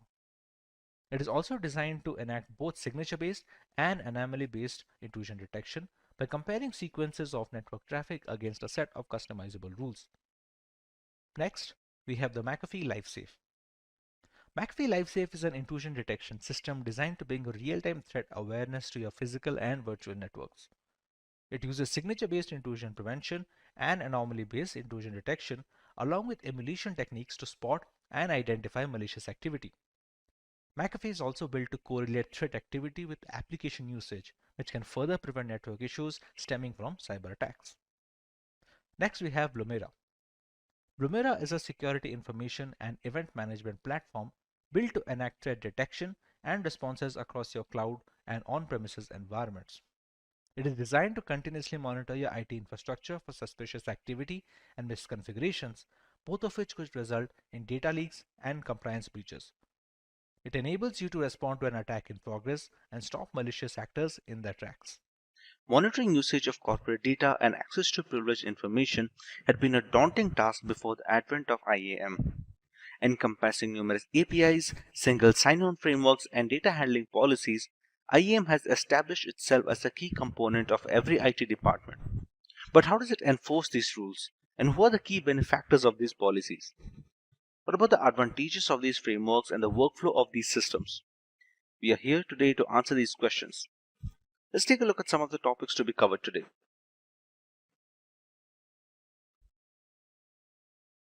We start by learning about IAM, that is Identity and Access Management, from a surface level so as to put a clear idea of what it is. Next, we cover the general workflow and process of how IAM works. Moving on, we cover some of the tools that find their place in an IAM framework and are crucial components. Finally, we go through some of the advantages of the IAM, learning what makes them a lucrative deal for organizations. So let's get started by learning about IAM from a surface level perspective.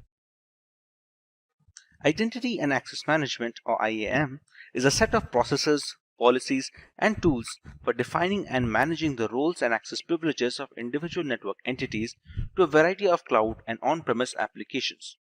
The users can include customers, partners, employees, devices like computers, smartphones, routers, etc. The core objective of IAM systems is one digital identity per individual or item. Once the digital identity has been established, it must be maintained, modified, and monitored throughout each user's or device's access lifecycle. Access and user are two vital IAM concepts. Access refers to the actions permitted to be done by a user, like view, create, or change a file. Users could be employees, partners, suppliers, contractors, or even customers. Furthermore, employees can be further segmented based on their roles. IAM systems are designed to perform three key tasks: identify, authenticate, and authorize, meaning that only the right person should have access to computers, hardware, software apps, any IT resources, etc. For the entry of new users or the changing of the roles of existing users, the list of access privileges must be up to date all the time. IAM functions usually fall under IT departments or sections that handle cybersecurity and data management. Now that we understand the importance of IAM in today's cybersecurity sphere, let us understand the process of this framework. We have multiple components that aid this process. Let's start by going through each of them individually. Principal is an entity that can perform actions on an AWS resource or any cloud management system. A user, a role, or an application can be a principal. It's always the principal who raises a concern to access or modify data on servers, serving as the first point of contact in the IAM workflow. Authentication is the process of confirming the identity of the principal trying to access the product. The principal must provide its credentials or required keys for authentication. This step can be further enhanced by multiple authentication factors and geologs, among other things. Once the identity is confirmed, the principal has the ability to view the data behind the wall of security and take the necessary steps. When it comes to requests, a principal then sends a request to the cloud management system specifying the action and which resource should perform it. In this step, the user can ask to modify, delete, edit, or affect other users in this particular bucket of organization by changing the data or the information. When it comes to authorization, it carries out the rest of an organization identity and access management processes once the user has been authenticated. Users are granted authorizations according to their role at an organization. The practice is referred to as Role-Based Access Control, or RBAC. Authorizations determine a role's resources and level of access in the network. These items may include systems, applications, file shares, printers, and more. For example, an accounting department employee who regularly works with payroll software must be authorized to do such. If authentication resembles a passport, these are the things your digital identity can access with it. While authentication is fully straightforward, Authorizations and their management are far more challenging. Authorizations consist of complex set of rules and policies and groups which are permitted explicitly configured per user account. With the working of IAM frameworks out of the way, let's cover some of the tools that these systems work on.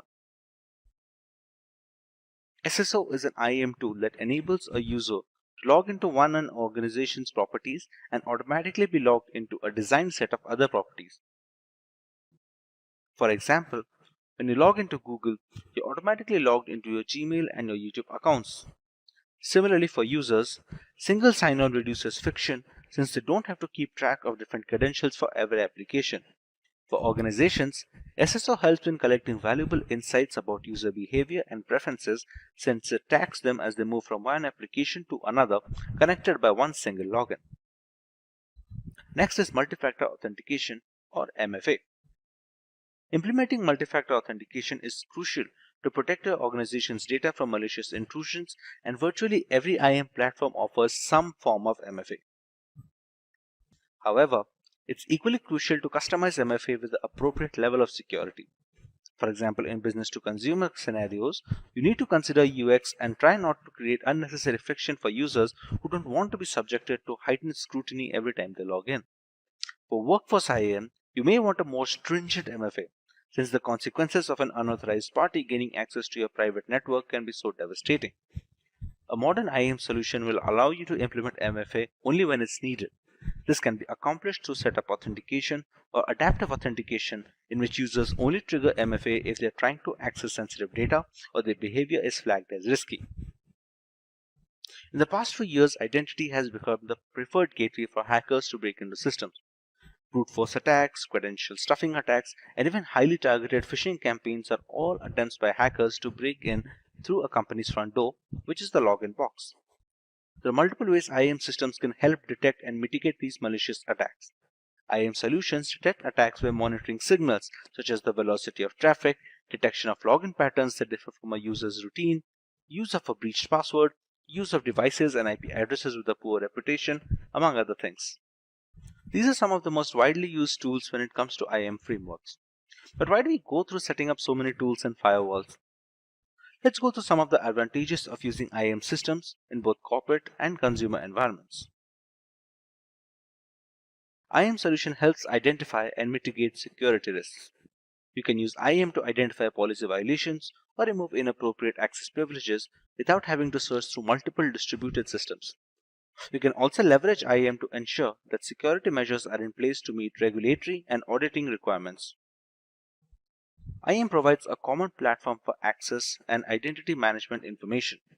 You can apply the same security policies across all the operating systems and devices used by the organization. The IAM framework can help you enforce policies related to user authentication, privileges, and validation, and attend to the privilege creep problems. IAM simplifies sign-up and user management processes for application owners, end users, and system administrators. It makes it simple to provide and manage access and promotes user satisfaction. IAM services can also lower operating costs. Using federated identity services means you no longer need local identities for external users. This makes application administration easier. Cloud-based IAM services can reduce the need to buy and maintain on-premise infrastructure.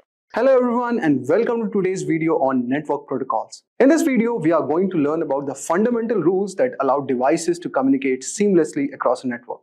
But instead of just listening to technical definition, we will also going to explain everything using a fun and relatable analogy. So guys, if you want to learn more about networking protocols, watch this video till the end. Imagine a city so technologically advanced where every building, vehicle, devices communicates seamlessly through a vast interconnected network. And the backbone of that city is the network protocols, which are set of predefined rules ensuring that all the devices, regardless of their make or operating system, can exchange data smoothly and securely. In this tutorial, we will explore the world of networking protocol, categorize them based on their functionality, and also dive deep into how they operate within the OSI model. So moving ahead, first, let us understand what is actually a protocol. So guys, protocol is a set of rules and standards that define how data is transmitted and received between devices in a network. It acts as a common language that enables computers, servers, and other devices to communicate effectively regardless of their differences in hardware or software architecture. For example, let us say, imagine you are making a phone call, okay, to a friend all over here, as you can see in this diagram. And you say hello to initiate the communication. Your friend responds by confirming that they can hear you. You speak in a language both of you can understand. You take turns in listening and speaking. When the conversation is over, you say goodbye and end the call. This is the structured way of communicating following a set of unwritten rules, a real world example of a protocols. But if I talk about protocols in networking, they define how data is packaged, transmitted, received, and interpreted. They ensure that data is sent in a correct format, the receiving device understands and processes the data correctly, errors are detected and corrected if needed, security measures are in place to protect data from unauthorized access. Now, let us move ahead and understand about what are different types of networking protocols available. Now we are going to study about types of networking protocols. So network protocols can be broadly divided into three major categories. The first one is communication protocols. Here, these protocols ensure there is a seamless data exchange between devices. If I talk about security, then these protocols ensure that there is a secure communication against cyber threats. And finally, if I talk about management protocols, they monitor and optimize network performance. To understand these better, let us explore each one of them one by one.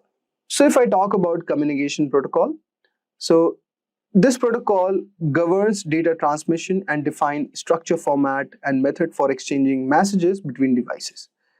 So we have this HTTP protocol or hypertext transfer protocol. So this is a backbone of the internet and it facilitates the web exchange between a server and a browser. So this is one kind of a protocol. Then you have a TCP protocol, which is a transmission control protocol. So it is a connection oriented protocol where protocol is ensured that the data packets are delivered accurately and they are in order. Then we have the internet protocol or IP protocol. These protocols addresses the system of internet, routes a packet across the given network. Then we have the UDP. So this is user datagram protocol. So it is a fast and connectionless protocol. And then you also have this file transfer protocol, which enables file sharing between servers using separate connections for controlling and data transfer. And finally, you could also see an ICMP, which is not mentioned in this diagram. So which is basically Internet Control Message Protocol. This protocol acts as a diagnostic tool, helping detect network errors and connectivity issues. So let us take an example and try to understand the communication protocol. Now imagine you are sending a parcel from one city to the another, or you can also consider sending from one country to the another. Now let us understand how these protocols are going to work. So if I talk about TCP IP that we have discussed earlier, you can consider it as a courier service. You choose a reliable courier company that ensures your package is delivered intact and it is in order. So the courier service which is reliable, that is TCP IP protocol working all over here in this scenario. Now if I talk about UDP or user datagram protocol, you can consider this as a public announcer. So instead of a courier, you broadcast a message over the city's public announcement system that everyone hears it, but there's no guarantee also that anyone will respond. Then you could understand FTP protocol as a parcel delivery system. So you use a secure delivery truck to send bulk packages from one place to the another. And if I talk about ICMP, so this is kind of a traffic reporter. This protocol is working like that. So this protocol service monitors traffic and alerts courier if certain routes are blocked. So in this way, these communication protocols are working. These communication protocols also ensure that fast, structured, and reliable delivery of data is happening in the digital network, just like cities' postal and transport system. Now let us move ahead and discuss about the security protocols. So If I talk about the network security protocols, so these security protocols protect sensitive data from unauthorized access, cyber attacks, and data breaches. Now, if I talk about SFTP, which is not mentioned here, so you can consider it as a secure version of FTP, so which basically ensures the secure file transfer. So here it encrypts a file transfer using the public key encryption for authentication. Then you have the HTTPS, which is Hypertext Transfer Protocol. This is a secure version of HTTP which encrypts data between browsers and the servers. Then you have the SSL also, which is a secure socket layer, and it ensures that all the encrypted communication is happening over the internet, preventing any eavesdropping or any data theft. Now, as you can see also here, we have the SMTP protocol, which is Simple Mail Transfer Protocol. It's also a communication protocol. So it is ensuring that it sends email over the internet, and also it ensures that emails are properly formatted, routed, and delivered to the recipient's email server. This protocol works in very simple steps. Like first of all, when you send an email, SMTP performs these steps. First is compose the email. Okay, so you type email in your email client like Gmail or Outlook. Then it connects to a SMTP server when you hit send. So your email client communicates with an SMTP server.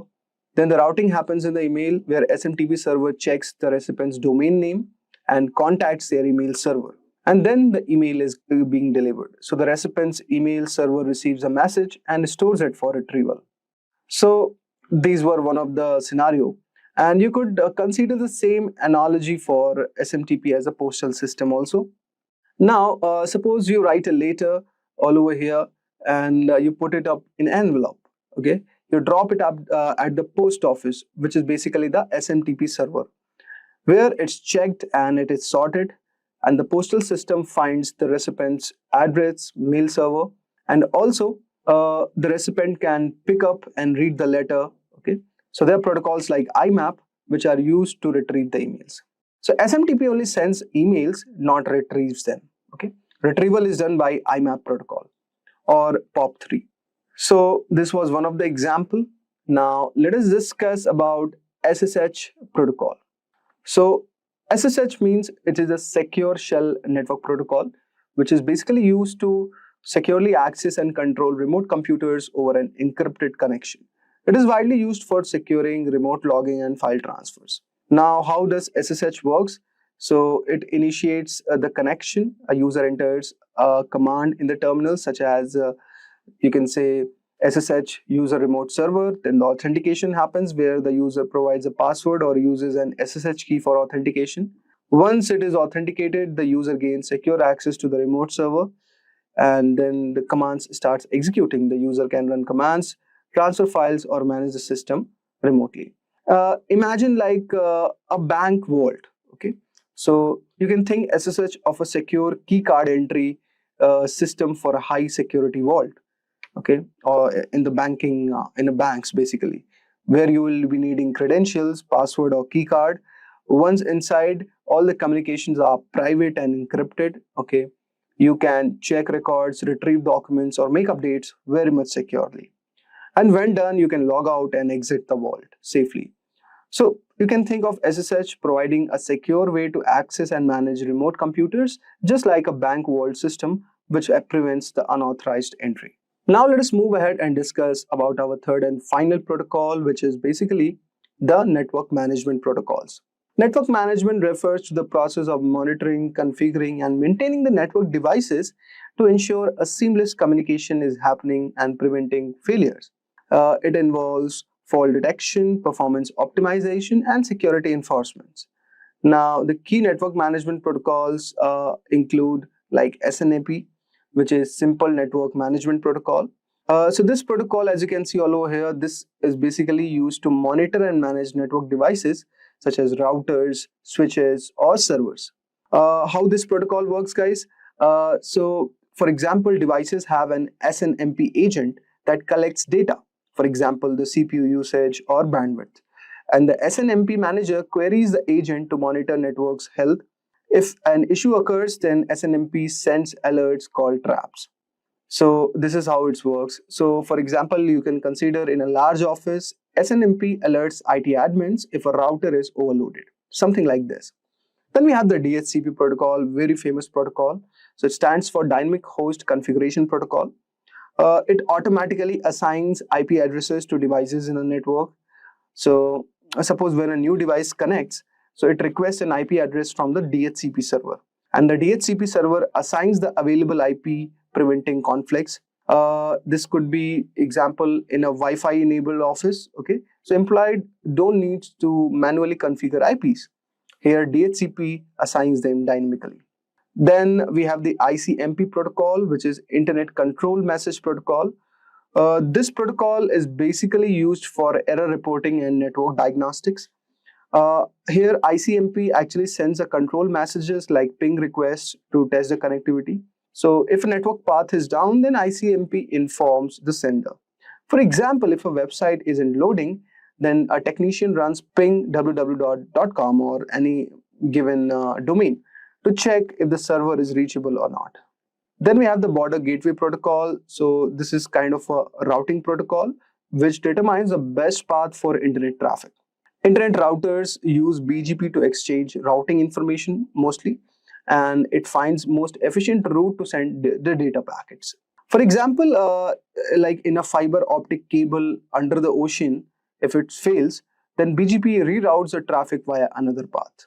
Okay, so you can consider this example as how it is being used. Now we'll have a look on POP3. So POP3 means Post Office Protocol version 3. Basically, this protocol is one of the protocol that we have discussed earlier, that it retrieves email from the remote server. So when the user opens their email, clients, POP3 downloads the messages to their devices. Emails are deleted from the server after retrieval. So for example, you can consider using an Outlook to download emails from Gmail server. Okay, so there it is used. Now, these protocols are very much important because they ensure network reliability by identifying issues before they cause any failure, optimize the performance by managing the bandwidth and traffic, and automate an IP allocation. And also, it ensures the security. So you could see this is as an example of network security protocol, how it's working. So suppose this is your office. Now the data packets are being sent. So here you have the IP header, then IP payload. So IPsec is a security protocol. So here the IPsec header is added and a secure payload is added. And the same is, data is being transferred. This packet is to the laptop and it is routed via router IPsec, okay, with IPsec protocol all over here to the branch office. So this is how, you can consider architecture where, the network security communication is happening. Now, this is an example of a network monitoring protocol where there are endpoints, okay, and these you could see you are sending the data about health and performance, and it aggregates data from multiple endpoints. The network monitoring tools are present which converts raw data into usable metrics, and then the following data is given to the network administrators. Also, it generates alerts and reports. So this is how the network monitoring protocols are working in this alignment. So we've discussed about these protocols, and this was a certain diagrammatic explanation. So I hope so you would have got a brief idea regarding these protocols. Okay. So now let us briefly understand the 7 layers of the OSI model. Okay. Now this is OSI stands for Open System Interconnection Model.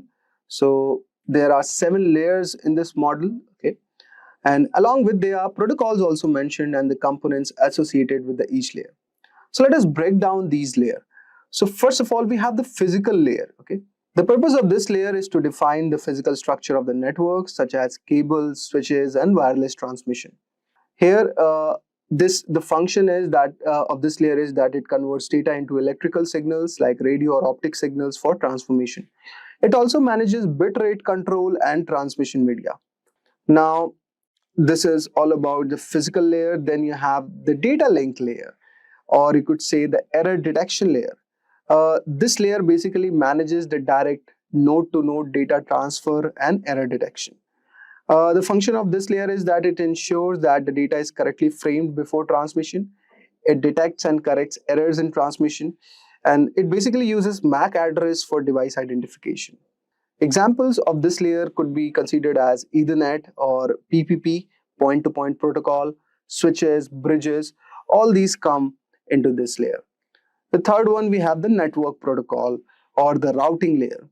So this layer determines the best path for data to travel between different networks. It assigns logical IP addresses, routes data using protocols. It manages network congestion and fragmentation. The examples of this protocol could be IP protocol, ICMP, IPsec, IGMP, okay, Internet Group Management Protocols. Just like navigation systems, that determine the best route for a vehicles to reach destination. Similarly, this layer is working like that.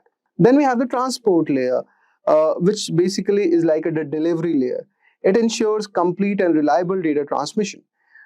This layer divides data into smaller segments and ensures proper reassembly. It provides error detection and correction.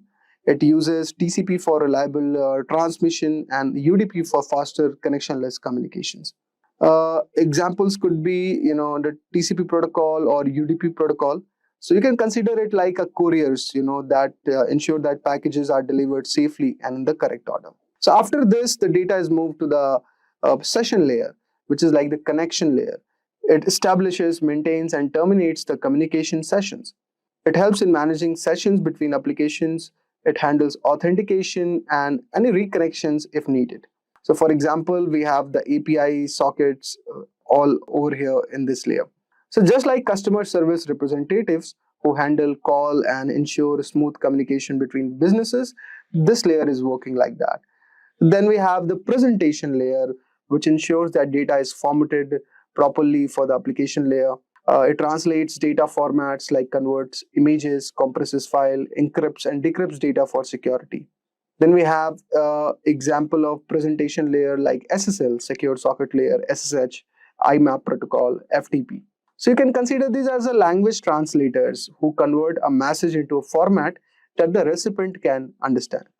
And finally, we have the application layer, which has a purpose of providing network services directly to the users. It manages data exchange between applications and the network. It enables browsing, email, and file transfer. So example of this layer include HTTP protocol, FTP, IRC, SSH, DNS. Okay, so you can consider something like this as these are the customer-facing employee in a company who directly interact with the users. With cybercrime getting more and more complex by the day, corporations are in the need of trained personnel in the field of cybersecurity. Ethical hacking and penetration testing had always been necessary for organizations and the general public to protect the system against malicious attackers. However, with the exponential growth in cyber attacks, the necessity of being trained in ethical hacking is at an all-time high. Many such professionals tend to use Linux distributions for their penetration testing activities. There are specific operating systems which are catered to ethical hackers. These operating systems come pre-installed with the necessary tools and scripts required for ethical hacking. Probably the most famous operating system in this bracket is Kali Linux. For today's video, we will learn about this distribution made by and for hackers. We take you through the intricacies of its hardware and software specifications. Let's take a look at the agenda for today. We start by learning about Kali Linux and a basic explanation of its purpose. We take a look at the history of Kali Linux from the story of its origin to its current day exploits.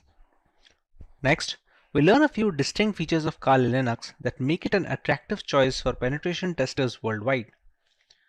Moving on, we take a look at the multiple ways we can install Kali Linux to start our journey in the world of penetration testing. In the next few sections, we compare it to an industry rival operating system by the name of Parrot Security Operating System. We take a look at the OS on a grassroots level. Next, we learn about the standout features of Kali Linux and Parrot Security with their unique offerings. We make a direct comparison between Kali and Parrot Security OS as far as their hardware specifications and all-around usability is concerned. We make a conclusion as to which operating system caters to which category of user. In the next topic, we take a detailed look at how we can install Kali Linux on a Windows 10 system using the VMware virtualization software. Moving on, we go through some of the reasons why people should choose Kali Linux as their primary operating system when it comes to ethical hacking and penetration testing.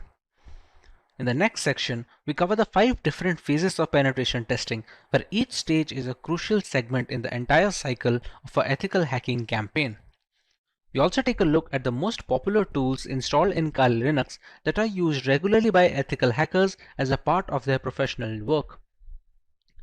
Coming to a few live demonstrations, we start by learning some Linux terminal basic commands, set up proxy chains to maintain our privacy on the internet, run a few Nmap scans to find information about our victims, use Wireshark to detect insecure browser traffic traveling through HTTP web pages, learn about Metasploit and its components, and finally use Metasploit to hack into a Windows 10 machine and grant ourselves root access or the admin access, which basically gives us the key to the entire machine. It's no secret that the majority of our internet usage is at the risk of being hacked, be it via unsafe messaging applications or misconfigured operating systems. To counteract this void of digital security, penetration testing has become the norm when it comes to vulnerability assessment. Kali Linux is an operating system that has become a well-known weapon in this fight against hackers. A Linux distribution that is made specifically for penetration testers, Kali Linux has layers of features that we will be covering in today's lesson. Let's take a look at the topics to be covered in this video. We start by learning about Kali Linux and a basic explanation of its purpose. We take a look at the history of Kali Linux from the story of its origin to its current day exploits. Next, we learn a few distinct features of Kali that make it an attractive choice for penetration testers worldwide. Finally, we take a look at the multiple ways we can install Kali Linux to start our journey in the world of penetration testing. Let's start by learning about Kali Linux in general. Kali Linux, which is formerly known as Backtrack Linux, is an open source Linux distribution aimed at advanced penetration testing and security auditing. It contains several hundred tools that are targeted towards various information security tasks such as penetration testing, security research, computer forensics, and reverse engineering. Kali Linux is a multiple platform solution, accessible and freely available to information security professionals and hobbyists. Among all the Linux distributions, Kali Linux takes its roots from the Debian operating system. Debian has been a highly dependable and stable distribution for many years, providing a similarly strong foundation to the Kali desktop. While the operating system is capable of practically modifying every single part of our installation, the networking components of Kali become disabled by default. This is done to prevent any external factors from affecting the installation procedure, which may pose a risk in critical environments. Apart from boosting security, it allows a deeper element of control to the most enthusiastic of users. We did not get Kali Linux since the first day. How did it come into existence? Let's take a look at some of its history.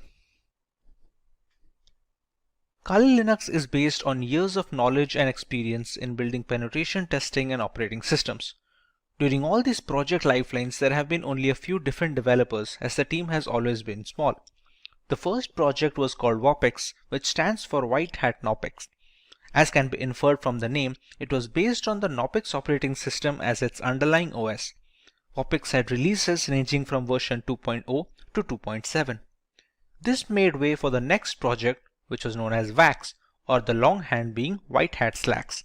The name change was because the base OS was changed from Knopex to Slacks. WAX started at version 3 as a nod, it carrying on from WOPEX. There was a similar OS being produced at the same time, Auditor Security Collection, often being shortened to just Auditor, which was once again using Knopex.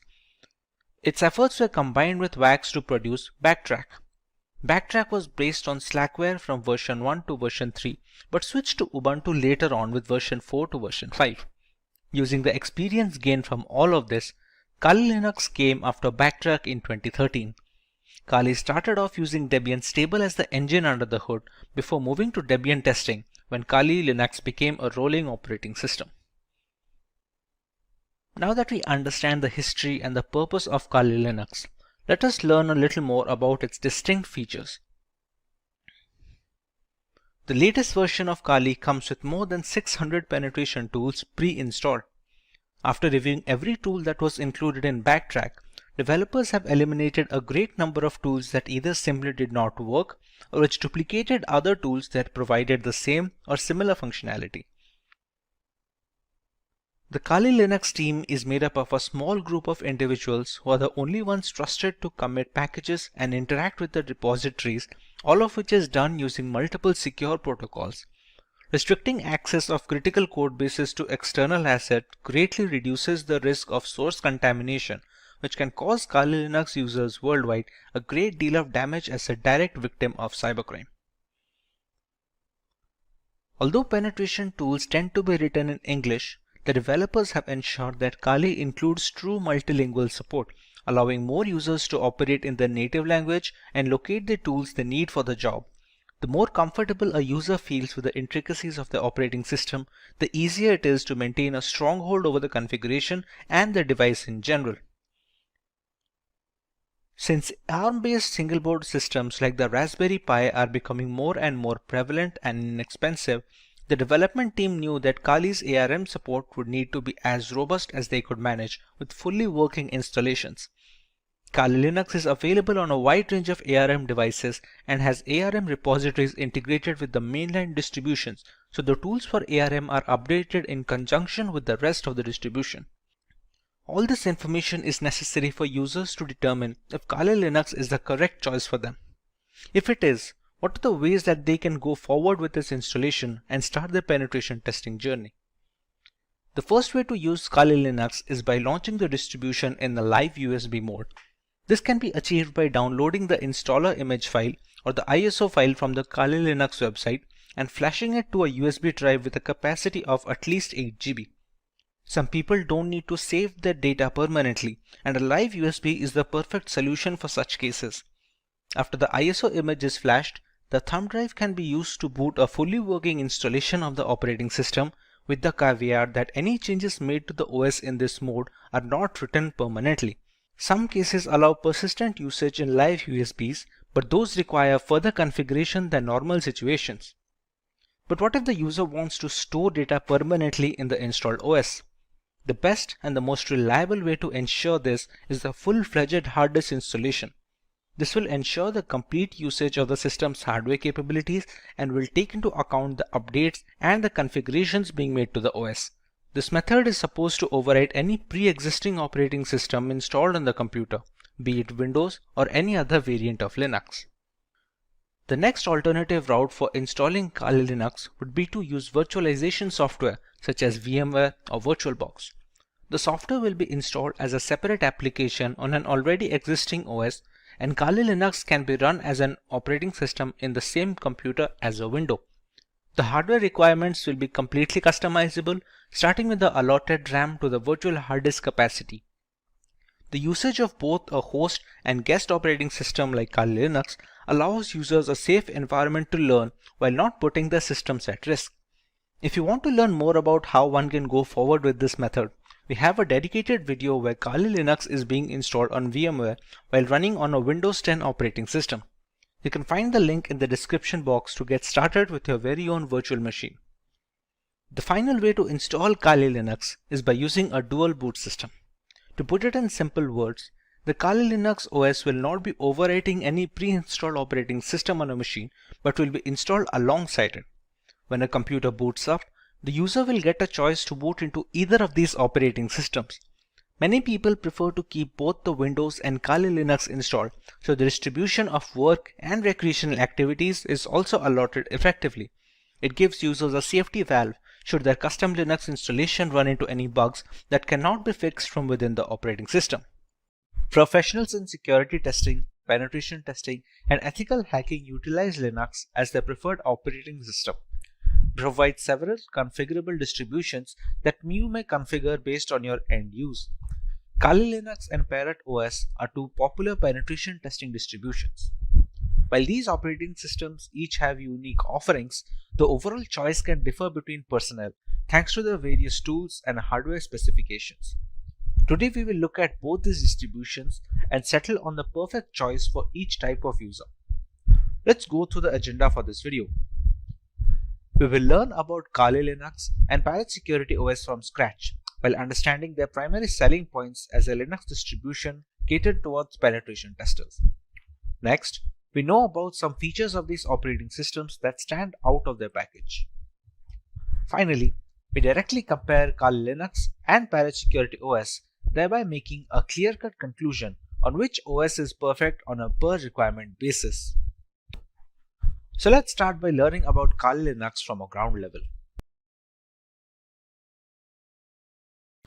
Kali Linux, which is formerly known as Backtrack Linux, is an open source Linux distribution aimed at advanced penetration testing and security auditing. It contains several hundred tools targeted towards various information security tasks such as penetration testing, security research, computer forensics, and reverse engineering. Kali Linux is a multi-platform solution, accessible and freely available to information security professionals and hobbyists. Among all the Linux distributions, Kali Linux takes its roots from the Debian operating system. Debian has been a highly dependable and a stable distribution for many years, providing a similarly strong foundation to the Kali Linux desktop. While the operating system can practically modify every single part of our installation, the networking components of Kali Linux come disabled by default. This is done to prevent any external factors from affecting the installation procedure, which may pose a risk in critical environments. Apart from boosting security, it allows a more profound element of security control to the most enthusiastic of users. Now, let's take a look at Parrot Security operating system. Parrot Security OS is a Debian-based Linux distribution with an emphasis on security, privacy, and development. It is built on the Debian's testing branch and uses a custom-hardened Linux kernel. Parrot Security contains several hundred tools targeted towards tasks such as penetration testing, computer forensics, reverse engineering, and security research. It is seen as a generally lightweight distribution that can work under rigorous hardware and software specifications. It features a distinct forensics mode that does not mount any of the system's hard disks or partitions and has no influence on the host system, making it much more stealthy than its regular occurrence. This mode is used on the host system to execute forensic procedures. A rolling release is a paradigm in which software upgrades are rolled out constantly rather than in batches of versions in software development. This ensures that the software is constantly up to date. A rolling release distribution such as Parrot Security OS follows the same concept. It provides the most recent Linux kernel and software versions as soon as they become available. With the basic introduction to the operating systems out of the way, let us take a look at the unique features of both Kali Linux and Parrot Security OS.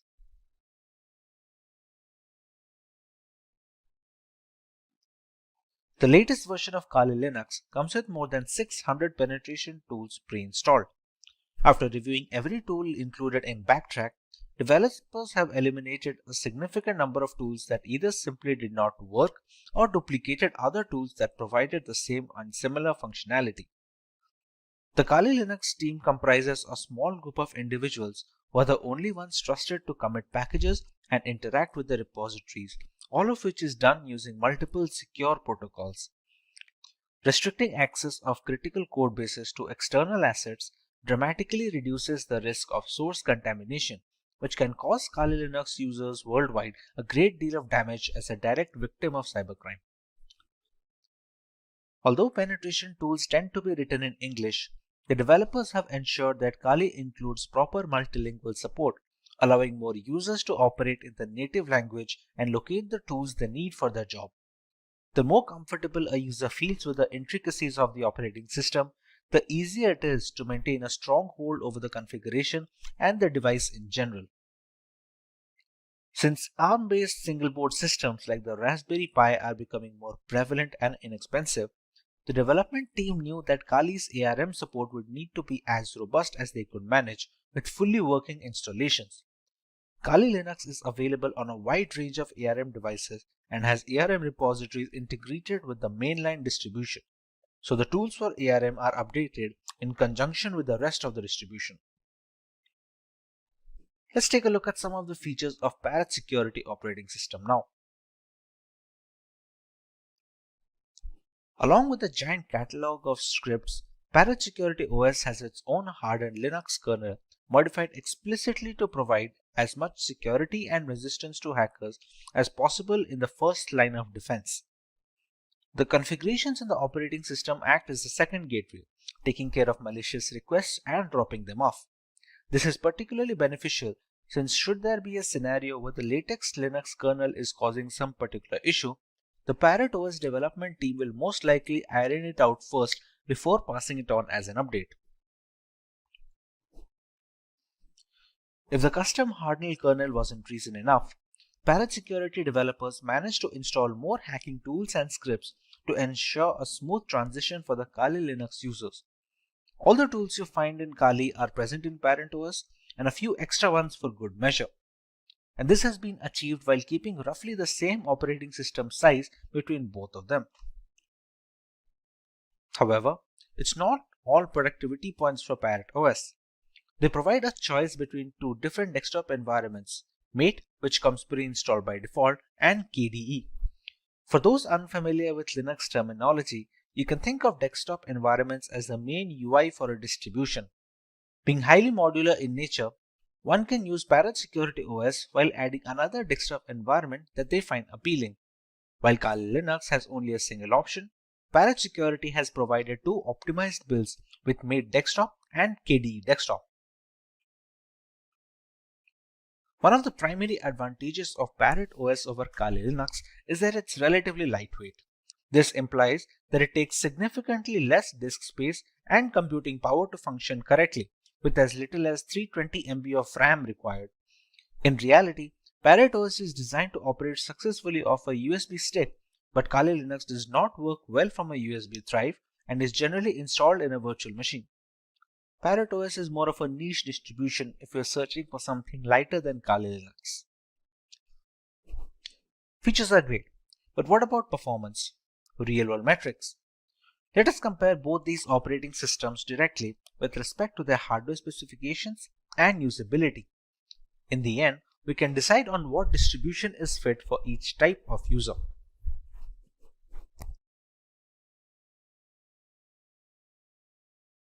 For our first point of comparison, let's take a look at the RAM required. For optimum performance of the operating system, which is highly essential when trying to crack hashes or something of similar nature, RAM usage is a very important facet. While Kali Linux demands at least 1 GB of RAM, Parrot Security can operate optimally with a minimum of 320 MB of RAM.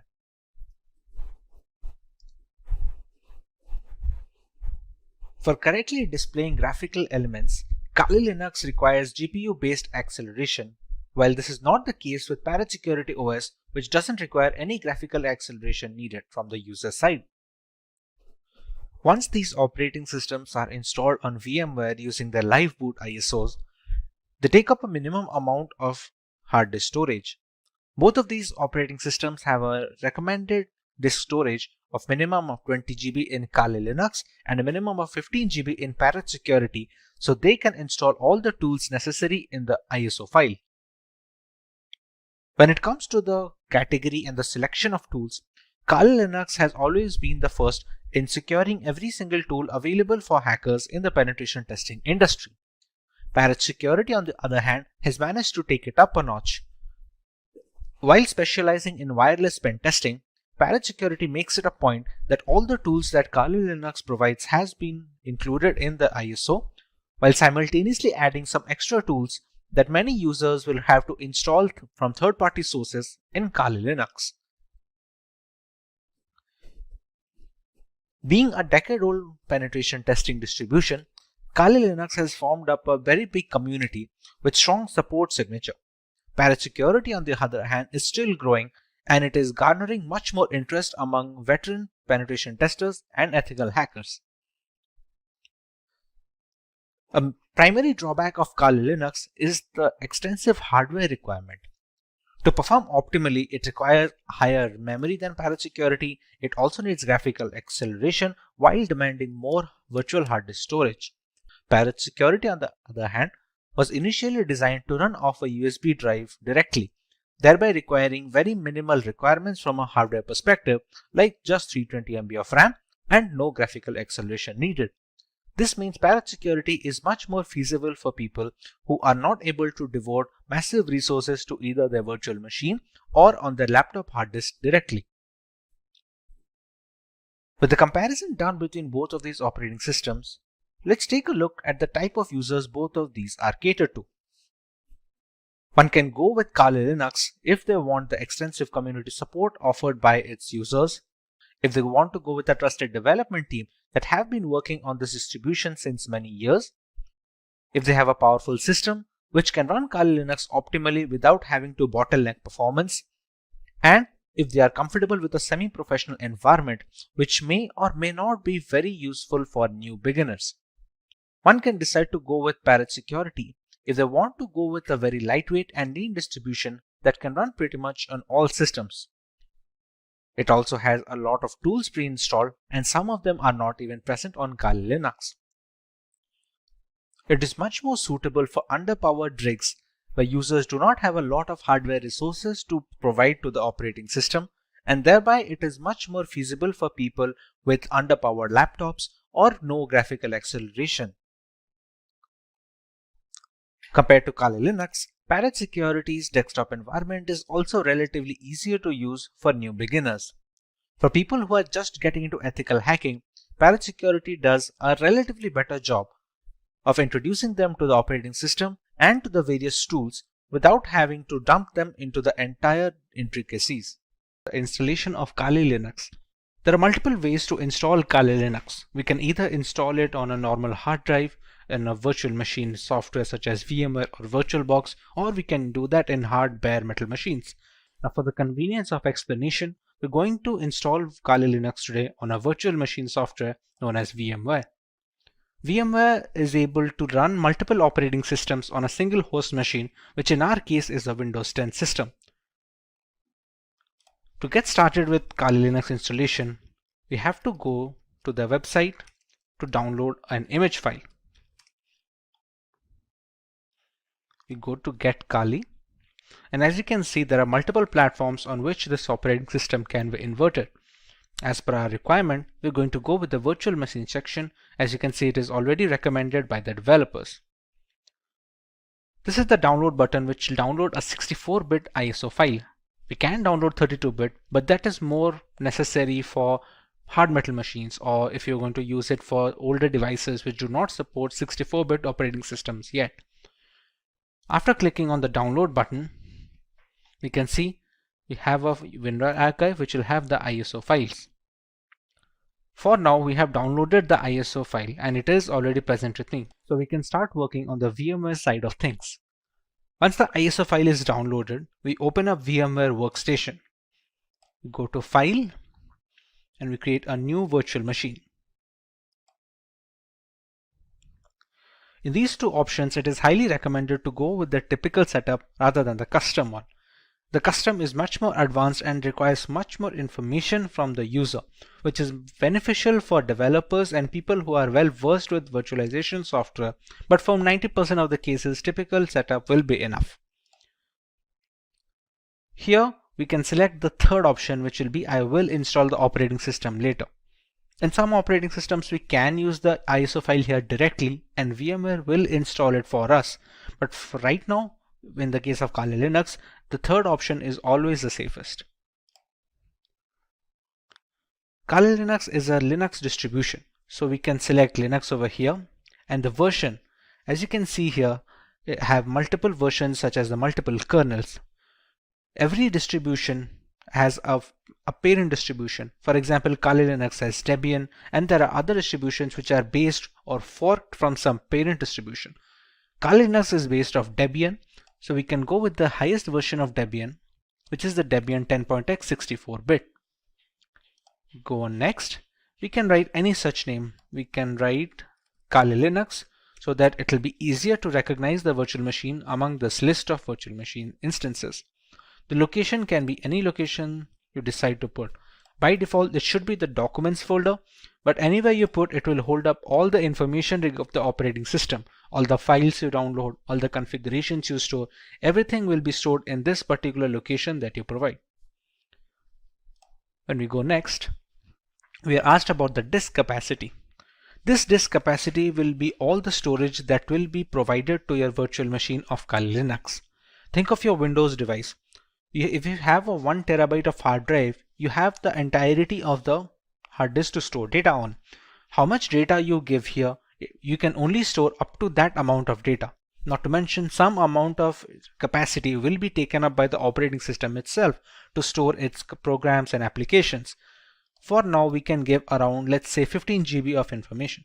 Or if its recommended size for Debian is 20, you can just go ahead at 20. It depends all on the user case. If you are going to use it extensively, you can even go as high as 50 or 60 GB if you have plans to download many more applications and perform multiple different tests.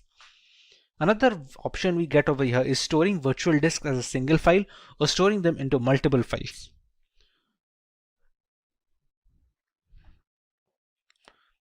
As we already know, this virtual machine runs entirely on VMware.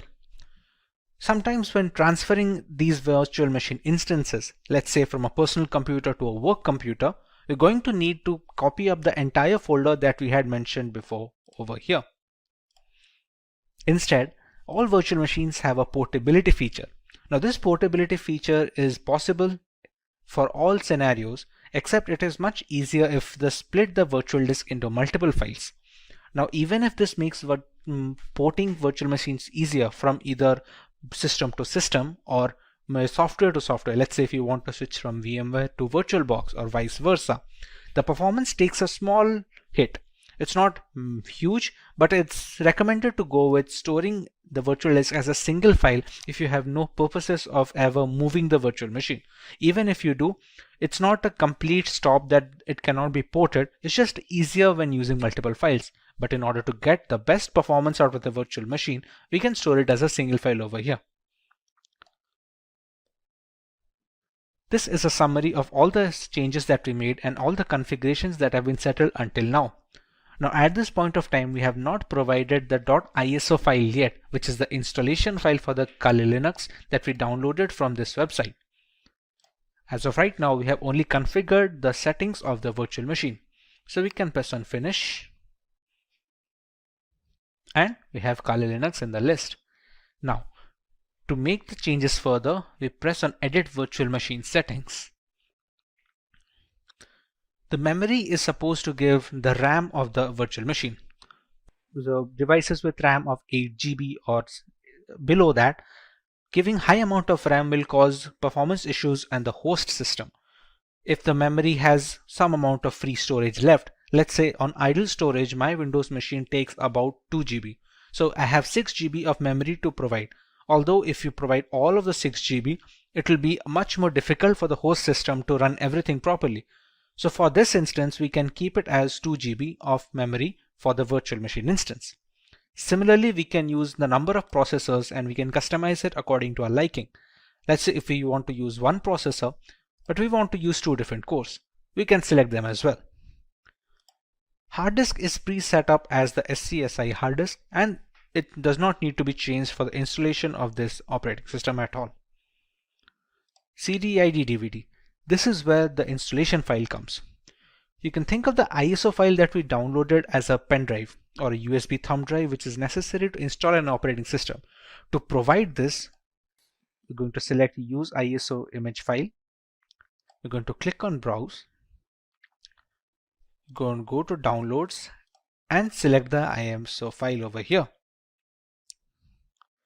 Select Open, and we can see it is already loaded up. Next, in the network adapter, it is recommended to use NAT. This helps the virtual machine to draw the internet from the host machine settings. If your host machine is connected to the internet, then the virtual machine is connected as well. There are some other options such as host only or custom segments or LAN segments, but those are not necessary for installation. Rest of them are pretty standard, which do not need any extra configuration and can be left as it is. Press OK. And now we can power on this virtual machine.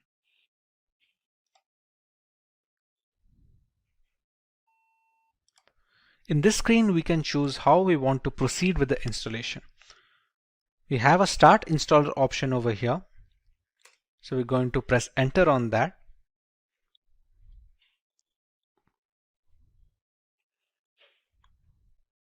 We're going to wait for the things to load from the ISO file. The first step in the installation is choosing the language of the operating system. For this, we can go with English as standard. This is a location. This will be used for setting up the time and some of the internal settings which depend entirely on the location of the user. So for this, we're going to go with India. Configuring the keyboard, it's always recommended to go with the American English first. Many people make a mistake of going with the Indian keyboard if it is possible, and it provides a lot of issues later on. So it's always preferred to go with the American English, and if later we see some necessity of another keyboard dialect that is required, we can install it later. But for now, we should always stick with American English as a basic. At this point, it's going to load the installation components from the .iso file. It is a big file of 3.6 GB, so it has a lot of components that need to be put into the virtual machine, which can also be used to detect hardware.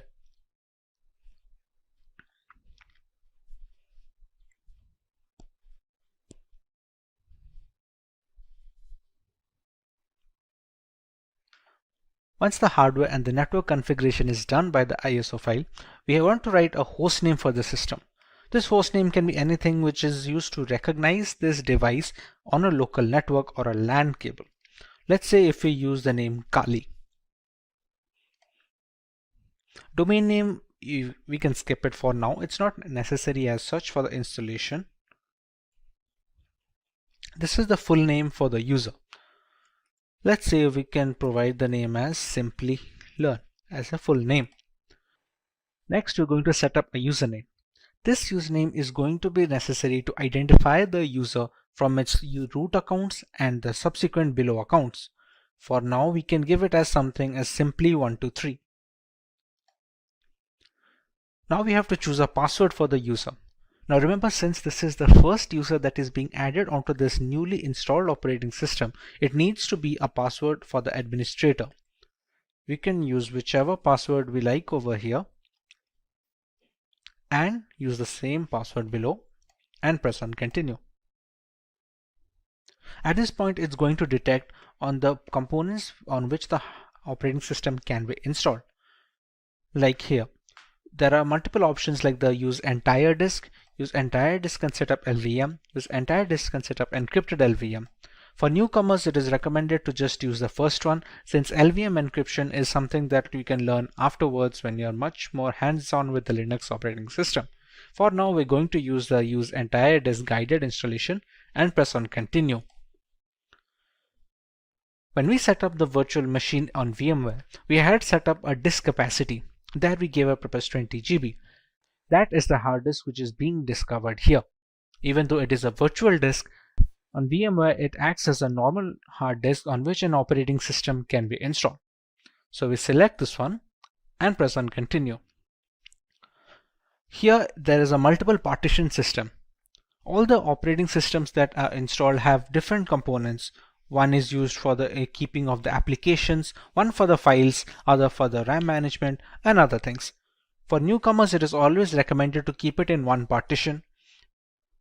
And we're going to select that and press on continue. This is just an overview of the partition it's going to make. As you can see, it has a primary partition of 20.4 GB and a logical partition of 1 GB used for swap memory. Now, these kind of naming can be confusing for people who are not well versed with Linux operating systems or in general virtualization. But for now, you can go ahead and press on continue, as this will be fine. We can press on finish partitioning and write changes to disk and continue. It's just a confirmation page. As you can see, it's wrote that SCSI3 is our virtual hard disk of 20 GB disk capacity. We write the changes to the disk. We press yes and click on continue. At this point, the installation has started. Now this installation will take a while depending on the amount of RAM provided, the processors provided, and how quickly the performance of the system is being hampered by the host machine. On quicker systems this will be rather quick, while on the smaller ones this will take a while. Since this is going to take some time to install as it is being run on a virtual machine with only 2 GB of RAM, we're going to speed up this part of the video so we don't have to waste any more time just watching the progress bar.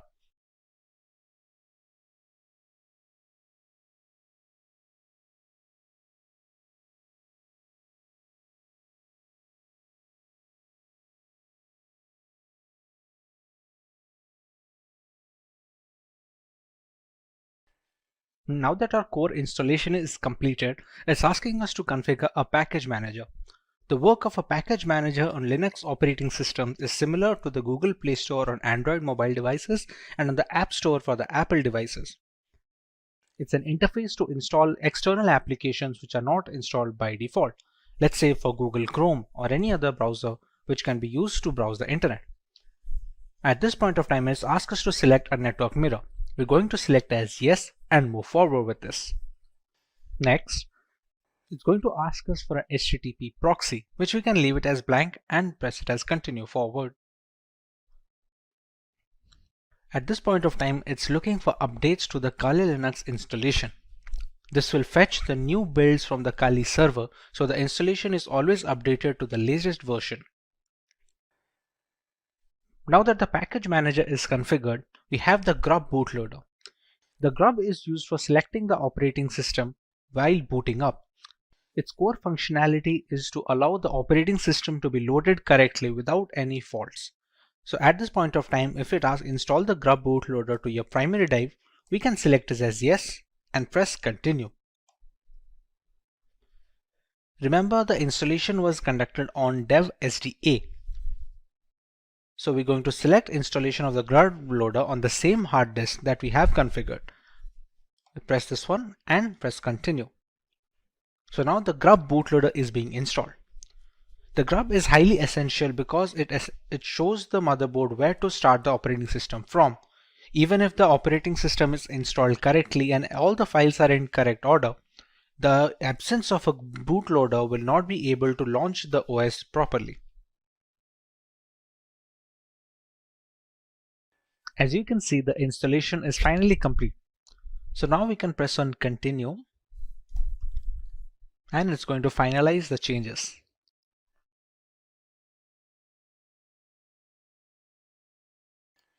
Now you can see Kali Linux being booted up straight away. It doesn't check for the ISO file anymore since the operating system is now installed onto the virtual hard disk storage that we had configured before.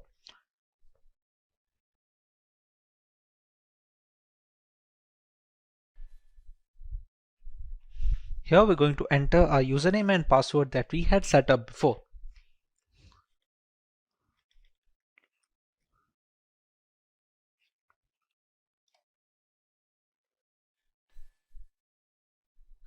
And we have the Kali Linux system booted up.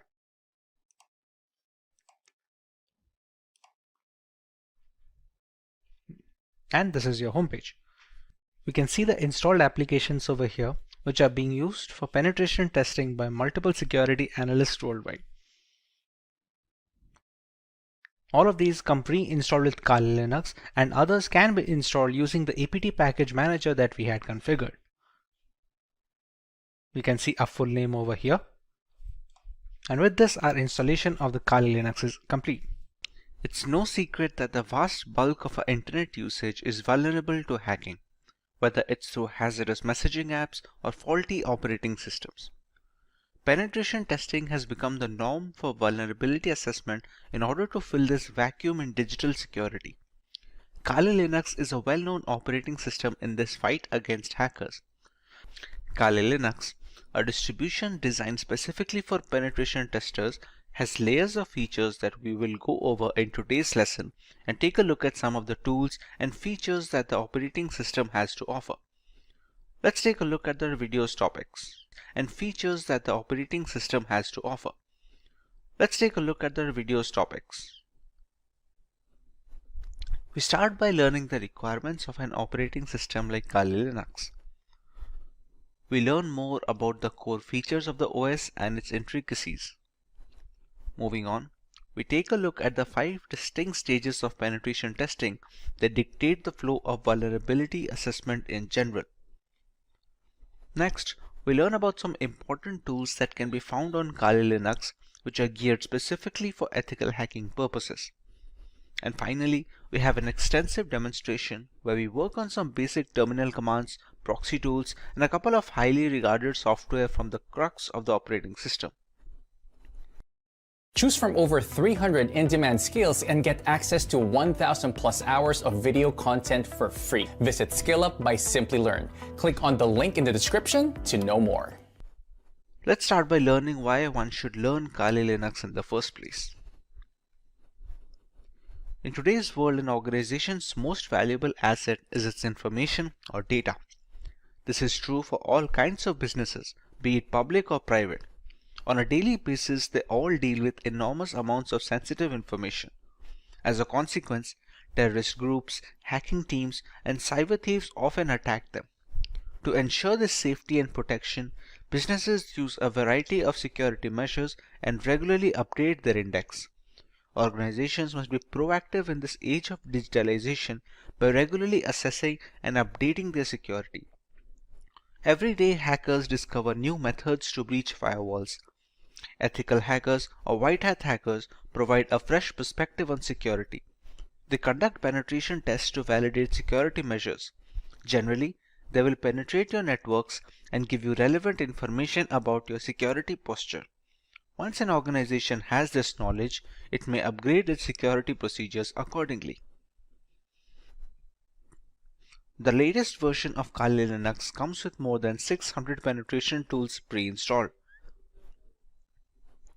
After reviewing every tool that was included in Backtrack, developers have eliminated a great number of tools that either simply did not work or which duplicated other tools that provided the same or similar functionality. Occasionally, when conducting penetration testing or hacking, we must automate our activities since there may be hundreds of conditions and payloads to test, and manually examining everything is time-consuming. To improve our productivity, we utilize tools that come pre-packaged with Kali Linux. These tools not only save us time, but also accurately capture and process the data. The Kali Linux team is made up of a small group of individuals who are the only ones trusted to commit packages and interact with the repositories, all of which is done using multiple secure protocols. Restricting access of critical code bases to external assets greatly reduces the risk of source contamination. Although penetration tools tend to be written in English, the developers have ensured that Kali includes true multilingual support, allowing more users to operate in their native language and locate the tools they need to do for the job. Since ARM-based single-board systems like the Raspberry Pi are becoming more and more prevalent and inexpensive, the development team knew that Kali's ARM support would need to be as robust as they could manage with fully working installations. Kali Linux is available on a wide range of ARM devices and has ARM repositories integrated with the mainline distribution, so tools for ARM are updated in conjunction with the rest of the distribution tools. Now that we understand the necessity for an operating system like Kali Linux, let us take a look at some of its core features and offerings to the ethical hacking world. Kali Linux, formerly known as Backtrack Linux, is an open source Linux distribution which is aimed at advanced penetration testing and security auditing. It contains several hundred tools targeted towards various information security tasks such as penetration testing, security research, computer forensics, and reverse engineering. Kali Linux is a multi-platform solution accessible and freely available to information security professionals and hobbyists. Among all the Linux distributions, Kali Linux takes its roots from the Debian operating system. Debian has been a highly dependable and stable distribution for many years, providing a similarly strong foundation to the Kali Linux desktop. While the operating system is capable of practically modifying every single part of our installation, the networking components of Kali Linux come disabled by default. This is done to prevent any external factors from affecting the installation procedure, which may pose a risk in critical environments. Apart from boosting security, it allows a deeper element of security and control to the most enthusiastic of users. Let us now take a look at the 5 stages or phases of penetration testing. This is the first stage of the penetration test, which is known as the reconnaissance phase. In this stage, the security researcher collects information about the target. It can be done actively, which means you are collecting information without contacting the target, or even both. It helps security firms gather information about the target system, network components, active machines, open ports and access points, operating system details, etc. This activity can be performed by using information available in the public domain and using different tools. The next phase is more tool-oriented rather than performed manually, and it is the scanning phase. The penetration tester runs one or more scanner tools to gather more information about the target. The penetration tester runs one or more scanner tools to gather information about the target. By using various scanners such as war dialers, port scanners, network mappers, and vulnerability scanners, the tester collects as many vulnerabilities which help to turn an attack in a more sophisticated way. The next stage is known as the gaining access phase. In this phase, the penetration tester tries to establish a connection with the target and exploit the vulnerabilities found in the previous stage.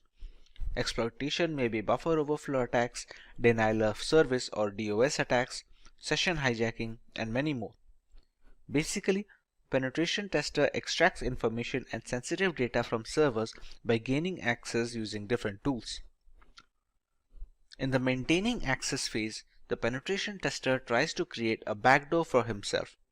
It helps him to identify hidden vulnerabilities in the system and can later act as a gateway to retrieve control of the system. In the final phase of covering tracks, the penetration tester tries to remove all logs and footprints which help the administrator identify his presence. This helps the tester to think like a hacker and perform corrective actions to mitigate those activities.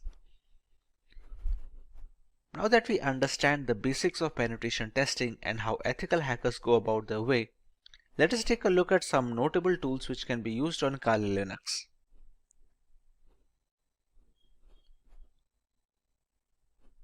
At the top of the chain lies Nmap. Nmap is a free and open source utility port scanner which can be used for network discovery and security auditing. Many systems and network administrators also find it useful for tasks such as network inventory, managing service upgrade schedules, and monitoring host or service uptime. It is most beneficial in the early stages of ethical hacking, where a hacker must figure the possible entry point to a system before running the necessary exploits, thus allowing the hacker to leverage any insecure openings and breach the device. It's a part of the scanning phase of the penetration testing. Nmap uses raw IP packets in novel ways to determine what hosts are available on the network, what services these hosts are offering, what operating systems they are running and their versions, what type of packet filters and firewalls are in use, and dozens of other characteristics. It was designed to rapidly scan large networks but works fine against single hosts as well. Since every application that connects to a network needs to do so via a port, the wrong port or server configuration can open a can of worms which lead to a thorough breach of the system and ultimately a fully hacked device. Next on the list we have Metasploit. The Metasploit framework is a very powerful tool that can be used by cybercriminals as well as ethical hackers to probe systemic vulnerabilities on networks and servers. As a part of the third stage of penetration testing, it's an open source framework which can be easily customized and used with most operating systems. With Metasploit, the ethical hacking team can use a ready-made or custom code and introduce it into a network to probe for weak spots. As another flavor of threat hunting, once these flaws are identified and documented, the information can be used to address systemic weaknesses and prioritize solutions. Once a particular vulnerability is identified and the exploit is fed into the system, there are a host of options for the hacker. Depending on the vulnerability, hackers can even run root commands from the terminal, allowing complete control over the activities of the compromised system as well as all personal data stored on the device. A big advantage of Metasploit is the ability to run full-fledged scans on a target system, thereby giving a detailed picture of the security index of said system. This also provides the necessary exploits that can be used to bypass the firewalls and the antivirus software. Having a single solution to gather almost all the necessary points of attack is very useful for ethical hackers and penetration testers, as denoted by the high rank in this list. At number 3, we have Wireshark. Wireshark is the world's foremost and widely used networking protocol analyzer. It lets you see what's happening on your network at a microscopic level and is the de facto standard across many commercial and non-profit enterprises, government agencies, and educational institutions. Wireshark is a popular open source tool to capture network packets and converts them to human-readable binary format. It provides every single detail of the organization's network infrastructure. It consists of devices designed to help measure the ins and outs of the network. The information collected through Wireshark can be used for various purposes, such as real-time or offline network analysis, identification of the traffic coming onto your network, its frequency, and its latency between specific hops. This helps network administrators generate statistics based on real-time data. Wireshark is also a cross-platform tool that can be installed on Windows, Linux, and Mac systems to enable hackers in all ecosystems to monitor network traffic irrespective of the operating system. The development team is determined to maintain this level of freedom for their users in the foreseeable future. The next tool on our list is AirGarden, which is a part of the third phase of penetration testing. This is a multi-use bash script for Linux systems to hack and audit wireless networks like our everyday Wi-Fi router and its counterparts. Along with being able to launch denial of service attacks on compromised networks, this multipurpose Wi-Fi hacking tool has very rich features which support multiple methods for Wi-Fi hacking, including multi-fi WPS hacking modes, all-in-one WEP attack, handshake file capturing, evil twin attacks, pixie dust, and so much more. It usually needs an external network adapter that supports monitor mode, which is necessary to be able to capture wireless traffic traversing the air channels. Thanks to its open source nature, AirGarden can be used with multiple community plugins and add-ons, thereby increasing its effectiveness against a wide variety of routers, both in the 2.4 GHz band and 5 GHz band. The next tool is John the Ripper. John the Ripper is an open source password security auditing and password recovery tool available for many operating systems. John the Ripper Jumbo supports hundreds of hash and cipher types, including for user passwords of operating systems, web apps, groupware, database servers, network traffic captures, encrypted private keys, file systems, and document files.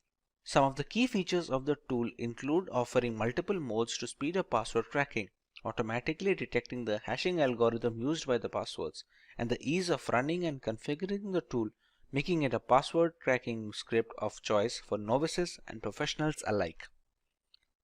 It can use dictionary attacks along with regular brute forcing to speed up the process of cracking the correct password without wasting additional resources.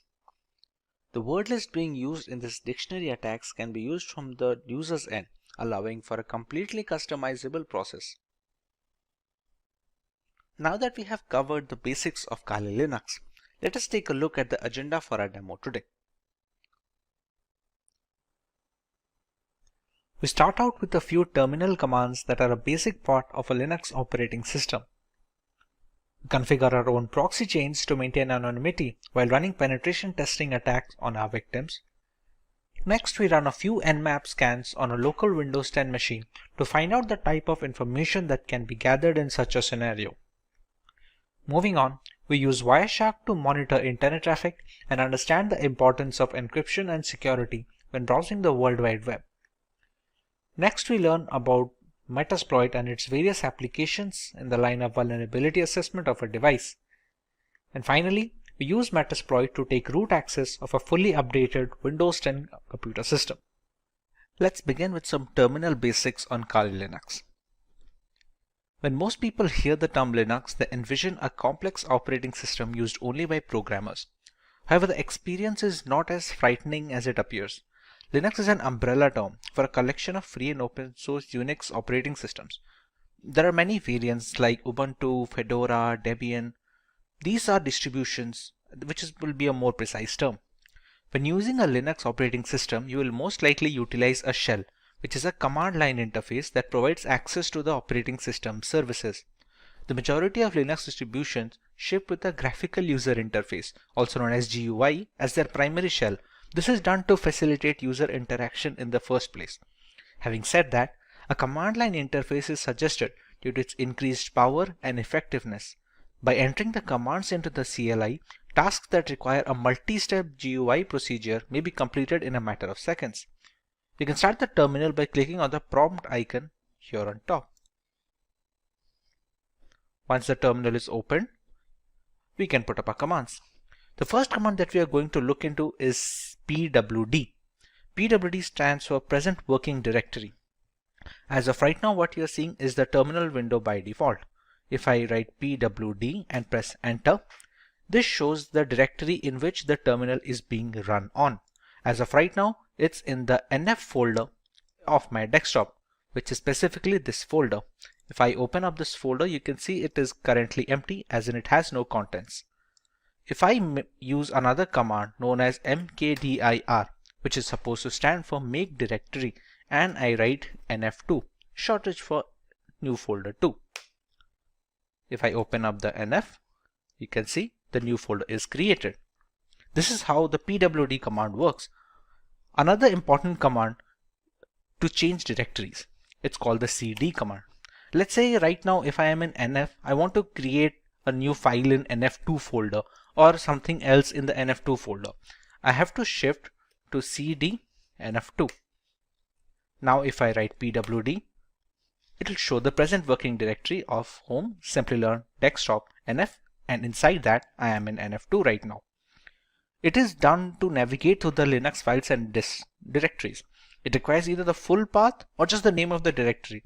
If we have to move a completely different folder on a completely different file, then we can use the entire path like this. For now, cd works. Another few commands is we can write cd ... and it will come back one folder. Now the pwd will be just nf and not nf2. Let's say we are in this folder and we want to go a different file.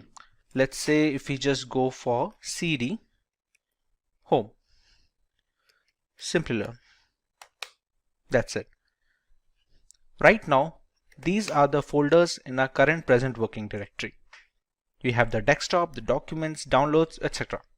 From here, we can again go to the desktop using the same cd command, cross-check the changing of directories, and check the files again. And yes, there we go, nf.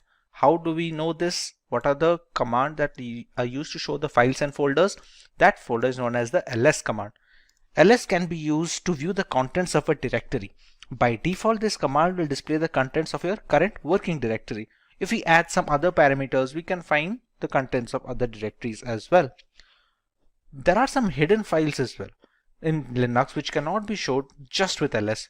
For example, if we just go to cd etc, which is a configuration folder for Linux, if we write ls now, these are the files that can be seen. If we want to see the hidden files, we'll have to add one more parameter here like ls-a, and as you can see, the number of files have increased this time around. There are other things as well that we can see with Linux. ls-al will show the hidden files along with some of the parameters and some of the permissions that has been provided for each file. As you can see, many of these files have root access. Some of them can write, some of them can read. It differs file to file, and the ls-al command is used to check each of these files' permission and change them accordingly if needed. The next command that we can look for is the CAT command or concatenate. It is one of the most frequently used commands, and it is used to list the contents of a file on the output. For example, let's say if I have a file at the desktop. In this NF2 folder, I will create a document, create an empty file, E file. I'll open up the document and I'll write it as Hello Kali. I will save this up. Now, to change the directories from etc to NF2, we have already discussed how to use the cd command using just the folder name. Now, if we want to go to the entire directory, we can write cd home. As you can see, it is already prompting us to complete the name of the directory. At this point, we just have to press tab and it completes it for ourselves. Next, we already know we have to enter the desktop, NF and NF2. And this brings us to the current working directory. Here, if we press ls, we can find a file over here. Now, as discussed for the concatenate, it is used to show the contents of a file. So right now, if we press CAT, which stands for concatenate, e-file. As you can see, we have written Hello Kali in the text file and we can see the output right now. We can also use it to create new files. For example, if we write cat, any file name such as e-file2. Here we can write anything. Hello Kali again.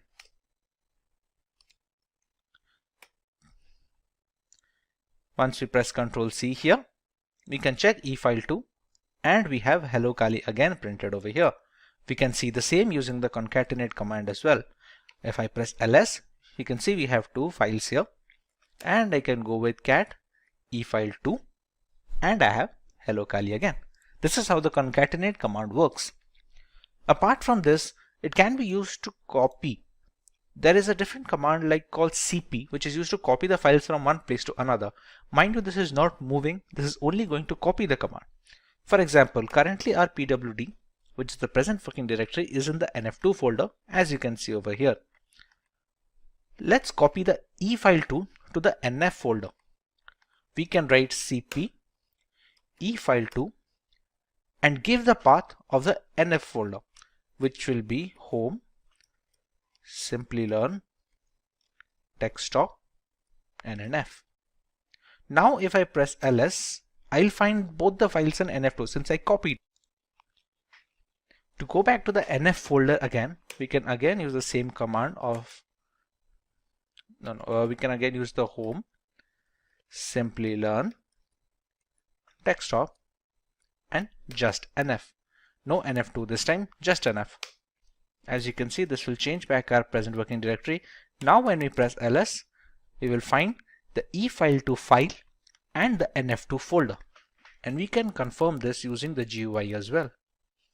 This is the NF folder and you can see the NF2 folder and the e-file2 document. If I write cat e-file2,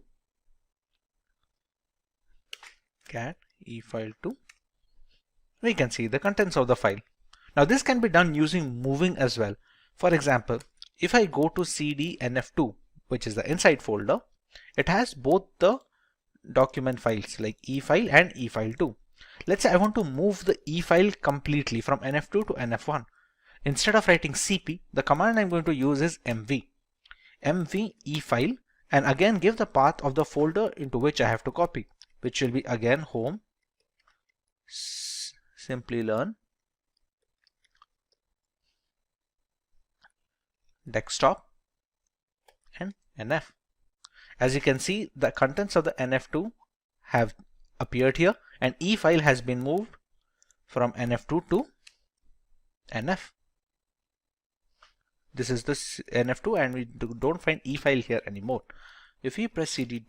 and we go back to NF ls right now, and we can find both the files, e-file that we moved and e-file2 that we copied from the NF2 folder. So this is how copying and moving will work using the terminal. Now this is just a simple one-line statement that might take a couple of clicks when using GUI. This is why the command line interface is considered to be much more streamlined for Linux operating systems. Another very important command for Linux operating system is the sudo command. Sudo is short for super user do. The command enables you to perform tasks that require administrative or root permissions. You can think of it as how we run programs as administrator on Windows systems. It is not advisable to use this command for daily use because it might be easy for an error to occur, and the permissions of root are very intricate, so new beginners are advised to use the sudo command only when absolutely necessary. For example, sudo su. With this command, I am giving this terminal a root permission. This su stands for this user. At this point, it's going to ask for my admin password. Once I enter my password, and I now have root access. Note how the password that I entered did not show up here. This is a security measure to prevent people from snooping on your root password, which is the end game of all this operating system. As you also can see, the symbol changed. If the dollar symbol is showing, it shows as a standard user. When you switch to root, you can easily see a hash symbol.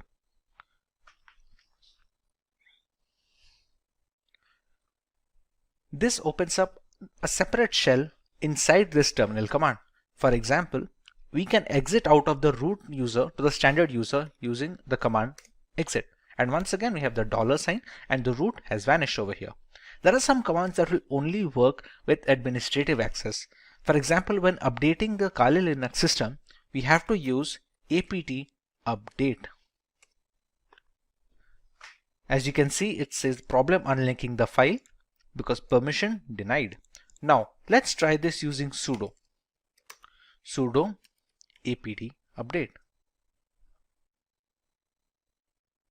As you can see, it is updating the package repositories which work as the software installed on the system. This can be done using either writing the sudo command every time we want to perform a root access, or we can just write sudo su once and write apt update alone. The fetching is complete over here. For the second example, let's say I just write sudo su, and this time it's not going to ask me the password because at this current terminal process, I've already provided the root password once and it is in memory right now. Now, when we used to update the system, we had to write sudo apt update. That was because we were running it as a standard user. Now we are running it as a root user. So all we have to write is apt update, and it's going to continue its work. There you go. Another command that can be useful is the ping command. It's pretty self-explanatory. It's going to be checking the internet connectivity. You can be used to check internet connectivity, or you can see if there is a local server on your system which needs to be pinged. Then you can check that. For example, if we have to write ping, and we can use either IP address or domain. Let's say if we want to check that if we can access google.com using this Kali Linux installation or not, we can write ping google.com, and you can see it shows the bytes being sent and received and how much time it took to take up the request. This can be done for local systems as well. For example, this installation of Kali Linux is being run on a virtual machine. Once this machine is running, I still have my host machine running over here, the IP address of which is 192.168.29.179. If I try to ping this from here,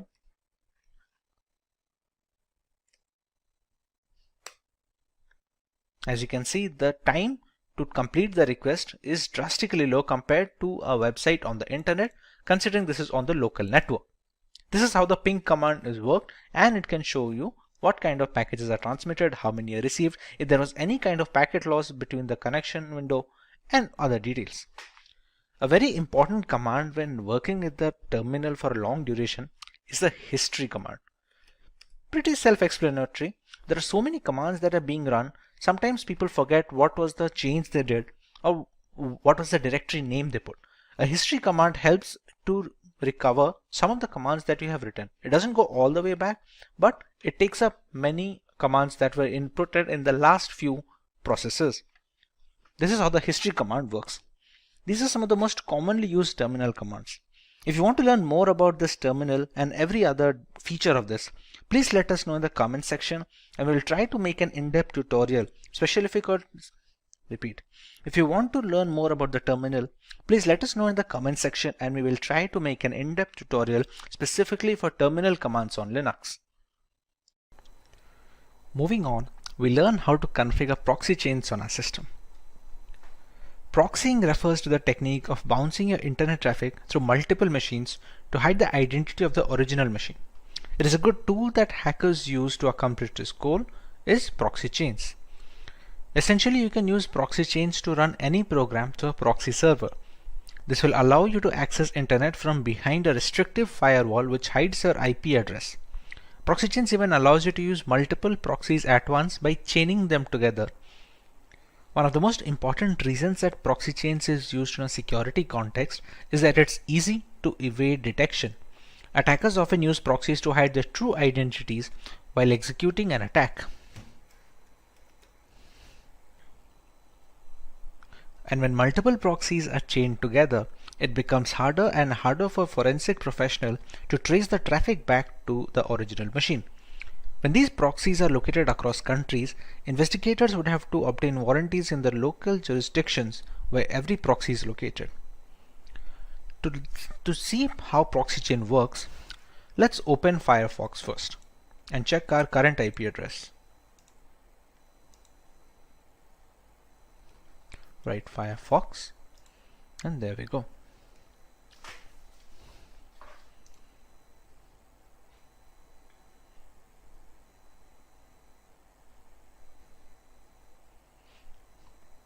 As we can see, Firefox is now open. Let's check our current IP address right now. If we go to an address called myip.com,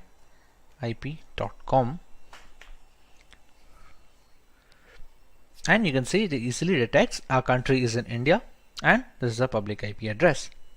Now, if we move to the terminal again, here we can now write proxy chains -h.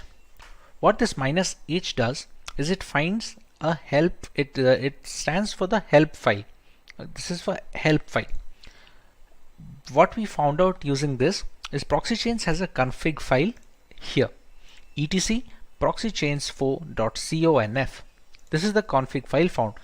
Using this config file, we can customize how our proxy chain should work. If we want to open that, we have to use it in a text editor. On Windows, we have Notepad and other things like that, Microsoft Word to edit documents. On Linux, we have a tool called Nano. To access the Nano, we use the command nano and give the path of the file that we want to check. As of right now, the proxy chains config file is located over here. So we're going to follow the path there. chains4.conf. And here we go. We see the config file. There are three basic types of proxy chaining here. We have a strict chain where all the proxy in the list will be used and they will be chained in order. We have a random chain where each connection made through proxy chains will be done by a random combo of proxies in the proxy list. And you have dynamic chain. It's the same as strict chain, but dead proxies are excluded from the chain. And here we can set up whichever type we want. To enable or disable a particular type, we use the hash symbol here. As you can see right now, all the lines have a hashtag symbol at the front, except this one, a dynamic chain. This is the current one being used. Let's say if I want to use a strict chain method, so I can add a hash value here and remove the hash here. At one point of time, any one of these 3-4 types should be enabled. Let's go for the dynamic chain. We can disable this strict chain by putting the hashtag in front and removing the dynamic chain. As you can see below, we have few commands to how to handle the nano text editor. This symbol is known as the control button on your keyboard. Now if we want to write out, which is synonymous to saving the file, it's supposed to go with Control O. So if I press Control O on my keyboard, it says file name to write, And we have to press enter here since we want to overwrite the proxy chains 4.conf file. We don't want to create a new file over here. So just press enter and we get a permission denied. This permission denied we're getting is because we have opened this using a standard user. etc is a system folder. To be able to make some changes, we have to use it using a sudo command. To exit this nano, we have to use the control X command. We use control X. We're going to clear, and this time we're going to use the sudo command. Sudo nano etc proxy chains 4.conf, and we have the same file open up again. Now this time if we want to make a change, let's say we're going to add a strict chain instead of a dynamic chain, we remove the hashtag from strict. We're going to use Control O for the save file option. We're going to press enter and it says wrote 160 lines. Again, if we want to reverse this change, we put the hashtag over here, enable dynamic chain, we press Control O, press enter, and it says wrote 160 lines. Now we can exit straight away using the Control X format. Right now we have not provided any file or a proxy chain. We can have proxy IP addresses from the internet, but we have to make sure that they are safe and they don't snoop on our data. When there is no proxy chains being provided personally, it's going to use the Tor network, but for that we have to start Tor. Tor is a service in Linux. To know more about this Tor, we can write sudo systemctl, which is used to know the status of services on the Linux operating system, and status of Tor. Systemctl, sorry, instead of stl, it should be systemctl status Tor. As you can see, it is a Tor service, anonymizing overlay network for TCP connections, and it's currently inactive. Now to start this up, we have to write sudo systemctl start Tor. Now if we repeat the same sudo systemctl status Tor, as you can see, it's active now. You can see the green logo over here. Okay. To integrate the Firefox and the browser, we can use the proxy chains command directly over here. We can write proxy chains. We can use Firefox to launch our web browser, and let's say if we want to visit google.com. We press enter and the Firefox window is launched, and it should open up google.com next. And there we go. If we go to myip.com once again, as you can see, we have a different IP address and the country is unknown as well. So this is how we can use proxy chains to anonymize internet usage when using Kali Linux. Next on our agenda is the ability to scan networks using Nmap. At its core, Nmap is a network scanning tool that uses IP packets to identify all the devices connected to a network. You can learn more about Nmap using their help file. As you can see, these are some of the parameters that can be used when scanning ports of a system. You can see the version and the URL of the service over here. The primary uses of Nmap can be broken into three core processes. First, the program gives you detailed information on every IP active on your network, and then each IP can then be scanned. Secondly, it can also be used to providing a lot of live hosts and open ports, as well as identifying the OS of every connected device. Thirdly, Nmap has also become a valuable tool for users looking to protect personal and business websites. Using Nmap to scan your own web server, particularly if you're hosting your website from home, is essentially simulating the process that a hacker would use to attack your site. Attacking your own site in this way is a powerful way of identifying security vulnerabilities. As we already discussed, the host Windows 10 machine on this system has an IP address of 192.168.29.179. If you want to test the OS scan of this system, we're going to first get the root permission over here. We use the sudo command, and now we are a root user. We're going to launch the command nmap -o which is supposed to be an OS detection scan. The IP address we can use of the host system 192.168.29.179. In a legitimate penetration testing scenario, we can use the IP address of the vulnerable device over here. We are going to let it scan for a while, and it's going to give us some guesses on what can the OS be. As you can see, the scan is done, and it has shown some of the ports that are open.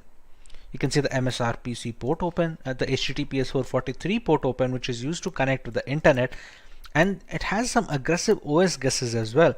For example, it thinks there's a 94% chance that it's going to be a Microsoft Windows XP Service Pack 3. That's partly because a lot of the Windows XP update packages are still prevalent on Windows. Now that the OS detection is confirmed, there are multiple more details that we can gather from Nmap. Let's go with the nmap-a command, which is supposed to capture as much data as possible. There is also a speed setting. You can call it a speed setting or a control setting of the -t. -t ranges from T0 to T1 to T2 all the way up to T5. This basically determines how aggressively the victim is being scanned. If you scan slowly, it will take more time to provide the results, but it will also give a less chance for the intrusion detection system on the vulnerable machine firewall to detect that someone is trying to penetrate the network. For now, if we want to go with somewhat of a high speed, we can go with the T4 and provide the same IP address of the local machine I am trying to attack. It's going to take a little bit of time since it's trying to capture a lot of information.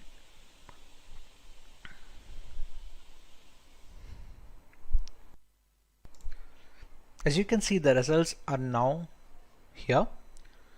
It launched a scan and took a few top ports that are most likely vulnerable from a Windows XP perspective, and it showed a few ports over here. It has not shown 991 filtered ports, which could not be attacked anyway since they were closed for outside access. It shows a few fingerprint settings like the connection policies and the port details. It shows an HTTP options, some other intricate details that can be used when you attacking its servers. It shows a VMware version that it's running and some few other ports over here. Apart from that, we also have the aggressive OS guesses over here, just like we did with the -O, and you can see this time it is showing Windows 7 as 98%. No exact OS matches, since if there was any exact OS matches, we could have seen 100% chances over here. This is a trace route. A trace route will be the time and the path a connection request takes from the source to the destination. For example, this request went from 192.168.72.2 to a destination address. Since this is a local machine, it took only a single step. On multiple occasions, if you're trying to access a remote system, it's going to be a number of trace routes when it jumps from firewall to firewall and router to router. This is how we can use Nmap to find information about a system and find some vulnerable ports we can access. Moving on, we have a tutorial on how to use Wireshark to sniff network traffic. To start using Wireshark, we're going to have to open the application first. Now, during installation of Wireshark, there is an option to enable if non-root users can be able to capture traffic or not. In my installation, I have disabled that, so I will be launching Wireshark when using the root user itself. Also, to capture data, we need an external Wi-Fi adapter. You can see it over here in the VM tab, removable devices, RE-Link 802.1 and WLAN. This is an external Wi-Fi adapter which is inserted into my USB system. You can see it over here. If I write iwconfig, this is the one, WLAN 0. This is absolutely necessary because we need to have a monitor mode required. We won't need it for sniffing data on Wireshark right now, but it's going to be necessary later on in this tutorial as well, as we will see. For now, we can just start up Wireshark by writing its name on the command line, and it should start the program. Here we go. Here it's going to check which of the adapters we want to use. For example, right now the ETH0, which is supposed to stand for Ethernet 0 port, you can see data is being transmitted up and down. We're going to select ETH0.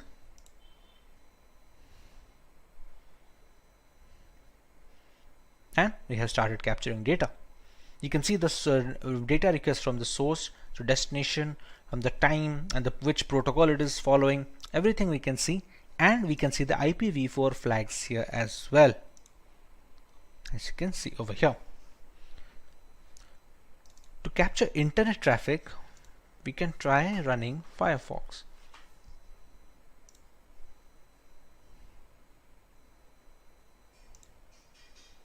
If we just write wikipedia.com,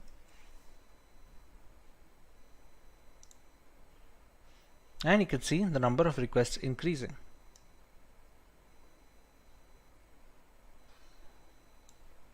Okay, this is spelling mistake. Wikipedia. Here, you can see the application data of all these requests going up, and they're connected to a destination server of 102.166.224. Now, even if we check the transmission control protocol flags over here and so many more things, we cannot find anything beneficial. As you can see, the information over here is gibberish, which is supposed to be, since it's supposed to be encrypted. Now, this is possible due to this being an HTTPS website. Hence, you can see the log symbol over here, and connection is supposed to be secure. Now, what about HTTP ports? We have seen many people recommend to not visit HTTP ports. Repeat. We have seen many people recommend to not visit HTTP websites, and even if we have to visit, to not provide any critical information. For example, let's go to a random HTTP page over here. As you can see, this is saying connection is not secure. And this is an HTTP page and not HTTPS. Now, let's check for some of the information that is passing through this. This is a login form. Let's say I have a legitimate account over here. If I write my account name, and my password is supposed to be password 1234. I press login, and the password does not match because I do not have an account over here. But let's say I did, and I was logged in as expected. We can go to Wireshark. We can use filters over here. Now, all the requests that I am sending, it's a TCP request. So I can write a filter containing TCP contains whatever string if it is being passed. Let's say for the end username, I write my account name. So I can just write my account name over here and press enter to find a request over here. Now, as you can see, there are many flags over here. If we go to the HTML form URL encoded and open up some of its flags, as you can see, I can see my account name and Simplilearn password over here. This is the same details that I input on the website. Let's say I did have a legitimate account on this website. I would have logged in with no problems, but anyone who would be using Wireshark to sniff on the data can easily get my credentials from here. This is why it's recommended to not provide any information on HTTP pages. The security is not up to the mark, and always look for the lock symbol when visiting any website or making any internet transactions or providing any information. This is how we can use Wireshark to detect transmission and sniff packet data that is being transferred through the network adapter. Next, we have to learn about what is Metasploit. The Metasploit project is a computer security project that provides information about security vulnerabilities and aids in penetration testing and IDS development. We can open up the terminal here. We're going to allow root access.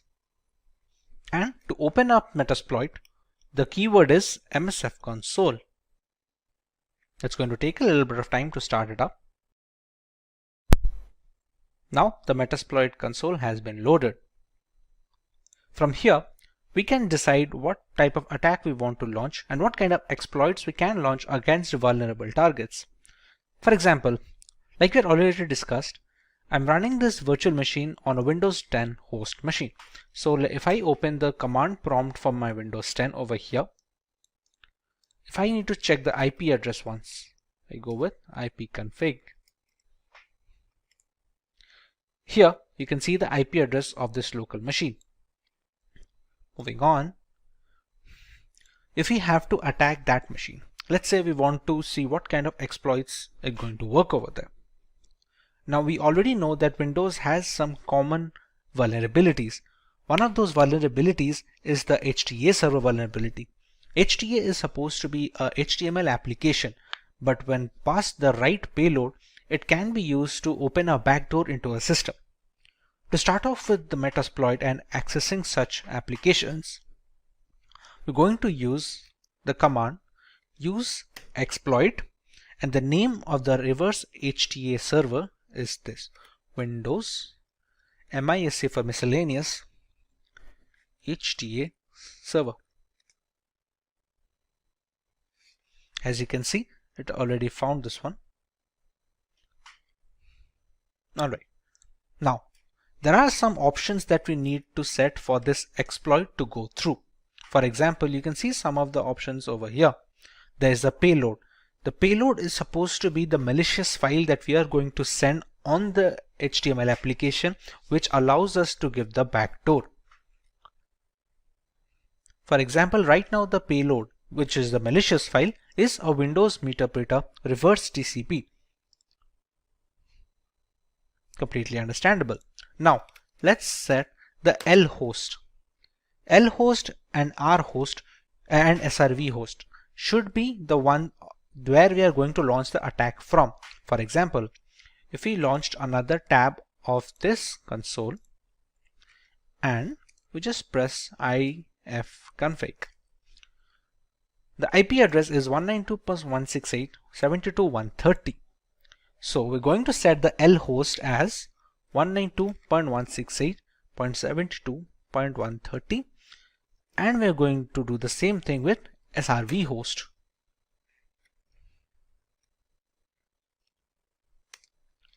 We're going to set a port where we need to capture the backdoor access.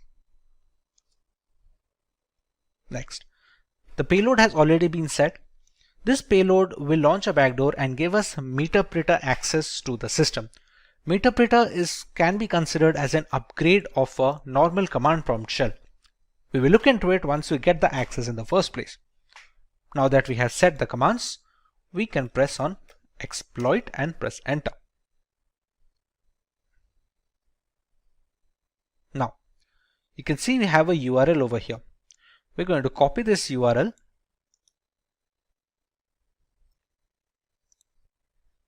Once the URL is copied, we take it into the browser and paste it. This will ask us to download this file. Now, as per browser security settings, this file should be blocked by default. We can decide to keep it, and with the correct formulation of this malicious package, even the website browser antivirus softwares will not be able to detect good payloads. We're going to save this file and we're going to open it. Publisher could not be verified. If we press run and we go back to our Meterpreter access over here, you can see it has already captured a URL of an HT server and it is writing delivering payload. Just have to wait for a few seconds till the payload is delivered. It has sent this much amount of data. Meterpreter session 1 is opened and we should get the access soon. There we go. Now, to understand where is the session set, we can write sessions -i. As you can see, it has a Meterpreter over here. We're going to write sessions -i. The session ID is 1, so we're going to write 1. And we have the Meterpreter access. Now, to get a fair idea of the system, we're going to write sysinfo, and it's going to the computer name, the OS, architecture, all these things. We can write the help command to see what are the things that we can get out of the system. We can take screenshots, we can control the webcam and start a video chat. We can take a lot of things over here. There are other commands as well where we can change the file directory, like the cat command, cd command. There are so many things that work in the normal CMD which we can run on the meterpreter as well. Now if we want to access this command prompt of the system directly, we can go with this. We have to write shell, and there we go. We are in the downloads folder right now. To see if this is the same computer or not, we're going to write ipconfig. As you can see, it is our victim machine with 192.168.29.171. We can just press exit and we're back with the meterpreter access. This is how we can use meterpreter and metasploit to gain access to a Windows 10 machine. Next, let's take a look at how we can get root access from a Windows 10 system.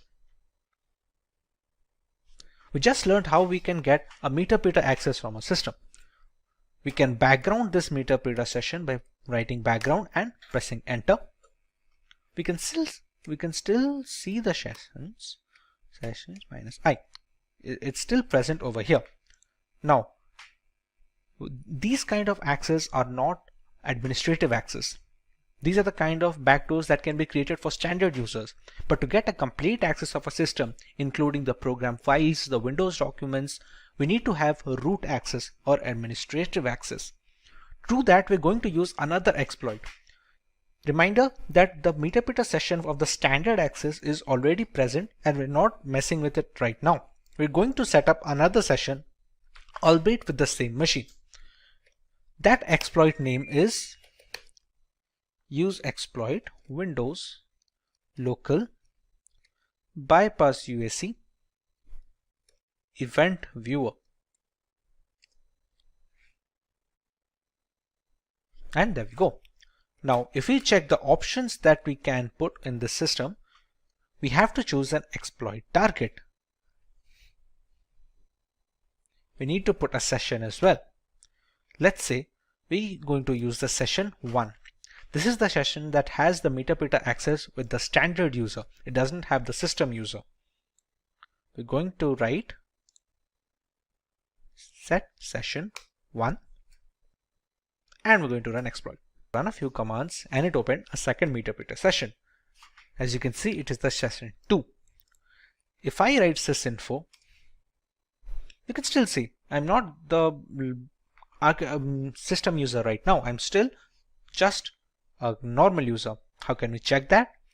If you go to shell, I can still see user Shinabi downloads, all these things.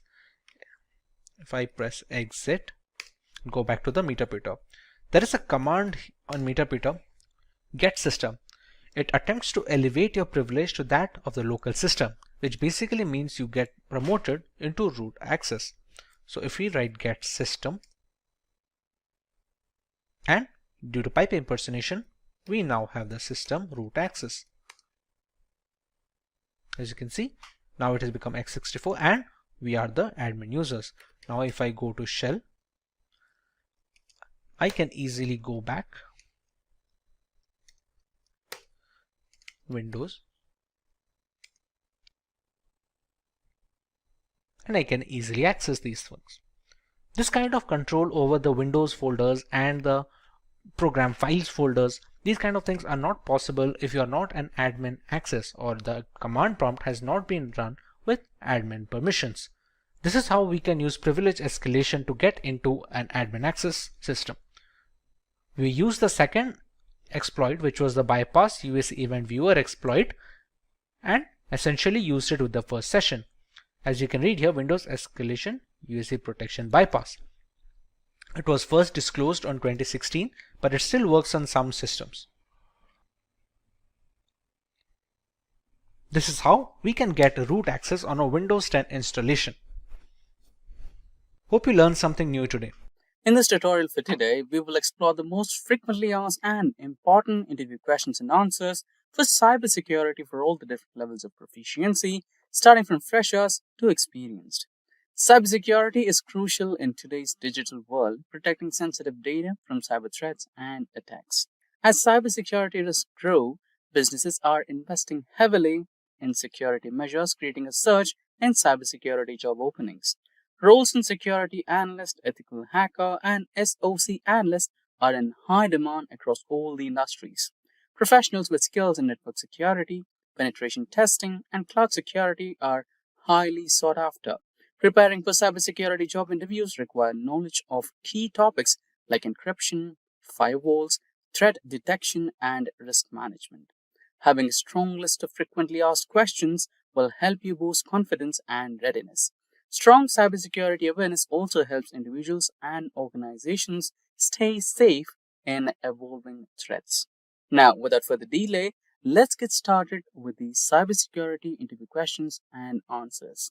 That said, if these are the type of videos you'd like to watch, then hit that like and subscribe buttons and the bell icon to get notified. Now, let's begin with the first question. What is the role of DNS in cybersecurity? Now, the answer for this question is DNS, or also known as the Domain Name System, translate domain names into IP addresses. Attackers exploit it using DNS spoofing, cache poisoning, or tunneling into redirect users or exfiltrate data. Now, proceeding ahead, we have the next question. What does phishing? Provide an example. So, phishing is a social engineering attack where attackers trick users to revealing credentials via fake emails or websites. For example, a fake email from PayPal asking login details, or an email claiming to be from a bank requesting the recipient to provide their login credentials by clicking a link that leads to a fake website. Now, the next question is how encryption is different from hashing. Encryption converts data into ciphertext and can be decrypted back. Hashing is a one-way function that transforms data into a fixed-length hash, which cannot be reversed. Now, question number 4. What is a firewall and why is it used? A firewall monitors and controls incoming or outgoing network traffic based on security rules preventing unauthorized access and cyber threats. Now, proceeding to question number 5. What is a three-way handshake? It's a TCP process where a client and server establish a connection using SYN, ACK, and ACK packets, ensuring reliable data transmission. So basically, the client sends SYS, or also known as synchronized packet, to the server to check if the server is up or has open ports. The server sends SYN ACK packet to the client if it has open ports. Lastly, the client acknowledges this and sends back an ACK or acknowledgement packet back to the server. Proceeding ahead, we have the sixth question. What is a VPN and why is it used? A VPN, or also known as the Virtual Private Network, encrypts internet traffic, ensuring secured remote access and protecting data from interception. Now, the seventh question. What are the common techniques for securing a computer network? Techniques like firewalls, IDS or IPS, strong authentication, encryption, patch management, network segmentation, and endpoint protection are a couple of common techniques that can be used to secure a computer network. Proceeding ahead, we have the eighth question. Define the terms encryption and decryption. So the answer is, firstly, encryption. Encryption converts plain text into unreadable ciphertext. So the other end is the decryption, which reverses the process using a key to restore the plain text. Proceeding ahead, we have the ninth question. What are cookies in a web browser? So you can consider cookies as some specific details that are stored by the website to help you navigate to the website when you revisit the same website. So the answer is cookies are small data files stored in the browser to track users' session, preferences, and authentication. Malicious cookies can be exploited for tracking and session hijacking as well. Now, proceeding ahead, we have the 10th question, which talks about what is the difference between IDS and IPS. So firstly, IDS.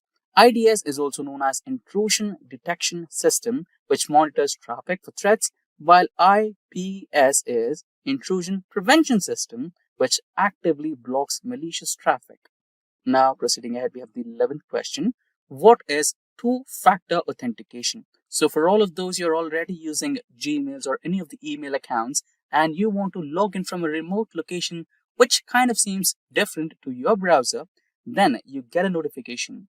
Authenticate yourself via mobile or your phone, etc. Right? Send an OTP or some secured questions. So that is known as two-factor authentication. The security method requiring two independent authentication factors like a password or a one-time code to verify identity is called as two-factor authentication. Proceeding ahead, we have the 12th question. What is SSL encryption?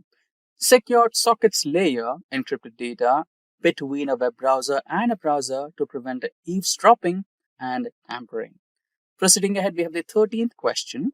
Explain a data security audit. So, a security audit is an organization's security control, policies, and vulnerabilities to identify and mitigate risks. Now, the 14th question. Explain cross-site scripting and SQL injection. XSS injects malicious scripts into web pages to steal data. SQL injection manipulates database queries to gain unauthorized access. Now, the 15th question. What is a zero-day vulnerability? So, it refers to a security vulnerability present in software or hardware that is undisclosed to the vendor and lacks an existing solution. This loophole can be leveraged by malicious actors before a remedy is created. So, proceeding ahead, we have our 16th question. Discuss the ISO 27001 and 27002 standards.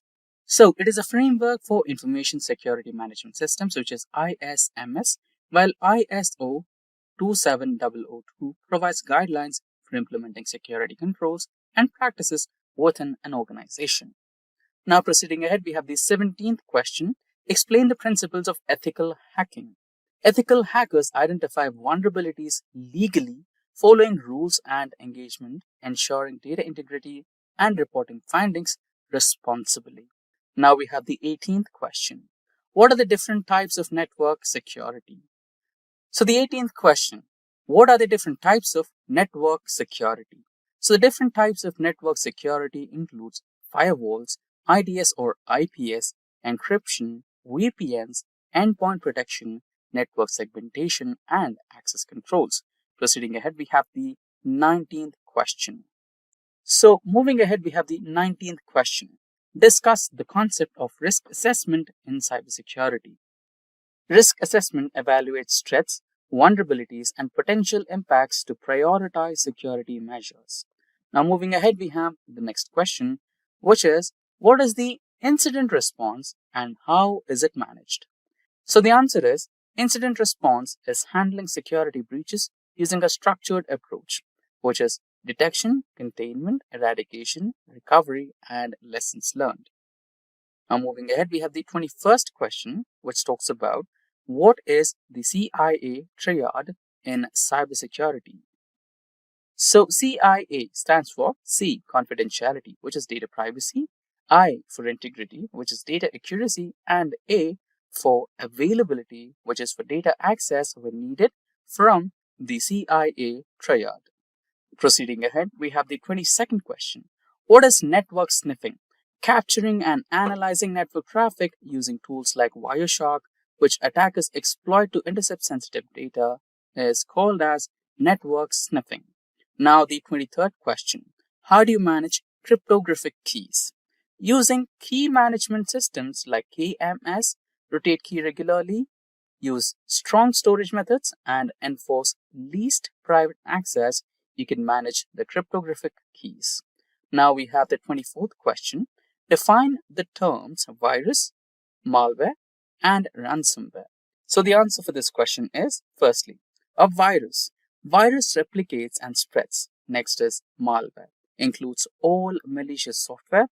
And lastly, the ransomware, where data gets encrypted and the attacker demands payment for decrypting the data. Now, the 25th question. What is the difference between HIDS and NIDS? So, HIDS is host-based IDS, which monitors systems activity on a device, while NIDS is network-based IDS, which analyzes network traffic for threats. Now, proceeding ahead, we have the 26th question, which asks about explain data leakage. So, unauthorized data exposure via breaches, insider threats, or misconfigurations prevented by DLP or data loss prevention tools is known as data leakage. Now proceeding ahead, we have the 27th question. What is port scanning? A technique used to identify open ports on a system, often used by attackers to find vulnerabilities, is called as port scanning. Proceeding ahead, we have the 28th question. How often should you perform patch management? So, standard-wise, the answer for this question is it should be done as soon as it is released. And in some cases, it should be done regularly based on risk-based approach, and typically for monthly standard patches and immediately for critical vulnerabilities. Proceeding ahead, we have the 29th question. How would you reset a password protected BIOS configuration? Now, the answer for this question is, since BIOS is a pre-boot system, it has its own storage mechanism for setting and preferences. A simple way to reset is by popping out the CMOS battery so that the memory storing the settings lose its power supply, and as a result, it will lose its setting. Now proceeding ahead, we have the 30th question. What is a botnet? So the answer for this question is a network of compromised devices controlled remotely to launch cyber attacks such as DDoS or spam campaigns is known as a botnet. Now the 31st question. What is the difference between a threat, a vulnerability, and a risk? So the answer is a threat is a potential danger. A vulnerability is a weakness. And lastly, a risk is a probability of exploitation. Now 32nd question. What is cognitive cybersecurity? AI-driven cybersecurity that uses machine learning and natural language processing to detect and respond to threats is known as cognitive cybersecurity. Now, the 33rd question. What is a block cipher? A block cipher is a symmetric encryption method that encrypts data in fixed-size blocks such as AES. Now, 34th question. What do you mean by shoulder surfing? So, it's a very simple answer. Basically, someone which is observing your screen or keypad to steal credentials or sensitive data is called as shoulder surfing. Now, 35th question. What do you mean by system hardening?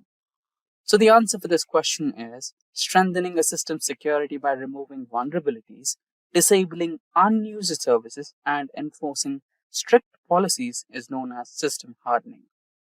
Now, the 36th question for the day. How to prevent MITM? So the answer is, to prevent MITM, you have to use SSL or TLS VPNs, multi-factor authentication, and avoid untrusted networks to prevent man-in-the-middle attacks. Now, 37th question is, what is a ransomware?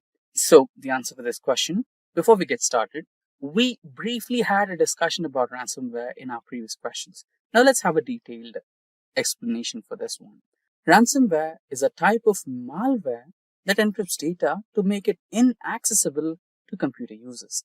Cybercriminals use it to extort money from the individuals and organizations as well that hack the data and hold the data hostage until a certain amount of ransom is paid. Now, proceeding ahead, we have the 38th question. What is public key infrastructure? So, the PKI, or also known as the public key infrastructure, issues digital certificates to secure communication, protect data, and provide unique identities. It uses public-private key pairs, requiring a strong infrastructure to safeguard public keys from the attackers. Now, 39th question. What is a proxy firewall? A firewall that filters traffic at the application layer, acting as an intermediary between users and the internet, is called as the proxy firewall. Now we have the 40th question. What do you mean by penetration testing? So a penetration testing is a simulated attack on systems to identify vulnerabilities before real attackers exploit them. Now the 41st question. Explain what a cybersecurity policy is. So basically, a cybersecurity policy is a set of rules and guidelines to protect an organization's information and systems. Now, 42nd question. How does a rootkit work and how would you detect it? So the answer is, Rootkits hide malware and avoid detection. In order to find one or detect one, you need to use rootkit scanners, behavioral analysis, and integrity checks to detect them. Now, the 43rd question. Explain the principle of least privilege. So, the users and processes should have the minimum permissions needed to perform their tasks to reduce security risks. So, this particular principle is known as least privilege. Now, 44th question. What are the key elements of a strong security policy? So, the answer for this question is access control, encryption, incident response, audit logging, risk management, and compliance requirements. So, these are the key elements for a strong security policy. 45th question. Explain the concept of a digital signature. A cryptographic method ensuring the authenticity and integrity of digital messages using public key encryption is known as a digital signature. Now, the 46th question. What is a honeypot in cybersecurity? So, the term honeypot is self-explanatory. So, in terms of cybersecurity, it is a decoy system designed to attract the monitor attackers, helping identify the attack methods and also sometimes observe their behavior in order to understand what are their intentions. Now, 47th question. What are the common cybersecurity threats today? So, some of the common cyber threats today are ransomware, phishing, DDoS attacks, insider threats, zero-day exploits, and supply chain attacks. Now, 48th question. How can you prevent a man in the middle attack or MITM attack? So, for that, you need to use encrypted communications like TLS or SSL, use VPNs, strong authentication, and avoid unsecured networks. 49th question. What is a DDoS attack and how does it work? So, the answer for this question, firstly, DDoS, it is called as distributed denial of service, and DDoS overloads a system with excess traffic using a botnet, causing service disruption.